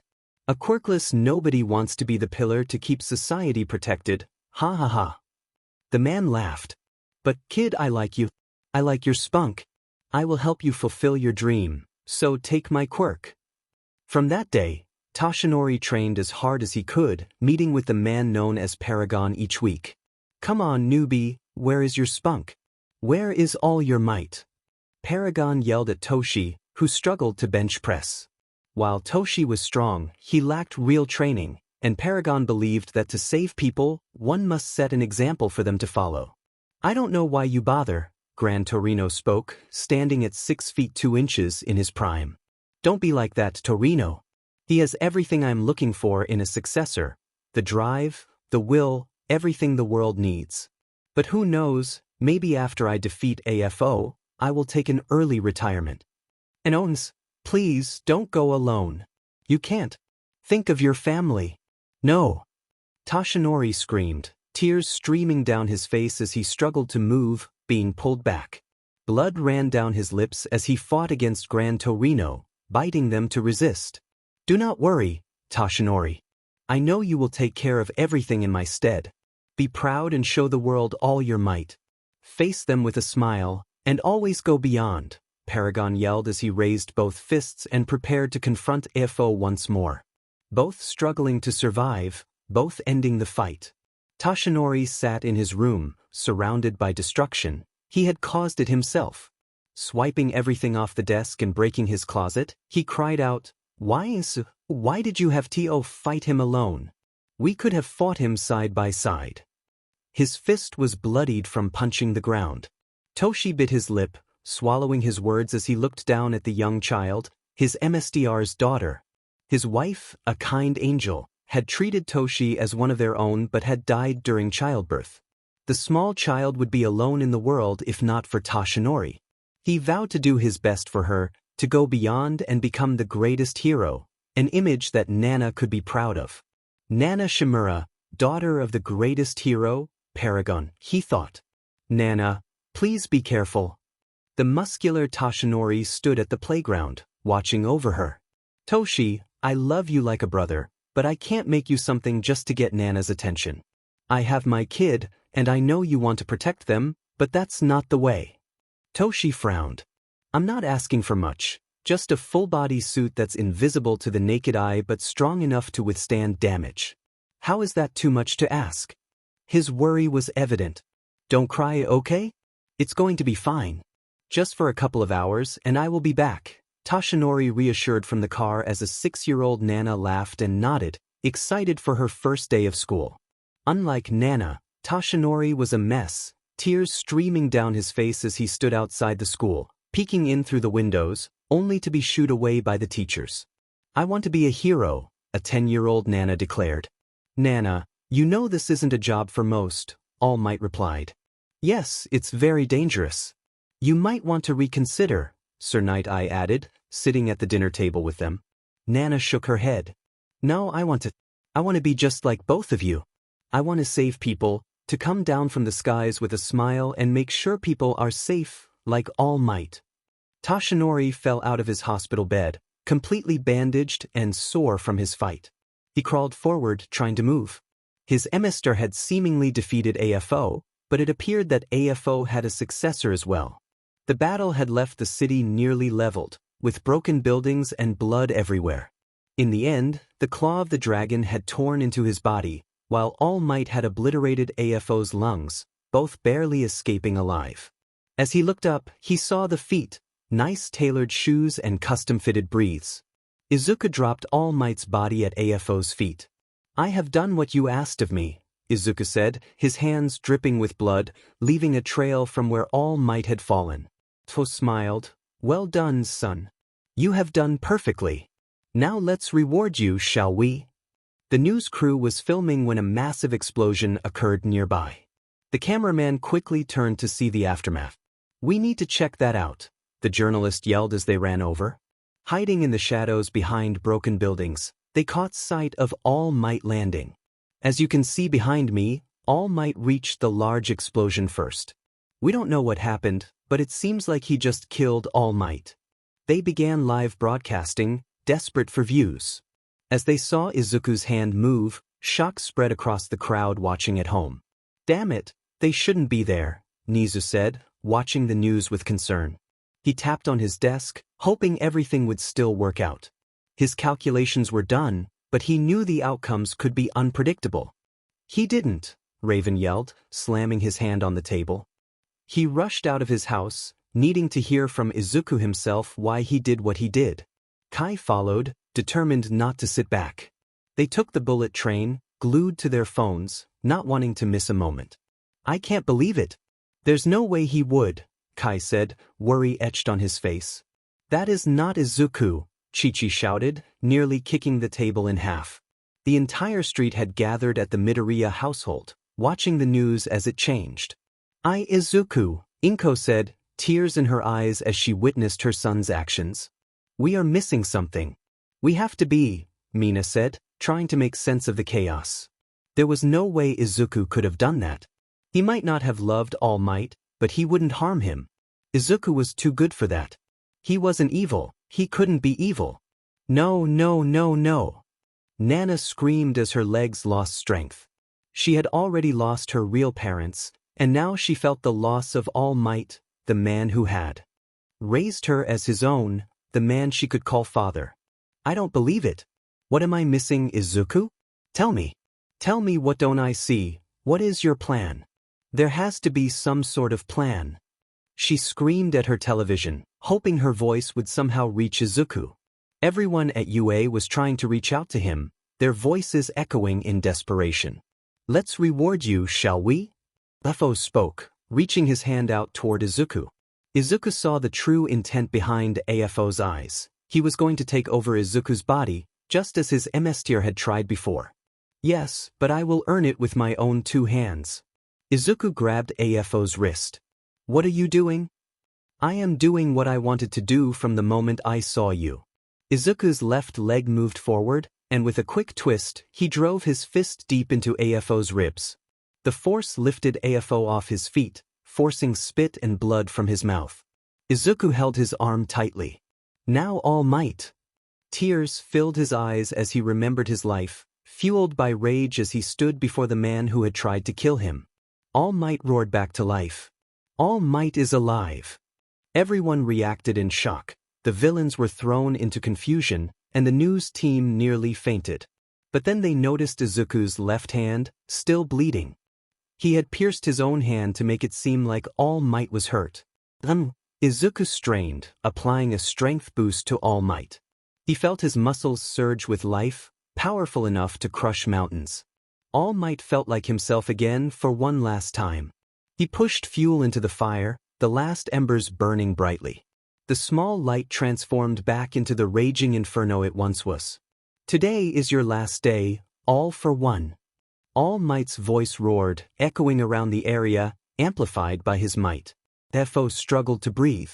Leave, he managed to say, and Kurogiri opened a portal. The villains were forced through, rendered useless to AFO. He kicked himself back, using a weak air bullet for distance. I will not forgive you, son. You are not my father. Shota Aizawa is my father. Izuku declared, finally unleashing his rage. He was done holding back. Nezu tapped his intercom. Now, he called out. Back at the villains' hideout, heroes burst through the walls. Endeavor, Best Jeanist, Gang Orca, Shishido, Wash, Edshot, Kamui Woods, Yoroi Musha, and Hawks. All the high-ranked heroes Nezu could contact were there, moving in sync with All Might. Your information planned out perfectly, Midoriya, Nezu said, revealing a detailed map and an explanation of the League of Villains quirks. You are all under arrest, Endeavor announced, flanked by a dozen lesser-known heroes and police officers, all prepared for action. Damn it, damn it, damn it. He betrayed us. Shigaraki yelled. In a swift moment, Kurogiri opened a portal for him and Shigaraki to escape. Just barely missed, Endeavor muttered. No matter, we will find them sooner or later. He stepped forward. Go down quietly. Lilith shook, confusion evident on her face. No. He betrayed me. If I can't have him, no one can. She sprouted bat-like wings and horns. Quickly wash. A large stream of bubbled water rushed out, pushing her against the wall. Her clothing wrapped around itself as Best Jeanist captured her. No contact with her. She can drain energy and has incredible speed. Fuuk, he is smarter than he looked, Ash said, embers dripping from his hands. Well, let's go down in a blaze of glory. Endeavor rushed forward, slamming his powerful fist into Ash's face. Fire might not work, but this will. Ash was thrown back, crashing into the bar and shattering the glass behind it. Die, die, die. Moonfish snarled, ready to attack, but his mouth was shut as a claw and fin slammed into him. That was my kill, sush it. Shut it, cat. We are working together now. Gang Orca said as he and Shishido attacked. We surrender. No, we don't. Twice created a clone of Izuku, perfect in every way, but just like Twice, the clones had minds of their own. Oops, Twice said as Izuku turned around and punched him. The heroes were confused. He was a villain, right? Give up and don't struggle. It's best for you all to just give in. Some wanted to, but others couldn't bear the thought of betrayal. Lilith struggled against her binds. Lilith, stop. Down. Izuku yelled. Despite her mind urging her to fight, she listened and went slack. But then she broke free. Her clothing tore as she dashed forward, her nails sharp as they pierced his chest. Tears streamed down her face. You traitor! The fight did not last long. The heroes moved quickly. Manga and Spinner surrendered, unwilling to face such a force. Perhaps Izuku was right. Maybe it was for the best. Collider never surrenders, he declared, sending out wave after wave of energy, trying to harm others and free himself. But Hawks flew past, dodging the waves and slamming one of his large feathers into him, causing him to drop. Compress attempted to flee, but as he transformed into a marble, he was quickly caught by Edgeshot. Twice was the only one left standing after Izuku fell. He quickly tried to create a Shigaraki clone, but an ice spear destroyed it before he could react. Rush stood there with a smile as Kai pushed her way through the police and heroes. Oh, do I have some news? Rush grinned. Nezu called. He and Midoriya planned the whole thing. In Nezu's office, Nezu and Izuku sat together. What I'm going to ask of you is not easy. You have every right to refuse, and perhaps I shouldn't even ask you this at all. But for the sake of a dear friend I have lost, I must, Nezu said, recalling fond memories of Paragon, a hero like no other. I want you to accept the villain's request to join them. Izuku looked confused. What? I'm not a villain. I want to be a hero. Nezu nodded. I know, and you will make a fine hero. But the League of Villains is run by a man who has been a force of evil for many years. He has killed countless people, heroes, civilians, everyone. He is clever and leaves few traces. Until the USJ incident, we all assumed he had died. But he lives and we need to defeat him. The best shot we have is for you to join the villains, build their trust, and then call us to take them down in one go. They will hate you, Izuku replied. The students will hate you if you do this. They will feel betrayed. They can't know. Your parents can't know. Nobody is allowed to know that you will do this. They could end up revealing the whole thing. I will do it, Izuku said firmly. I don't like it. I hate that you asked, but I want to be a hero. I want to save people. If you say this is a way to do so, I will. You have my complete support, Midoriya. Your spot at UA shall always remain open, Nezu assured him. Rush smiled widely. He and Nezu planned the whole thing, all to find the big bad and end this once and for all. He nearly jumped out of the train in excitement when Nezu told him. I knew it. I knew that boy was no villain, Endeavor said, relieved yet conflicted. But where is he now? Hawk says. From what Nezu told me, he's with All Might. Let's see if we can aid the two heroes in their job, Best Jeanist said, tying the villains together and allowing the police to cuff them. Don't think you can win this, All Might. You were left in worse shape than I at the end of our fight, AFO taunted. All Might nodded, feeling his muscles pulse with life. He was back and running at full strength. Let's even the playing field then, Izuku said, still feeling the effects of his earlier exertion. Involok, he shouted, invoking words for stamina and defense. All Might felt a surge of adrenaline. He had time to spare now. His body felt more durable. Izuku dropped to a knee, blood dripping from his nose as he pushed his limits. Boy, I can do the same, Evo said, preparing to boost himself, only for All Might to act.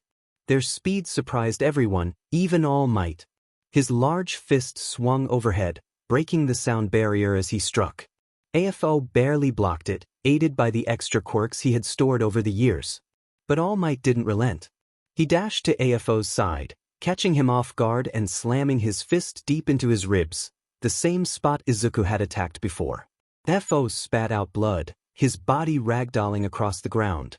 Your reign of terror is over, all for one, All Might declared, crouching slightly before jumping forward. Cracking the ground beneath him, he threw his fist at AFO, only for a dark, armored arm to grab it as AFO activated his hybrid form. A form that had not been seen in years. His scales were small, thousands of them overlapping like armor, making it nearly impossible for anything to pierce through. Two large, pure black wings spread out behind him, more demonic than draconic. His sharp teeth were visible as his face transformed, and most importantly, two simple demon horns crowned his head. Izuku now understood why some dragons were seen as pure evil. All for One's transformation was undeniably that of a demon. Let's see how you like being thrown around, FO taunted, backhanding All Might right on his injury. It hurt, but not nearly as much as he had anticipated. Izuku's enhancements worked wonders for him. As he searched for Izuku, he felt lost until All Might looked back at AFO, realizing Izuku had rushed in, now in his own hybrid form. Their hands intertwined as they fought for Demps. Thankfully, Izuku was still under the effects of his own power boost, but AFO was older and stronger, having fully unlocked his potential. It was not a fair match. AFO pushed down on Izuku's hands, snapping his wrist back and forcing him to take a knee. You really believe you could win against me, boy? I am your father, and I will beat some respect into you. You're nothing of mine. I can't beat you, but I can sure as hell keep you busy. Izuku shouted, determination fueling him. Even if it meant risking everything, he would keep fighting. He could not allow All Might to die. He could not let AFO win. Soul, Izuku muttered, recognizing the word for power, the second stage of his strength boost. He could not let this moment slip away. Izuku breathed out, hot flames condensing as they covered AFO's face. "Ah, you brat!" FO roared, furious that his own child dared to challenge him. He brought his forehead down, clashing against Izuku's face repeatedly. Yet, Izuku held on tightly. "Well done, young Midoriya," All Might shouted, leaping from behind AFO. He spun around, slamming his fist deep into AFO's shoulder. FO stood firm, able to withstand the blow, even as the ground beneath him cracked and caved in. "No, you don't," Izuku yelled, refusing to let go. "You're going to die." FO took a deep breath. "Bring it. Kill me, I ain't letting go." Izuku gritted his teeth, closing his eyes, bracing for what was to come. But nothing happened. "I will not allow you to touch my student, all for one," All Might declared, his voice a mix of calm and fury. "Backup has arrived." Izuku turned to see them. Rush, Best Jeanist, Endeavor, the top heroes had come to the scene. But AFO was not playing fair anymore. He transformed once again, taking on a massive dragon form, as large as the zero-pointer. Its monstrous appearance sent shivers down the spines of those watching from home. "Oh no," Hawks said, realizing the challenge ahead. "Two can play that game." Izuku transformed as well, slightly smaller but fierce. He lunged at AFO, but the larger dragon bit down on Izuku's neck, drawing blood as he was thrown against nearby buildings. "I shall kill you all," AFO roared, taking a deep breath and unleashing a torrent of flames toward everyone. Wash intervened, forcing out a massive amount of water to counter the flames. "Burn, lizard!" Endeavor shouted, engulfing his fist in flames and pushing out as much heat as he could. "Don't think flames can do much against me," FO bellowed, shifting to unleash a pure lightning beam. The group scrambled to dodge as the explosion obliterated the area around them. "I forgot that higher-ranked dragons don't just stop at one element." "Truly terrifying," Hawks remarked, planting feathers into everyone's costumes for support. As Izuku dashed forward again, blood running down his body, he and All Might clashed against the massive beast. Izuku's claws gripped AFO's throat while All Might delivered powerful punches to its body. "You just made a larger target for me," All Might said.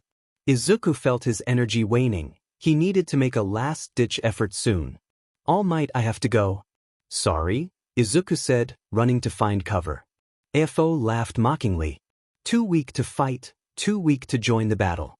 You were a mistake, and I will kill all those you love after I'm done here." Izuku dropped his transformation, hiding in the rubble, closing his eyes and taking deep breaths. He needed time to gather his strength.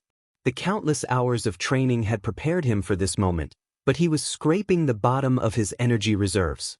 "I will not allow you to lay a finger on him," All Might shouted, slamming his fist against AFO's chin. The dragon's face tilted up in surprise. "Flame Spear!" Endeavor shouted, launching his attack at AFO's throat. This dragon had to be stopped. Best Jeanist and Edge Shot worked together, using their combined skills to counter the threat. The denim fibers from his jacket combined with Edge Shot's transformation into a paper-thin needle, both shot forward together. However, they could not penetrate AFO's thick skin. Gang Orca unleashed a sonic wave, attempting to disrupt AFO's brain, but the larger beast remained unaffected. Shishido charged in, his claws trying to tear through AFO's tough hide, but to no avail. Wash sent forth a powerful jet stream of water, aiming to harm the massive dragon. Yoroi drew his blade, swinging it skillfully to send air waves at AFO, yet each attack proved ineffective. As Izuku rushed in, FO activated his strongest protection spell. He had Volok for guard, Spawn for shield, and finally, Ka armor, the highest level of protection. This only allowed All Might to inflict any damage, and even then it was minimal, thanks to Mol. "You won't be able to lay a hand on me. I will kill you all." AFO roared with pride and rage. But then Izuku returned. "Then try this on for size." Izuku mentally gathered the strength of all the heroes. Sulik, he called out, using the second form of Maul. Instantly, he felt the toll on his body, blood spilling from his nose, ears, and even eyes. His brain felt like it was splitting apart, and pain coursed through him, but the effects were evident. "Oh God," All Might gasped. His strength surged to a level he never thought possible. He felt the might of the entire world in his hands and rammed his fist into AFO, who was forced back with a loud groan of pain. "Burn!" Endeavor shouted, launching a massive flame spear that pierced AFO's arm, leaving a burn mark and eliciting another groan of pain. "Once more!" Best Jeanist yelled as he and Edge Shot worked together, successfully piercing AFO's scales and binding the beast. Gang Orca unleashed another sonic wave, rendering AFO immobile. Shishido managed to rip off a chunk of scale, while Yoroi left scars and bleeding wounds with each slash of his blade. Rush moved faster than the eye could see, teleporting onto AFO's nose. His skin glowed red as he pushed his quirk to nearly 10 times its normal limit. Smoke billowed as he unleashed a flurry of punches, each strike landing on the top of AFO's skull. The dense skull cracked under the relentless assault. "I will show you the true meaning of going beyond all for one. I shall show you the pain I felt after you killed Maya. I will show you what I am fighting for." All Might focused intently on his next punch, folding his fingers in and pulling back his fist. His muscles flexed, and he felt a power he didn't know he possessed, the power of millions watching. Each cheer empowered him, the children at home screaming for their hero, the adults on the edge of their seats. "Don't try it, All Might." AFO screamed, his armor weakening. The other heroes continued their assault, but AFO transformed back into his human form as Aizawa stood at the edge, removing his quirk. "Plus Ultra!" All Might yelled as he swung his fist with all his might. The sound barrier shattered as his fist connected with AFO's chest, leaving a massive imprint. AFO was flung back, crashing into the ground and creating a crater, his body lying still. "They did it. The heroes won," the news anchor exclaimed, momentarily forgetting he was on air as he witnessed All Might struggle. The cheers from across the country resonated in the heroes' ears as they stood victorious. But they wasted no time and rushed to where Aizawa was, standing over Izuku, who lay unconscious in a pool of blood. "He is still alive," Aizawa said, feeling Izuku's faint pulse. Tears streamed down his face as he collapsed beside him. The heroes dropped to their knees, having pushed themselves to their limits. All Might reverted to his skinny form, unable to maintain his facade any longer. He felt the embers of one for all leave his body, and pain coursed through him as the fight took its toll. And all the fighting he had been doing today. He was also reaching his limits. Each hero felt it. The only ones that were considered fresh at this point were Hawks and Aizawa, but Aizawa was breathing heavily. He had sprinted as soon as he saw the location. The heroes were nearing the end of their ropes, but then they heard it, a stone breaking. Each of them looked back and noticed All for One struggling to get back up. "Why you all thought that was enough?" Oho spoke, blood rushing from his mouth. "You sure did a number on me, but with the strength of my son in you, what do you really expect?" FO said as he struggled to get on his feet. The heroes panicked, trying their best to prepare for the fight again. "It seems thanks to our new addition, my abilities and quirks are completely sealed. Still, my strength, durability, and stamina remain the same." Aizawa kept his quirk active and pulled the blade from his back. "Kill me but let the rest go. That's what you want, right?" Toshinori said. "Oh no, Toshinori, this won't be a heroic moment for you. I'm going to kill everyone but you. I will save you for last after I take down all those important to you," FO yelled in rage. He had never been this mad before. His suit was ripped and broken, his body hurt, and he bled. "I don't like that idea really." 3 new people landed on the battlefield right behind the heroes. "What are you doing here?" AFO scowled at the newcomers. "I can still kill you, old man," FO said, looking at the older man. "Rush, that's the guy I told you about," the older man smiled. "Is that young Kai?" "Oh hello." Kai had been out of the battle, too weak to try and meddle. While my time of fighting has passed, if you wish to scuffle as I get all the pieces ready, I am sure my son-in-law and daughter are more than happy to keep you entertained, the older man said, standing still with his cane in hand. Both Rex and Toru stepped out. If you are not here to fight, then why are you here? AFO yelled again, causing a fault in his plan. Rush, who are these people? Hawks asked quietly. That old man? I think he is the leader of a group of dragons. Extremely powerful but a good guy, Rush replied. That was all he really knew about the old man.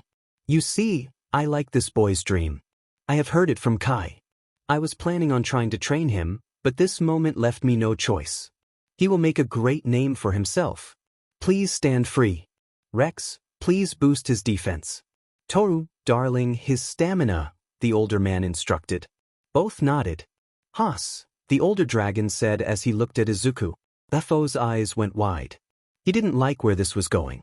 Mentally, he screamed at Kurogiri to get him, but his own orders worked against him. The nearly defeated Izuku took a massive breath, as if brought back to life. What just happened? Izuku said, getting back up without any problems. He felt perfectly fine. Your fight is not over yet, the older man said again, tapping his cane on the floor. Toru stepped up. Gone, she said, boosting Izuku's stamina from nearly 5% to over 105%. Then Rex stepped up. Ka, he said, granting armor, the highest rank of it. Izuku felt his body grow stronger, more durable than ever before. And then finally Sharat, the older man said, using mighty, the highest rank of strength. Izuku felt an overwhelming surge of power, feeling as if he could easily defeat all for one. Now then, young man, it's time. You work as a hero, do you not? Izuku didn't register the voices. He had one thing on his mind, defeating all for one. Don't you dare, boy. I am your father. Instantly, Izuku dashed forward. The ground cracked beneath him, the area shaking as he reached AFO. With a mighty swing, he yelled, You're not my father, Shoto Aizawa is. Izuku's fist landed squarely on AFO's chest. For a moment, nothing happened, but then an air explosion erupted, sending AFO shooting backward, leaving an imprint of Izuku's fist on his chest. With the speed of his punch, Izuku moved too fast for Aizawa to track. Has-ka! Izuku didn't stand still. He dashed after AFO, grabbing his face and spinning him before throwing him down. Izuku jumped over AFO, fists intertwined, and slammed down on his head. AFO lay in a nearly 50-meter crater, knowing he had to leave or risk never escaping again. But Izuku did not give him the chance. With a flick of his wings, Izuku shot down, both feet pressing into AFO's gut. Blood erupted from AFO, splattering all over Izuku. Clenching his hands, Izuku delivered a right jab to AFO's chin followed by a left hammer slam to his nose. I will kill all those you love, Izuku heard AFO say. AFO muttered the same threat he had heard before, and the faces of his loved ones flashed before Izuku's eyes. His mother Inko, his brother Hitoshi, his father Shota, and his aunt Chichi. Friends and classmates like Kyoka, Mei, Nemuri, Mina, Nijire, Rumi, Ryuko, Momo, Achiko, Setsuna, Himiko, Yui, and Nana filled his mind. I won't let you do that. Izuku shouted, filled with rage. He slammed his fist down again, each blow landing on AFO with all his might, shaking the area. AFO tried to defend himself, but after the third blow, his jaw was broken. That's enough. Aizawa yelled, his voice cutting through the chaos. Izuku felt lightheaded and dropped onto his back. You did well, hero, an older man said nearby. Indeed, your fighting could improve, but a job well done. Rex and Toru chimed in, praising him as the heroes swarmed in. To assess the damage. Inside the crater, a broken and bloodied AFO lay, his arms visibly injured as he tried to protect himself. Izuku had done a number on him, but the fight was over. Police arrived minutes later, having waited for the confrontation to end. Medical services followed closely, and soon the media descended, taking pictures and seeking interviews. Izuku sat alone in a room, a chair and table his only company. He stared at the floor, lost in thought. The door suddenly opened, and his aunt and mother rushed in. Inko, tears in her eyes, grabbed her son and held him tightly, while his aunt joined in, crying and yelling, "Don't you ever do that again!" Izuku's tears flowed as he wrapped his arms around them. "Sorry to hide you here, but this is one of the only rooms with no windows," a police detective explained, and Aizawa nodded in gratitude. "I'm sorry," Izuku said softly, tears streaming down his face. "I'm sorry for leaving." "I should be the one to apologize," a new voice said.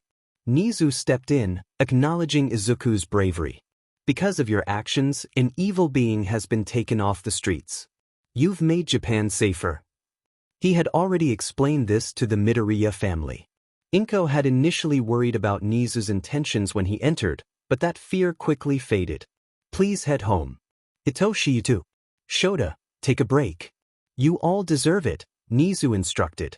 Inko and Chi-Chi released their hold for a moment, allowing Hitoshi to step forward. Face to face with Izuku, Hitoshi, holding back tears, punched Izuku lightly, hurting his own hand more than Izuku's face. "A-hole," he said before quickly hugging his brother. "I missed you too," Izuku replied, tightening his embrace.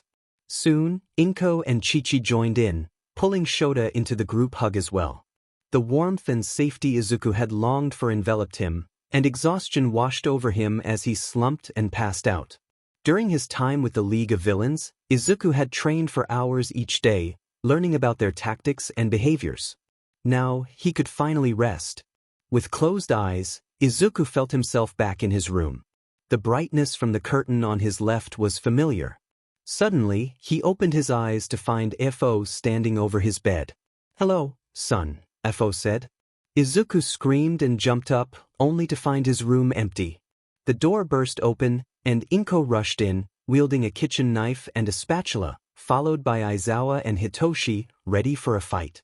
"Sorry, bad dream," Izuku said, breathing heavily. As he inhaled, a familiar smell hit him, nearly overwhelming him with nostalgia. "Is that?" he asked, and Inko nodded. "I don't know, come down and find out," she replied. Izuku sprinted down the stairs, nearly knocking Hitoshi over, and his mouth watered at the sight of his mother's cooking: crispy bacon, perfectly scrambled eggs, warm homemade waffles, and katsudon. "Eat up," she said, beaming with happiness to have her son back. He turned around. The older dragon smiled. "I understand you might believe that you know about the dragon powers. But even young Midoriya, with the help and advice he has gotten, is barely scraping the bottom of the barrel." Nezu tapped his finger on the desk. "Principal, we both know that AFO will not stop. Midoriya might have stopped him for today, but he did so with the help of countless heroes and a weakened AFO. If he tried to do it again, he would be in grave danger." Nezu frowned slightly. The older dragon was correct. While Izuku was powerful and could defeat countless thugs, he was but a pebble compared to some threats. And now that his presence has become known to the outside world, we will not be the only ones searching for him, Rex spoke. "Indeed. While I agree Midoriya deserves his peace for now, we cannot allow him to sit idle for too long. Dragons as experienced as me or AFO might not be interested in fighting, but the younger generation, the dragons from other countries, can be. It's not uncommon for them to want to test and show their strength. With his recent display, there is no more suitable candidate to fight in the world," the older dragon said, his hands resting softly on his cane. "It's merely my wish to help Midoriya grow. He is a strong young man with set morals, one that could perhaps finally clear the public's opinion of us and force dragons out of hiding, removing their fear of being hunted." "I see. Well, I shall contact Mr. Midoriya. However, I cannot single him out. I could create a small workshop to strengthen students, but this would include more," Nezu replied. "Oh, that sounds fun," Toru said happily as the older dragon smiled. "That's fine.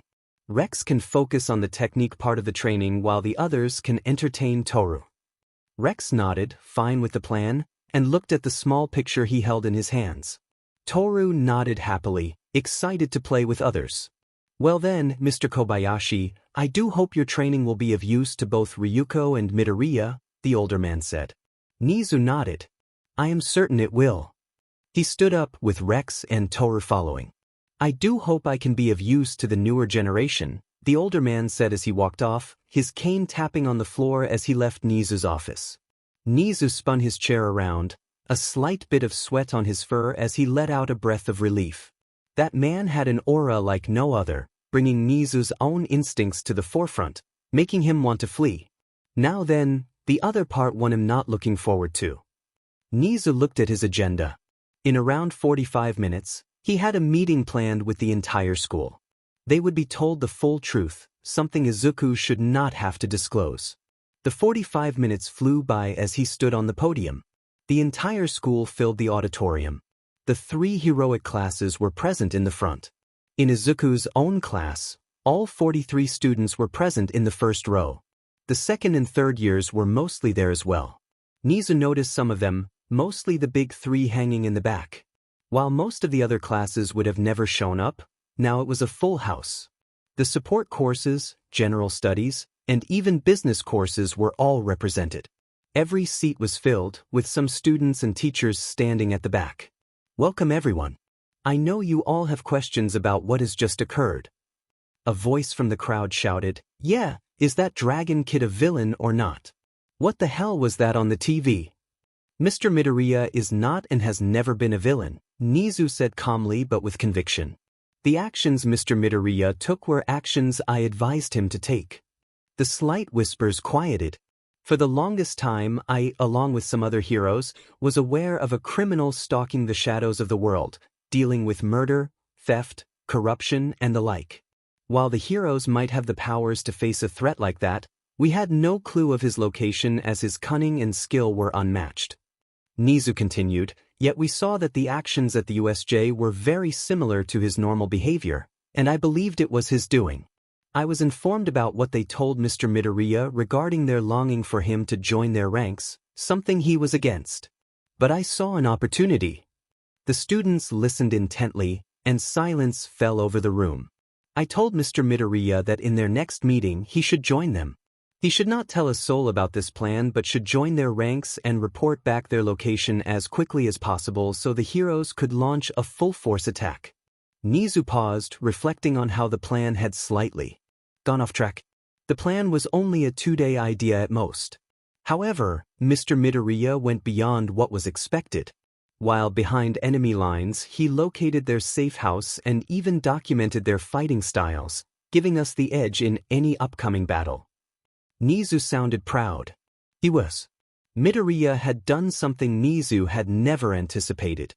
Mr. Midoriya's actions were supported by me, and if someone is to be blamed, I will take full responsibility. Nezu's declaration resonated with the students. The third years understood and felt proud. None of them had gone through something like that, but they recognized the dangers and risks of undertaking undercover work. That was respectable and honorable. The second years understood it as well. They had not been out in the field as much, so the risks were not as real for them yet. But they respected it. The only ones who could not fully accept it were the students of Izuku.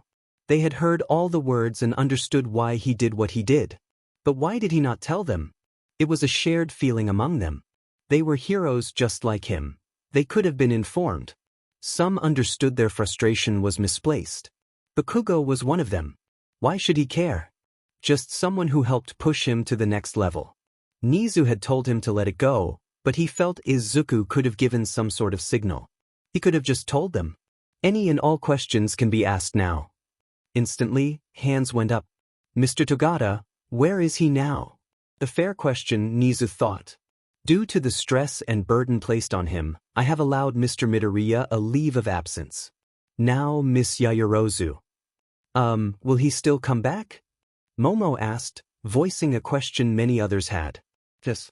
Mr. Midoriya's spot at UA will always remain open, but his dream to be a hero has not faltered. And he will return. Miss Yagi. Nana looked at Nezu.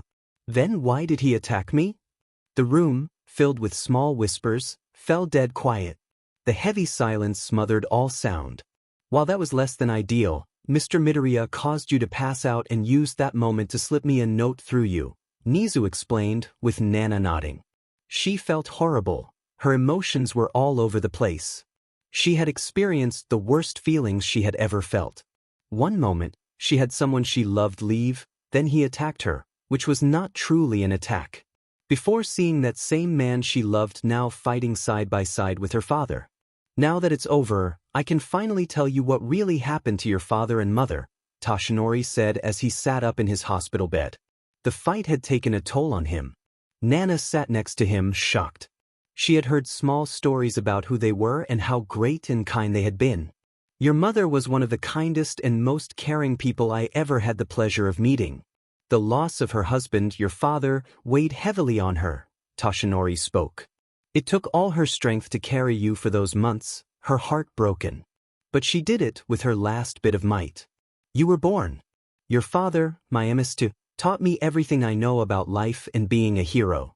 He stood up for what was right, not just what was legal. That was the hero I aspired to be. But your father passed one for all onto me right before going into battle.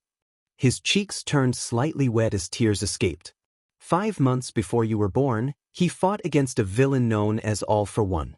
They both fought hard, but AFO cheated. Your father was still holding his own. Toshinori smiled. It took just 10 minutes. It was over before we knew it. FO escaped, but he was at death's door. Your father, sadly, also died protecting a small family. But that man from yesterday was what I was to your father, a successor to FO. Toshinori continued. He was given his quirk. Over the years, I have fought him countless times. It didn't matter how many times I fought him, he was incredibly powerful. It was where my hatred came from. He clutched his cover. In my rage, I lost the path your father, my Himsu, put me on. I am ashamed because of it. But now I have lost my powers. I no longer hold one for all within me. Nana's eyes went wide. What? But, please. I no longer need to be a hero.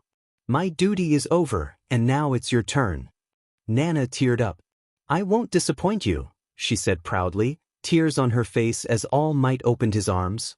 I idiot, Gran Torino said as he stepped in. Recovery Girl followed shortly behind, as did Sir Night-Eye. What are you all doing here? I can water the flowers. What do you think I am doing here, you idiot? Recovery Girl yelled, swinging her cane in the air. We have come to see how you are doing, All Might. I am fine really. Just focused on my wound, Toshinori said. He had heard, but he wasn't in life-threatening danger. Well, since the old number 1 is down, how about I train the new and upcoming number 1? Gran Torino said, cracking his knuckles. Nana smiled. It would be an honor, Gran Torino. He laughed. I shall assist as best as I can, Sir Night-Eye added. I will get super strong, stronger than anyone else. I will be the best hero ever, Nana declared with a smile. Mom, Dad, I need help, Izuku said. It had been 3 days since he had returned, and he looked worse for wear. Izuku was unable to get any sleep, constantly haunted by fears of AFO, Shigaraki, and the League of Villains coming back to harm his friends for revenge. We know, kiddo. I will make an appointment with Hound Dog, Aizawa said, placing a hand on his shoulder. It's good you are seeking help.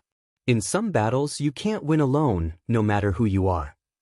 Izuku nodded. Chapter end. Izuku stood with his hand to his side, looking up at the large gate. Aizawa stood nearby waiting, and Izuku felt a weight on his shoulders, the harsh realization of how the others would react to seeing him again hitting him. He was frozen in place, unable to push forward or back, as his mind spiraled out of control. It had been 4 days since the attack, and now he was returning to UA.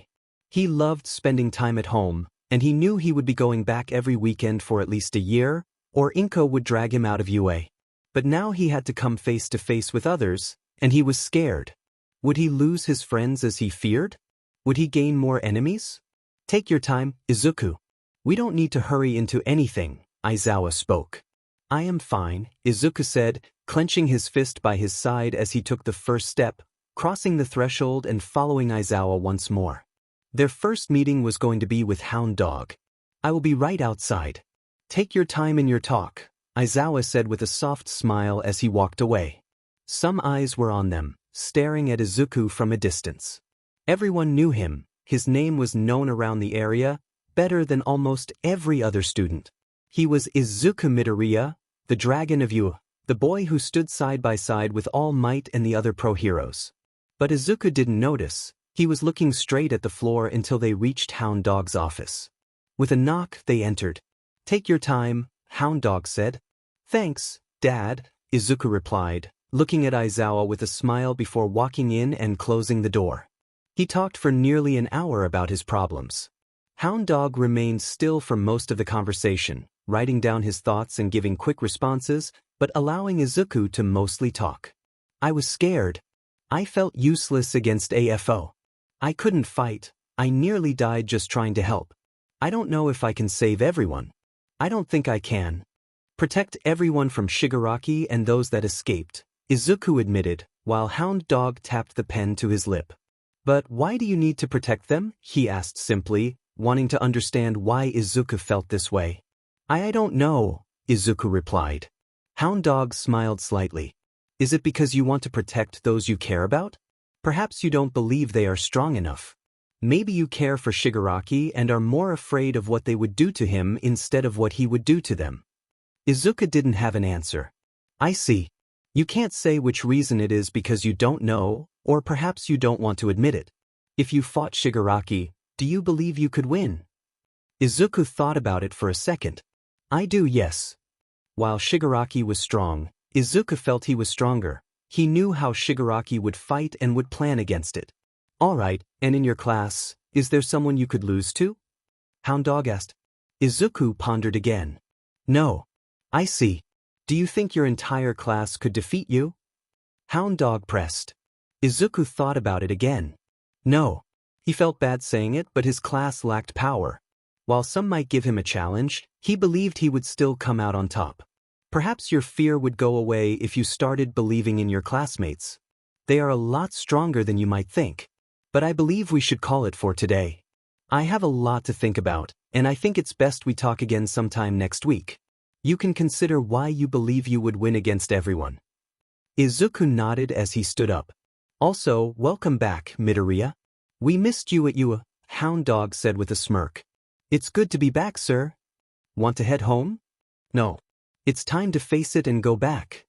Izuku didn't want to waste more time. The longer he waited, the harder it would become. He needed to do this now. He and Aizawa went straight to the dorm. Hitoshi had already come back, but as Izuku stood with his hand on the door, he felt too weak to open it. The strength that could crush cars felt diminished. But as he felt the warm hand of his father softly placed on his own, he felt his strength return. Strengthening his grip, he opened the door, swinging it wide and looking inside. A breath held in his mouth, he felt his throat dry up as he saw all the students looking at him. Dead silence filled the room until, in an instant, that silence was broken. Some of the girls ran right for Izuku, Achiko, Momo, Kyoka, and Himiko, all four without thought, slamming into him and wrapping their arms around him tightly. Others quickly joined in, Mina, Nijire, Nemuri, and Ryuko, unable to stand back. Tears joined the embrace as Izuku's eyes filled with emotion, feeling the love of the hug. But he felt more than just love in the room. After what felt like an hour, he was suddenly slapped by several of them, Mina, Nemuri, Kyoka, Himiko, Setsuna, and Ryuko, all just playfully hitting him in the face. Like always, it stung them more than it stung him, but he felt the pain in his heart. His heart hurt more as he noticed Roomi angrily from the back, not giving Izuku attention. "Why didn't you tell us?" "It's us." Nemuri screamed at him. Don't give me that. You weren't allowed a lot, why? Why did you just leave us?" Nemuri shouted as she slammed her fist onto his chest. "I will answer everything, I swear." "But I can't answer that," Izuku said as he was led into the dorm. With a soft sigh, he sat down, and the students quickly found their places nearby. "So, why didn't you tell us?" Himiko asked. She wasn't the only one who wanted to know. While some, like Momo, could understand, others like Tokoyami, Himiko, and Roomi had known him since childhood. They had grown up together, so why hadn't he trusted them with this? I didn't want to get any of you hurt," Izuku replied. "Hurt? We are hero students just like you. Why would you be able to do it and not us?" I didn't think I would get away like this, Izuku said, shocked that he had nothing to show for it and that he was able to walk away without injury. Did you like any of them? Itsuka asked, genuinely curious. Some were nice, yes. Others were forced by their surroundings to be evil. Some wanted to be because they could. You and me outside fight, Roomi said, her voice firm. Izuku nodded, throwing his bag down and following her outside. He knew how she thought. She wasn't just going to talk about her feelings. She needed to release her anger first. If you just stand there, I will make you regret it. Roomi yelled as she noticed Izuku's stance. He was just standing there, but then he brought his hands up, focusing on her. As she crouched, she rushed forward at breakneck speed. A spinning heel kick was sent his way, which Izuku blocked with his hand, grabbing her foot effortlessly before pushing her away. Roomi jumped back, launching a downward kick, trying to catch him off guard. Izuku backstepped, dodging the attack. It landed hard on the floor, breaking the ground as she used it as a springboard for a powerful front kick. It landed on Izuku's chest, but he braced for it, forcing Roomi back instead. The force of her own kick sent her rolling in the dirt, and that's when the tears began to flow. You think you're so strong enough to just leave us, leave me. I will show you strength. Roomi dashed forward again, delivering a high kick. Izuku tried to block it, but it was a feint. Just before landing the kick on his head, she bent her leg and forced it down, trapping him. She hooked her foot around him and slammed him down. Izuku found himself face to face with the dirt. But Roomi wasn't done yet. With a stamp, she landed on his back, dragging him down and mounting his chest. She crouched over him, hitting him with small, tight fists, each blow feeling like it could break her hands, yet she continued. That was until Izuku sat up and wrapped her in a hug. I'm sorry, Roomi. I really am, he said, which stopped her aggression. Rumi's rage turned into wails of sadness as she wrapped him in a tight embrace. This apology broke the tension, and the remaining girls in the dorm rushed to Izuku, each one hugging him. They were just glad he was back, happy to finally have their Izuku with them. With that, the dorm returned to some peace until Nana stepped up. Midoriya, can I speak to you in private, please? She asked softly. Izuku nodded, knowing this conversation wouldn't be easy. They made their way to the 4th floor, away from everyone. Nana wanted to begin, but Izuku interrupted. I like you, Nana. This stopped Nana's train of thought. I'm sorry. You told me you were into me before camp, and for the longest time, I didn't know what to do. You were so harsh at the start that the change confused me. I thought you hated me, but then you said the opposite and I needed time to think. I didn't really have that. Izuku said with a small smile. But then, on that final day, AFO said something. He said he was going to go after All Might's successor. I couldn't let that stand. The rage I felt, the anger at the thought of him possibly hurting you. That's when I knew. I loved you. Nana was quiet for a moment before she slapped him. A one-for-all-infused slap that echoed through the hall. His face stung and his cheek turned red, but he accepted it. Just as he stood back up, expecting another slap, Nana grabbed his face and kissed him deeply. After nearly 30 seconds, she released him. Wow, he managed to say before she slapped him again. That's for making me wait so long, you know, she said, tears in her eyes. But deserve that, Izuku replied, a small smile on his face, happy to be back at you. He had to be honest about this. I know about One for All. Nana's eyes widened. Mentally, she had heard everything, but the most important thing she grasped was that Izuku loved her. He acknowledged that she was his successor. All for One told me the story of how he fought All Might, how All Might is part of a long line of users of a power created by All for One. Izuku spoke softly, almost whispering the words as if trying to keep the secret safe. I think about that, Nana was at a loss for words. Izuku placed his hand on her shoulder. The secret is safe. I won't tell anyone about it, I promise, he said with a reassuring smile. Nana nodded, knowing she would need to discuss this with All Might, but that could wait. Let's head down. Izuku stepped into the elevator. Pretty cool though, that the #1 hero picked you, he said with a small smirk, causing Nana to blush as the elevator doors closed. Suddenly, Bakugo's voice erupted from the distance. Finally, you think just because the principal chose you, you're better? Fight me. I will show you who is better. Bakugo shouted as he saw Izuku step out of the elevator.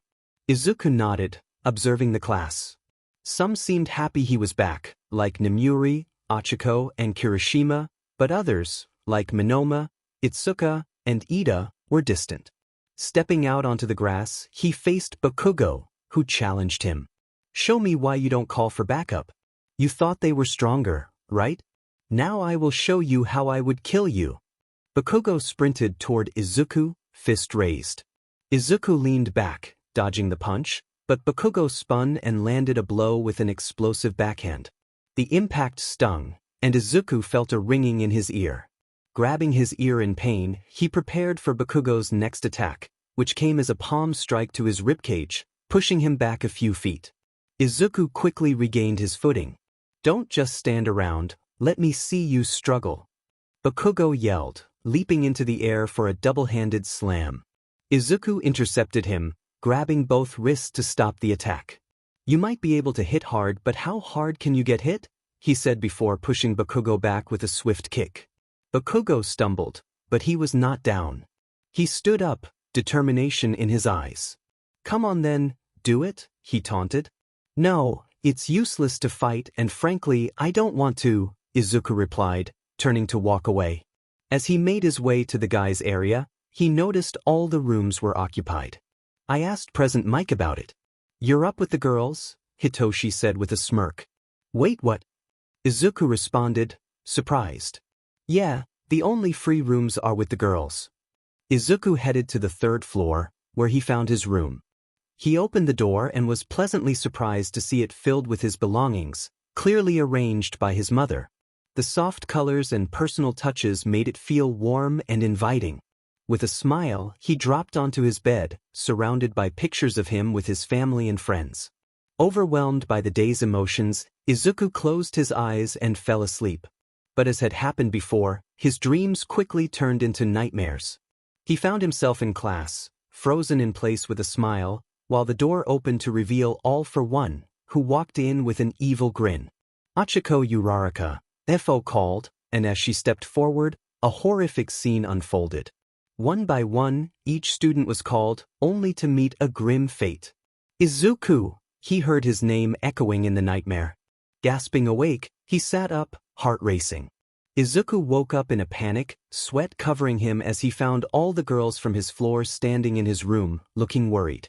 What just happened? He stammered, still confused. I heard muffled cries and got worried, Kyoka said, her concern evident. Sorry, it was just a nightmare. They've been pretty common recently, Izuku admitted, trying to reassure them. Just go back to bed, I'm fine, I promise. They nodded, but Kyoka added, if you need help, you can ask us, you know that, right? Izuku nodded in response. It's okay. Sorry for worrying you, he said as the girls left his room. Once alone, he dropped to the ground, pulling off his sweaty clothing. It was still early, around 2 a.m., and he knew he needed more sleep, but that wasn't happening now. He changed into his sleepwear and grabbed a towel, needing to cool off before attempting to sleep again. The next morning, Present Mick's voice boomed through the dorms. Good morning, everyone, he yelled. You have 1 hour to get dressed in PE gear and meet me at Gym Alpha. If you're late, I'll play my first ever mixtape through the speakers. Students quickly scrambled to get ready. After 45 minutes, they gathered as a class and headed to Gym Alpha, where they were greeted by their principal, Nezu, and 2 unfamiliar guests. Hello everyone, Nezu said with a friendly smile. You must be wondering what we're doing here and who these 2 people are. They will be our special guest teachers. Hello, my name is Rex, one of the guests introduced himself. And I am Toru. Nice to meet you all. As the class greeted them, Nezu continued, Mr. Rex will teach both Miss Tatsuma and Mr. Midoriya. Sir, why are Ryuko and I singled out? Izuku asked, sensing something familiar about them.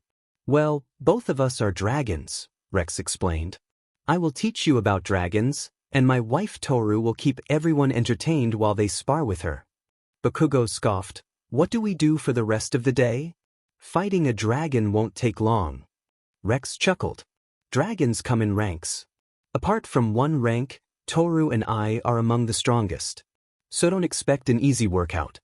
Toru smiled and nodded. Please follow me, Rex instructed, and Izuku and Ryuko complied. Mr. Midoriya, Rex began, but Izuku interrupted. Please, call me Izuku. Fine, Izuku. You don't remember us, do you? Remember you? If you mean from when I was a child, no, Izuku replied. Rex laughed. Not that. I meant from your fight. My wife and I helped you during that final stretch. Oh, I remember now. You were with an older gentleman. Yes, my father-in-law, Rex said with a smile. Miss Tatsuma, you know very little about dragons, correct? She nodded. Let's see what rank you are. I believe you might be a High Lord or maybe an Emperor, though that would be rare. Why do you believe that? Ryuko asked. You feel too powerful to be common folk. Most dragons you see on the news are weaker. With your progress, I doubt you're just a lord. High Lord is most likely. I've heard the name before, but not their abilities, Izuku said, recalling AFO's books that mentioned nothing about dragons. Well, lords often have one or two elemental powers. For example, my strongest element is earth. High lords can have 2 or even 3 elements, Rex explained. But I have none, Ryuko said. I know, but I can feel the power within you. That's what I'll work on with you, Rex assured her. And what about me? Izuku asked. Your training will be more mundane. You need to grow your energy base. Your current level is too low, but with my help, I believe you can become a strong divine dragon. Sit down and meditate for 10 minutes, Rex instructed Izuku, who nodded. Now, Miss Tatsuma, let's see what element you are made for. Please sit down on your knees, place your hands on your thighs, and breathe. Rex began speaking softly, guiding her through the breathing process. As you breathe in, feel it enter your body, cover every inch of yourself, and then exhale. You repeat this, you will feel a source of power within you. Once you feel it, tell me what it feels like. Ryuko nodded and started her breathing exercises. Ryuko took her time, feeling the weight of her new abilities. It feels heavy and hard, she admitted. Oh goody. You, young miss, are just like me, an earth dragon, Rex said, prompting Ryuko to open her eyes wide. That means your specialty will be protection. And if I may say, that's perfect for a hero, isn't it? Rex continued, causing Ryuko to beam with a massive smile. Yes, she nodded enthusiastically. Are you all ready to start? Toru asked with a large smile as the students looked at her, some uncertain. Are you sure we can fight you, ma'am? We are hero students, Kirishima questioned, feeling it would be unmanly to go all out against her. Toru rolled up her sleeves, revealing her flat arms, but she smiled confidently. I am really strong though. Come on, bring your all, she challenged, her grin wide. With a loud explosion, Bakugo unleashed 2 blasts behind him, dashing forward at incredible speed. He threw a powerful attack toward Toru, who simply grinned and raised her arms to block it. The impact knocked her back slightly. Wow, you are super strong. Cool, she remarked, already noticing the others moving strategically behind Bakugo. Dark Shadow rushed from Bakugo's shadow, aiming to strike, but Toru countered with a punch, sending Dark Shadow back. Wow, that's almost as much force as Izuku, she noted. No matter, we go again. Dark Shadow yelled as he charged forward. Knee-gyre crash. Knee-gyre called out, perfectly matched against Monoma. Monoma crash. He smirked as they both launched an attack aimed at sandwiching Toru. With a small jump, she cleared their assault, but as she soared into the air, multiple students attacked at once. Rin fired projectiles from the scales on his arms, Itsuka hurled debris from the ground, and Momo created a lacrosse stick to launch ball at high speed. Ibra sent her hair toward her, but Toru evaded each attack. Spreading her black bat wings, Toru soared higher, creating a gust of wind. Get down! Roomi shouted as she dashed toward Toru, executing a spinning heel kick. Toru blocked it with her arms crossed, absorbing the impact but still being pushed down slightly. That was cool. Didn't know bunnies were that strong, Toru said with an innocent smile, unaware of how her words challenged Rumi's pride. Focus! Nana urged, dashing forward with incredible speed, ready to strike. But Toru anticipated her move, landing a low hook to Nana's ribcage, sending her crashing to the ground. Groaning, Nana pushed herself back into the fight. Be sliced into pieces. Kamakiri yelled as he charged in, giving Toru a moment to react. Never yell unless you're trying to announce your attack. Kaminari shouted as he dashed forward, hidden until he could land a sure hit. Toru braced herself as Kaminari unleashed a powerful electric attack. The shock coursed through her, leaving her momentarily paralyzed and allowing the long-range fighters to strike. Mineta threw his sticky ball at her feet, while Aoyama fired his laser. Rin, Iber, Itsuka, and Momo all joined in, launching their attacks. Toru stood still, struggling against the paralysis as the onslaught continued. Wow, you guys are strong, but I've waited long enough. Toru exclaimed, shifting to offense. She dashed toward Shoto, who tried to freeze her legs. However, just like with Izuku, it was a minor inconvenience for her. She landed a palm strike on his chest, sending him reeling. Nana and Bakugo joined her side, both landing their own attacks. Bakugo blasted between Toru's wings, while Nana struck her ribs, pushing her toward Mei, who was ready with her power suit. Mei threw a punch that landed hard, leaving a mark on Toru, who tried to dash again as Pony fired her horns at her, the sticky ball from Mineta still hindering her movements.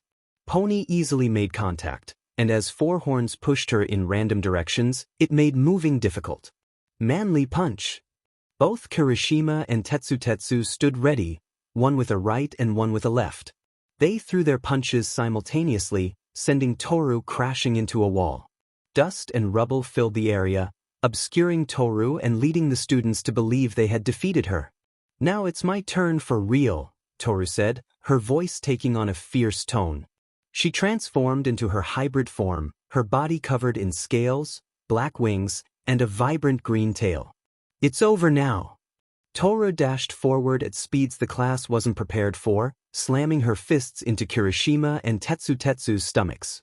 Both boys took the hit, and Toru taunted, "Oh, you can take more," before tossing them aside like they were nothing. Next, she charged toward Momo, quickly snapping the stick she wielded. However, Momo was quick-thinking and created a small faceplate, causing Toru to lose her grip just in time. Toru threw the faceplate at Kyoka, Mina, Toru, and Achiko, hoping to hit Momo instead. I got her! Setsuna yelled as she grabbed Toru's ankles, but Toru was undeterred. She collided with Sato mid-dash, both slamming into each other. Sato stood his ground, but as Toru pressed in, he began to lose ground. Recipro burst! Ida shouted, revealing a move he had kept hidden. He dashed forward, moving so fast that the untrained eye could barely catch him.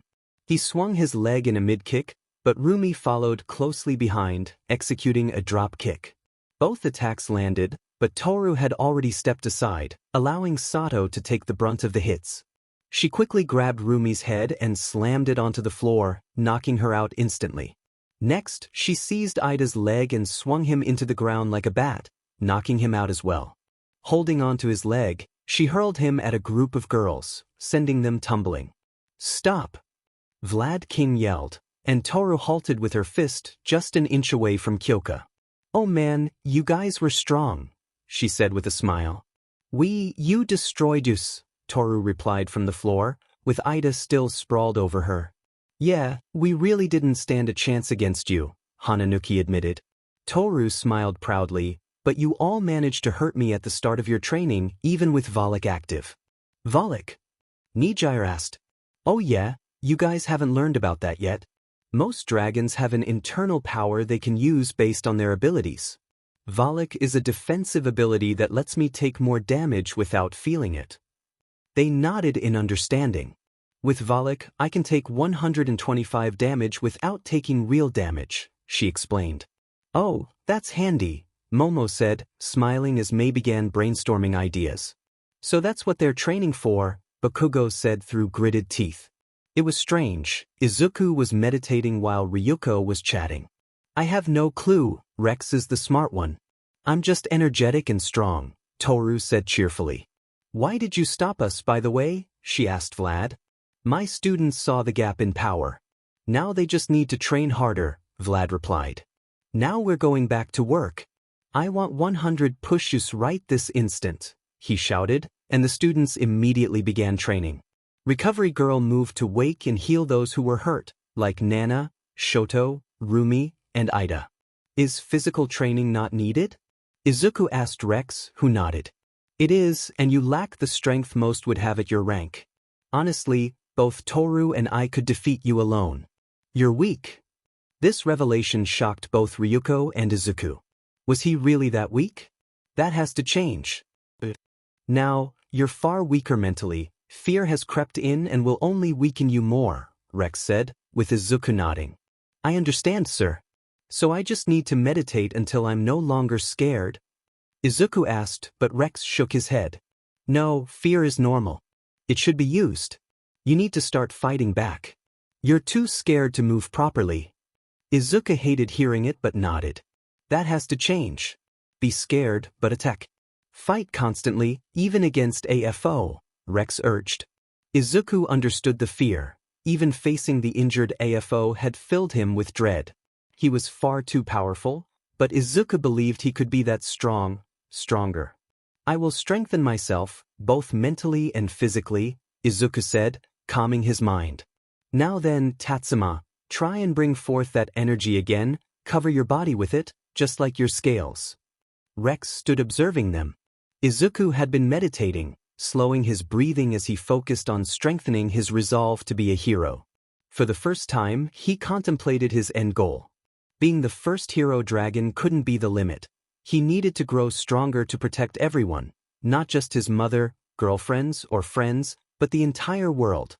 He was the opposite of AFO, who sought to destroy and rule. Izuku wanted to help and defend. Oh, get up, Izuku said, opening his eyes and facing Rex. What now? Rex smiled. Now we have a light spar. I would offer a 2-on-1, but to be frank, I can't fight both of you at once. So let me first spar with Midoriya, then I shall spar against Miss Tatsuma. Both nodded in agreement. It would be best if you learned from this, Mississippi. Also, do not use dragon chants at the moment, Midoriya. This is purely to estimate your physical abilities. I, however, will need to. Izuku knew he was weaker than his rank suggested, but he was determined. Valak, Mo, he whispered, summoning his strength. Let's start. He rushed in, dashing forward with powerful legs. His right hand swung back as he threw a left punch, which Rex anticipated. He tapped the left hand aside and prepared for the right punch, only to find Izuku had baited him. Instead of a punch, Izuku pushed, sending Rex flying backward. Seizing the opportunity, Izuku crouched and jumped, driving his shoulder into Rex's gut and slamming him into the ground. But Rex quickly recovered, grabbing Izuku and throwing him over himself. What? You are skilled but still lacking, Rex said, taking a stance. Izuku dashed in again, his hand ready as a claw. As he approached, Rex closed his hands, striking Izuku's bicep with quick speed and power. Izuku felt a jolt of pain and jumped back, clutching his arm. That's the same technique Rush uses, he noted. While I have no interest in heroics, I do want to protect my family. For that reason, I studied plenty of martial arts, including the one created by Rush. Izuku knew how dangerous that technique was. I will say you're rusty. Rush would have dislocated my arm in one go, he replied with a cocky smile, shaking his arm to regain feeling. I'm aware. I couldn't empire it like Rush, but I'm capable enough to win against you. Izuku took a moment to calm himself, remembering the lessons learned in that warehouse. He needed to stay focused. Slowly, he began to use the energy he felt, the same energy used in flame breath, to coat his skin, just as AFO had taught him. Rex smiled, thinking, finally, he is learning how to be a dragon warrior, even without direct help. It took a moment, but Izuku managed to coat himself in a protective layer of energy. Good, you're doing the first step. Now infuse your muscles, bones, nerves, everything. Allow your body to take in more energy, Rex instructed. Izuku's eyes widened. The energy had swirled around his gut, but now Rex wanted it to cover his entire being, a challenging task. Learn it as you fight, maintain the energy field, Rex said as he dashed forward. The spectators widened their eyes at his speed. In an instant he was in front of Izuku, fist primed for a body blow. The impact was a loud, meaty slap, and Rex jumped back, chuckling. You are skilled, Rex said, his knuckles red. He had punched Izuku with enough force to break bones, but Izuku instinctively turned his body rock hard. What did I just do? You're great. You just used a new element, rock. Look, Rex said, showing his arm. The soft human hand transformed, becoming darker and harder, resembling a fake arm. I call it stone body. It's rather handy. And yes, Rex turned his hand into a draconic shape. It does strengthen the dragon armor. I see. I noticed the blow coming, and because my mind went into protection mode, it altered the energy's element. Tatsuma asked. Basically, Tatsuma, please try to do the same. Cover your body with that energy. It should come naturally to you, Rex instructed. Ryuko, from the sidelines, nodded. Yes, sir. She tried immediately. While Izuku had more experience, Ryuko was a natural. With her calm and logical mind, she allowed the energy to envelop her, spreading it from her small toe to behind her ears. Each inch of her body slowly turned into a rock-like substance. Now be aware, it's nowhere near as powerful as some hardening quirks, but it should be handy against sword wielders, Rex explained. Both students nodded. But it seems Toru is about done with her training. Let's take a break. Rex walked off, leaving Izuku in the ring. Does that mean I won? He asked, confused. If you want to believe there's a winner and a loser, go again. But remember, I wasn't going full out, Rex replied. As the hero course entered the UA lunchroom, slightly covered in dirt and sweat, they were starving. Aizawa stood on a nearby table. Can I have everyone's attention? Instantly, the usually chaotic lunchroom fell silent. But now, this is important information for the future. As some of you might know, in the second year, students can take an exam for their Provisional Hero License Exam, or PLE, Aizawa announced, capturing everyone's attention. This exam gathers students from all over Japan, typically around 1,200 participants. You will be among them. He paused to let the whispers and amazement settle. Momo raised her hand. Isn't that exam for second years? Aizawa nodded. While most classes are second years, due to the threat of the League of Villains, we at UA believe it's safer for you all to take the exam this year. He glanced at his clipboard. While we don't know what challenges the exam will present, one thing is certain, UA will be a target. What? Why? Mina exclaimed, then quickly covered her mouth. The sports festival is one of the most watched broadcasts in Japan.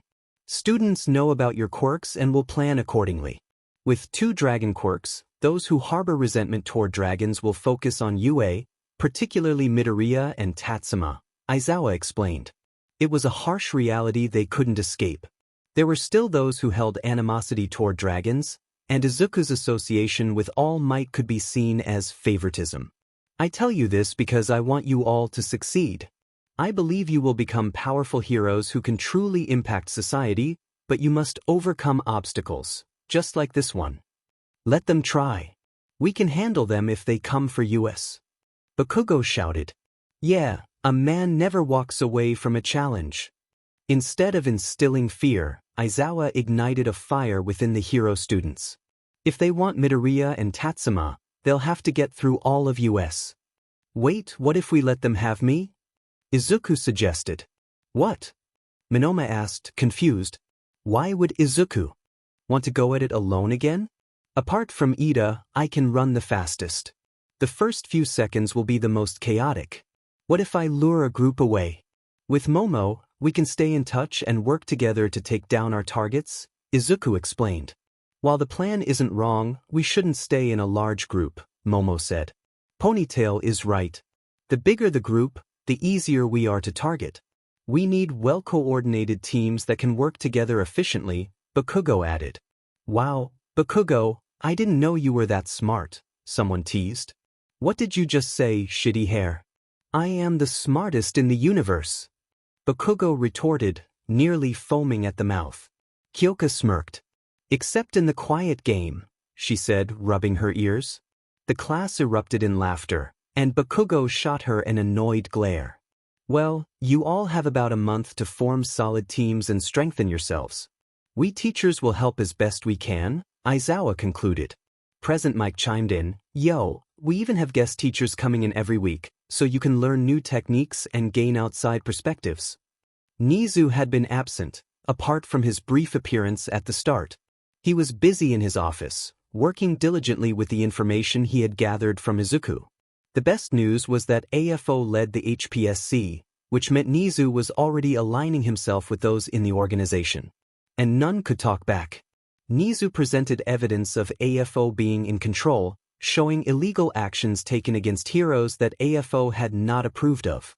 Just like that, Nezu had taken control.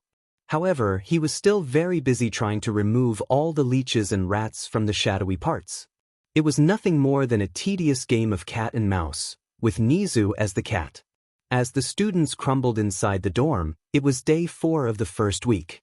They had all been working hard with Toru again, and while they were all heroes in training, they were in peak physical condition. However, against a dragon with the energy levels of the Energizer Bunny, they were just not strong enough. Even Izuku, Ryuko, Nijire, and Nana, those with incredible stamina, were not enough. Rex had foreseen this right at the start of the training and had given all 4 weighted clothing, draining them just as fast as the rest. Yet even if they were all tired, even if they wanted to sleep, shower, and eat, they were not done for the day. They still had to work on plans for the PLE. I still don't like the fact that you want to add him alone, Yayarosa said. While I agree with you, allowing Midoriya to fight alone seems to go against our morals. But no matter who we add, they will only increase the chance of Midoriya losing, Kyoka added. And remember, I will lead a group away before instantly meeting back up with my own group, Momo said, nodding. Just because we don't like it doesn't mean we don't understand, Kyoka added. What if we increase the number of dragons we have? Monoma suggested, sitting on the floor with his back against the wall, resting. What do you mean, Monoma? Everyone is mostly going to focus on Midoriya because he is known. Ryuko is less known, right? Monoma explained as the group nodded. I've heard rumors about our class. All I've heard is about dragons at UA, not the amount. As Monoma continued, others started to understand. So what if we split the group up even more and made more dragons? Kirishima and Tetsu could play off dragons. Just add a little fire with Todoroki and boom. You as well, I guess. As many people as we can play off, Monoma concluded. His plan was great. Izuku would still be the main force. That was never going to change. People would always have it out for him. He was known for not only dealing with a hero killer like Stain but also for being seen on the news with the likes of All Might and other heroes. If they looked into him, they would see he was on an internship with Rush and friendly with Endeavor. This would instantly frustrate students and teachers. Many heroes fight their entire lives, trying their best but never making it anywhere near the higher-ranked heroes. Any interaction they had with bigger names would be as fans, and they resented Izuku for that reason. Their own distaste for dragons mixed with jealousy would mold the students they reached into the same hatred. But now that they had an active idea that everyone liked, the real preparations began. Come on then, I believed you were supposed to play dragons, right? Where is the power? Rex challenged. What do you expect us to do, sir? We can't be as strong, Setsuna replied. Finally, Rex smiled at them. Now you all have that power. Sharing the power of Mul with the 4, they felt an incredible increase in strength. Their bodies could sense the boost they had all taken. While most dragons use Mul as a self-increase, altering the energy into a boost of powers, it is also very easy to share that power with others. Now you should be able to play dragons more easily for a bit. Sadly, Midoriya will be slightly weakened by this, but thankfully it takes a bigger toll on stamina than strength. Rex looked back. This was his final day of training. To maximize the day, Tora took a special interest in Izuku. They were playing an impressive game of tag. Tora was running from Izuku, having gone full hybrid. Her body was strengthened to higher limits than before. Each step could break the ground, yet she moved without leaving a dent on the grass. Izuku chased her with aggression and power, each step causing the ground to crumble beneath him. But Tora was ahead anyway. I thought most dragons were closest to lizards. Seems you are closest to snails, Tora teased as she ran, annoying Izuku further. How are you doing this? Izuku yelled, frustrated. Skill, I am just super good, Tora replied, not wrong but using a technique that nobody could really learn. She was kicking off the wind itself, a wind element technique she had developed herself. Midoriya, think smarter, stop chasing her. Izuku heard the yell, but it didn't register in his mind for a moment. He had been just chasing her, trying to reach her. Thank you. Izuku yelled back. Endeavor shook his head. My training will break them, but it should bring them slightly further. I appreciate the early look at their skill. Nezu nodded. Oh, don't be silly, NG. You are helping the next generation, and I am grateful for your assistance. Nezu took a small break from his own tasks. The distance between Izuku and Toru increased as he focused on her movements, how she took each turn, how her legs moved, and how her body twisted. He began to anticipate her next move, and for a brief moment, the gap between them closed. As Tora made her turn, Izuku adjusted and caught up slightly, his fingers nearly grazing her. Determined to take things to the next level, he decided to go plus ultra. Instead of following her path, he jumped to shortcuts, knowing it was an all-or-nothing strategy. If he guessed right, he would catch her. If not, the distance would widen significantly. He noticed her arms slightly sticking out, a sign she was about to turn. As her legs swung wide to the left, she unexpectedly moved to the right. Izuku leaped forward, ready to meet her like a speeding train, only for Toru to alter her momentum completely. With a blast of air, she halted, then propelled herself backward, leaving Izuku in a large gap. Baited. Toru laughed as Izuku rolled across the floor. He quickly dug his hands into the dirt to slow himself before rocketing back toward her. Meanwhile, the other students were focused on their training. They were preparing their bodies for the upcoming challenge with Endeavor. Come on, you can do it. Nana shouted as Roomi pressed down hard on a heavy barbell loaded with nearly 500 kilograms. For most, this would be a personal record, but Roomi was determined.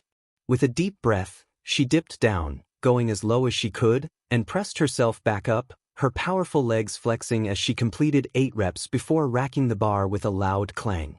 Ida was also hard at work, drenched in sweat on a self-powered treadmill, pushing himself to reach his maximum speed of 25 miles per hour, which felt inadequate to him. He knew he needed to be faster. In the training ring, Momo faced off against Ryuko, holding a wooden kendo stick. She swung at Ryuko, who blocked the attack with her arm, the sound echoing like rock hitting rock. Momo quickly adjusted her stance and aimed for a top-to-bottom slash.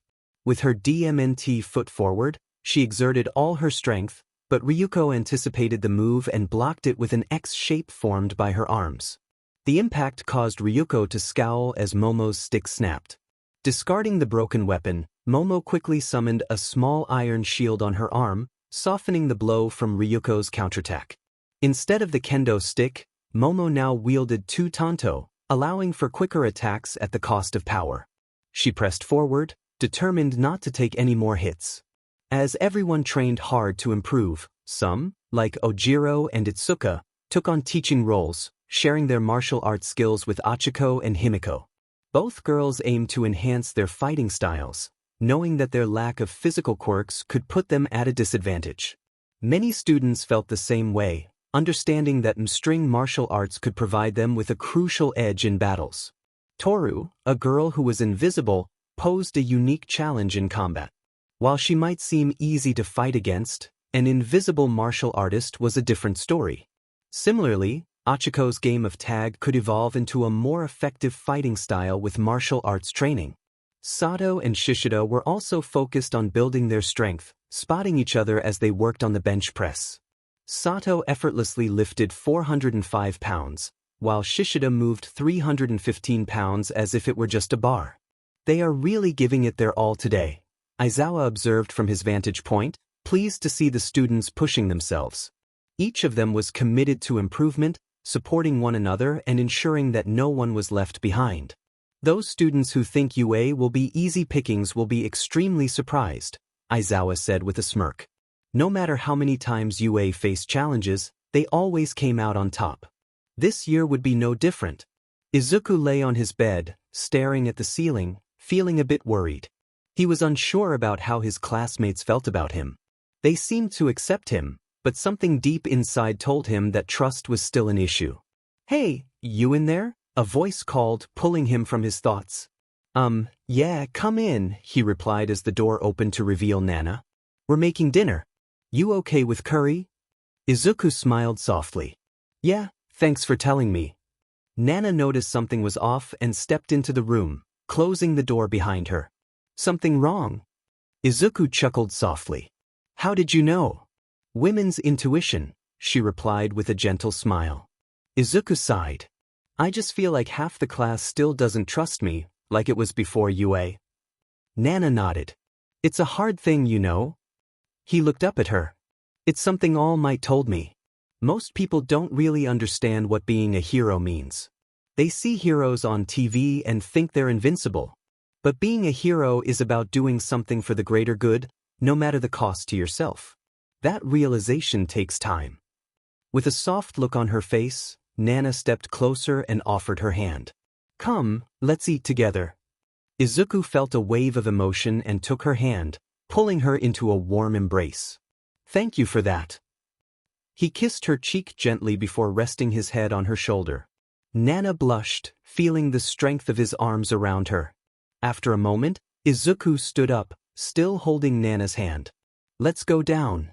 She nodded, her face still slightly red as they walked hand in hand to the elevator. When they reached the bottom floor, Bakugo shouted, "What took you so long? Were you two messing around?" "Sorry, Nana helped me with some stuff," Izuku replied. "How is that fair? I talk about something inappropriate and get in trouble, but he gets a free pass." Mineta exclaimed, much to the amusement of others. Nana turned bright red. "It wasn't like that." Mina and Setsuna seized the opportunity to tease. "So, did you guys?" Nana blushed even more and quickly dashed away, using her quirk to escape. Laughter erupted in the room as Izuku grabbed a plate. "Wow, good stuff, Bakugo." "Pff, everything I do is perfect," Bakugo replied cockily. "I mean, I've had better, but food is food," Shoto added, provoking Bakugo's anger. "If you don't like it, why don't you make some yourself?" "Oh, that's right, you can't cook." Bakugo shot back. "Please refrain from such language. It's not acceptable at the dinner table," Ida scolded Bakugo, who grumbled as he ate. Nana returned 10 minutes later, still a bit flustered, and quickly grabbed her plate. "We're sorry." Mina and Setsuna shouted as they were playfully held upside down. "Why are you sorry?" Izuku asked, holding their legs. "It was a joke. Please stop." Mina laughed, trying to kick him but failing. Izuku tossed them onto the couch. "But you had it coming." "We're getting you back for this," Setsuna said, breaking into laughter. Izuku sat down on the couch and Nijire quickly joined him. A playful scuffle broke out as Himiko and Nemuri fought for space next to him. "With the exam coming up, I'm feeling more nervous every day," Kaminari said from the floor, having just lost a game. "Don't use that as an excuse." "It's unmanly," Kirishima replied, boasting about his undefeated streak. Shishida was up next, hoping to dethrone the king. "No, bro, I'm not lying. It's legit just that, we are getting closer and closer to it. I don't want to fail, you know? Like, it's a surefire thing. People like Midoriya and Yamamoto are going to pass, but man, I gotta pray I get lucky." "Well, according to my brother, having a big flashy quirk could land you in trouble. Midoriya is the most likely of all of us to lose. He has gained recognition from other heroes and even the public. He will be the target as they take down number 1. Ida said, only for Monoma to finish, they become number 1. But that is only if they can. And we won't let them try. They had to stand strong as a team. We should talk about the elimination rate." "What do you mean?" Hananuki asked Itsuka. I mean someone like Kyoka or Toru will have a hard time passing on their own, while people like Ida and Bakugo will pass without much problem. Shoto nodded. Indeed, those who are weaker in battle should pass first. I can always take down those that need to be taken down myself, but having someone like Awaze stand alone would put him at a massive disadvantage. Awaze looked up from his phone. None taken. But true. I suggest that whoever gets in on a team should let the weakest member score points first. It depends on the test.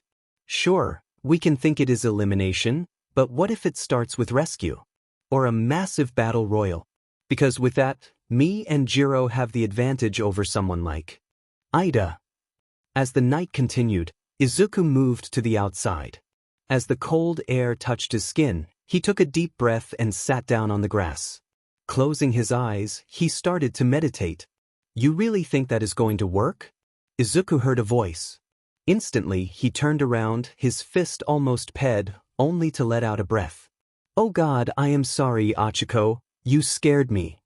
Sorry, I didn't want to scare you, Achiko said softly. No, it was my own fault. What did you say?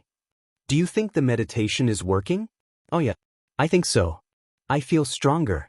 I feel like I could go longer. Cool, Achiko smiled. What's up? Nothing. Just wanted to be with you for a little. Bakugo lost and yelled to Kiri, she said, with Izuku smiling. Okay, wanna spar a little? Izuku asked with Achiko nodding. Just don't be sad when I throw you on your butt, Achiko said, quickly taking a fighting stance. Izuku raised his arms. Bring it, cutie. Achiko rushed quickly, stabbing her hand forward. Izuku sidestepped it, pushing her arm to the side. He stood on the outside, trying to go for her head, but Achiko moved her hand, forcing Izuku to jump back. He kicked forward, which was the wrong choice. Achiko blocked, but she blocked with her hand, and Izuku started floating. Instantly, Achiko changed her grip and started swinging him around. You give yet? Izuku said as he was spun around. Achiko just laughed as she spun him. In the end, she held Izuku like a balloon. I think I win. What? I got you right where you want it. Well, I am getting a cramp in my hand, so let's see then. Izuku's eyes widened as Achiko started moving her pinky. Okay, you win. Izuku exclaimed as he was dropped. She pressed her fingers together, releasing him, and he fell on his backside. You're a meanie. Achiko just laughed as she sat on the stairs. I am, but I am also the winner. Izuku looked up at the stars. Welcome, children. Yes, children, you will have to earn the right to be seen as adults. You are still children that barely know how to walk, Endeavor said, his arms crossed as he glared down at them. He strengthened his glare, his beard of flames exploding in more flames than before. His shoulder pads, with light flames, turned into pillars of fire. Yet when I am done with you, you will all be allowed to be called heroes in training. Behind him, some of the Endeavor agency stood, most notably Toya and Mo.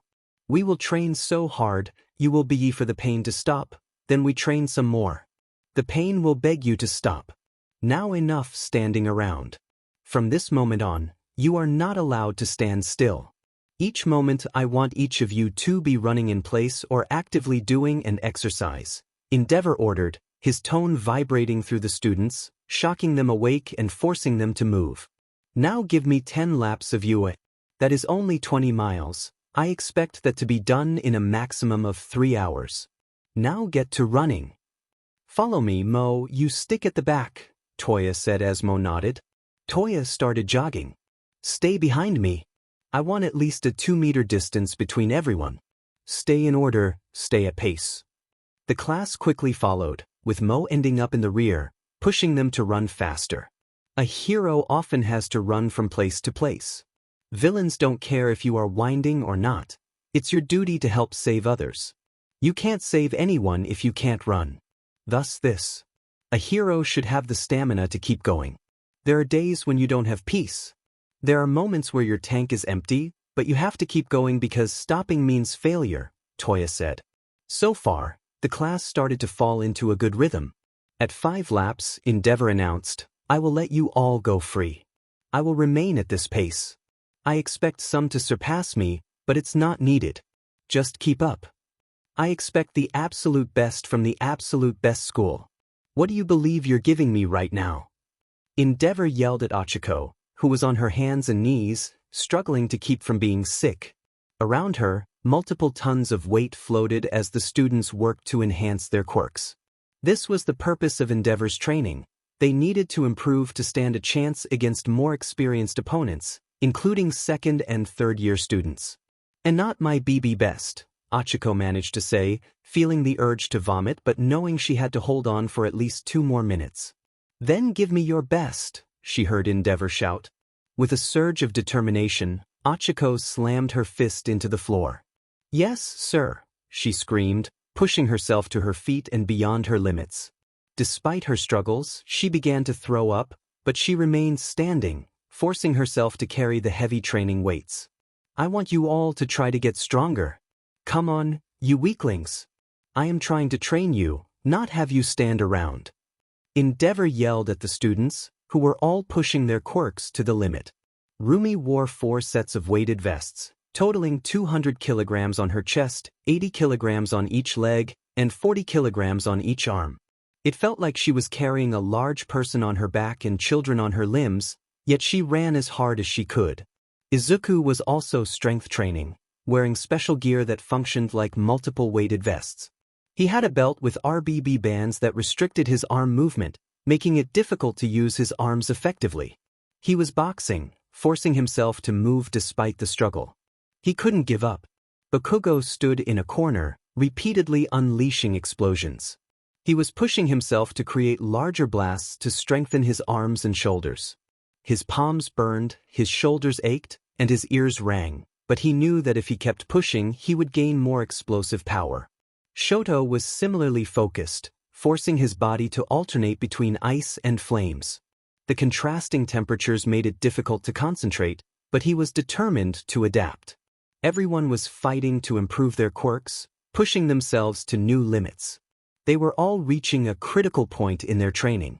Just like any muscle, quirks needed to be used and challenged to grow stronger. Ida was determined to enhance his speed, biting down on a leather belt as he tore out his exhaust from his calves. The pain was intense, but he believed it would lead to greater speed, as his brother had told him it would grow back stronger. Kirishima, after enduring constant challenges from his peers, felt he had finally broken through a barrier. He had transformed from a wall into something more resilient, ready to protect others and embrace his potential. Tetsu felt a change in his iron body. He needed to become stronger than iron. He envisioned his skin becoming the strongest metal, determined to make that a reality. Endeavor pushed them all to exceed their limits, and by the end of the week, he, along with several teachers, had to carry exhausted students back to their dorms, where they collapsed from fatigue. They were given the weekend off, and now they had 1 more week. The final 4 days would allow them to rest, but the first 3 days still involved hard training. Multiple mothers had shown up at UA, offering to help. Each day, they prepared 3 full meals for the students. As the food was prepared, the students had to deal with 1 more teacher. I hope you slackers are ready for a rush of excitement, Rush said with a cocky smile, knowing it would make them cringe. Each student let out a groan, their bodies still feeling the strain of previous training. Oh, seeing you are all lively as hell, let's start with a peaceful run. Nice 5-mile run in under 30 minutes would be great, right? Let's try and hit the 20-minute mark, Rush said with a grin. He understood the pain they were going through, but they had trained hard and developed the raw power of dragons. They had undergone training with one of the strongest quirk users, Endeavor, and now they would experience training from one of the most elite quirk users in the world. Rush had a basic quirk that he had honed into something powerful. While most would assume it was just for staying fit, he used it to outperform those born with stronger quirks. Now, he was going to show the students how to do the same. After the run, the students felt tired but awake, and they realized they weren't as exhausted as they had expected. The hard training was paying off. Okay, as most know, heroes fight daily hand-to-hand. Villains never stop trying to harm us, and sadly, most times they succeed. We fight at a constant disadvantage. Most villains are willing to kill while we fight only to subdue. That means we have to be better, stronger, faster, and more skilled. That's why I will teach you skill in quirks, skill in hand-to-hand. While I can't make all of you of us, I can at least give you a foundation to build upon, Rush explained. This was his goal, to provide all the students a way to improve even if they failed the exam. This would build the foundation that would protect everyone. Now then, each of you, I want to see a friendly spar. I'll do my best to help you all. The students nodded and began to spar. Bakugo faced off against Kirishima, and Itsuka went against Tetsutetsu. Friends teamed up against each other in a lively spar, each one trying to outdo the other. Ashido, your foundation is to lose. I know you have a background in dance, but you need to be a little more strict. Footing is important. Loose footing means weak blows, Rush advised. Mina, who had been sparring with Toru, nodded and began to pay attention to her foot placement. Toru, even if you can't be seen, if you're too obvious, you can still be hit. Nijire, what are you doing? It's a punch, not a slap or a push. Keep your wrist straight when you want to land a blow. Don't try to get yourself injured, Rush corrected. Nijire, feeling tired, had been going through the motions while sparring with Himiko. Good job, Nana. Same for you, Izuku. You too remembered the lessons. Both Nana and Izuku were actively fighting each other, smiling as they sparred. Izuku threw a straight punch, and Nana deflected it, responding with a jab of her own. Izuku grinned as he absorbed the punch infused with one for all, powering through it to deliver an uppercut aimed at Nana's gut.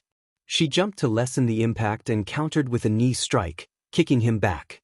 Their friends cheered them on, excited by the match. Momo, having copied Shishida's quirk, faced off against another beast user. Both fought fiercely, employing a primal style that showcased their skills. Dark Shadow battled against Tokoyami and Ojiro in a 2-on-1 match, but they struggled against the overwhelming power of Dark Shadow.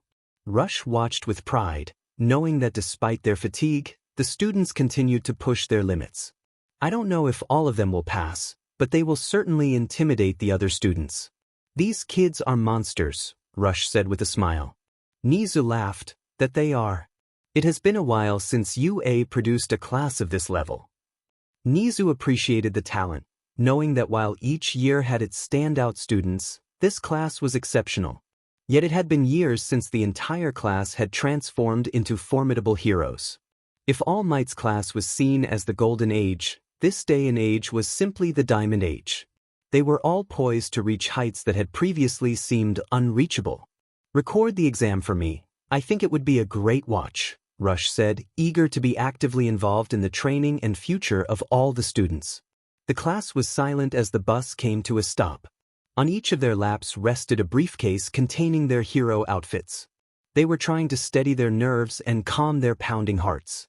This was the Provisional Hero Licensing Exam, the day they had trained for. The reason Rex, Toru, Endeavor, Dabi, Mo, and Rush had pushed them to grow from mere students to exceptional heroes. Yet, anxiety lingered. They had come so far in a short time, and now they faced older, experienced opponents. Let's get going, Izuku said, standing up and looking back at his classmates. You better let me go first. I ain't walking behind someone weaker than me, Bakugo scoffed, rolling his shoulders and throwing his briefcase over his shoulder. Izuku stepped aside, allowing him to pass. Save the best for last, right? Setsuna smirked, watching Bakugo's head shake with frustration. Why you owe you? Bakugo growled, but Kiri pushed him forward. Come on, man. Don't hog the front. One by one, each student exited the bus, grouping up by its side and taking in their surroundings. Thousands of heroes in training were present, and it was shocking to see so many students gathered. Each class seemed to be watching them, their attention palpable. Ignoring them is best. They're focused on the wrong thing, Izuku advised his classmates. They can focus on my fist when I get close, Nemuri added, raising her fist only for Kyoka to push it down. We should stick to the plan, Kyoka said. Indeed, Kyoka. Stick to the plan, and you all will pass, Aizawa said as he stepped out of the bus. He sighed when he heard a familiar voice. Aizawa. Miss Joke called out, glancing over at him. Oh come on, call me Wivy, she continued, her light green hair bouncing as she approached. Izuku and Hitoshi exchanged glances. I'm already married, and even if I weren't, I'd rather sit on a cactus than join the Tour de France, Aizawa replied, surprising some students with his humor. Oh wow, you guys are from UA? It's a pleasure to meet you, Miss Joke said, extending her hand. Izuku took it, feeling a low vibration as she attempted to weaken his grip. Nice try, but if you want to weaken me, try this, Izuku said, applying pressure and crushing her hand slightly. She gritted her teeth, nearly losing her balance as he let go. If you want to challenge a dragon, I expect better, Izuku said, his eyes gleaming with determination. The other students felt the weight of every UA student's gaze on them. They didn't seem like mere students, they looked like full-fledged pro-heroes. Oh, don't worry. I will give you what you want, dragon, Miss Joke replied, her tone teasing as Emmy wrapped her arm around her shoulders. Don't be like that, you idiot. Well, good luck in the exam, target. Oh, sorry Midoriya, she laughed as they walked away. Ignore her, she's just trying to get a rise out of you. Focus on yourselves and your friends.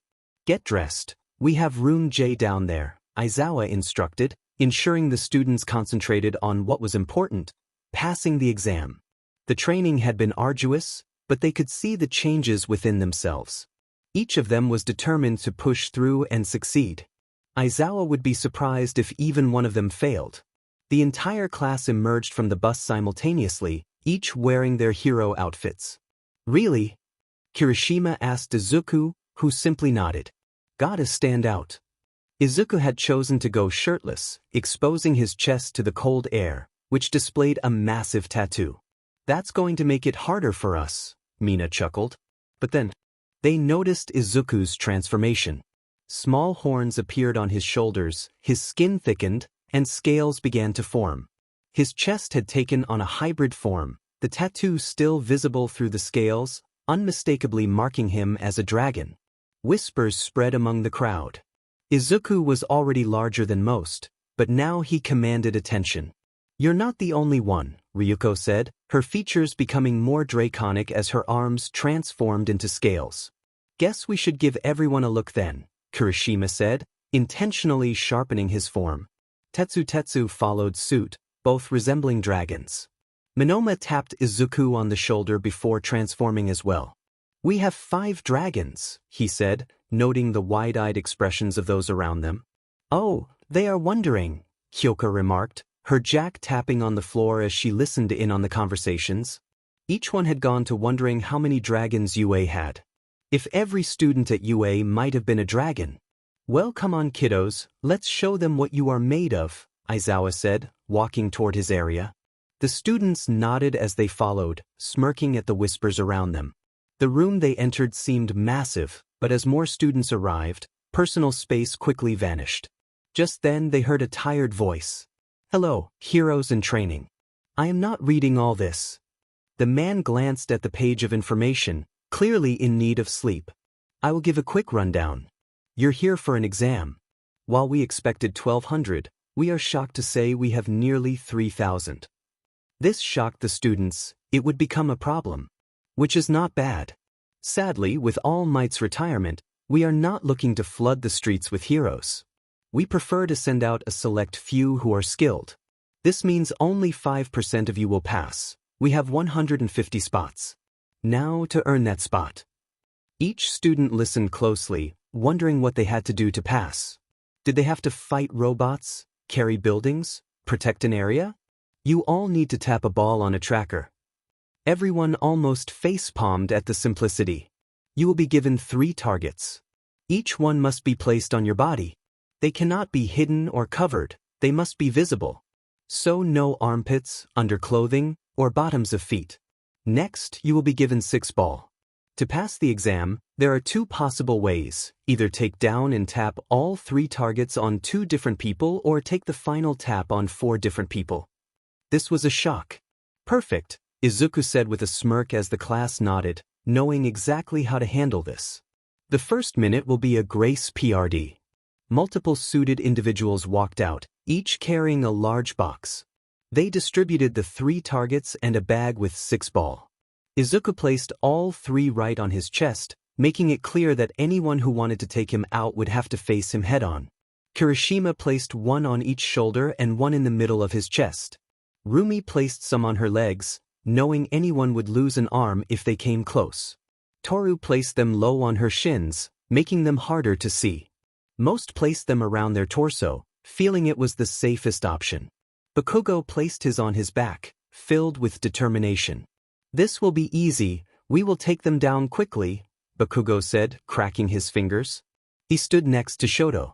"Just make sure you pass last, we need to ensure everyone passes." Yeah, Candy Cane, just stay out of my way, or I will kick you out." With everyone wearing their trackers, we can now start the exam. Remember, the second you are tagged out, you can no longer pass, but you are still permitted to fight back. The exam starts now. Instantly, the large walls dropped. "Spread out quickly," some students yelled. The classes ran. "Stay here, hold for the minute." Momo, fortify the area. Todoroki, help with ice. "Keep an eye out," Izuku yelled. The class nodded. Momo quickly dropped 4 large plastic shields, enough to cover the group from one side. Shoto created a thick ice wall to protect them. "We better brace for an attack," Kyoka said, using her quirk to hear the voices around them discussing their plans. "Oh goody," Izuku said as his wings sprouted from his back, acting as the first layer of defense. Bakugo growled as he stepped to the side of Izuku. "Don't think you're getting the glory alone, Salamander. Don't talk too much now, Explosion Boy, they might figure out you're scared," Nana said, stepping out to the other side. They had a minute, and they were all counting down slowly. "Break into groups. The second we have taken the first wave, we split up," Monoma suggested.